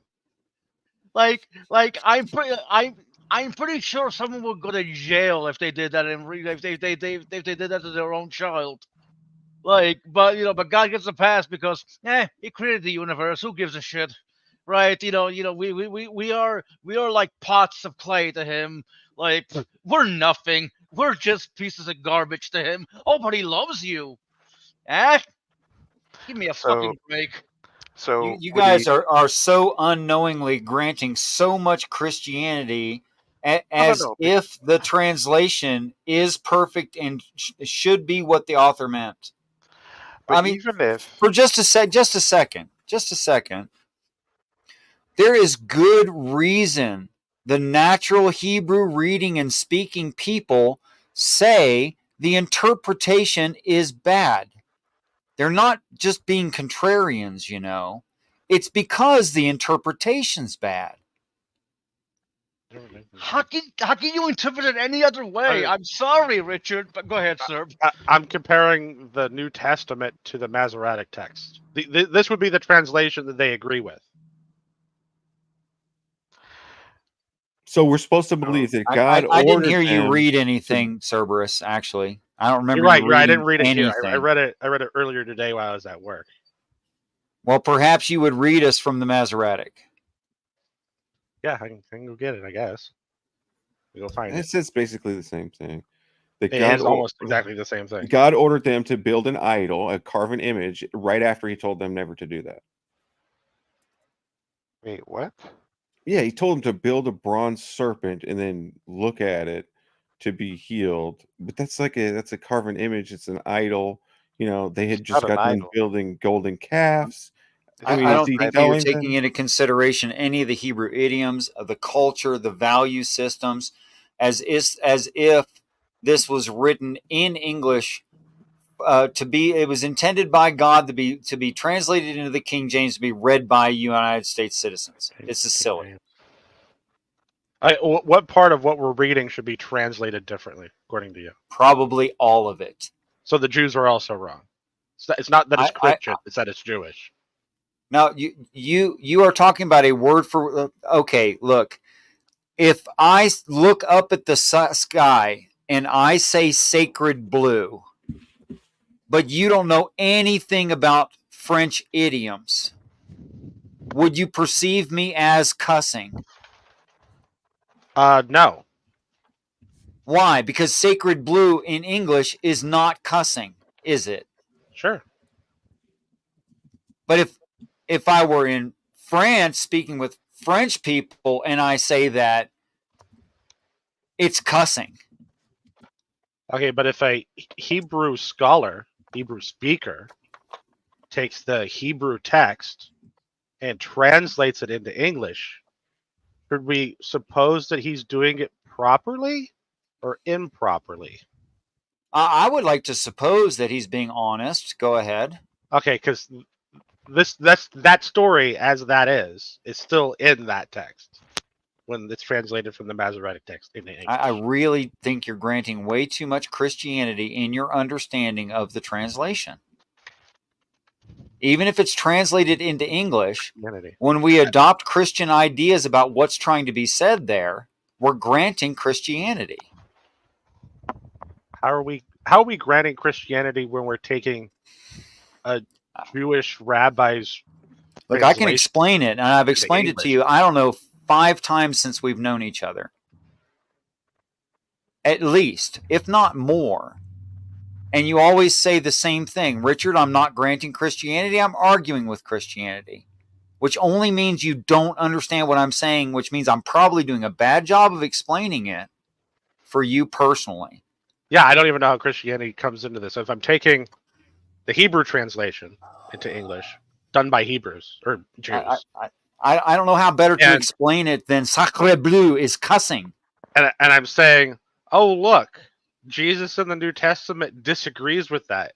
But if you don't understand that sacre bleu is cussing, then you won't understand that when a Frenchman says sacred blue sky, that he's cussing. You won't understand that. Sure, but relate You'd that be to missing what I the just said. idiom. You'd be missing the social construct. Okay, well, what You'd be about missing the colloquial usage? I don't know what to tell you. You're missing it. Okay, but which part am I missing a euphemism here? You're claiming that I am, but you haven't said what it is. Look, it's just not what the Bible is about. The Bible is not about magical snakes appearing from places or magical birds being blown in by a wind from the ocean. It's not what it's about. That is just not even the right way to look at it. I don't know where to begin. Okay, so I'm granting too much Jewishness, is what you're saying, not too much Christianity. Well, a lot of Christianity was adopted from Judaism, and depending on which part we're talking about, that's entirely possible. But I don't think the Christians, in fact, I know the Christians don't understand the ancient Hebrew culture. And I'm not sure it would come through in even a very learned Hebrew scholar's translation. Because if he did an honest idea for idea translation, it wouldn't teach you the culture.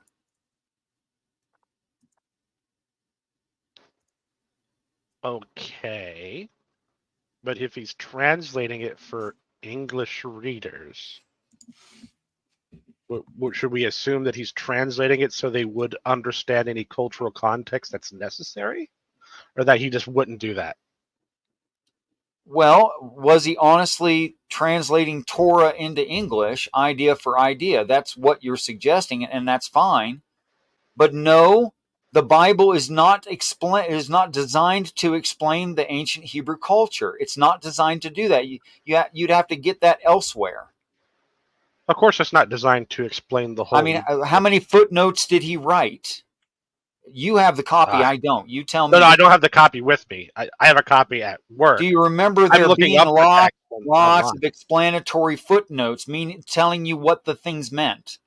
Yeah, there wasn't anything that said that these weren't real serpents. What do you mean there wasn't anything that said these aren't real serpents? What do you mean there was no footnote on that, and you're guessing? Well, there was no footnote saying that this is a metaphor or anything. But there were footnotes on other things explaining that sort of thing, like what that would mean to a Hebrew person. Yeah, and it had footnotes that references like their commentaries and stuff too.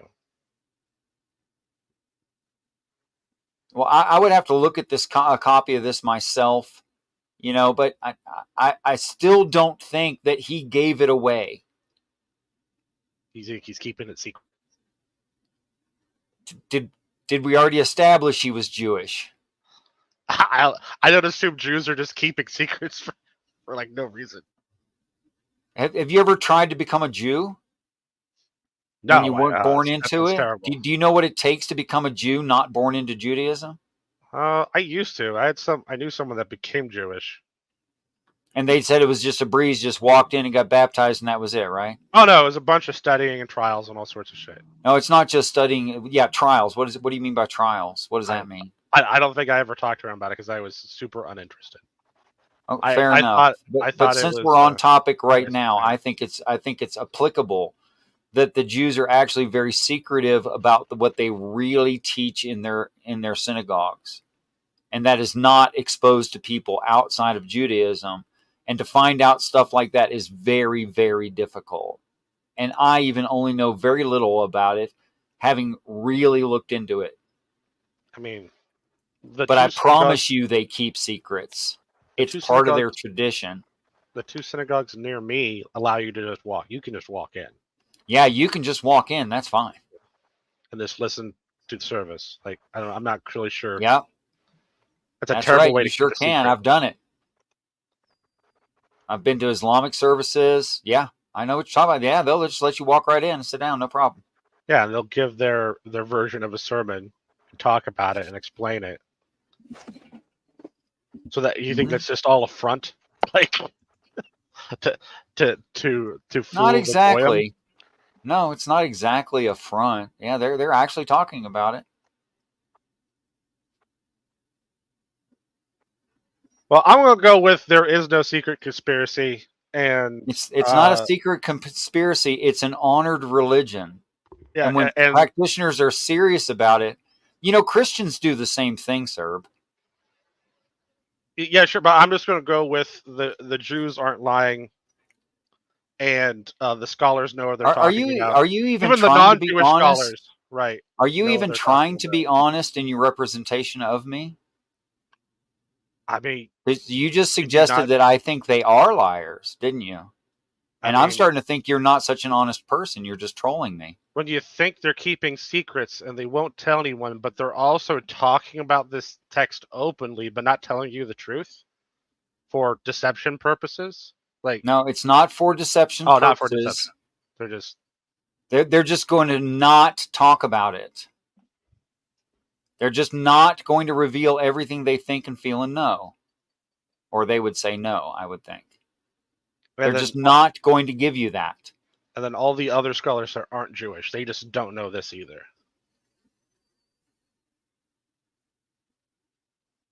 You don't have to believe me. It's fine. No, I don't think you're going I'm to just wondering believe how me. deep you think it goes. Like, does no one know it but the Jews? Or I think that anyone who's not Jewish, by either gaining access to the church and becoming an actual member of it, might have some light understanding of this, like I do, but I don't think that I can even find out as much as I might want to, as much as I have a friend who's a rabbi, as much as I talk to him about it. It is obvious to me that he will not tell me certain things. He just won't. He'll say things like, who really knows? Or he'll say something like, oh, well, it sounds like you know more about this than I do. He'll say stuff like that to me. But when I ask him direct questions on these topics, he does not answer. Now, why won't he come out and say, nope, we don't do that? We're an open book. Why doesn't he say that? Because he's not an open book. Because it's not an open book. Because it's not an open religion. It's not. Is it possible that he's just not open to you? No, I never thought about that, sir. Thanks. I mean, are you trolling me? Well, no, that seems to be another answer to your story. I don't know why so it seems like it's either, okay, it could be genuine, it could be gaslighting, and it could be trolling. Now, two of those options aren't very good or honest. Okay. And I know somewhat of what you enjoy and how deep you go with it. How deep I go. Okay. I don't know. The lengths to which you're willing to go to get pleasure out of trolling people. I'm somewhat aware of that, sir. Okay, but you're telling me what is seemingly and you're calling a ridiculous me stupid. story. You're calling me seemingly stupid. A ridiculous story. I don't think I'm stupid. I'm sorry. I haven't called you stupid. I haven't called you stupid. Yeah, you're suggesting I'm stupid. Yes, you are. Okay, I don't think I have, but you have suggested in several ways that I must be stupid. For example, like if I have a personal relationship with a person whom you've never met and you don't know who I'm referring to. Okay. And you also don't know how much I've talked to this man or in what depth or with his children and his wife. You know none of these things. And you're suggesting that maybe I'm just offensive to him. And I don't know, and I wouldn't know it. Yes, no, I didn't say anything about being offensive to him. Maybe you said maybe it's just you. Maybe what do you mean by maybe it's just you? Maybe he's just not. Maybe he's just not open to it with you. You have very strong opinions, and they're very out of left field compared to what he's probably. And you think I just walked up to some rabbi and started telling him that stuff, right? Is that what I said? That's what you think. You told me that you had a relationship. I'm asking you a question. Do you understand what a question is, sir?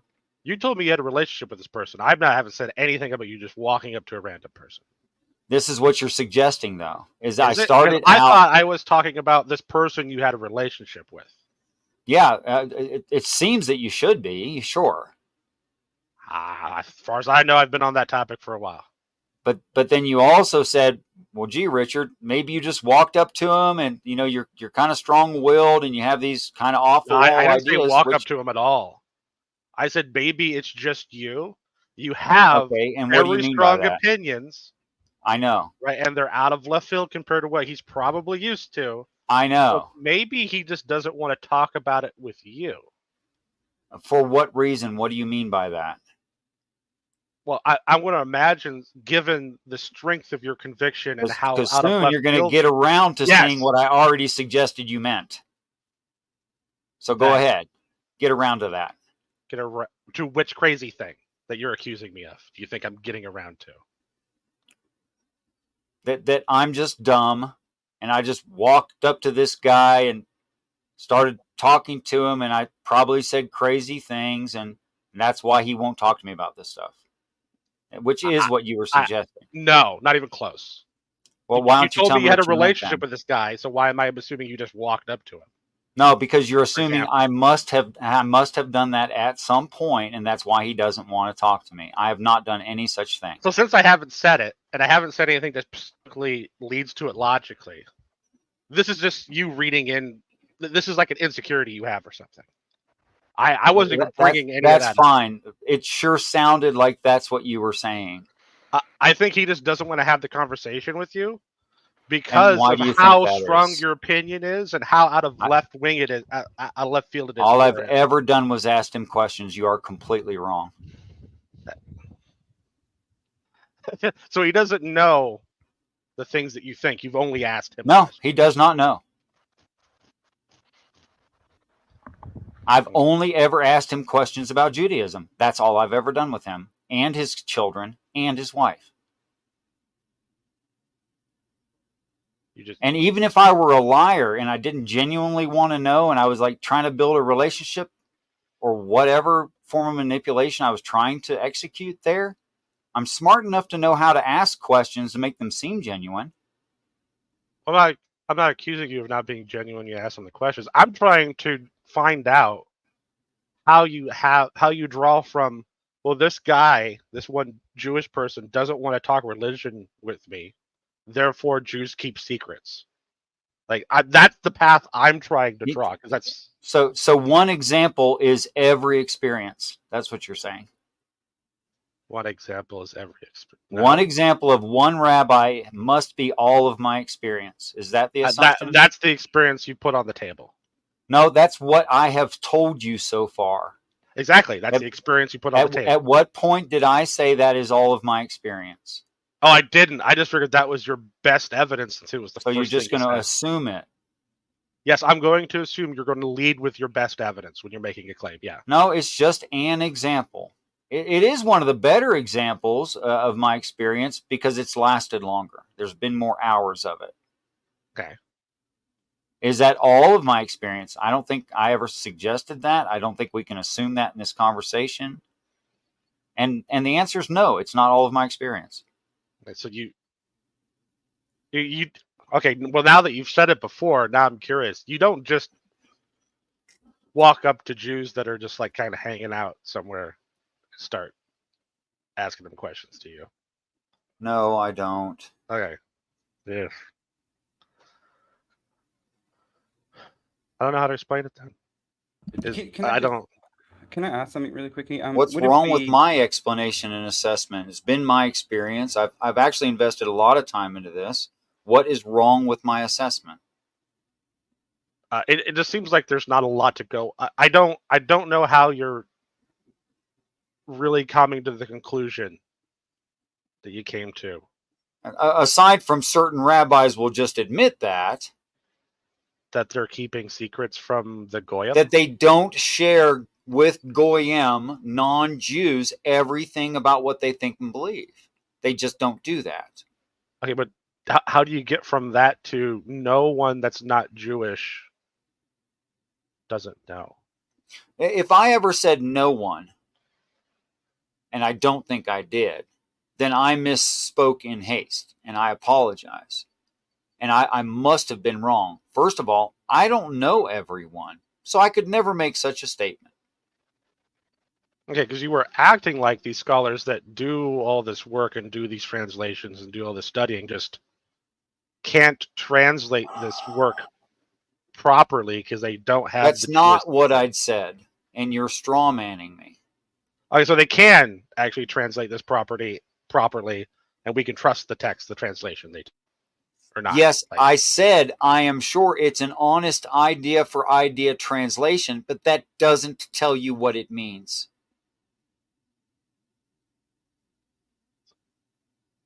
To assume that is faulty. Well, I can't square that either. If it's an honest idea for idea translation. Tell me what it means to carry just look, let me give you an example, sir. Tell me what it means to carry the jawbone of an ass. Is there a metaphor to carry a jawbone of an ass? I'm not telling you. You're supposed to obviously already know. Yeah, I just don't know if that's important to the No, story. I'm saying it in English, and I'm giving you an idea for idea translation. Tell me what it means to carry the jawbone of an ass. I have What does that no mean? idea. If there's a special meaning, I have no idea. No kidding, you can't know.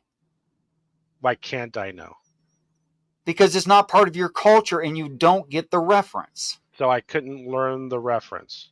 No, not what I said. What I said is if you accept Christianity and the way they think these words and these things mean, and you don't know the cultural reference, you can't figure out the idea. You can't even begin to figure it out. Just like right now, speaking in ancient Hebrew culture, when I say that I'm carrying the jawbone of an ass, you don't know what I mean. The only assumption you can make, which Christians do, is that I'm carrying with me an animal bone from a dead animal. That's the only thing you can think because you don't get it. But you have no way to get it, which was my original point. No way. I'm it's saying not your fault that Christians told you things that are wrong. Christians generally don't tell me things about them. I don't listen to them.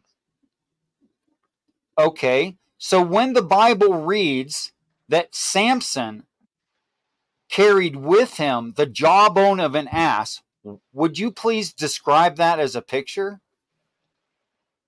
Carried with him. Describe that as a picture? Yeah, could you tell me like what your imagination made that into? What does that mean to you? Well, it means he's carrying a jawbone of an ass. Well, you just repeated the words, but you're not telling me literally. Anything. Yeah. What do you mean literally? I don't want to put words in your mouth. I want you to describe what that means. Well, literally means that's what it is. There isn't necessarily a metaphor. Like an ass physically perished and it no longer had a heartbeat and it like got cooked or rotted or something. Yeah. Am I good so far? Yeah, that's the image. Yeah. And like a wishbone, he took the lower jaw, somebody, some way, I don't know, with a cleaving tool, with a club, broke it into two parts, and is carrying half of it. Or is it the whole thing? Is it the whole U-shaped lower jaw? You tell me. Oh, probably just half of it. Okay, so let's say it's half of it. Just split. You know that literally has nothing at all to do with that verse and what that verse means. It's literally you have no idea what it's talking about. You're 100% wrong. Well, we're studying it right now. You want me to read it to you? Do you think that's going to help you? I do. I want you to go but over it. I don't know what this has to do with. Do you really think it's going to help you if I read you the scripture? It would not help. Okay, but I don't know how. That's my point. But how does this relate to me reading a text? Because you're granting Christianity, no matter what I do to show you that, you can't understand not it. Christianity, Judaism.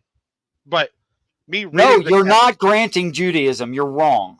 Okay, what, Richard? Just let me finish. Calm down. So I read the Jewish text written by the Jews, translated by a Jew. Yeah, so? Right? Their reading, not a Christian reading, not a Christian translation. Yeah. With all these side notes and references to their commentaries explaining the story. Well, I'll tell you what, you go back, to that same book. How do you relate me doing that studying and learning all the little things to let us find out random story about jawbone of ass that I haven't let us find out then. Is that book you're referring to, does it cover all of Tanakh? Or at least the first 5 books of Moses? Does it cover Torah? Yeah, it's the whole Torah. It's the first 5 books. Yeah. Okay. Would you please go read Samson, the story of Samson, and from his notes, and from what you can read, and from what you can know, without doing further research outside of that, please come back and tell me what jawbone of an ass means. Okay, let's assume I did that. What's that go to exactly? It's going to show that you don't know what you're talking about, and that the even idea for idea translation doesn't reveal anything new to you. That's what it's going to show. Yeah. It's also going to show that the only understanding you have is the granting of Christianity, which is wrong. Again, it's not Christianity. Christians don't even come involved here. Everything about it's Jewish, and all the commentary on it's Jewish. I And all guess the we'll find out, explanation won't we? for it's Jewish. I guess we'll find out, won't we? I don't know why that's Christian exactly. Okay. But I tell you what, I've had this conversation with you 5 times, and you obviously haven't done any research to prove or disprove me. You just come in and argue with me. Well, I'm not. I generally don't take what you believe to be backed up by anything. That's fine. Yeah, that's why. That's the only reason. So you don't even think the proposition that you are an ocean away and 2,000 years plus later could be flavoring how you're seeing this as plausible? You don't even see that as plausible? Is that what I said? I said it's not Christian. I'm suggesting that there was this whole other culture a pretty good while ago and some physical distance away, and they don't look at it like we look at it. And do you think that might hold some merit? I mean, if they're also giving me the explanations on their commentary, no, I think it stops holding that merit. Okay, well, we'll find out, I guess.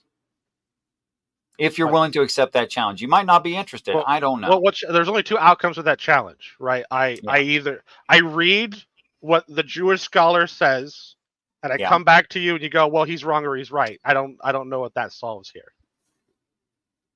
So you don't think that I know how to show my own research and what I found out about Hebrew, that particular Hebrew idiom and several others? You don't think I know how to show that again? I think with ancient text, I think I can show that pretty easy. I'm interested in that. I'm interested. Well, I think with ancient text, if you have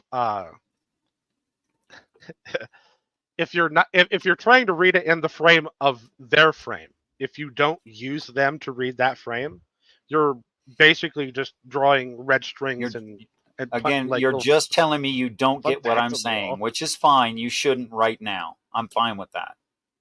Well, I think you can make with a book like the Bible. I think you can come up with a billion theories and have arguments that are internally coherent for all of them. Why are you grasping at straws? I gave you one particular verse to look at, one particular Hebrew idiom from the book that you claim explains this all, because you're saying you're not granting Christianity. I want to show you that you are, in your arguments, granting Christianity, and you don't know the difference because it's all you've ever heard of, and I can prove it. And the first step of this would be you using the scholarship you just referred to figure out, and that alone, to figure out the Hebrew idiom. And I promise you, you will not figure it out. Okay. Well, I would hope that he literally has an explanation of the idiom. I'll bet you that was not his job. What he set out to do at all is what you're hoping he did. I don't know. He had plenty of other explanations for idioms and stuff. I'm hoping he does it there, because I would like to see you disagree with him, because I think you're going to.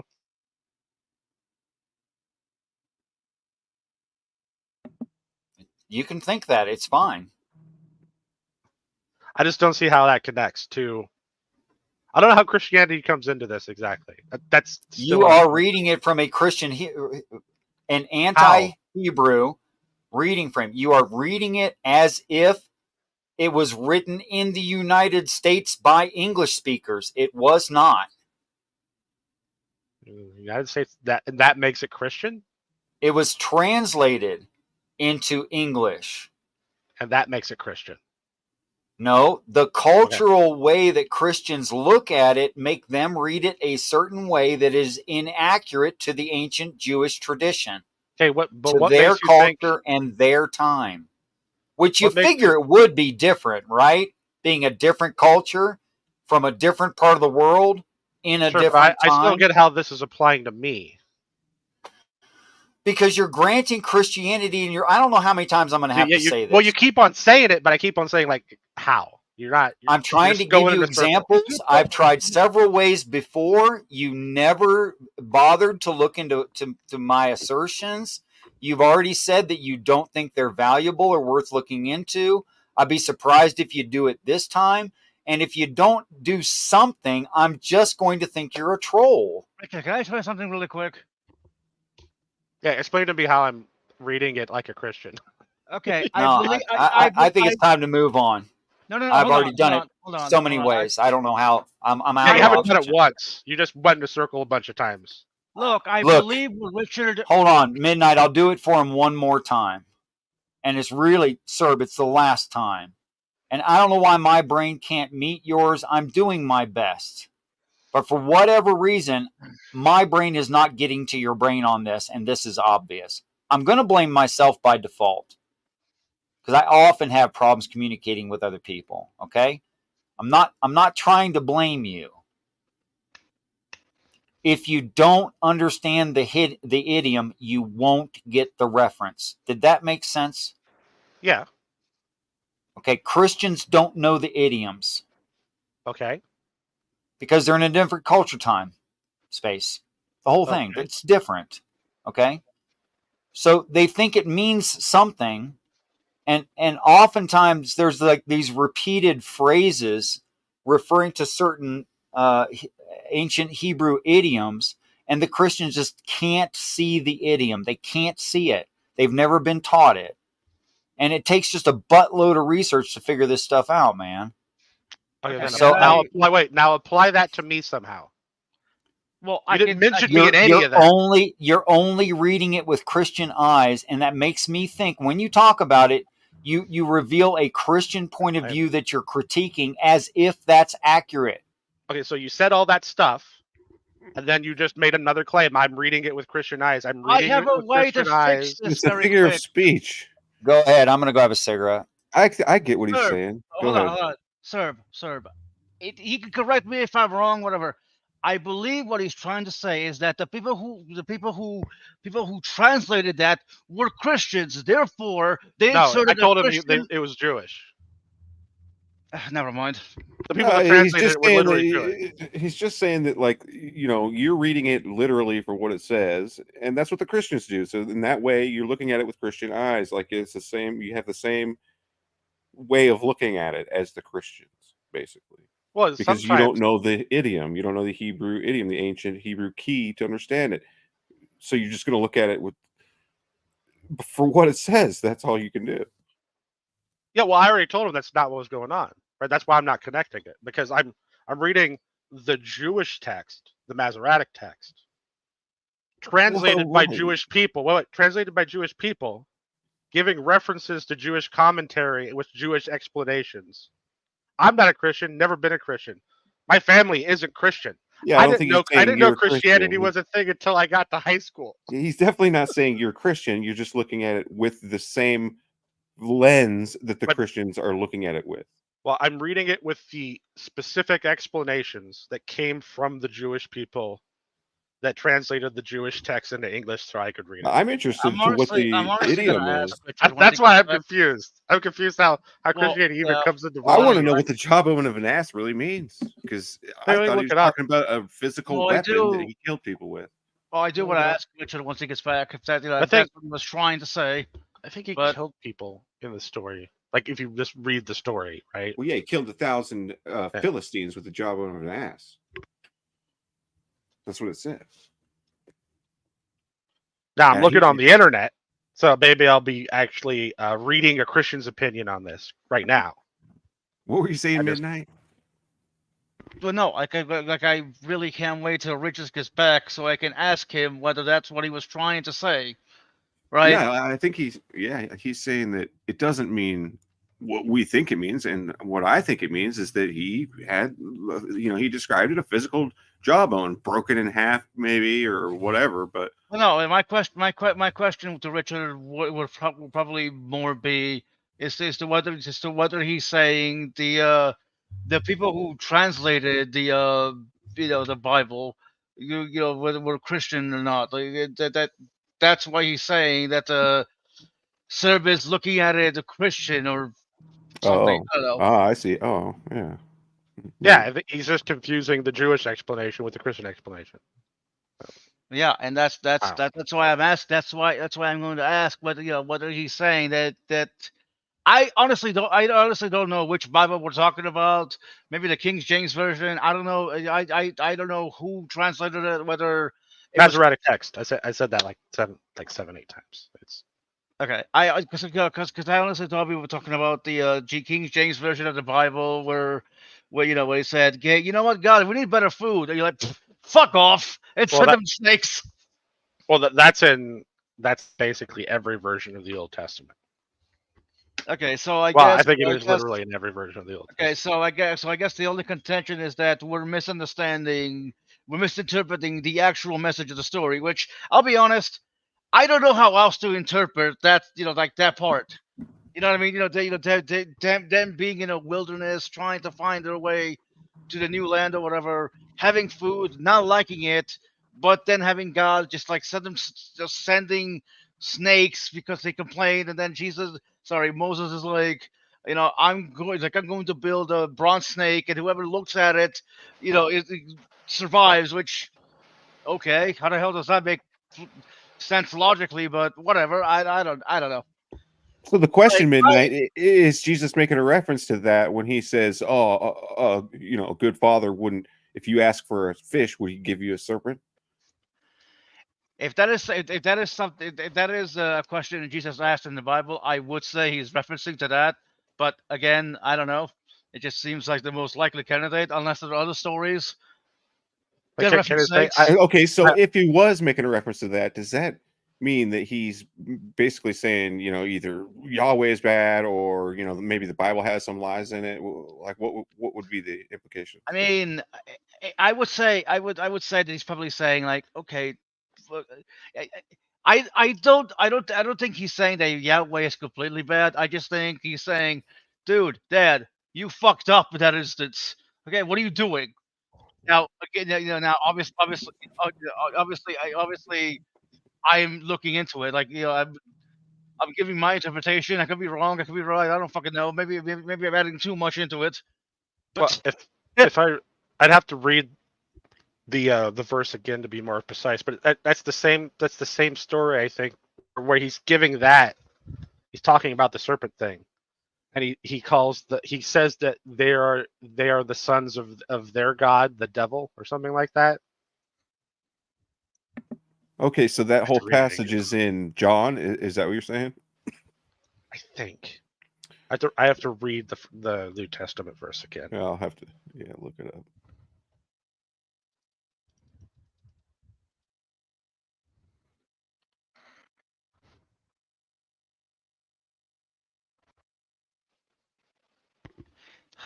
Okay. I will say I love Richard, but I will say he was getting a little defensive there. Okay, I've got it in Matthew 7:9, where it says, "What man is there of you whom, if his son asks bread, he will give him a stone? Or if he asks for a fish, will he give him a serpent?" It's in Matthew. Matthew. Okay.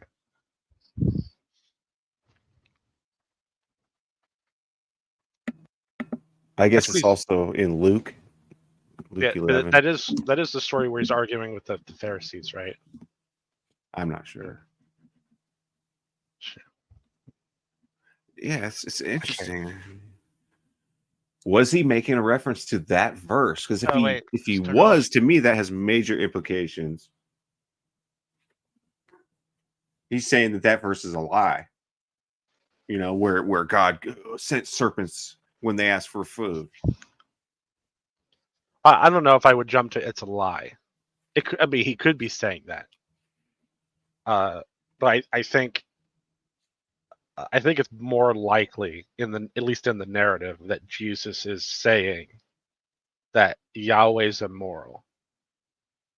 Yahweh's immoral, not just like somebody added that lie in there, like one of the scribes who he's actually fighting, like right then. Well, the thing is, the versions of like the Moses story that would have been around when Jesus was around had that text in it. That's the text he would have known, right? So that's the text. That's the text that the priest, well, maybe not the priest, because the priests in all these religions kind of do shady things in the background. but like the Pharisees. That's the text that the Pharisees would have known. So at the very least, he's saying the Yahweh in your book is immoral. You know, maybe the real Yahweh isn't, but the Yahweh in that story is immoral. Yeah, like it doesn't seem like he's saying Yahweh is bad completely to me. It's like, to me, it's just like, oh, there's one lie in the book of Numbers, you know, just get rid of that lie and everything else is true. Jesus does Hang a on bunch of one weird sec. things. Okay. God damn it. Jesus does a bunch of weird things that Christians don't think about, like when he Oh, references never Enoch. mind. Calls Welcome it back, scripture. Richard. Peace and respect. Generally specific. I'm going to call on you as soon as I can, as soon as I get some stuff settled here. Serb, I just need to know if there's more going on here than is obvious. Like, for instance, perhaps I just have pissed you off in something I've done in the past. No. So, it's two things. Go ahead. I don't understand how you're getting that this is Christian of me in some way. And then there's the other thing that popped up in the middle of that, which is I don't know how you're drawing your conclusion that there are like Jewish secrets that they don't tell people. Like in general, not, you know, maybe they'll not tell certain people, but so to be clear, I have said things aggressively toward you in the past, and that's not what this is about. no. I thought that was a statement. No, it's not about that. Okay. So being in the moment, would you repeat what you just said? I'm sorry I missed it. I apologize. It's only about two things. I was trying to figure out how you got that this was Christian of me in some way. And in the middle of let me trying to do find... that one. Let me do that one. Okay. If you think that the Bible claims in any way that the Yahweh God was ever heard by vibration of the eardrum induced through the nerves into the brain of a person, and that person heard God, like it made airwaves in the past of this earth, that's a Christian idea that's not in the text. I would disagree. But You're welcome to disagree. We'll discuss it. But right now, just serve. I would do be fine you with think the interpreting it. Bible claims that? No, I don't. I think the Bible, I think you could read it like that, but Christians do read it like that. Yeah. But I'm asking if you think it is professing that. no, not necessarily. Okay. Do you think that the Bible is professing that God or Jesus defeated physics in any way in any of the miracles? Do you think the Bible is claiming that? No, I think he would be at best manipulating physics. I mean, except for maybe the fire on the bush, right? If the fire is eternal, that might be a violation of. So you think the Bible is claiming that there was a shrub growing up out of the ground, and it caught on fire, and that fire did not consume the shrub? Well, that's what you think it's no, saying. no, I wouldn't think that the shrub was actually on fire because, like you pointed out, the shrub was Or not... somebody had the vision that the shrub was on fire. Is that what you think it's saying? No, these are very Christian ideas. Well, if I was to read that, well, I think the last time I read that, I would take seeing the flame as something more literal, but then seeing everything else would be more of an internal experience, probably.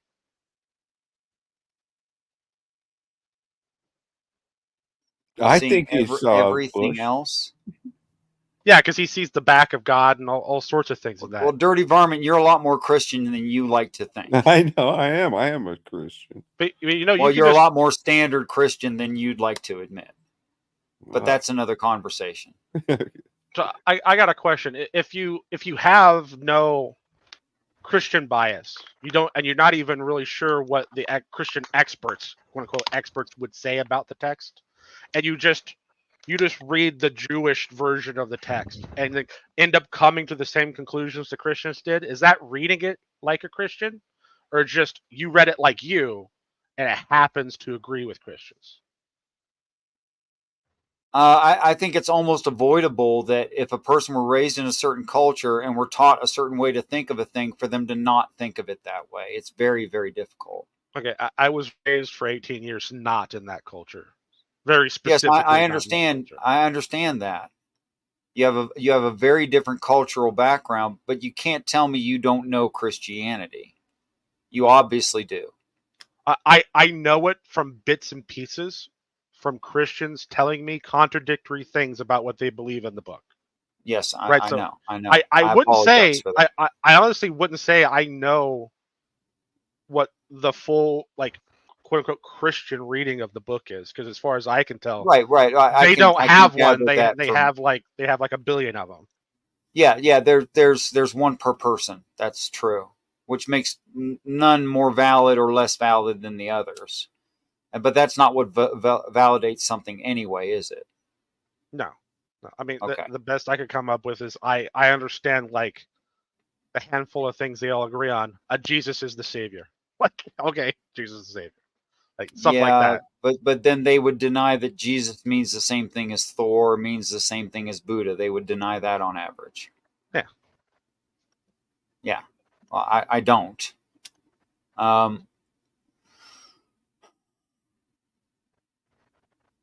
Would you please go and see if you can extract the Hebrew idiom from the jawbone of an ass in the story of Samson? Would you please do that? I can't. That would have to wait till tomorrow, though. I don't have that. No, I don't mean this moment. I mean ever. Oh, okay. Well, I was trying to do it online, but there's a bunch of metaphors for jawbones, and most of them are from the 1800s. So I kind of gave up on it. Okay, well, you promised me that you would look at and look only at, or at least I asked you to, and you seemed to agree at the time, to look at and only at the source that you already referenced. And I didn't know it was you've only already gone out. I said it specifically. Yeah, I must have missed it, but I haven't found it. So, well, I want to see if you can extract from your reference the Hebrew idiom. Okay. Because there is a Hebrew idiom there. I'm being very specific about where it's located in the text. Yeah, it means literally carrying the jawbone of the ass. Right? Yes. The idea that Samson carries the jawbone of an ass. Okay, this isn't like a more general Canaanite idiom where it's just like to defeat your enemies. That's what a jawbone of an ass stands for. It's not like it's not that. So either you can extract it or you can't. I wish that you would go and find out, and if I can show you that you're not properly extracting the idiom, you might at least accept that I've done the research and that I can show the idiom and that I'm not reading into the text, nor am I assuming Christianity. Well, and that you have. I don't think you assume Christianity. But you I think you literally have to read into the text to read the book. So okay. Well, I'd appreciate it if you did, whether you'll say that you will or not. But I also know the level at which you are trolling people. And I've revealed that to you, and I thought I had an in. I thought we understood each other. And I'm starting to think you're just having fun with me. Now, I'm willing to grant that you are smarter than me. I'm also not very big. I'm also not very strong. I'm also not a very good hunter. I'm not a very good survivalist either. I'm none of those things. And we can spend the whole night making fun of Richard of his shortcomings, and that would be okay. But none of this is about that. The only thing I'm really gifted with is understanding these ancient cultural references and how they were expressed in religious stories. It's really the only thing. It's all I got. Can you tell us what jawbone of an ass means? Because I No, really I want. will that ruins not. the whole test. No, I will not. I do have one clarifying question, though, maybe. I don't know if it's going to show up for that particular story, but there are parts in his explanation and his references to commentary that explains what this meant to people at different time periods, like 300 AD, or not 300 BC, 100 BC, like that sort of thing. Is there a specific time frame, if he gives different time frames, that you're looking for? I'm just talking about that one part of that one story, just that one thing. I'll be surprised if you can find it, really. And I'm pretty sure you won't find it in that one translation and his footnotes. Oh, it might not. It might be a reference to a commentary that I have to then go look at. There isn't enough room for all the Fair notes. enough. If he referenced it, he's aware of it, and he's trying to teach it to you. That would be the same thing as it's in the book. It's in his footnotes. That's fair. But I mean, if the goal is, then correct me if I'm wrong, the goal for me is to try to figure out the idiom that you have to see if that's in the book. Yeah, that's it. Right, but I'm saying is there are lots of... Because your claim is that the rabbi's translation would reveal what the Jews really traditionally know it means. My assertion is no, it won't. Well, I mean, if you just... That was my assertion, that I was saying this translation with explanations and references, you would expect it to explain things like that, which it does. I don't know if it would explain literally everything, but it does do that. Well, if you happen to find that book and you want to bring it in with you next time, I would appreciate it. I would appreciate hearing some of his revelations of the against Christianity reading of Torah or Tanakh or both. I think you said it was only Torah, which is fine. Where he is revealing these so goddamn annoying. These not so obvious Hebrew ideas. Oh, yeah. But I don't know how to be more fair than that. No, what I was asking you, that this idiom might have changed its meaning over years. That shouldn't matter. It shouldn't matter. Because I am talking about when it was written down and what it would have meant to the original people. That is what I'm talking about. What it turned into is irrelevant. Okay. That's just like saying, reading it with my modern brain, I read it a certain way. I'm contesting that when people do that, they're wrong. I don't know this for sure for this story, but there's a chance the original text of the story might not even have the jawbone in it. Okay. Guess you'll find out. Yeah. Well, that might be extra research I have to do, but I mean, it's either in the Torah or it's not, right? Well, the Masoretic text version of the Torah, yeah. That they should be the same or very, very close. The word variants are, I mean, not that great. Yeah, I mean, a number of words I would say not that great. A meaning because of the change of words, it can be pretty big. Well, that's part of the problem I'm trying to point out.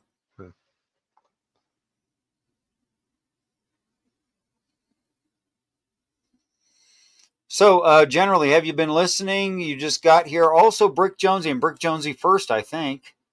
Brick Jonesy, have you been listening for some time? Do you have any first thoughts? I have not been listening for a very long time. I mean, I came into the conversation you guys were just having. From what I understand, this is Wildheart meets with D-Doc in Eden. Is that accurate? That's how we opened it, and we did, I don't know, hour and a half or so. Very cool. Well, that's a wonderful thing. Before we opened up the panel. Yeah. And I'm assuming that there was some type of accord for the panel to be open. So that's a really good thing.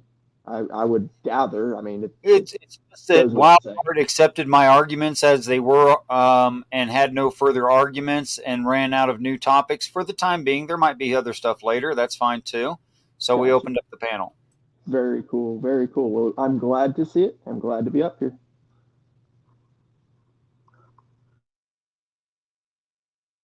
I'm just happy to be up and chill. So I really I'm struggling to not opine, and I know I'm probably far off of what I think the Samson and the jump. Can I take a wild guess at it? I have no clue. Would that offend you, Richard? If you get it right, then it'll ruin the whole thing. All right, I get it. Well, I have your phone number, so maybe I'll text. It's gonna be ridiculous. You're just gonna probably slap yourself in the forehead when I say it, but or when I tell it to you. I'll tell it to you later. Well, I have a wrong answer I want to give. Well, then what's the point of that? Because I'm gonna do the Andrew Wilson thing.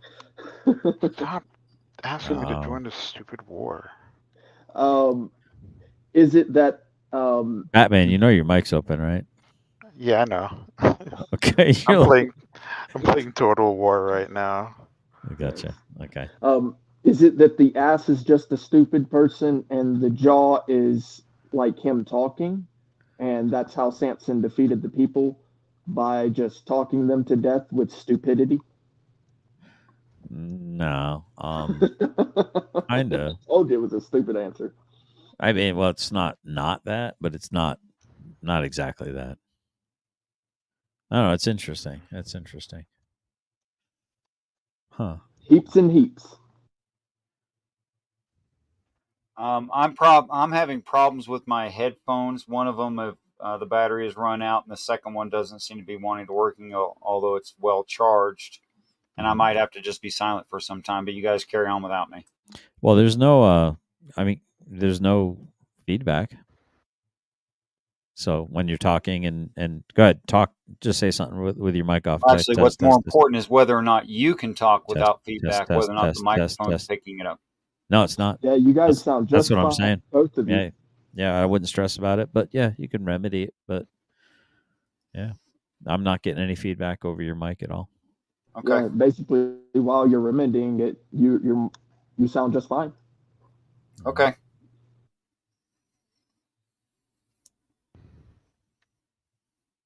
Well, maybe I never needed the headphones in the first place. Maybe the mic is sufficient. I tried real hard to set it up and get the right one. Maybe it's okay. It seems to be canceling out extra noise well.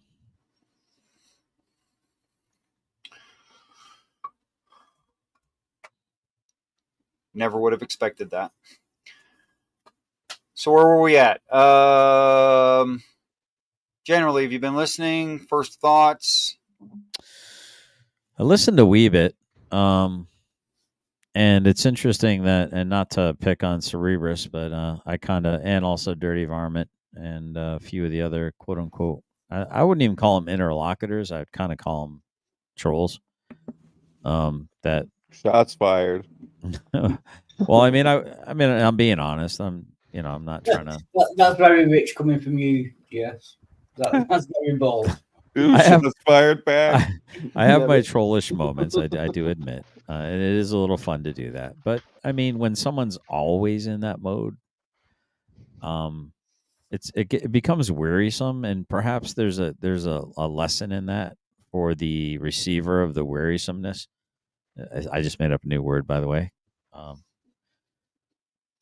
So I would just, I guess I try to wonder, like, what benefit does one find in trying to get another person to dance, or tries to, and I've seen someone like Richard before just deftly and respectfully not rise to many baits that have been put in front of him, and I don't know if he rose to one in the past or has risen to one tonight, because I just finished my live not too long ago. Shout out to me because I'm freaking awesome. But and humble. That remains to be seen. So I mean, on a serious note, I mean, it's like is there a catharsis or something like that? Is there just like this God-shaped hole inside of you that you feel like you can try to chuck all this like hate and bitterness into? That, I mean, isn't it bottomless though? It's just a God-shaped hole that you're trying to put other shapes into. And who's how the does it question serve for anyone that thinks or understands that? I mean, it's funny to joke with someone and jest with someone and try to rib them a little bit, but like just always being that way is kind of like, I don't know, man. Do you find it hard? I mean, are you like that in regular life too? Because I mean, Me?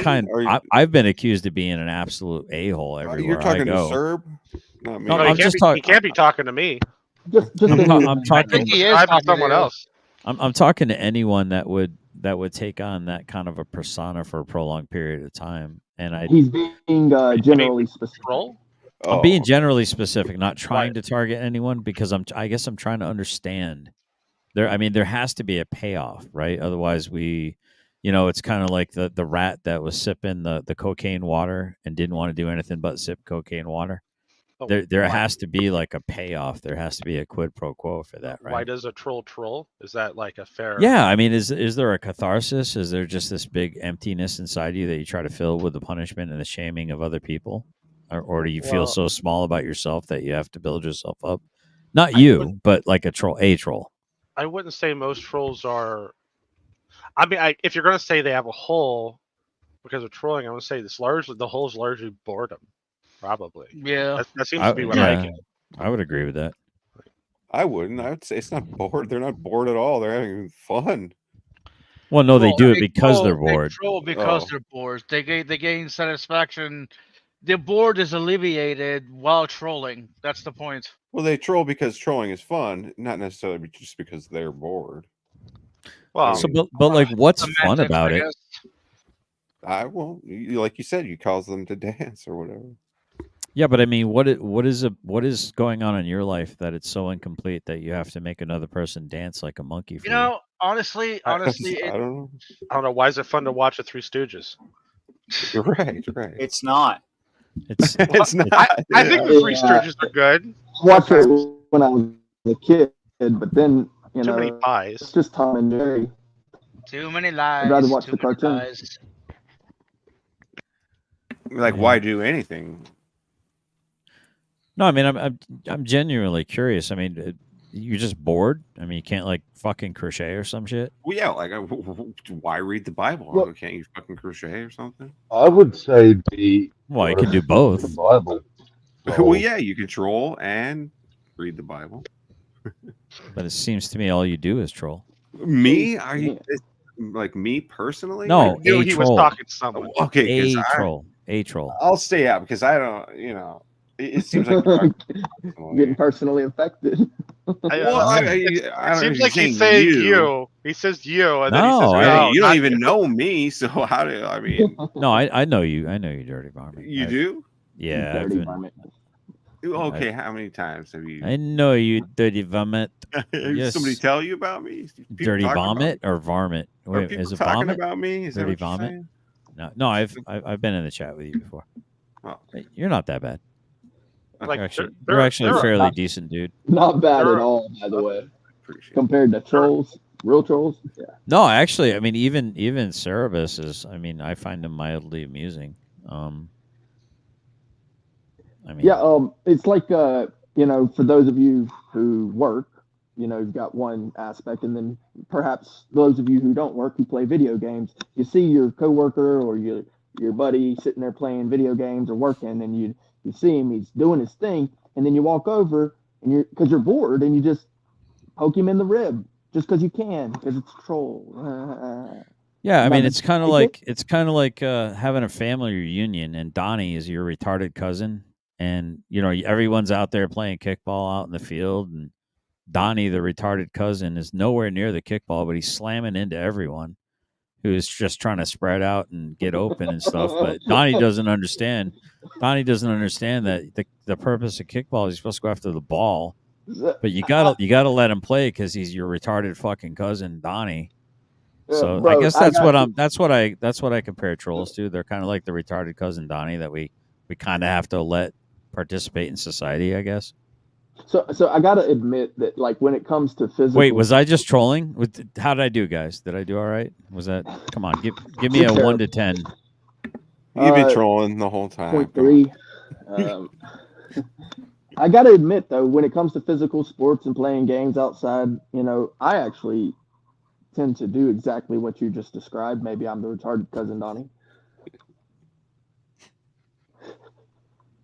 Brick, didn't we have this conversation in the last stream I just did with you, where I showed you who Brick was on Anchorman and that you should change your name? Well, noises. Is that Brick, is are you- that the one where he's a pretty big time comedian? Yeah. He's the first opening scene when you meet him, he's crying over his own funeral. Is that the one? But it's from Anchorman. It's from Anchorman. Anchorman, yeah. They're he was gone for like a year or something. They're trying to put the crew back together. Oh, and they find him. They find him at his own funeral. He's mourning his own death. He even gets up there to make a speech about it. And they're all like, Brick. But Brick, you're alive. No, I'm not. I'm dead. That guy? Yeah, weird. Brick. Yeah. Brick, are you just But saying yeah, random things in the room? Desk, lamp. I always think of the moment right after the fight. Like he's like the only one that really kills a guy in that fight. Yep. Yeah, there's like, man, Brick killed a guy. Well, in all fairness, like I explained to GS, I actually came up with the name before the movie. Well, before the later movie. Yeah, but if your name was Hitler before Hitler, wouldn't you want to change your name? Oh. I mean, if you wore that funny mustache like Charlie Chaplin, and then That's not a fair maybe comparison. Because maybe it's out of not style popular. now. What's that? That movie's but not there is that something in there. popular. Like everyone knows the reference. You hush your mouth. You dirty, dirty I like to mouth point husher. out. I like to point out that Hitler was his last name. Adolf was his first. Distinction, True. I guess. True. Why are you trolling, man? Why? Because I love trolling. I have nothing going in my life. My life is empty. and Stop meaningless. trolling me. I'm dancing. I'm tired. I can't dance anymore. I got no more energy. Stop. Are you happy now? Dude, honestly, real real talk. If Yeah. if the people on this panel trolling get you, get you this much, like you haven't seen trolling. There are trolls out there that will Oh, go to trust such me. lengths. I've seen some trolling. Oh my goodness. There damn. are some trolls, and yes, we've seen them. I've seen them. I know where they are. I know where the bottom of the internet is. Yeah, I've never been there. I know I right guard where my it's ear gate, my eye gate. at. I've seen it with my own eyes. Dumpster fire. All right. Oh, Richard, I I actually had a question for you, and I'll try to phrase it as well as I could. Like I wanted to ask, were you saying that the reason why Serb was seeing the story in a Christian lens is because Christian scholars were the ones that actually translated both the Old Testament and the New Testament? That's Because part of it. Because that's literally the impression I got. So thank you for confirming that I was right and not retarded. That is a big part of it. I mean, it wouldn't be the first time I said there was an oral tradition in Christianity before there was a New Testament. Before it was ever written down in Greek, there was already traditions. We know about some of those traditions. You know, the Essenes, the Ebionites, that whole laundry list of ancient Christians. And we do know something of what they thought, at least in oral tradition, what their ideas were, how like total denial of flesh and that flesh is evil is an ancient Christian idea, right? So the translators who did that work, the writers who did that work, and then it got translated into Greek, and we lost the original. We don't have any signature manuscripts anymore. If there ever were, we don't have them. And there's even one that they say is Q, which is like German for unidentified. we propose all these ancient writings. We don't have them at all. Although we have a little bit of commentary about early Christian sects. So I think the only rational thing to do there is, when you're reading the Greek, is consider early Christianity in your reading. And if we take it at just its face value with no other depth, I think we're missing a lot of it.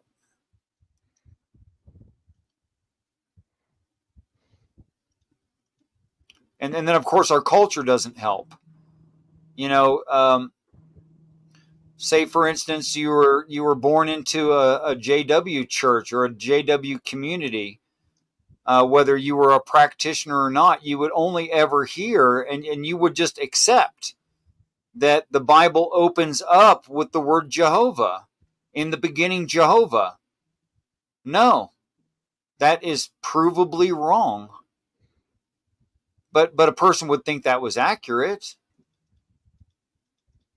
And it's not their fault, I have to correct you in this, because that is not what it says in the New World Translation. What does the New World Translation read? I haven't read that particular one. It's okay. It says, "In the beginning, God created the heavens and the." It's almost precisely the King James. That's very, very close to the older King James translation. By the way, it's wrong. That's wrong. That is. I can show you that it is wrong. I agree. Not maybe. It's really wrong. Yeah, I agree with that, Richard. I think it's wrong too. And the Jew tries to justify the word still being a monotheistic religion as the aspects of God are referred to as plural. That's a stretch. And the Christians try to justify the plurality there if they find out about it, if their preacher ever talks about it, if they do the research, which usually doesn't happen. If they find out that it's plural, they're going to say, "Oh, that's the Father, Son, and Holy Ghost." That's what they're going to say. I know they say that That's every wrong. It's just plain wrong. That is not the idea at all. Neither is a monotheistic God. Also wrong.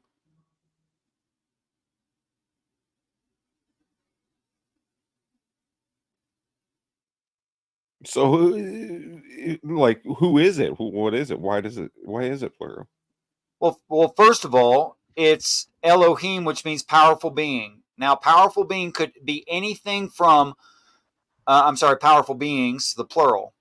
That could be local government, people in local government. It could mean as small as that. That's the first thing.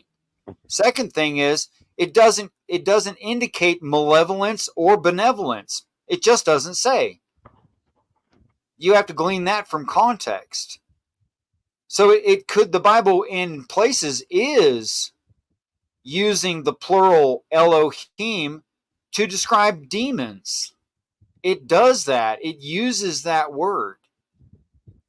But if you read it in the English, you're never going to figure that out, because it'll just say God. That's true. Yeah. But if it was monotheistic singular personage God, the right Hebrew word would not be Elohim. It would be Eloach.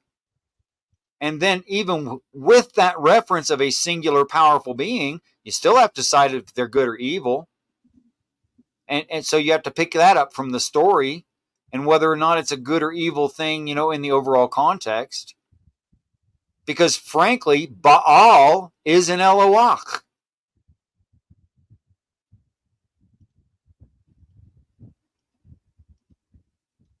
Yeah, that's true.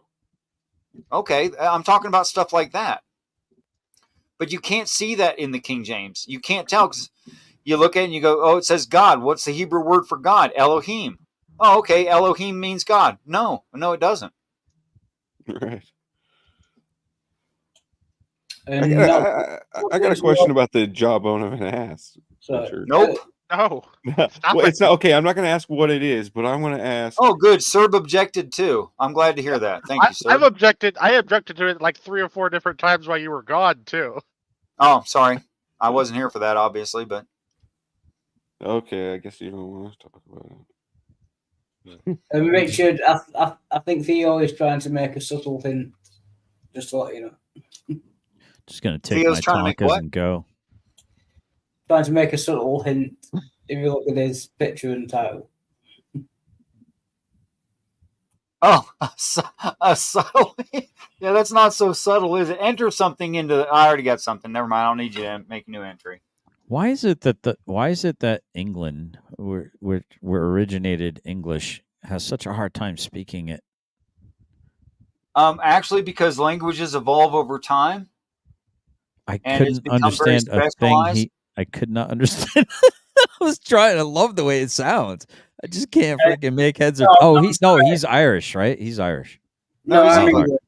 Oh, Yeah. okay. He is English. Yes. Sorry, And we invented the language, and you messed it up. Sorry, That's why- I didn't mean to miss empire you like that. you colonist. No, what is it? What do they call him? Colonizer. We get to be called that too, even though we were colonies. Yeah, I couldn't. What did he even say? I still don't know what he said. Wildheart, what did you say? Oh, that was simple. What he said was, Richard, theological introspection is what does he call us? What's the second part? Oh, does he want to spar? He can come Yeah, up and take my theological spot. introspection is trying to make a subtle hint. Does he want to get up here?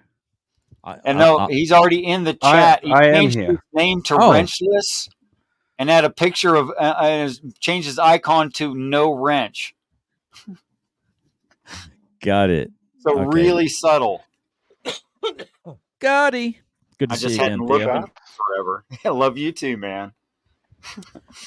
All right, here we go. But I was going to say something. It was Varmint that was asking about the word being plural, wasn't it? Yeah. Yeah. You got to remember that the Judeans were not monotheistic until after the 5th century BCE. Okay. And Genesis is written sometime between the 5th and 3rd. Right, so you have probably an older version. Oh, really? The Genesis? Yeah. But I mean, I what you would have is admit that probably, it had been redacted by that time, around that time, but the earlier texts, like the that's source what I'm text- getting to. That's what I'm getting to. There's probably earlier stories, versions of those stories, Okay, but they're composed together by the Deuteronomists, right? To make well, those yeah, and books then of Moses. edited by the priests later. Yeah, but the thing is, they just didn't change all the names, right? Okay, The older fair versions enough. probably had the plural words because they worshipped multiple gods, like 100 years before that. And they didn't change that. Like they're just like, we'll just leave it as it is. We don't have to change it to just one god. We can leave it plural. Yeah, they tried to not change the words at all. Like, it's supposed to be a tradition copying it, even all the way back then. Right. So what they do instead is they explain it different instead of changing the word. Okay. Interesting. And there's a bit of the history behind it.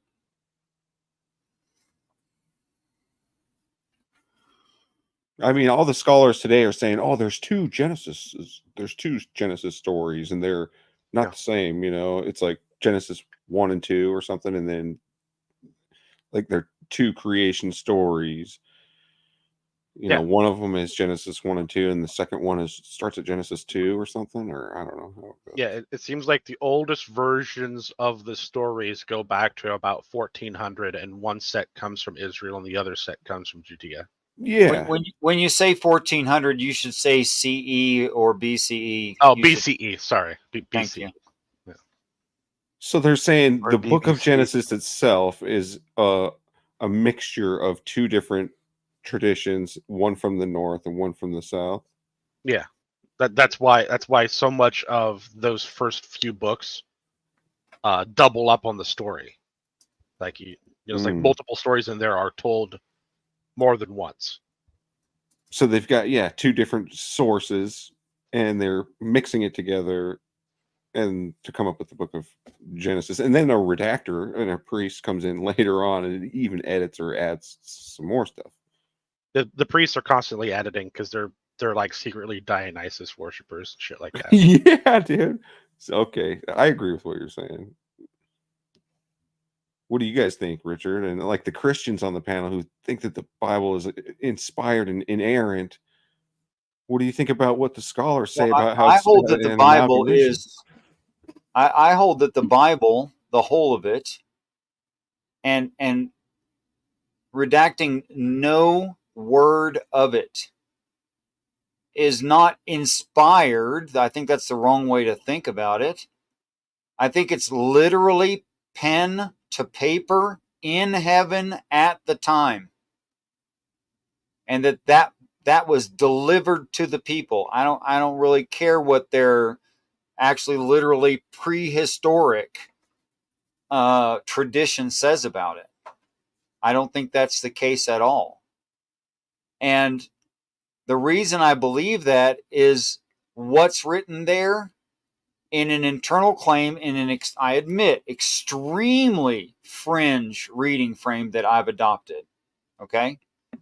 That within that reading frame, it's not claiming within itself to have been written by people on the planet at all, not even scribes, not even scribbled down.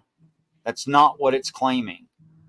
But it's claiming that after their ascension, when they've already been through all that, that's when they're asked to write down their experience right after they just had it. Which is why the plagues on Egypt look like the plagues of end times, because they were. And it didn't happen on this in the history of this planet at all. It was the end of another batch of children at the end of their planet, and they write down what they just saw angels and demons doing. So it is okay to be in past tense, like that's why all of it is in past tense, even the future parts. Yeah, that's the part that it gets me. I'm like, well, no, it can't be. It's not talking about the future because it's in past tense. It can't be. That's well, I'm glad you noticed. That's good. That's healthy. So what I'm hearing you say is that not only are the Jews not learning the lesson on this iteration, they didn't learn it the last one and probably the iteration before that. And they're still going to be full of hubris. Human nature is human nature. If I say to my child, "You're my favorite child," right, and they don't know I said that to all of my children, well, one of them might get proud. Then why would God let that one proud one do all kinds of horrible things to all the other ones that are just trying to obey God? Well, I'm afraid that all people have done horrible things to all people that they came in contact with at some point or another. So that's not particularly special. I'm afraid. It's not. I don't know if that's necessarily. I understand the rain falls on the just and the unjust alike, but it seems to me that one particular people's is thinking. I think I can justify why. Actually, if you're talking about just the Hebrew people, sure. Well, I think G2 had said it kind of in my chat a few times, and being that I'm ignorant to a great many things of the Bible and in the Bible and the Torah, I believe that's the Old Testament for the Jews, right? Torah or no? Did I say it wrong? Well, it depends on what you're talking about. There's the Tanakh and the. I'm sorry. Well, Tanakh includes all of what we call the Old Testament. The Torah is only the 5 books of Moses. Okay, yeah, the Torah or Tanakh or something like that. Where so if you want to say Old Testament in Hebrew, that's Tanakh. Okay. Yeah. See, that's showing my ignorance again. And I freely admit it. I'm not sitting here trying to like front like I'm something special or something like that, because I'm not. I'm just a little baffled by when I'm told that there's an easy solution, like 2 Chronicles 7:14, and I'll paraphrase it. My people are called by my name, would but humble themselves, turn from their wicked ways, and pray, I would hear from heaven and heal the land. I don't think I got it exactly right, but it's close enough, I think. The idea is there, yeah. Why not? Why not what? Why not Why don't the just people pray repent? and turn from their wicked ways and stop doing it? Because they literally don't know how. But there's an instruction. It tells you in that scripture tells you how to do it. They don't know how, or they just refuse to. Well, there is a little bit of tribalism and pride that fits into the equation. I do agree with you if that's what you're saying. From what I understand from actual history, not biblical history, before they were Jews, they were nomadic raiders, and they were pretty successful at it. And they had, a real sense of it's us against the world. And I think that never actually went away. And somehow the Christians have adopted that kind of pride as if they were great conquerors, and they never were that. So I guess my other problem with it is, especially evangelicals in America, why do they just absolutely bow and scrape and lick the bunghole of the Jew? They send so much money to Israel, and then if you actually watch videos, they're spitting on Christians. They would spit on those same evangelicals that are opening up their veins and giving every drop to Israel just to be spat on and have rocks chucked at them, have little kids punching women preachers in the back. I mean, I've seen the videos. Yeah. That's because they want to bring on end times. They support Israel because they want to bring on end times. I was about to say, are they supporting Israel, or do they have ulterior motives? Like, I don't think most of them are just. I mean, some of it, Serb and Wildheart are right. Yeah. That they think the completion of the world comes through the Jews, not understanding that it's not about the Jews, it's about Israel, and that's a different thing. And the tribalism and pride of the Jews makes them think that they are Israel, but definitionally it's the planet. Well, I would have a little bit of pushback on that, because if you thought that bringing apart the end times would happen with Israel being attacked, why would you support it monetarily? You'd want them to be as weak as possible, so therefore there would be an emboldenment of the enemies. So the logic doesn't follow to support them and give them all that money. That's a non sequitur in my mind. Any kind of logic. I've never had the opportunity to ask a Jew what they thought Satan was to clarify that, and that's what I'd have to ask. Yeah, they have to keep Israel strong until Israel sacrifices the heifer. Doesn't the Bible say whoever? I've heard that before, but like the Bible talks about how whoever helps out a Jew, God is going to be a friend of the Jew is a friend of God, or whatever. But it doesn't say Jew there. No, it says he who blesses Israel will be blessed. Who curses Israel will be cursed. I'm Israel. Okay, but most Christians think the Jews are Israel. Well, they'd be in error, wouldn't they? I don't know. You don't know, or are you being honest? I'd being have dishonest? to think about it. I'd have to think about it. Most Christians miss the astrology that's littered throughout the Bible, and they claim that astrology is demonic, and yet the Bible is filled with it. Because the Christians don't see the astrology that I think is obvious. Like, if you go and look at the Hebrew flags, there's symbols on each of the flags. You figure there would be. The symbols are the zodiac. That's one and the same thing. To say that you're born into a tribe of Israel means you're born under that zodiac sign. That's what it means. Yeah. Well, I don't think most Christians understand that while not all Jews study it, you will find the Kabbalah in every synagogue. Yeah. I And guess that's extra Torah writings by ancient rabbis. That's what he's talking about there. And my other question is, it seems like I've seen multiple iterations. Again, this isn't pick on Israel or pick on Jews, or I'm curious. I'm genuinely curious. Jews weren't even on my radar until I was about 48. In which case I got sued by a Jew. I mean, didn't find out until afterwards, and I was like, oh, okay. These things are all really interesting now, and all the stereotypical things were falling into place. He was coveting my wife. He was coveting my property. He was coming for things that I had, that I possessed, that he thought he had a claim to. It's just really strange. I mean, I was just like, okay, where's this coming from? And then I started doing a little bit of research. Why are there so many tunnels under synagogues? I mean, are they that paranoid that the boogeyman's always coming for them? Well, Or is it because they're always fucking up to something and they're afraid that the other shoe is going to drop? I mean, a lot of them were killed in their synagogues.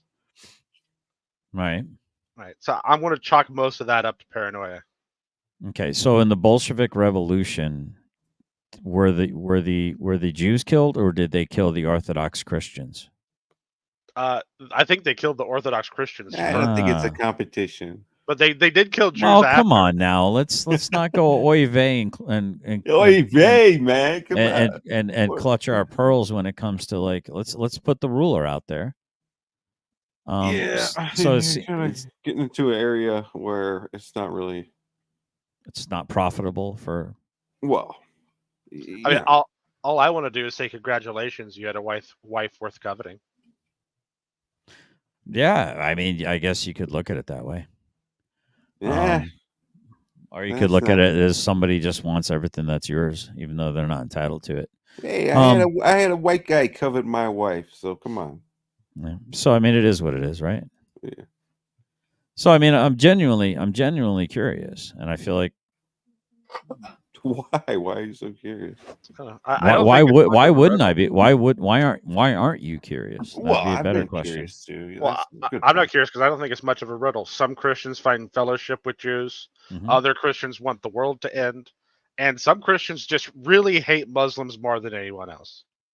Yeah, I think it's just mostly that verse where it says, whoever blesses Israel will be blessed by God. And that's why a lot of Christians, would support Israel because, it's just plain simple. So do you agree or disagree that, go ahead, do you agree or disagree that Israel do you think it's a region or is it a state of the heart? Well, it's not about both. It's not about what I think or what's even true. It's just about, you asked why so many people support Israel, and I think that's the answer. Well, no, I'm asking you another question. Do you believe that Israel is a condition of one's heart, or is it a geographical location, or is it perhaps both? I don't have a predetermined. I'm literally asking questions. Yeah, I'm feeling that's some a odd tough resistance. question. I'm hearing some odd resistance. From me? No, just in general. Is it? Am I touching on the? Who is it? Was it Voltaire that famously said, "You can tell who thinks they have power over you by whom you're not allowed to criticize." Right. That's true. So am I not allowed to criticize or make these queries? No, a lot of times you're not. So YouTube don't like that stuff.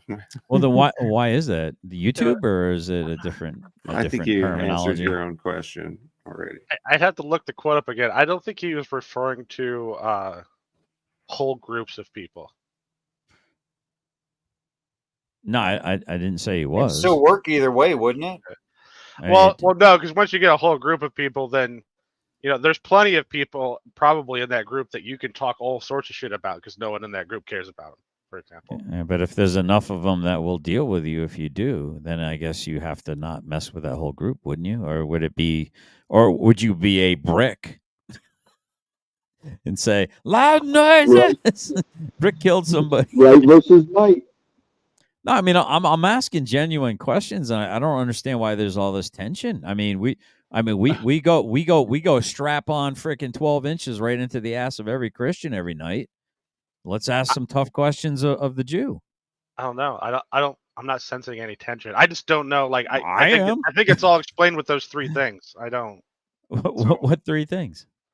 That they either feel fellowship with them, or they really hate Muslims, or they want the world to end. I think that covers basically every Christian with their relationship. It's not because they're obeying God?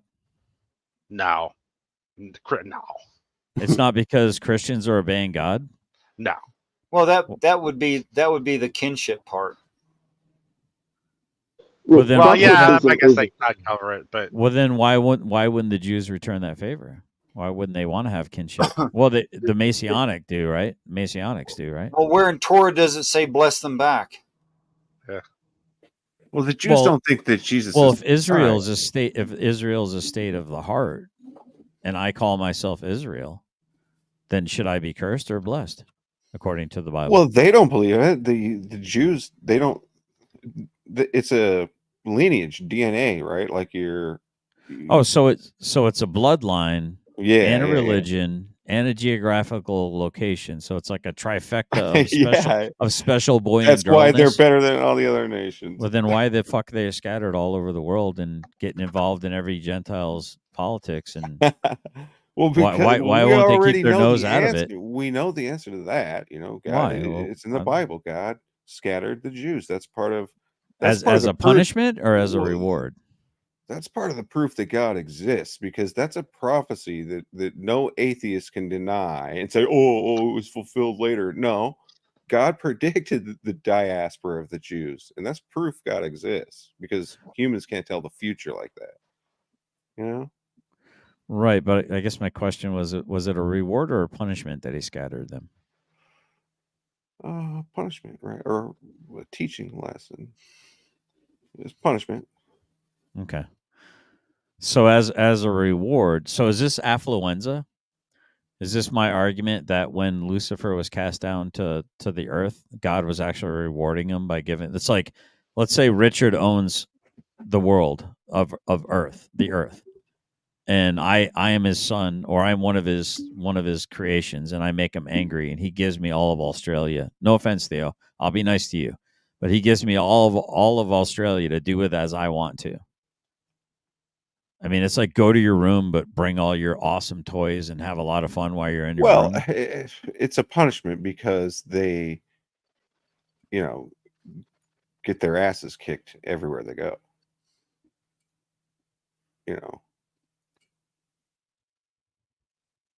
Wasn't that like the whole thing about World War II and everything? Even before that, I mean, they got their asses kicked by everybody all the way up and kicked out, and kicked out, and they've been kicked out of all the countries.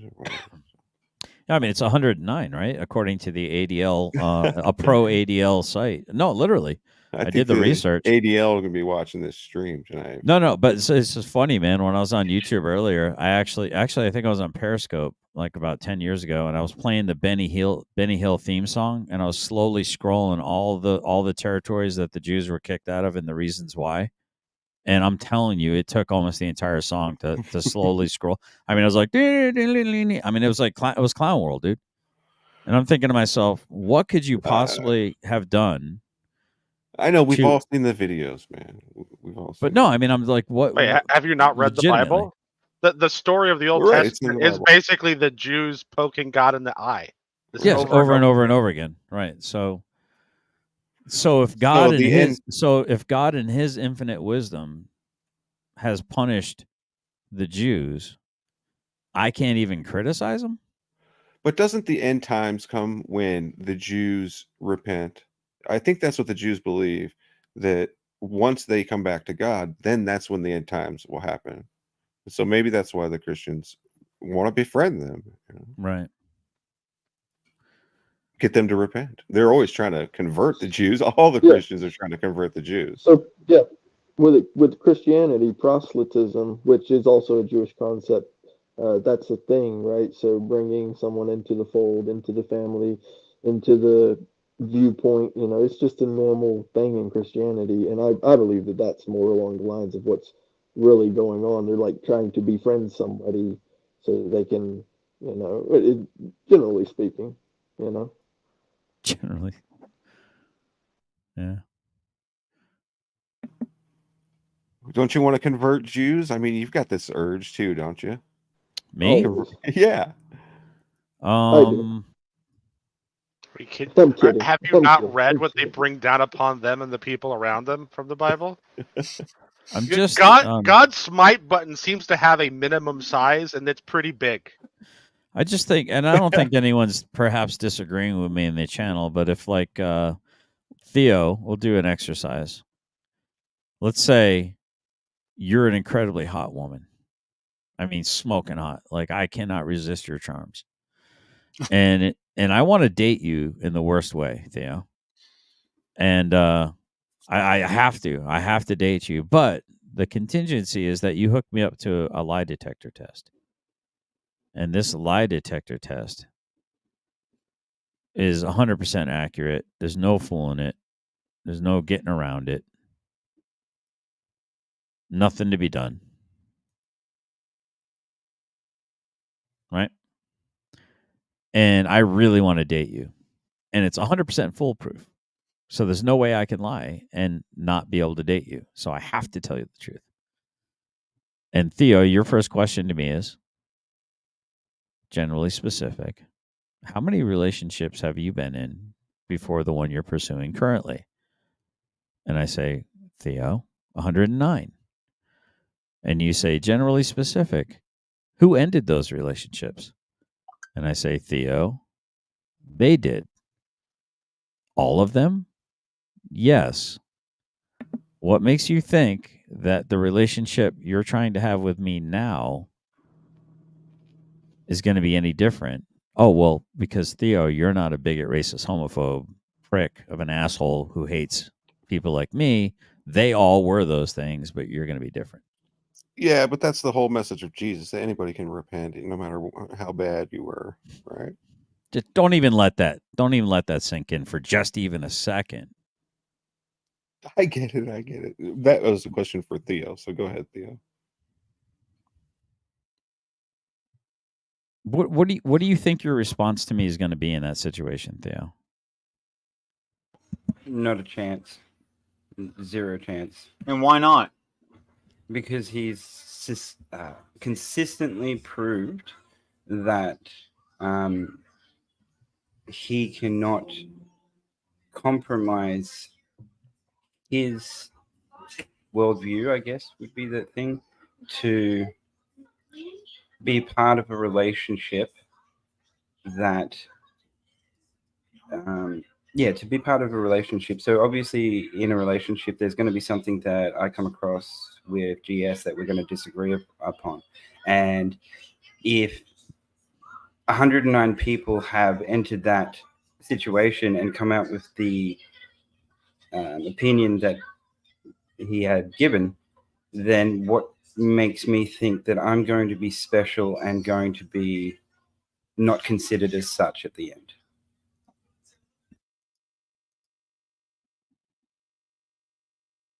That's about it. So GS and Theo are in agreement on this. I think it comes down to there's a common denominator. And I've been told many, many, many, many fucking times on panels that I've been in that have ended in tragedy, bloodshed, and tears that I'm the common fucking denominator. That I bring it on myself with my bullshit behavior, my antics, and my tyrant temper tantrums and stuff. And you know what? They're fucking right. Well, that's why I kind of avoided as best as I could to say which one of us was in the right in the situation, because that's not what it's about. What it's about is the inability to come to a disagreement in a decent manner. That's why 109 relationships would have ended. What it was to make me think I can change that cycle from happening. So that's the meaning of that whole passage that says, don't rely on your own understanding or whatever. Because the context of that passage is that it's hard for humans to forgive, whereas with God, if you truly repent, He will forgive you. And don't rely on your understanding just means like God's understanding is higher than yours. That's beautiful, dude. That's beautiful. Yeah. No, seriously. Like, let's go. Nope. I'm sorry. I'm playing a game of Magic right now. Come at me, Batman. Or did he leave? No, he's still here. So I appreciate, I do, gentlemen, appreciate the answers. I understand that you're trying to protect the good old Al Gore keeping his rhythm and shit, and not trying to punish Richard.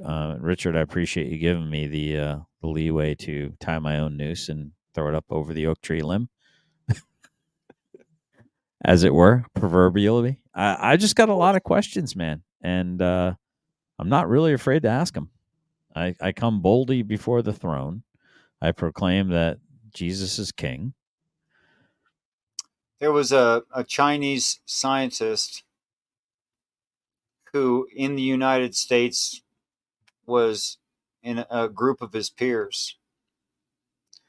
And people started pearl clutching when he said, well, actually, Darwinistic theory doesn't account for even, I know, actually, it's neosynthetic Darwinist theory now, I know. And he was pointing out some of the problems with it. And the retort was, I can't believe that you're from China and you just feel free to say things like that. He says, no, you don't understand. China and the United States, they're the same. Yeah, because China runs it. Oh, go ahead. I'm He sorry. said, now in China, I can't speak over that which has power over me. In the United States, same thing. But in China, it's not Darwin. It's the government. The government's perfect no matter what. For you guys, it's Darwin.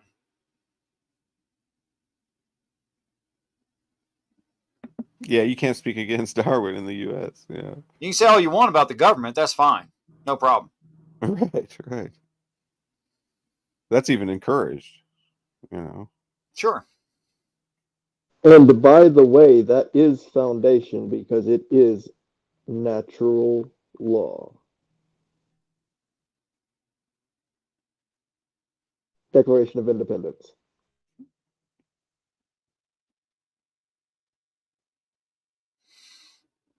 I kind of feel like the bike was going along fine on the sidewalk, and I just fucking decided to lean over with a stick in my hand and just shove it right in the front spoke. I've actually done that, dude.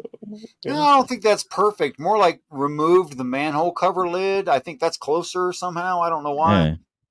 So, let's talk about how much I love Jews and I can't stand the synagogue of Satan. Let's talk about that.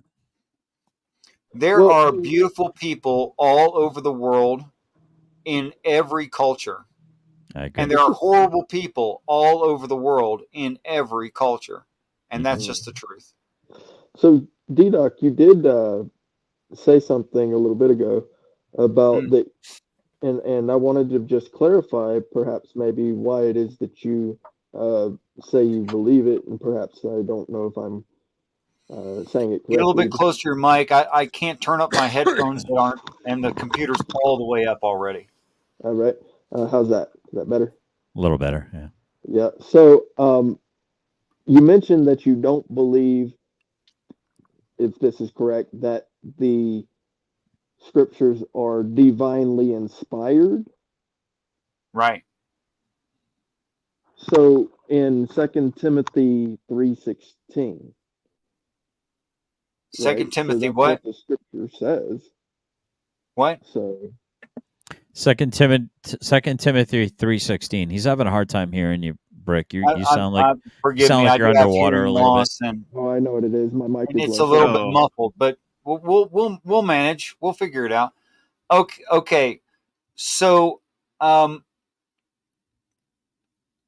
think what it's talking about there is that in order that a future earth be benefit, under the guidelines of the Yod-He Vav-He, the spirits of God, that they are compelled to tell the absolute truth of what they just experienced and make sure that that story gets to all the next earth. So I'm not saying that it's I'm not saying it's flawed. I think it's perfect. I really do. I think it's demanded, commanded, inspired, every word God breathed, where God is things like wisdom, knowledge, counsel, understanding, fear, power, and conservation. That the people who write it, who just ascended into heaven, are perfectly following all of that. No doubt in my mind. But 2 Peter Now, do I 3:16. think that a set of 7 immaterial constructs speak words? God doesn't even have vocal cords.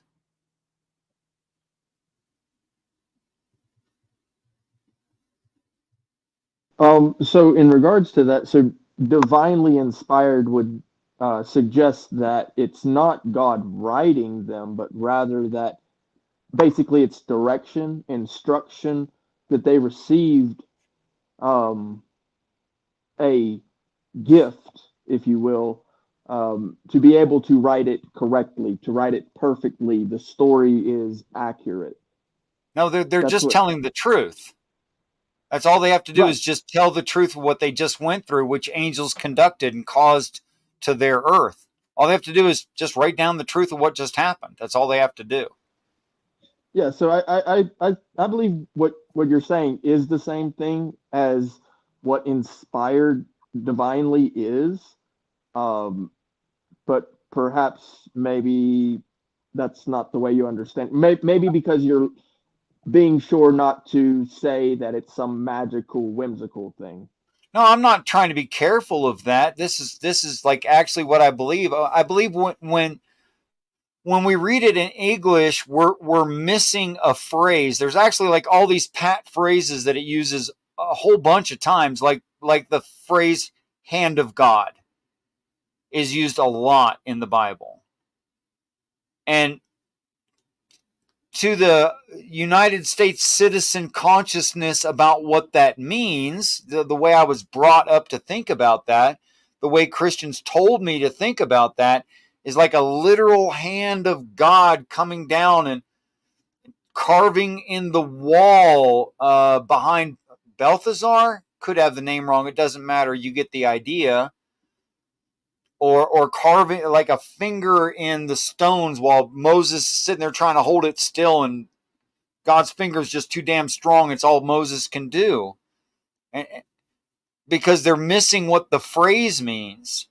The hand of God is the physical part in the physical world that does the things. That's what hand of God means. So when you walk by a dumpster and you hear a human cry and there's a human baby in the dumpster and you reach in there and pull that baby out and rush it to the hospital, you are the hand of God.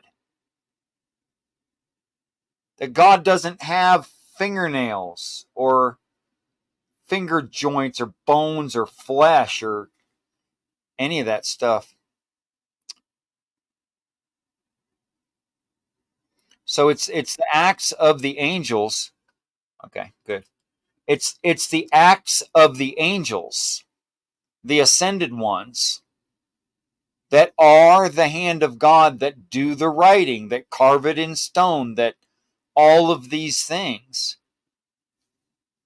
And I think that we're like taking literally that which is intended to be anthropomorphization, like the burning bush or Moses on the mount, all that stuff.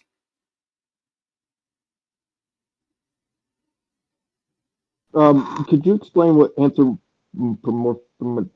I don't know how to say the word. Okay, when we assign living conscious being attributes to something that's not alive.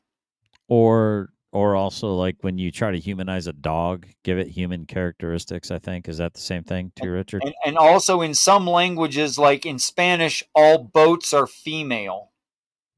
Interesting. So vessel, that's an interesting thing too. In a great house, there are many vessels, some for honor and some for dishonor, made of gold and silver. And by the way, vessel means a woman in that scenario. So that said, it's interesting that you gave that testimony, or that statement. I don't know, but I have a testimony to kind of strengthens that point of view, if I may.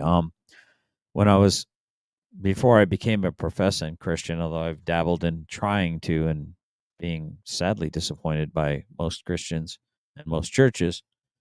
I think they call it church hurt. There was an NCO when I just got back in the military after a 13-year break in service. I got back into the military, and my wife and my kids were still in upstate New York, and I was stationed down at Fort Polk, Louisiana.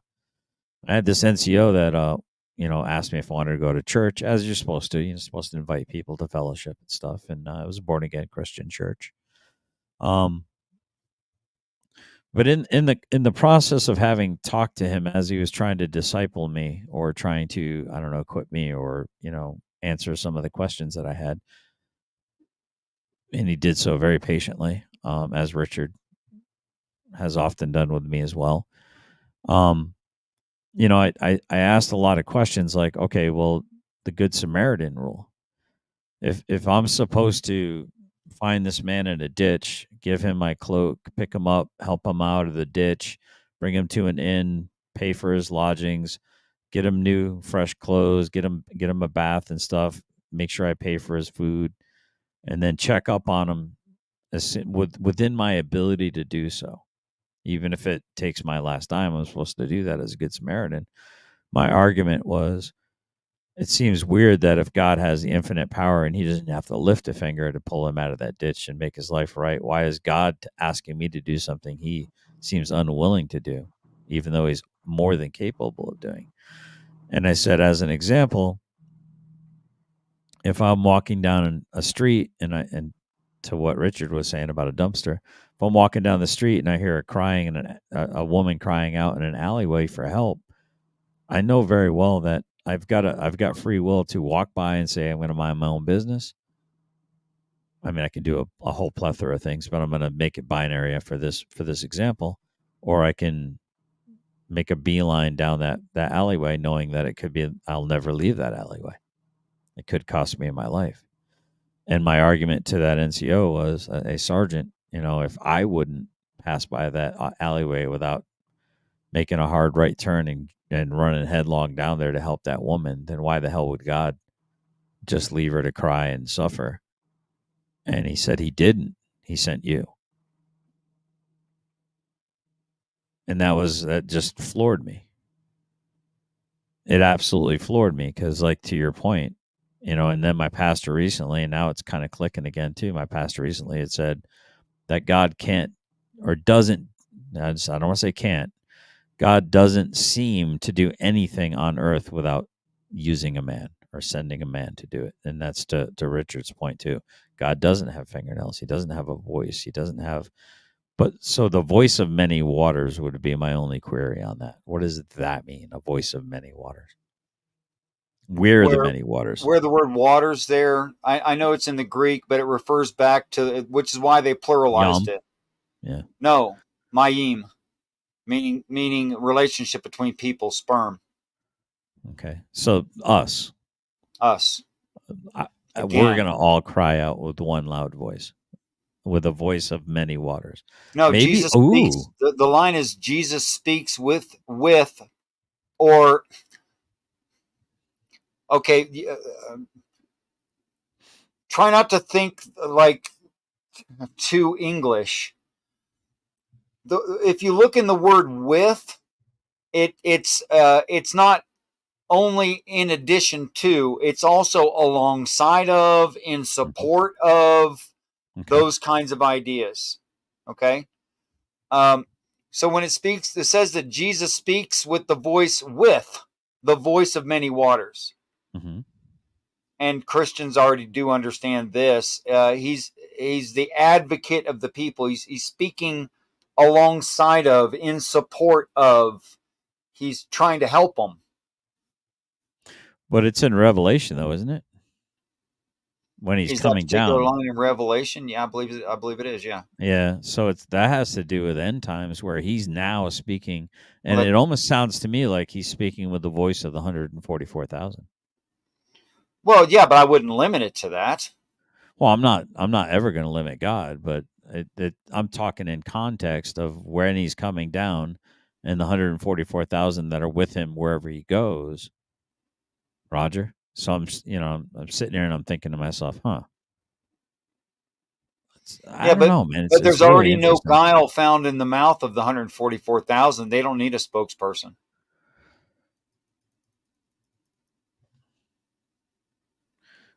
But okay, so maybe I'm a little confused as to, so why would he need to help and come alongside when he's coming to judge? Yeah, to avoid that judgment, and where judgment means sentencing. After all, I mean, it's no surprise if I said Jesus comes for the sick, not the healthy. You already know that. Right. No, I guess I'm trying to make it in context with, because to me it sounds like a giant trumpet. Like, because in Revelations when the seals, there's a trumpet, there's a like, to me it's thunder. Like the trumpet would be the thunder, the cracking of the sky. It's actually really interesting. There's something odd, and you may have noticed this in like I don't know, A-10 Warthog flying overhead, or the approach of an Apache, or perhaps a UH-60. If no matter how loud something is, and it's a natural noise, it's not even coming through a speaker. If something's far enough away, there's a quality that is like rendered to it because of the amount of atmosphere between you and the object. And it has this tinny, metallic, trumpet-ish kind of a sound to it. And I think that's what the text is talking about when it says, like, and like a trumpet. Well, that's not a trumpet. It's like a trumpet, And I heard the voice of the angel like a trumpet. Meaning it's loud and it's in the atmosphere and it's a pretty good distance away, and it gained that metallic quality. So what I think it's talking about there is heaven literally piercing the atmosphere, which anyone who studies weather knows, like a sonic boom, if you move enough air, it creates so much static electricity that you can have electrical discharges. We see volcanoes doing it, right? That if heaven came literally down into the atmosphere and hovered at something about 3,000 feet, that's the only detail I find anywhere in the book, is it says once 3,000 feet, never says it again. Then that kind of pressure and displacement would literally having lightning under the throne of God, like not figurative at all. And if you were some distance from lightning, it gets that metallic quality to it just because the way our air works. It's fascinating because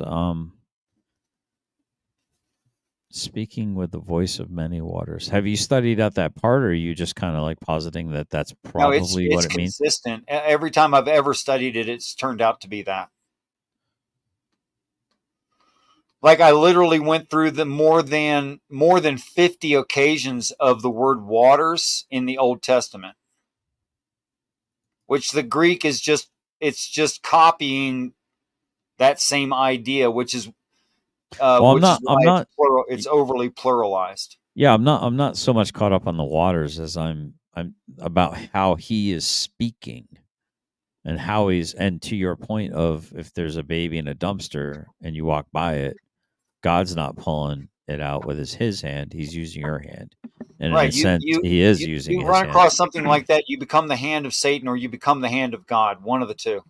Right. So I guess, is that true? Is it true that God is using people to do his... you can be used of God. Can you? I mean, willingly. Do you have free will or not? Yeah, I just said willingly. Yeah, you can ask God, Lord, send me. You can say, Lord, not my will be done, but your will be done. And that moment, and that's how I believe that the unerring word of God has been preserved. The not one jot nor tittle will basically go away. I know I'm doing a really, really bad job of explaining my theory on this, but Well, so when you say that, right? So when you speak like that, that's what I believe it means when it talks about what I was talking about. Uh, Theopneustos. I was looking it up. The divinely inspired, right? So the word, Theanostas, yeah, I think it's Theano or something like that. Yeah. right?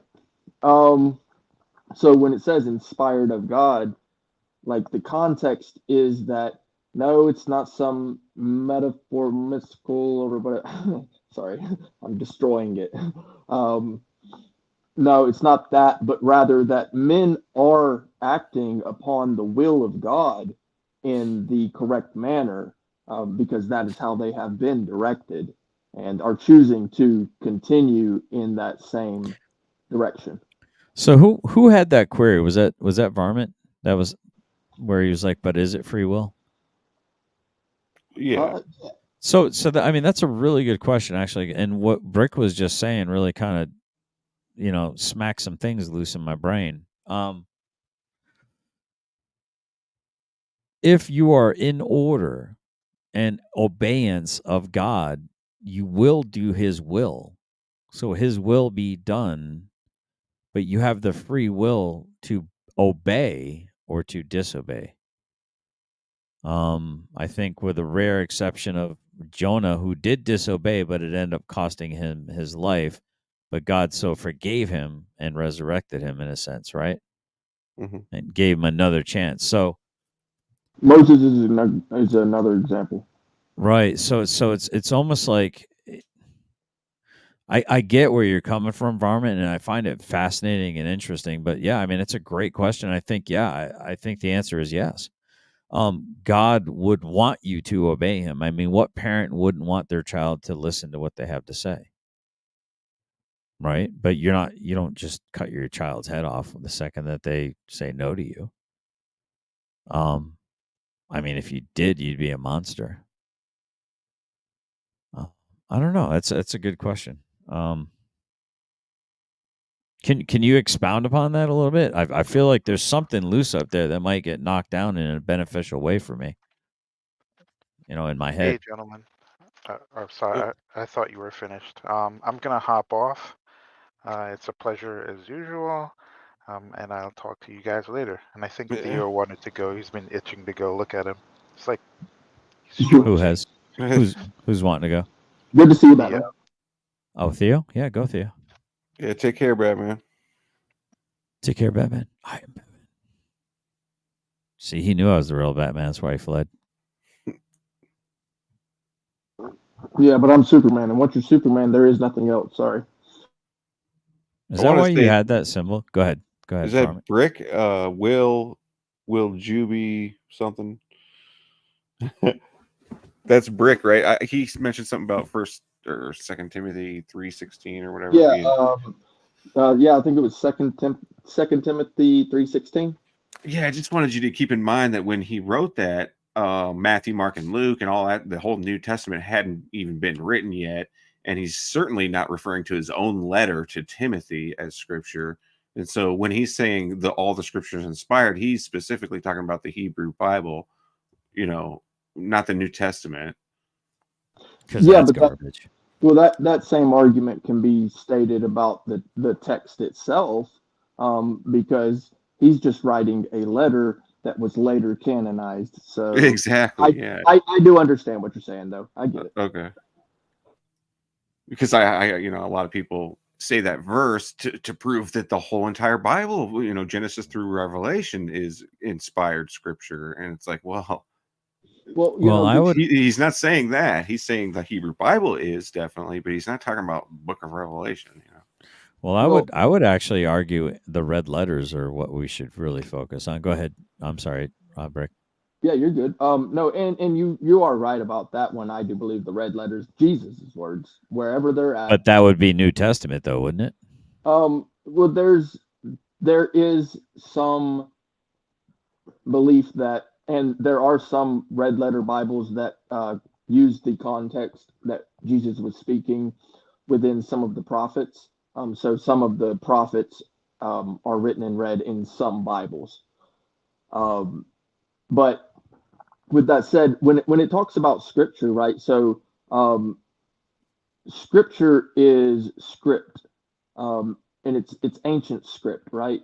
What I believe is that something akin to what actually D-Dot believes is that, the truth has a certain ring to it. And so when you read ancient... I say that. Don't you dare. I always say that. Yeah, I've said it too, so... No, I'm older than you, so therefore I said it first, Brick. All right. Anchorman Brick. I yield back. No, go ahead.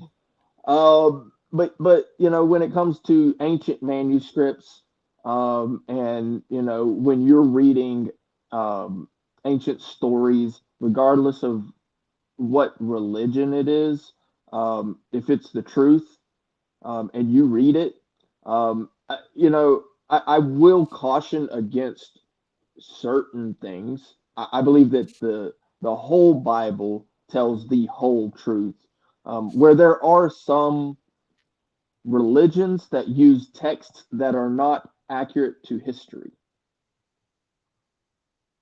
What's actual, So yes, there is some caution in that, but with the Bible, there is, in my opinion, no inaccuracies with the historical value. I know that on that part, D-Doc probably will disagree with me though. So because from what I've heard in the past, I believe he said something about Job, or I believe it was Job not being, or maybe it was Jonah. Maybe actually, I believe it was Jonah not being something that actually.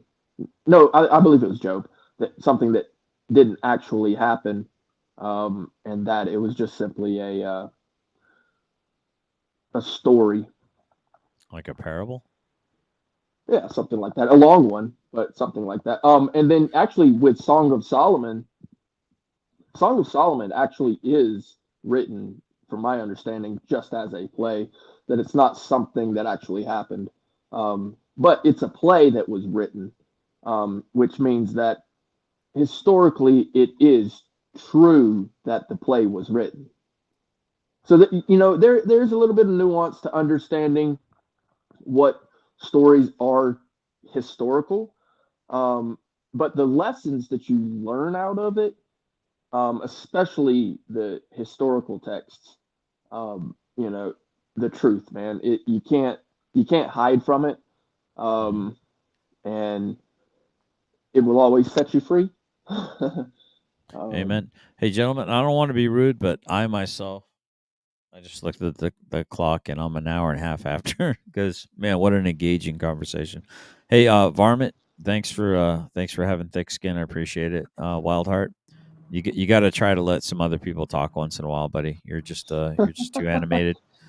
Theo, good to see you again. I hope your journey continues. I hope the prayer's working for you, man. I really do. Really enjoyed the conversation we had last night. Brick, get some sleep, old man. Is it your turn to throw me under the bus, or am I throwing you under the bus? Yeah, tomorrow? You're old, dude, man. You need to go ahead and throw yourself underneath the bus. And Richard, if you're there, man, I really go ahead. Let us younger ones have the world for a little while, man. Throw yourself underneath the bus. Yeah, amen. Richard, if you're there, I really do appreciate it. And I'll talk to y'all later. Take care. Yeah, take care, GS.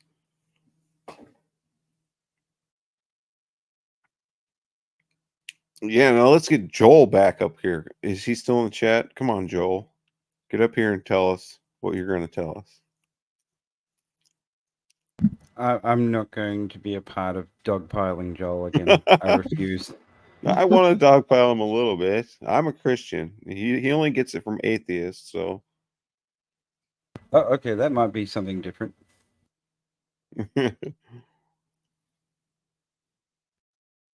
Well, we're currently discussing in the side chat whether or not Spinoza/Einstein believed in a theistic God, and from everything I can read, yeah, they did. So Joel, is he the one who always like quotes Einstein as like, kind of proof for God and stuff? No, I wouldn't say that. He's using it as proof. I think it's just the point that Einstein does actually believe in a theistic God, and often atheists like to claim that he didn't and that he was more of a pantheist. And if you read through the information and all the quotes and you don't take them out of context, that is what the feeling I get. Einstein believed in Spinoza. Spinoza believed in a theistic God and believed that Jesus told the truth. Interesting. Yeah. And this is really funny to me because I used to be pretty vehement anti-theist. I used to watch all the Matt Dillahunty's, Aaron Ra's, all that sort of stuff. And they really do give you the impression that Einstein did not believe in any God. And that's just misinformation. Yeah, come on, Joel. Come on up here and respond to that. Oh, no. Joel's on my side. Oh, okay. I thought you guys were arguing it out. Well, who was the opposition? Jay Pasick. Yeah, Jay. Yeah. Yes. Yeah, we need a little pushback, man. Jay, come on up, man. Yeah, we need some combat up here. Are you guys Christians or what? Like, I am just a man, but yes. okay, so what do you think about Paul being a false apostle?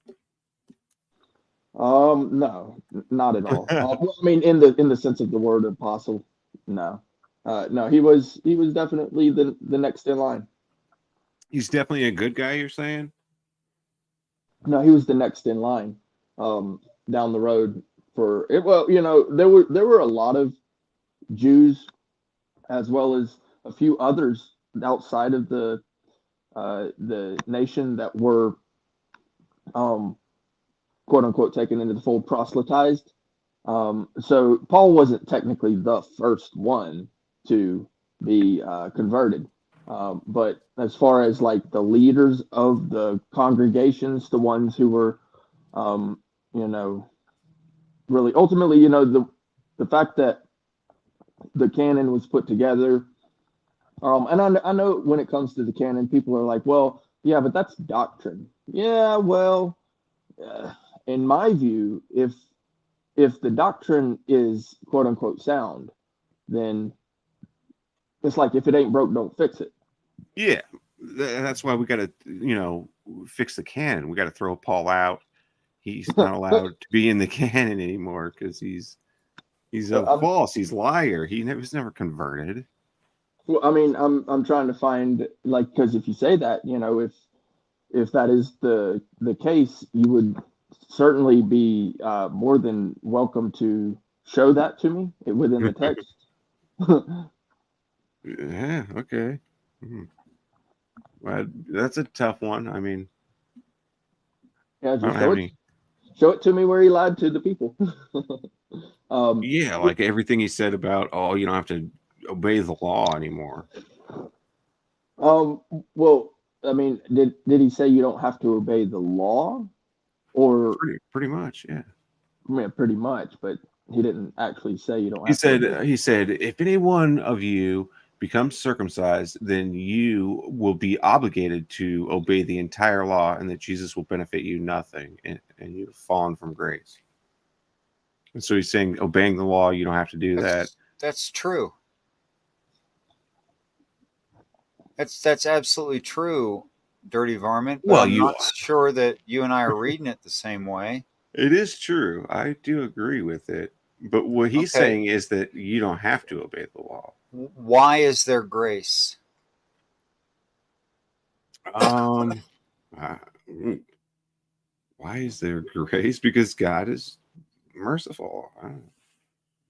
That's like an excuse. That doesn't justify the grace. That just says God's really cool. Okay, so to justify it is because the people repent. Then he'll give you grace. Is that when grace is extended? Yes, I believe so. So no grace before repentance. Nope. Okay. What about all the times it says my people are ignorant? My people are proud. My Yeah, people are stiff-necked. Right. They perish for lack of knowledge. Right. Okay. So apparently the heavenlies recognize we're ignorant. That's true. Yeah. Okay. Now, just in our simple law, like the fish versus a father who's not benevolent gives a serpent is a ridiculous idea, right? In that same way, got a little derailed. Give me just a second here. I'll get it back. In that same way, if God says that we're ignorant, then He knows we don't know all things, and so there if could we be don't know all things, then we're going to make bad decisions. Mm. Does that make sense? Yeah, there's a good verse in Luke. I think it says, he who unknowingly commits something worthy of punishment will be beaten with a few blows, whereas he who knowingly does it will be beaten with many blows. Right. And that's what I'm trying to distinguish is between knowing and not knowing. So that's a good verse to quote right there. Okay. So it doesn't make sense that a person can be guilty and ignorant. Does that make sense to you? Wow. How can you be guilty and ignorant? You're still guilty, even though you're ignorant, I think. But you're less culpable. Well, even in our law, the culpability is based on the fact that the person didn't understand what they were. This is why you can't persecute a 3-year-old for murder. This is why. Exactly. They're not culpable. Yeah. They're not culpable. But they are guilty, right? So they're extended grace because they're ignorant, and that makes sense. Okay. Yeah. I guess you changed my mind. Okay. Now tell me who is not ignorant of God, who is not ignorant of the law, who is not ignorant of all of it. Yeah, I think we're all ignorant to a degree. Yeah. Except for Jesus, maybe, or correct. So when it says you're not extended any grace and you must fulfill the law, there's one who does that. And he's not extended any grace. In fact, he hangs on a cross. Because he doesn't need grace, because he understands. What? Maybe you're right. Maybe you're right. He was resurrected, though. I don't know if that's grace or not, or just your just reward.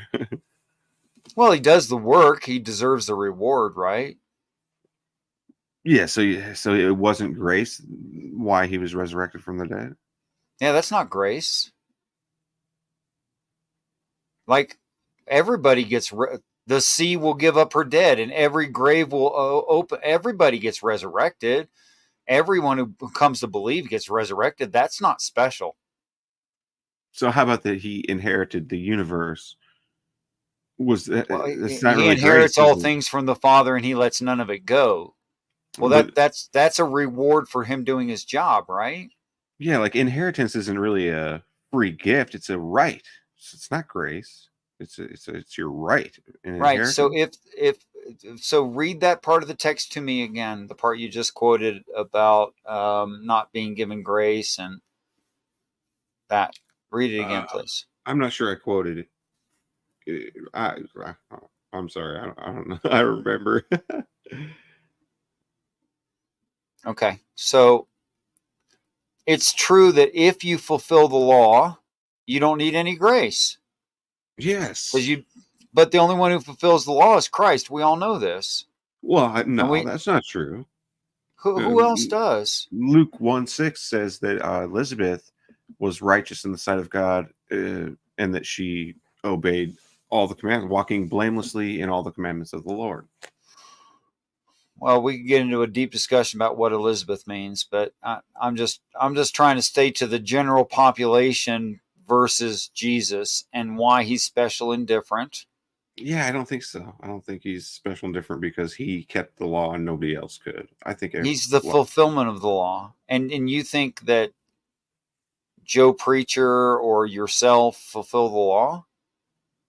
Yeah, I can, absolutely. Really? How many people do you have supporting you? Not very many. Because my estimation is it would take, I think it would take about 30 people doing a whole bunch of stuff for you for you to fulfill the law. Well, I throw out some parts of the law, you know. Oh, well, you didn't tell me that. But I don't think they were. I don't think they were. Wait. If you pick and choose which parts of the law are the law, then of course you can fulfill it. Exactly. Anyone could. All you have to do is throw away the inconvenient ones that you can't do. Well, pretty much, yeah. Well, then you're not fulfilling the law. You're fulfilling your version of the law. The ones that Jesus abolished, those are the ones you just throw out. You know, because Jesus said, I came not to abolish the law. Let me bring it back around because we're kind of getting on a sidebar there, and I don't want to. I'm not trying to argue with you on that. Okay. Yeah. Okay. So, does it seem obvious to you that there are special promises to Christ? I'll give you some. For instance, do you think everyone gets a throne in heaven? Not necessarily, no. Do you think everyone sits at God's right hand in heaven? No. Do you think everyone is given a new name? Not necessarily. Do you think everyone's given a crown? Not necessarily, no. Do you think that everyone judges and rules over everyone? No. Because that's chaos. Right. Do you think that everyone judges angels? No. Okay, so to me, those are obvious special promises to the Christ because of what he does and who he is. Fair. And then you have these generalistic promises. No more tears, live forever with God in heaven. And that's for everybody that makes it there, right? Yeah. Okay. So if the Bible is obviously differentiating between the rewards, what makes you think it's not differentiating between the demands? Because this is what Christians do. They think that all the demands are pointed at them and they don't get all the rewards. Well, but it's like an inheritance. Like I said before, he gets a double portion because he's the firstborn, and everyone else gets a regular. But he's also being asked to do a lot of other stuff that people aren't being asked to do. That's true. So how do you tell the difference between what's being described as demands on Jesus and what's being described as demands on you? How do you differentiate that? Well, the demands on Jesus, he has to do those like now and during his resurrection. He's going to be doing those, after he's resurrected, whereas we don't have to do that stuff after we're resurrected. Right. Or what makes you think we need to do it now? Well, we have to keep the commandments and repent, stop sinning in order to enter the kingdom. Yeah. No, to enter the kingdom, sure. But that's like ignoring that end times happens. That's like ignoring that the judgment happens as if you have to do it right now. Yeah, I mean, we definitely have to keep the law right now. Otherwise, we're going to get punished. No. I think yes. If it's talking to Jesus, the fulfillment of the law, then it's only talking to Jesus, and Jesus is the only one that does it. Well, yeah, that's a big if, though. I mean, like the 10 and Commandments. If it's talking, hold on, let me give you the opposite. If it's talking to practitioners or the general population or the whole population of the earth aside from Jesus, those demands are never going to be met. And the only way you would ever meet them is if you, quote unquote, take away the ones Jesus told you to. Yeah. That's the only way that you're going to complete the law. You can't Right. do it. Yeah, you can't do animal sacrifices and stuff like that. If it means sacrifice an animal, you can't do it. Right. And if it means do no work on Sundays, you can't do it. Yeah, sure you can. You don't have to. No, work you would need to be extremely passive in your eating.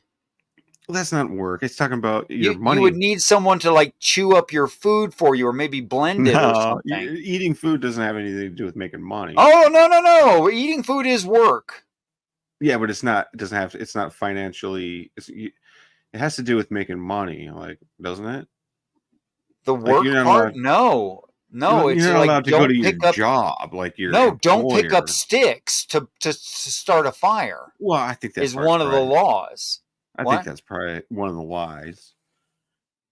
See, but you're just saying I don't like that part, so I'm going to forget about it. Yeah, that's all you're saying. And choosing, Well, if you pick and choose what the laws are in the United States, then congratulations, you're a completely free citizen who completes every law in the United States. Congratulations. But that's not what the law of the United States is. Yeah, I know. But if you had reason to believe that somebody added a bunch of lies into the law of the United States, then you would try to remove those as best as you could. Yeah, if they're lies. Yeah, I think but my question is, does Jesus do all those lies? Like he didn't stone anybody for picking up sticks. Doesn't he? Not that I know of. I don't think he stoned anybody. In the actual intent of the writing, what does stone mean? Because the Bible gives a definition for what a stone is. Well, I know, but it means to throw. Mean? Yeah, it means to throw stones until somebody's dead. You throw stones at them. Well, what does it mean by death there? To die physically, by impact from rocks. Exactly. Well, you've been Christianated. You're not as unchristian as you think, because the Bible defines the word stone. And that matches in the biblical definition of you will not find a definition of the in the Bible where stone means a rock on the ground. It just doesn't mean that. You will find a definition that says what I'm about to describe to you, though. And I just want to add something real quick. SF Joel has put Romans 4:14 in the side chat, I should, because it's to do with what you guys are talking about. Oh, what's it say? If God's promises, his words, if God's promises is only for those who obey the law, then faith is not necessary and the promise is pointless. Yes, that's right. Jesus is faithless. That's correct. Jesus knows the truth instead. He doesn't need faith. Right, he earned it. Yeah. Romans Same as 4:14. He earned it, and we're going to earn our reward also. Well, you can't just get a free gift. Yes, you can. That's what all the bloodline stuff is about. You just get a free gift. You just do. No, it's inheritance. That's what I just said. Bloodline, inheritance. That's what I just said. But is inheritance a free gift? It is. Yes, very much. But it's not. No, it's not. I disagree. I think it's a right. A right is not a gift. You're entitled to it. Well, a right can be either. I think what we're talking about here is how it got translated, whether it's a right or a gift, and we're now deep into doctrine instead of the Bible. I can show that, but I'm bringing up Romans 4:14 for everyone. For if they which are of the law heirs, faith is made void. Correct. So be it And the then. promise made of none effect. Correct. In other words, that part's not true. No, yes, it is true. It is actually true in reality. The promise is that if you keep the law, God will reward you. So the promise is not of Right, none and effect. who keeps the law? Whoever wants to. No, just Jesus. No, that's not true. And if Jesus didn't keep the law, do you think he'd still get all of his reward, all the promises? No. Of course not. He has to actually do his job. He And can't same with us. theoretically do it. If he had to, so do we. Remember, See, but it does speak to teaching, and it does say you must do, but it also says you will receive, and you already understand that you don't receive all the promises given to Christ, but you do internalize all the demands that might be made only of Christ. In fact, he's the only one that can do it. And if there's a God that is greater than us, and it asking us to do, or he asking us to do things that knowingly we will not and cannot do, then the God is the fool, not us. I agree. I mean, he would never ask us to do something that we're not Right, so he able to do. doesn't, which means those demands are not for you. Well, yes, it doesn't. All the demands are for us. Dude, think about what you and just we can said. do them. We can do them. It's easy. Really? Only if you cherry pick them? We already went over this. That's true. Like You just if have you to if figure. the law was actually the law and all of the law is the law, and if you break any part of the law, you've broken all of the law. But The that's only not way to fulfill the law is to fulfill all of the law. And the only way you would do that is with perfect understanding, which means you got direct intervention from heaven, which means you are the Christ.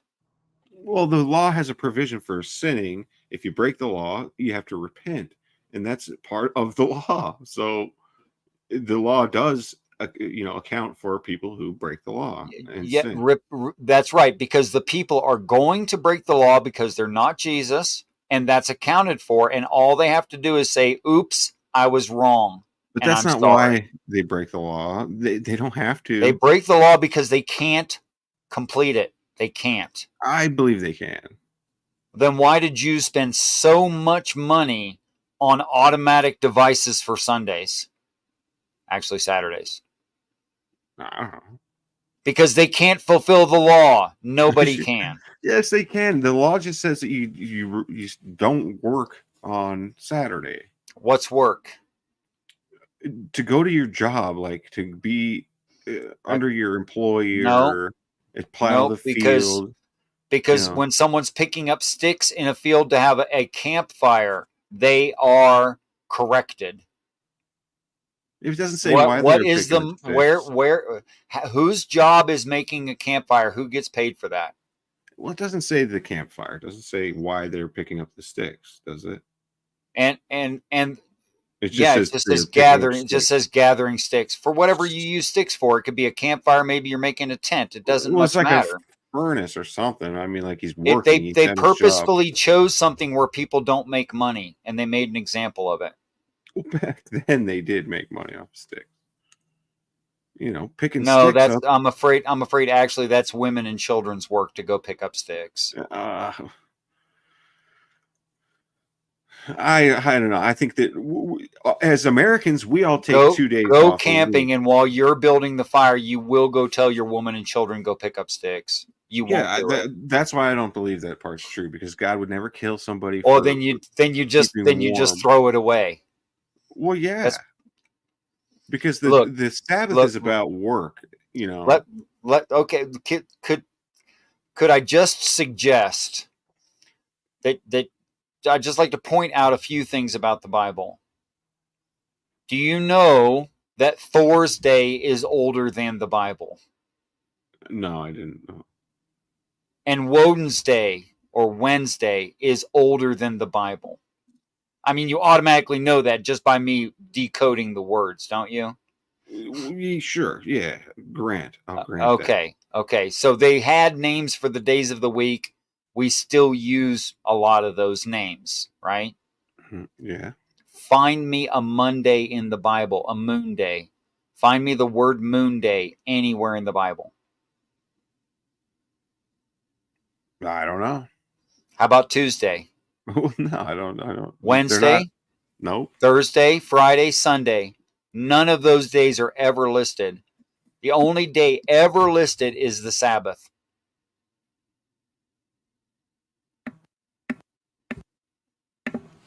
The reason that Sabbath is the only day is because the whole thing happens on the Sabbath.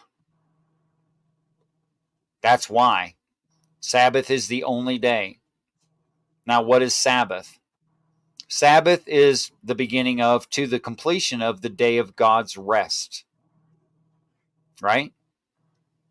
Apparently, that's what that's what some people That's say. what the book says. Well, it's what the That's book true. says is it's the day of Well, God's that's rest. true. I mean, pretty undeniably in several different ways, several It is different biblical. times. Yeah, you're right. Okay. So let me ask you, is God working with man? I'm not sure. Working with man? You don't know if God is working with man right Working now. with man. What do you mean by that? Doing stuff. With man? Like, do you think God interferes with mankind? Do you think No. God does stuff with me? You don't think so? No. Jesus gave a parable. It says that there was a guy who had a garden, and then he planted some seeds, and then he went and did his own thing. And Wait, who's the guy with the garden? God. I agree, or the Father at least. And it's yeah, and he says he planted some Okay. seeds, and then he went and minded his own business. And day and That's night right. he sleeps and wake. He That's sleeps right. and wake. Divine hiddenness. That's right. And then And return. he says the Right. seed produces a crop, though he knows not how. The seed, Right. all by itself, produces a crop. So he's designed it to run automatically. That's right. This whole thing works automatically. This whole biodome, the Earth, works automatically. That's correct. Right. We reproduce quite naturally. We have a tendency to want to do that. Right. And so he's out minding his own business. He is not, But then he comes interfering. back. Well, yeah. He will. And, nothing will be hidden from him. Right. So what was your point? That he's not working with people right now. So you don't believe there's any intervention from heaven on people on the earth?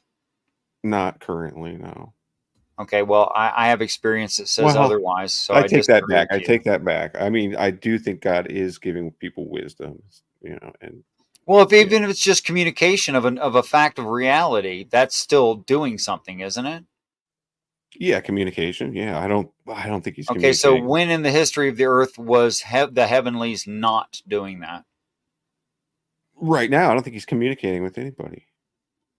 I would really beg to differ. I know. I got walked like a 5-year-old being held by the hand by dad to traverse 12 miles on the shortest possible route in the dark with no person on this earth to talk to find a hospital where my brother was in a town I was completely unfamiliar with, and there were no signs to indicate where the hospital was. Neither did I have a map. That's pretty amazing. I know. Yeah. So it was amazing as it was happening. Yeah, so you would believe that God is, working with people. man. Right. Okay, and I believe that working negates resting. Fair enough. I agree. Okay, well, if working negates resting, and God rests from man on the Sabbath, then man has to be complete for God to rest. Man has to need no more work. Right. Okay, when do we need no more work? Saturday. Sabbath day. No, when does humankind on this earth need no more improvement? When is that? Like at the resurrection? What do you mean by resurrection? I don't want to misunderstand you, and I don't want to give you answers. I don't know, just when we're resurrected from the dead, When we're resurrected, to where? To the kingdom of heaven. And at that time, we will be made perfect, better, Perfect. Very good. Okay, so Whoa, once we're but perfected, Jesus said, "Be once we're perfect now." perfected, there's no work needed. Dude, you keep reading demands of Christ as demands of you. You just keep doing that again Well, and no, again and again. Christ said for us. Let's stay to on be top. perfect. Instead, let's stay on topic so I can actually I'm trying to provoke you to think about this rationally and see if the text is consistent with reality and within itself. That's what I'm driving at here. Okay, so the only day ever mentioned is Sabbath. Sabbath is God's rest. God rests when there's no more work. There's no more work when man is perfected. The Sabbath is heaven. The Sabbath cannot happen. God can't be resting until we're ascended. Everything you said was perfect. You just need to put it together. Yeah, but I think differently. I mean, I just think to myself, is God like Wait, a I'm man? using your words and your answers. Now, was there a guided line of logic I was leading you down? Yes. Was it on a certain topic? Yes. Did I make you answer a certain way? No. That's you answered true. biblically. I didn't force you to say anything. I'm not a wizard using you like a puppet. Those were your answers.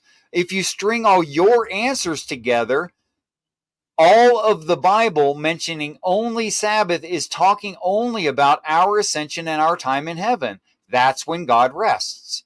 And it's obvious. Yeah, well, I mean, I just disagree with the whole premise that God rests. What is God like a man that he should rest and get tired? You know? No. That's a very atheistic retort. It's 'Cause, beneath both of us. Both of us already know this is the wrong way to look at it. I mean, I just like I said. Let me ask you this: when will the Constitution rest? I don't know what you When will the mean. What do you Constitution mean? rest? When will it rest? I don't want to use other words. I'm trying to stay to the biblical language. You want me to anthropomorphize the Nope, I didn't ask. Constitution? No. There would be a time without anthropomorphization that the Constitution of the United States would rest. Anybody should be able to answer that. Figuratively speaking, yes. Nope. But literally, it would rest. When? I guess when it would be destroyed completely. That's it. If the United States got destroyed completely, the Constitution would rest. Figuratively speaking. If the U.S. was done. Because rest, it refers to sleep. And so... You could use it that way, sure. You could. Oh, no, you could use it other ways, too. You're right. Sleep is just one possibility. To relax, sleep, or recover strength. Okay, yeah. But then you could use it figuratively to mean to die or to... Okay, so if you look up the biblical word rest, what does it mean? To relax. What did he say? To sleep or to... No. He just looked up a definition online. That's not the biblical word. I think that's what it means biblically, though. Yeah, but he didn't look that up. But the Bible could also use it in a figurative way, meaning death, like Jesus uses it. He says... Yes, there's two kinds of death in the Bible. That's correct. Yeah, he says, fall asleep in death or whatever. So I got the biblical meaning. Peace, ease, or refreshment. Right. To be at peace, to be at ease, or to refresh. That's rest. So could the immaterial spirits of God rest if man were perfected already? Obviously it would rest. It's like no kidding. Okay. Okay, so I don't think it's an accident that it uses only the word Sabbath, no other day of the week ever. Yeah, I think that it's using it consistently, meaning God, the time of God's rest. I think the time of God's rest is when man is perfected. I think the whole thing is talking about us ascending or ascended. So I have to ask Richard. So what you're saying is that when Dad went out for a pack of cigarettes, that on the way to get them or on the way back, he sat down on a park bench and fell asleep? Well, you could say that or divine hiddenness. But either way, we don't see heaven in the sky. All right. Either way, he's not coming back for a while. Well, we'll know the signs, you know.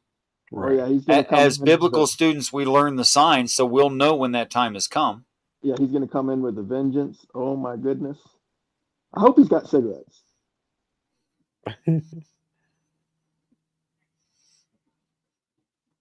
But so, Richard, the point, Dirty? Go ahead. Did you see the point, though, Dirty Varmint? And it really does point to the biblical text, is like that's the way rest works. It's like when you go to sleep at night and you rest. I mean, what are you resting for? You know, there's always a purpose to what the scripture is saying. It's like, it's not just, you know, this is what it is. Typically, from my understanding, when I'm reading scriptures, it's like with the word is alive, and it's sharper than any two-edged sword and pierces, and so on and so forth. It's something active. And that's me on a metaphysical, or whatever you want to call it, I forget the word, anthropomorphic, blah, blah, blah, blah, blah, level. But the context is there, that there is activeness. And that's why, personally, I also believe that the words, the scriptures are directed. You know, going back to my point from earlier is, you know, even though it's not anthropomorphical or whatever it is, it's still directed. Mm-hmm. Yeah, so you got the verse pulled up on the screen. Yes, sir. So here we are, Exodus 31:15, which I do not remember the numerical sequences. I don't. I'm not pretending I do. I have to search these things. But in the seventh, the Sabbath rest. So it's something like Sabbathon. Rooted in the idea of, oh my gosh, this goes back a ways. Sorry, we got some etymology here. Oh, here we go. Finally, at the primitive root. The base idea is to repose. And then it gives examples of what that means. Desist from exertion. Right. So, but it's saying that that's what we have to do on the Sabbath day. Right, but more specifically, this verse says it's what God does. Where? It never says God does this. I just showed it to you on screen. Exodus. Hold on a second. I'll bring it back up for you. No problem. Well, let me do the rest of the research first, because I'm already there. The intensive, to take an intermission. Okay. Mm-hmm. Derivative word, and this is the final derivation. Sabbatism, or take a special holiday. Okay, so it's a special holiday. That's what's Sabbaton. Yeah, like in English, we would say, "Well, I'll take a sabbatical," which means yes, that's correct. Well, that's another form. I think sabbatical is actually Latin, but anyway, yes, absolutely. And here it is: 6 days may work be done, but in the seventh, the Sabbath of rest, holy to the Lord. Whosoever doeth work in the Sabbath, not on the Sabbath, in the Sabbath, he shall surely be put to death. Yeah. And why? Why? Because perpetual covenant, the days the Lord made heaven and earth. There you go. Here we go again. So and on the seventh day he right there. Same as the last person or intelligent thing referred to, Lord. Right, the God rested. And are they the same words? Okay, so Jehovah, the same one who made the heaven and the earth, the Eretz. Seventh, Sebi. Day, Yom. That's correct. Shabbat. There you go. See, the word Sabbath is the word rest. It's the same word. Yeah. Okay. Okay. So God rested, and therefore we have to rest on the seventh day. That's correct. So when's the Sabbath? Every 7 The Sabbath days. is the day. No, the Sabbath is the day of God's rest. Which happened in the past, it's saying, on the seventh day of creation. The whole book of Revelation is past tense, bro. The whole Bible is past tense. There is no future tense in the Bible. Well, yes, there is. There's lots of future tense. You know, Jesus, in that day, this such and such is going to happen. You know. But this is talking like this passage is future tense. It's saying you shall not work on the Sabbath because God rested way back in the day. Oh my gosh! Now we got to talk about the word "shall." Crap. Yeah, it's saying you're not supposed to work on Saturday. I mean, everybody knows that. Everyone, no. Everyone believes that. Yeah, like, and everybody Sunday. Most people in America work 5 days a week and take 2 days off on the That's weekend. Ford. That has to do with Ford, and no one else. Yeah, but they're like one-upping the Sabbath. They're not working on 2 days instead of just one. We all get 2 days off, so we're all keeping the Sabbath. Nobody's breaking the Sabbath. See, that's my whole point, Theo. Is Sabbath is not a day of the week. Yeah, no, I agree with you on that, actually. There's no day of the week ever mentioned in the Bible. It's only the celebratory time of the rest of God. That's the only day mentioned. Well, there's like it says the first day of the week, second day of the week. You know, it mentions the other days. It just doesn't have the same names as we No, have. it says things like and 3 days before the Sabbath began. It never says on some other day of the week. It never says that. Yeah, it says like in the 17th month, on the first day of the month, you know, on the 17th, you know, whenever it gives the first day of the week all the time. In the Jewish months, those things have meanings. And all of it has to do with special Jewish high holy days, all of it.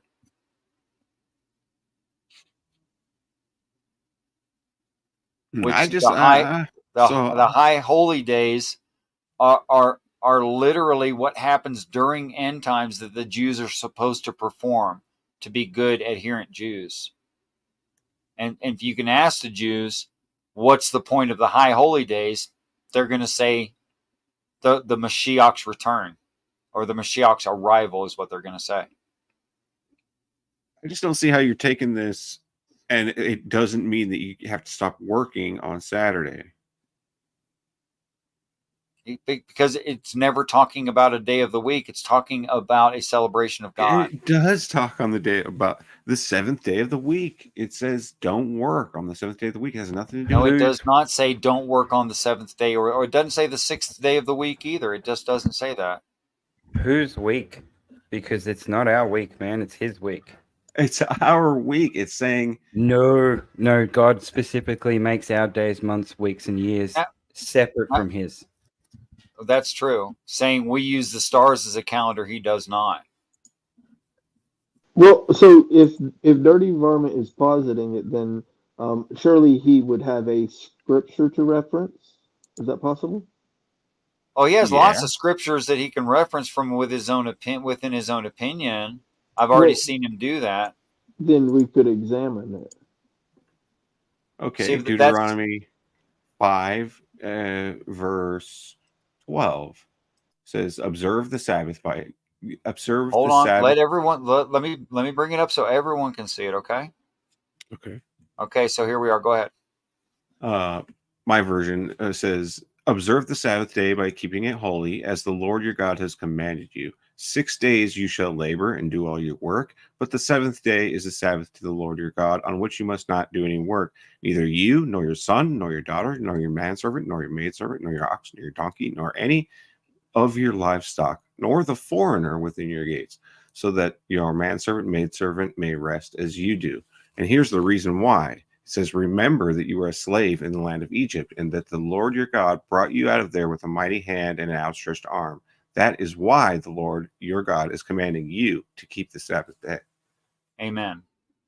And I find all of that to be perfect and true. Okay?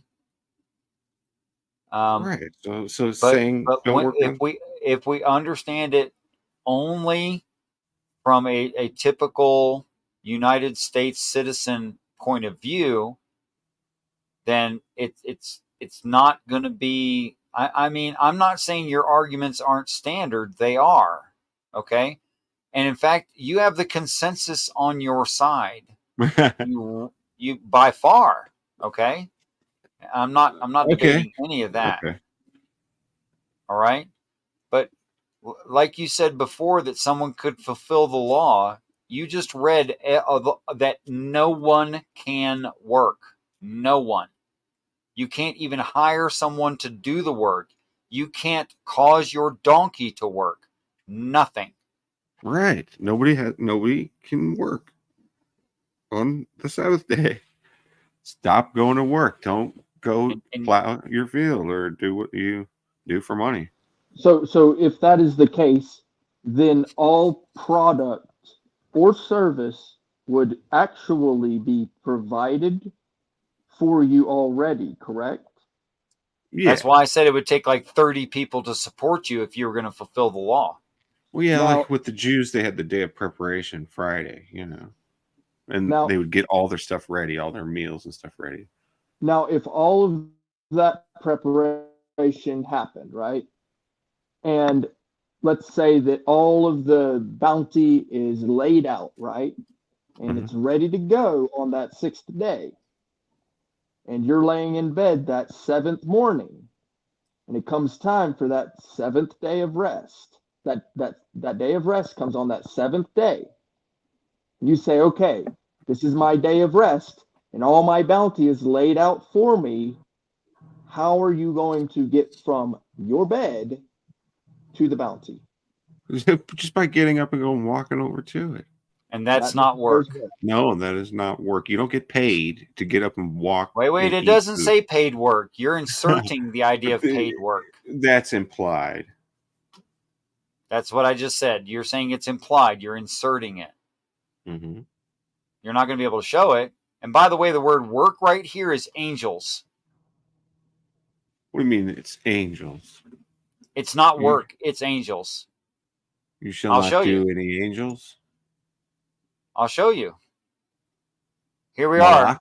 Ooh. The word malach, which means a deputy, specifically a deputy of God, more specifically an ambassador, an angel, a king, a messenger. It means angel. Well, that's the word origin. The word is actually melakah, not malach. Now, hold on. I'm going through all the etymology with you. The root word, the word origin is malach. Properly, deputyship. Okay, let's go to the final derivation. Oh, that was it. Deputy. Where'd they get the word work from? And who's the worker? Well, it's because the angels. This is the word angel. Workers. Yeah, the angels are. I'm not saying the workers. angels aren't workers, but you keep claiming this applies to you. It does. This is talking about the work of angels. No, it says that you shall not do any work. It doesn't say anything about angels. No, in the English, it got translated to say you will do no work.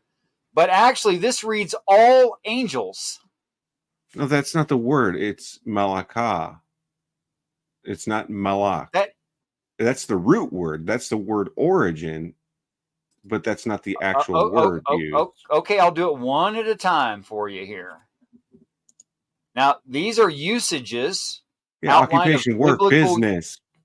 These are outline of biblical usages, how it got translated. This is how it got translated, right? We got a list of translations there. Hebrew usage. Hebrews use the word for business, cattle, craftsmanship, duties, industrious, laborer, occupation, project, property, purpose, service, supplies, task. So it's definitely talking about your job that you make money with, your craftsmanship. Are we talking about a colloquial usage of the people, or are we talking about what the Bible reads? That's how the people use the word. Is that the colloquial usage of a word, or is that what the Bible reads? It's the colloquial usage of the people who wrote the Bible. Oh, so the Jews wrote the Bible. Well, somebody wrote it, and that's how they use that word all the time, is business. It means business. You shall not do business on Sabbath day. It's not So talking about if I work look and through, eating like walking. So if I look through all of the Bible and I look for the word, let's see, how does the King James use the word business? Trades or trade. Also, see, what other words do they use? But according to what you're saying, if all those words are malakah, right, then I'm only going to find the word malakah. What did you say, Brick? What's another variation? I mean, maybe not the King James, but commerce. Commerce, trade, yeah. Yeah, the King James won't use the word commerce. That's a more modern term. Yeah. So, but it should all be the word malakah, shouldn't it? According to you. How about labor? Yeah, like the word is used in Leviticus 13:14 to mean leather work. It's used in 1 Chronicles 27:26 to mean work in the field. No, you're telling me how it got translated. That's not necessarily what the word means, how it got translated. Yes, it is. Labor is a perfect example, actually.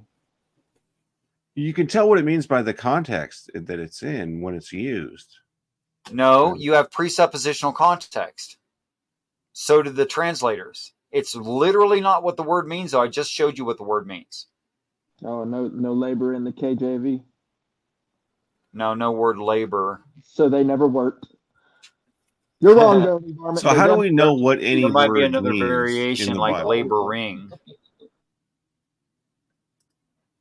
No, would be labor. Yes. Or labor. Yeah. Oh, I misspelled it anyway. Laber, right? No, Labor. No, it's OU. Yes, labor. I'm not so great at spelling. Yeah, here we go. Plenty of word labor. Okay, so Genesis, still Hebrew. The word labor, last one in this. Let me find the word labor. What's it going to be? It's going to be malakah, right? Probably. Is it? No, it's not. There's a different Hebrew word for labor. How do you know that? Because it's right here. It's the word yalad. That's just I'm showing it on screen. No, labor is just a translation. Yes, labor. See, now you're going to use my argument that you should have recognized with yourself. But why is it translated as labor? Look, because that's what the word means. Brother, please. Labor, to bear young, to beget, to act as a midwife, to help in physical begatting, right? To show lineage. Oh, this is a perfect example. Yes, it is. This is a perfect example. In fact, if you look at the Spanish word, which is based in the Latin word, you get the same idea. It means to give birth to a baby. That's what work is. Why do we trust this word translation and not because the this other is one? literal work. So to are you saying travail. Like you're not in allowed Spanish, in Spanish, you have variations of the word travail, which means to give birth to a baby, but you can still say to a construction worker, bueno trabajo. That means nice giving birth. Well, the reason, giving birth. The reason there's two different words used here, for labor and work, even though labor is work, they still is that there's a difference between labor and work, Yes, the work word was actually angelic, whereas this is just doing hard stuff. No, it's not angelic. You're misconstruing the definition of angel. Dude, I looked up the is, root of the word. It was an it was angel malak. just means a worker, though. A messenger, a worker. That's why it's a similar word to work. So angels build houses and give childbirth. If God commands them to, then they will. Well, just where do we find that though? Where they're doing that? The word angel just means a worker. How about picking up sticks? How about thrashing wheat? That's not work. That's you said paid work. It means paid work. Yeah. Where do angels get paid? If it's part of your business, then that's but where do angels get paid? Because I looked up the word you asked me to in the verse the verse you quoted. Yeah, the angels get paid, in heaven. Well, if I look into this, am I going to find angels in this word work? In travail? I don't think so. Well, what if I look up the word travail? Is that gonna refer to angels? Yeah, but to travail or whatever, bear young, that's like it's your will. Like you don't have any choice. Like you have to. I must have misspelled this. Anyone know how to spell travail? I don't. Travail would be Travail. Did you get it that way? Yeah. You did. Yeah. No, I misspelled it. I wrote TRE. So I read Deuteronomy 5. You got the spelling right. Man, I'm good. And you're saying that this is not telling us that we have to stop working on Saturday. So here, travailed. Hold on. Travailed is again yalad, the last one I looked up, to give birth. Okay. Let me go back to other occasions of the word travail. Let me go back to where it pops up in red. Okay, and here the Jews travail. So as slaves, they travail. You do agree that the Jews worked as slaves, right? Yeah. But so what's the word travail? Hold on. Is it malaka? Here, no. Is there any chance it's going to be malaka? I doubt it. Nope. It's another variation of the word work.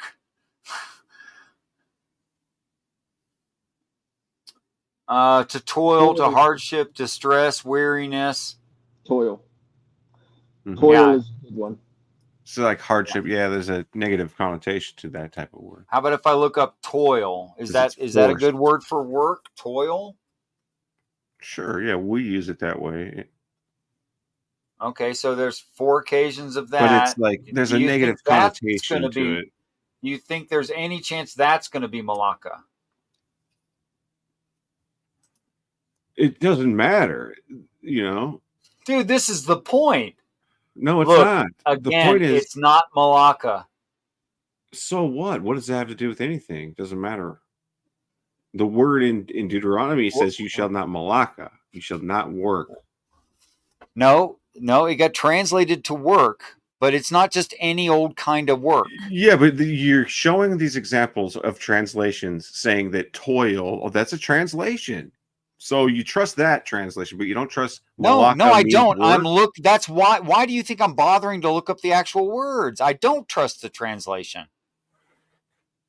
My whole point is don't trust the translation. Why not? I don't get that. I have a show called Don't Trust the Translation. Well, hold on, because I don't know if Dirty Varmint realizes, but you are in the Blue Letter Bible, which is literally using Hebrew words, defining them upon the Hebrew letters and their meaning. And it says malaka means work in the Blue Letter Bible. No, it doesn't. You just had it up and it said business. It said, your career, your employment. Work, but not the definition. The definition.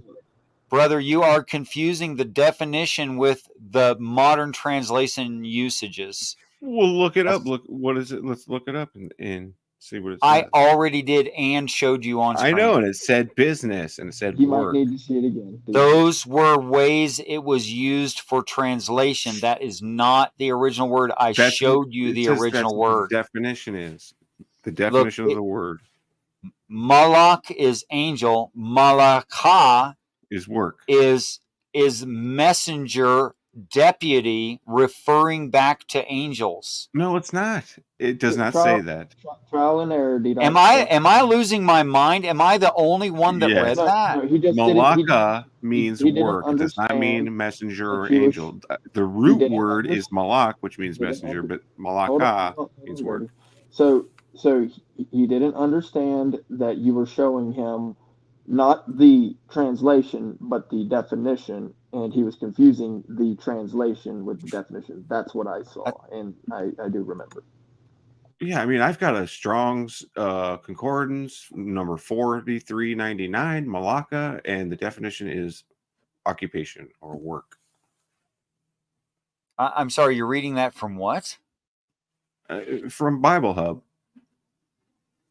I'm using Blue Letter Bible, which uses Strong's. You just said that it refers to Strong's?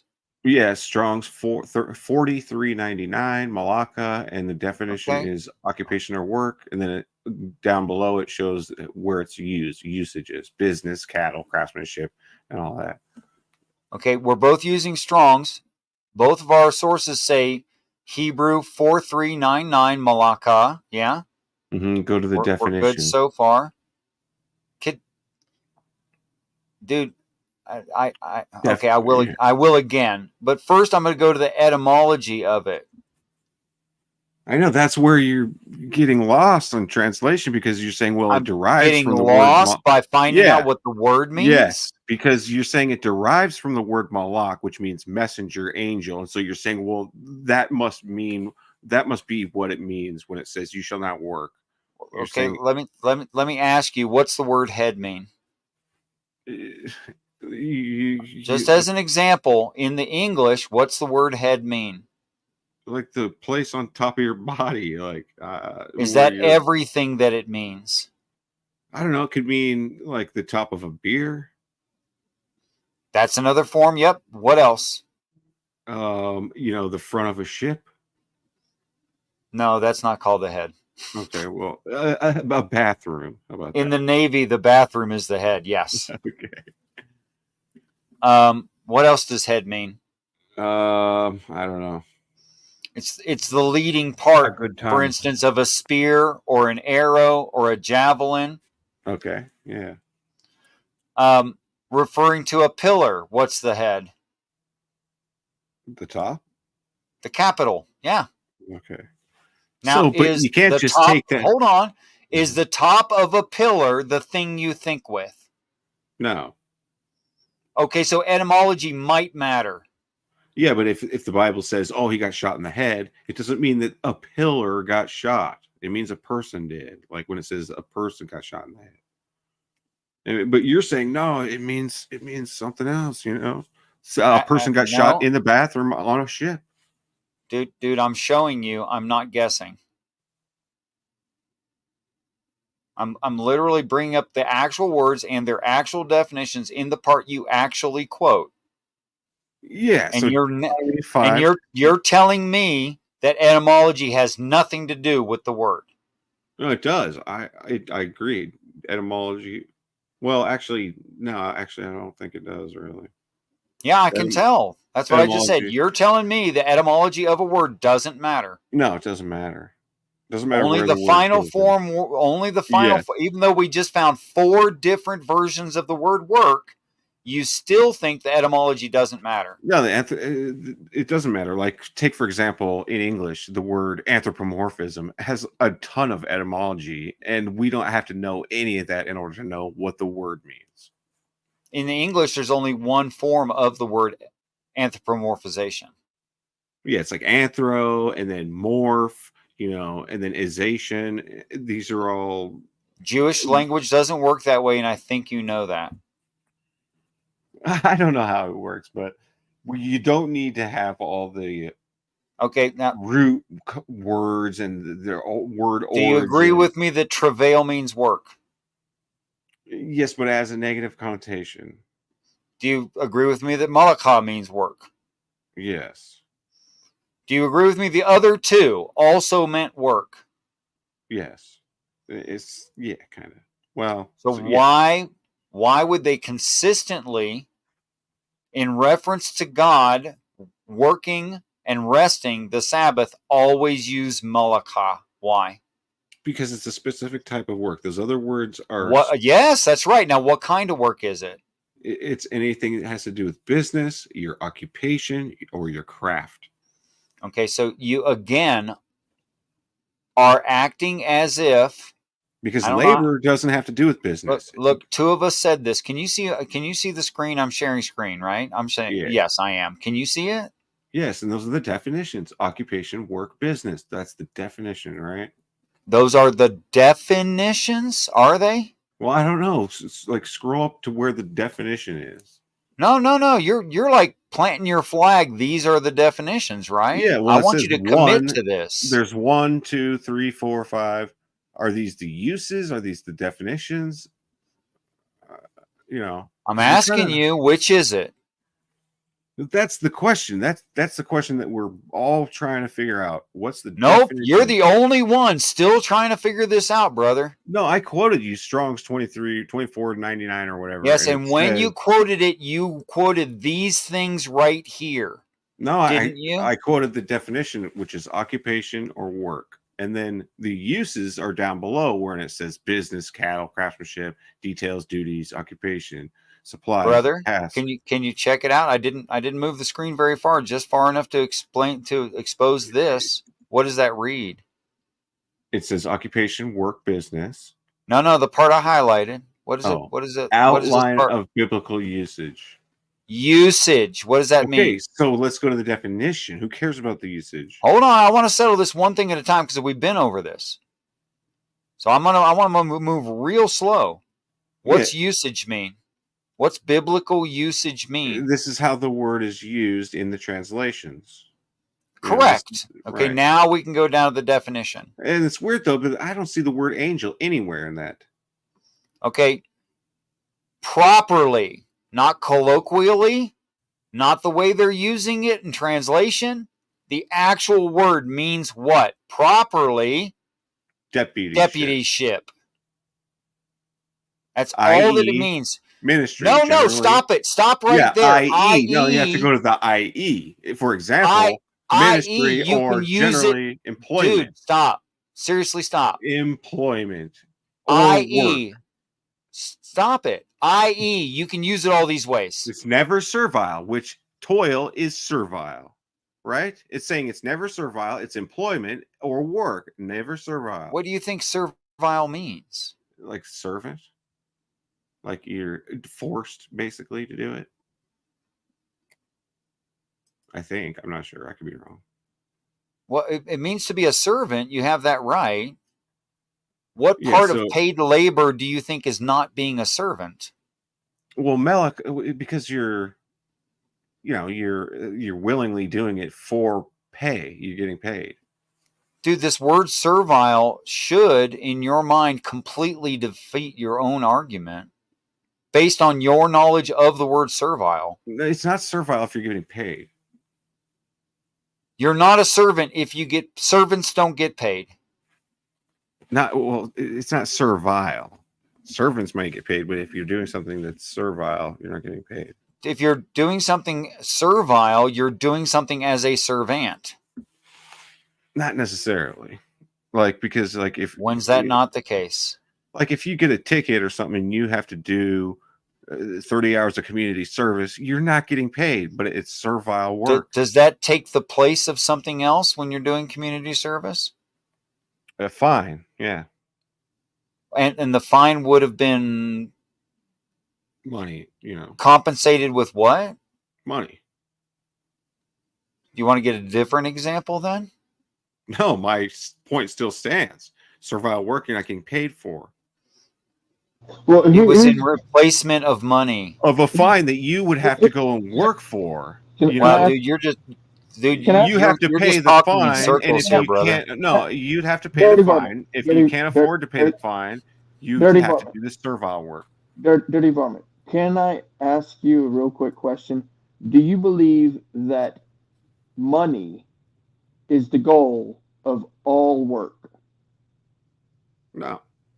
That's a good question. So then your premise really does fall flat on its face, because what you're talking about, as far as work. And what you've rested this whole premise on is that the end goal is money for all work. Exactly. So you're not allowed to do work that has the end goal of money But you, on the by Sabbath. your You own, can do but any other kind of work, but you cannot do work for money.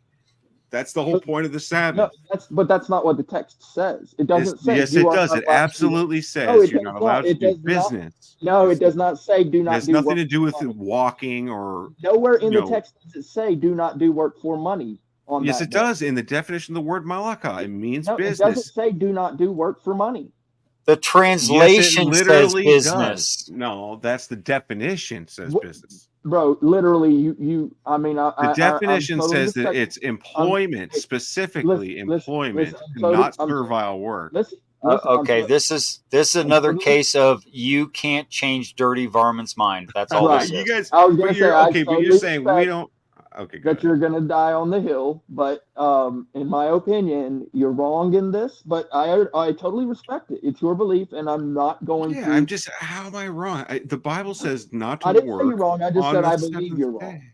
wrong. I believe you're wrong. Now, you've been shown that the text does not say that. And if you want to die on that hill, that's fine, man. I mean, I read you guys the text. It says We, observe the it's Sabbath literally on the day. screen. It does not say work. Let me read it again real quick. Here's the verse that we're talking about. It's Deuteronomy 5:12. Nope, not looping over again. Not doing it because twice. it says you shall not You work. can say whatever you want. You can say I'm running away from an argument. You can say I'm a chicken. You can say literally. You can say anything you want now because I know the truth. You're a chicken. Yeah, no. I- It's just at some point the argument does become futile. It's useless. What do you think, Theo? What do you think? It's a belief. Okay, so my thoughts on this is it's pretty obvious that when they're talking about not working on the Sabbath, they're talking about the same rest that you have to take that God does. If you want to talk about how God rests and how we would go about resting in the same manner as He is, it is nothing to do with human work. So I kept looking into it, and the work that they're talking about that you're not supposed to do is the same work that God did to create the earth. It doesn't mention that. Sorry, but what do you think it means? You asked him, how about we don't interrupt Theo while he says what he found? Okay, fair enough. Yes. So I looked through all the big biblical scholarly sort of interpretations of this, and every single one of them agrees that God cannot toil, so therefore he cannot work in the same manner that a human does. So the rest that they're talking about is not the rest that we would consider like sleep or anything like that. It's the same rest that God does. So in conclusion, this when they talk about resting on the Sabbath, they're talking about an end to the creation process, which hasn't, like Richard says, it hasn't happened yet.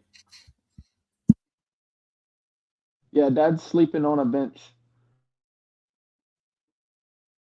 He went out for cigarettes, and he might not come back. I don't know, man. We're waiting. And when Dad does come back from his cigarette run, which took way too long, suddenly all the kids are grown-ups. That's what it's saying. Yeah, no, that's garbage. There's no actual support for that at all. It says you shall Yes, there not is. work. No, it's not. No, because the difference between work and toil was actually expressed specifically by Richard multiple times in him showing. Yeah, you I know the definitions of difference word. between So if you work and you saw the toil. difference between the definitions of the words, and you're going to claim that there was no difference between the definitions of the words. No, I never said that. There is a difference between those definitions. Dirty So varmint. accept the difference. What kind of animal is that on your screen there? Sable. A sable? Oh, really? I didn't know is that like a? Is that almost like a cat? Is it not? It's not a feline, I'm sure. But It's something a like sable is a Russian, right?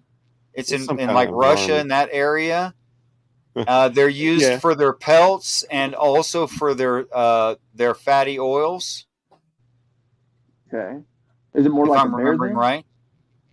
Or No, porcupine? It's a varmint. It's more like it's more like a badger-sized animal. Yeah. Okay. It's some kind of Uh, varmint, whatever it is. So I'm assuming you've probably observed these animals in the wild, No, actually, I haven't. or maybe not in the wild, like actually in the wild, but like seeing them on the screen Well, I've playing got and a picture of one, so yeah. so that's pretty cool. Who's usually typically at home with the babies? Huh? Who's usually typically at home with the babies, taking care of the babies with that? In that in Sable World? Yeah. I don't know. Oh, I figured you might have No, been I'm watching not. Nat Geos or something. I'm not an expert on the. I'm sure it's a mammal. There's another name for it too. Oh, it's So definitely a mammal. Yeah. So if Martin, Pine Martin. I don't know of many mammals where the mother will be the one to go out and forage or hunt. Most of them, the dad will. He'll go out, and sometimes he falls asleep. This is just something observable in nature. It's almost as if it was designed that way, and it's almost as if there was a idea that came from, like it's modeled after something. Humans do it too. All the animals do it. Typically, what happens is the male of the species goes out and he, does whatever he needs to. Now, there are times when dad has to take a rest while he's out there on the hunt or foraging or working. He has to. And there are times when he comes home what we would consider late, but the reality is it's always on time for dad. But when he is resting, we might be at home going, "Where's dad? Where's dad? Where's dad?" If he had a messenger with him, he might send the messenger back and send him with a nice note saying, "Hey, kiddos, I'll be back soon. I'm taking a rest. I've been working very, very hard for about 6 days, and this is about the 7th day I've been working, and I really need to take a rest." This is the story.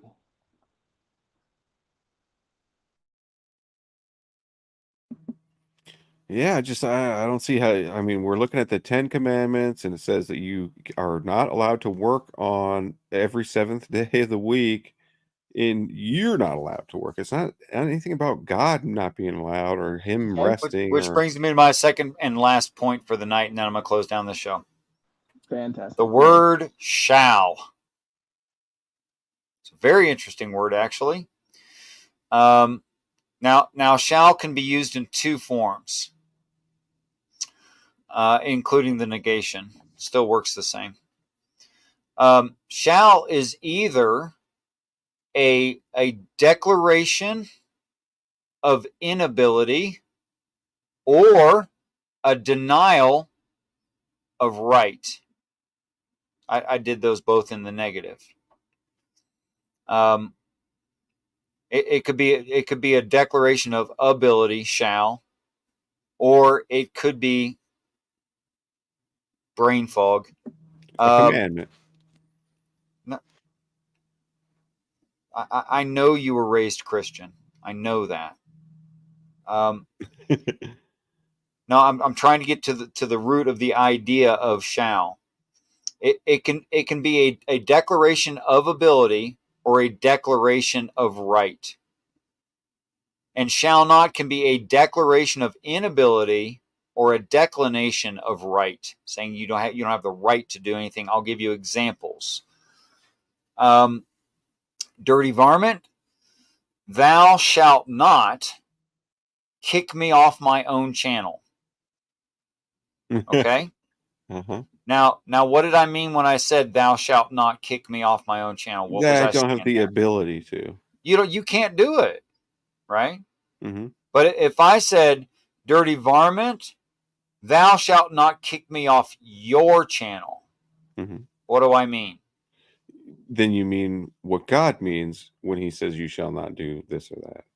Yes, but tell me what it means. It means that please don't, or please don't do that. Right. Now you do have the ability. So it's not always an inability, right? Mm-hmm. It's sometimes a declaration of a right. Oh, yeah. It's a declination of a right or a denial of a right. Yeah, you see that? Mm-hmm. How do you know which one? Oh, because of the context. Right, because of context. Now, do you believe that people are restored in heaven?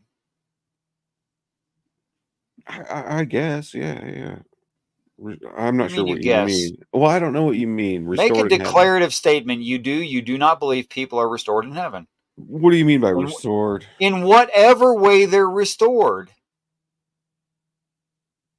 I don't know. Are they restored? Are you afraid I've got you trapped here? Is that why you're avoiding the question? Well, no, it's just the question is too vague. I mean, I don't know. Sure. Okay, they're restored in heaven. Yeah. In whatever way they're restored in heaven. Okay. Because it says the sea will give up their dead, right? And the graves and people will walk, the graves will open. It says that, right? Yeah. Okay. All right. So tell me, what does thou shalt not kill mean? That you shouldn't, that you are forbidden from killing people, even though you have Does the it work ability. the other way? No. It doesn't. So God can't restore a life if you take one.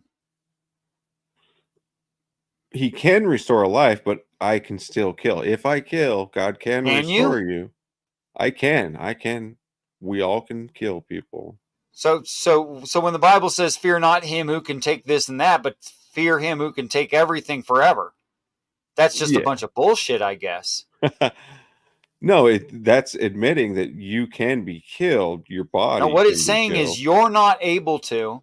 Even Satan is not able to. No, it says you are able control to. of this. It says don't fear men who are able to kill you. Don't fear them. Right. But it says they are able to kill you. Yeah. If someone can temporarily delay your experience. Yeah, by killing you. Yeah, if you end my physical life, you're going to delay my experience. You really are. But I'm going to be in heaven. I'm going to be alive again later in whatever way. Okay, fair enough. But did you take my life? Yes, yeah. But then no, God gave it back. There's to be no resurrection if you hadn't lost your life. You couldn't be resurrected because you didn't leave. Actually, effectively, all you did was delay my experiences. Yeah, if you take a life, then that means you are now in possession of that life. You cannot take a life that you just can't even possess it. Grammatically, yeah, but that we're let's using talk. figurative. Let's talk about the Bible and talking about possessions. What part of this earth does not belong to your God? What parts? The whole part, everything. Okay, well, what is on the earth that doesn't belong to your God? Well, I guess you're right. It all belongs to God. All of it belongs to God. But He did give it to us. Oh, then, since it's on loan, fine, it's on loan. But if it all ultimately belongs to God, thou shalt not steal. Yeah, but since you can steal, and plenty of people do. No, you can't. Of course you can. No, all you can do is rearrange the borrowing. Well, the Bible says you can steal from God. No, the Bible says thou shalt not steal from God. Well, it's right. Well, no, it says thou shalt not steal from each other. You know, you'd have to do to steal from God. You'd have to jettison something out of the cosmos. Good luck. I think it's Malachi that says that people are stealing from God when they don't give the charity. So D-Dot, on all of these that you're presenting, and I know what you're doing here, but I really like the one about do not lie. Yeah, don't lie. Yeah, you know the Hebrew word for lying is stealing the truth. Right. Like hiding it away. Can you lie? Can you really? If God knows. Yes. You are so full of hubris. You think you can lie, and you think you can end a life, and you think you can steal. Yes, I could do all those things. I could commit adultery. I could worship false gods. Oh, really? I could covet my neighbor's. Where does God recognize a marriage? I'm not laughing at you, by the way. In the Bible. I'm just laughing at the the idea that people really do believe that they can hide away the truth from. Why would God tell me not to do something if it wasn't possible for me to do that thing? Okay, so there's two forms of shall not. We'll start over. There's a declaration of inability and there's a denial of right. We already established that, right? Yeah. Okay, if everything belongs to God and I can't manage to jettison something that belongs to God out of God's area that he owns, which arguably could be the entire cosmos, how could I steal from God?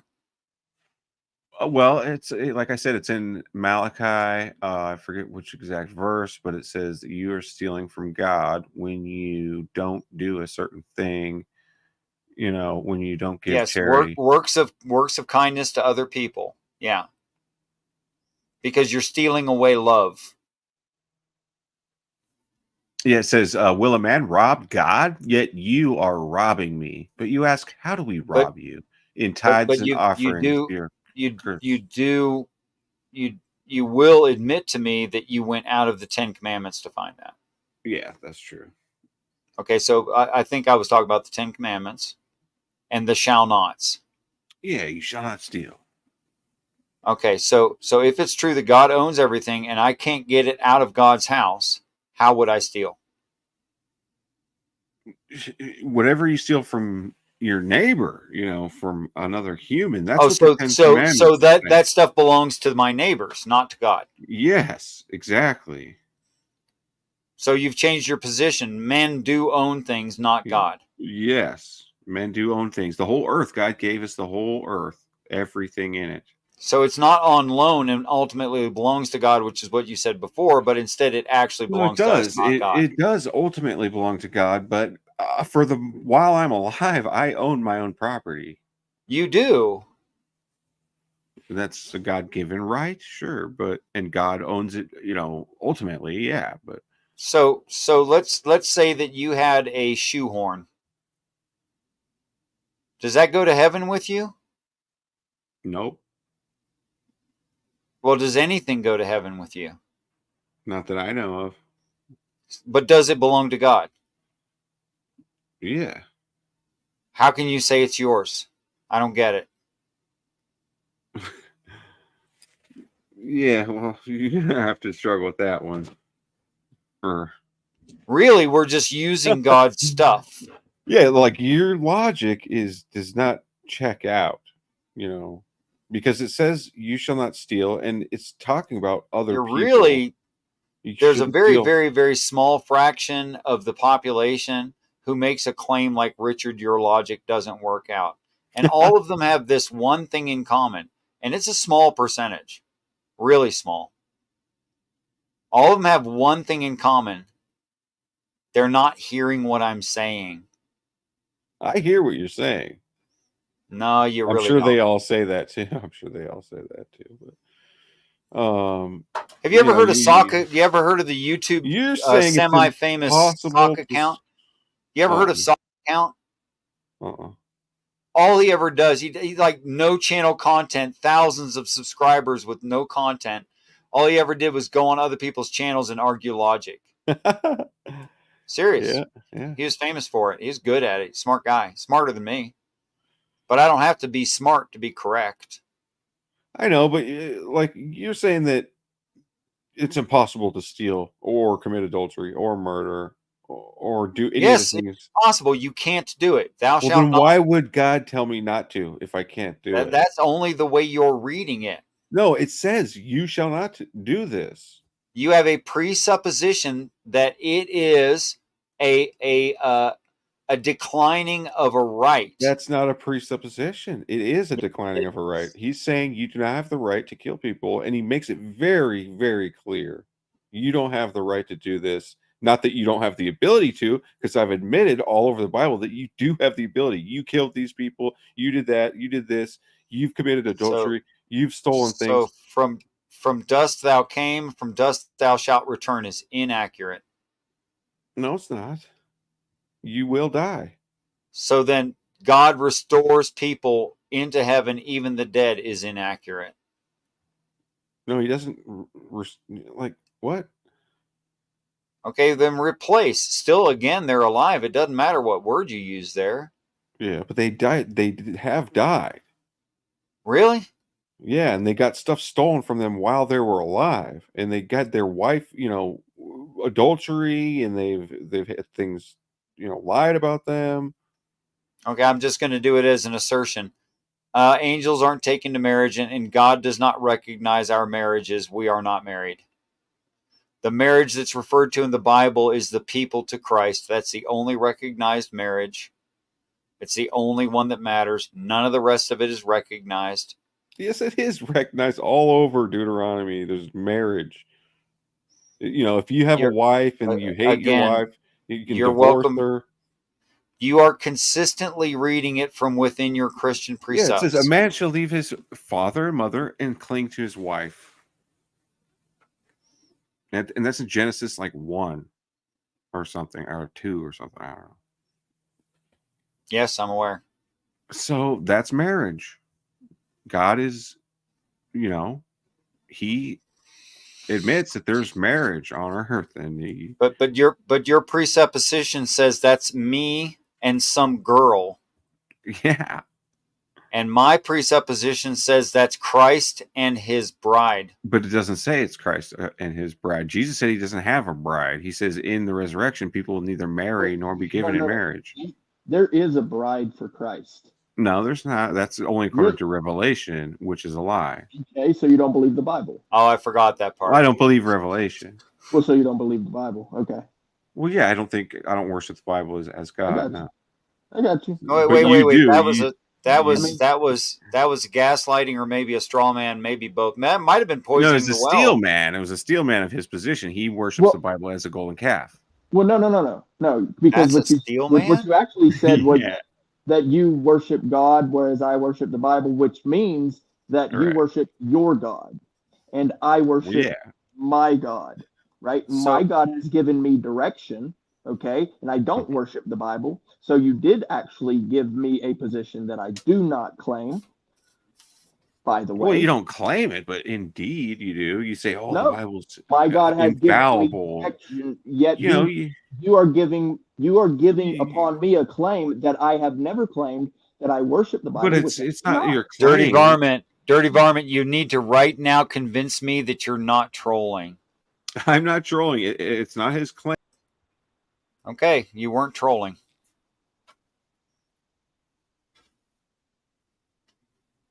You were actually serious. That's worse. I'd rather you were trolling.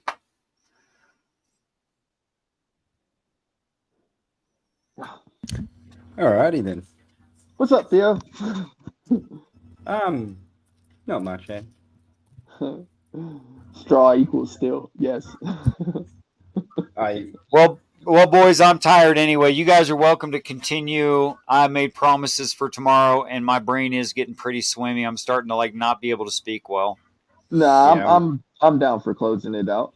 Yeah, same. Okay. So. Thank you to everyone who came by. I actually sincerely do appreciate each and every one of you. All of you teach me something, sometimes by bad examples. And you tell me what I shouldn't do sometimes, but I still learn from you. So I thank you.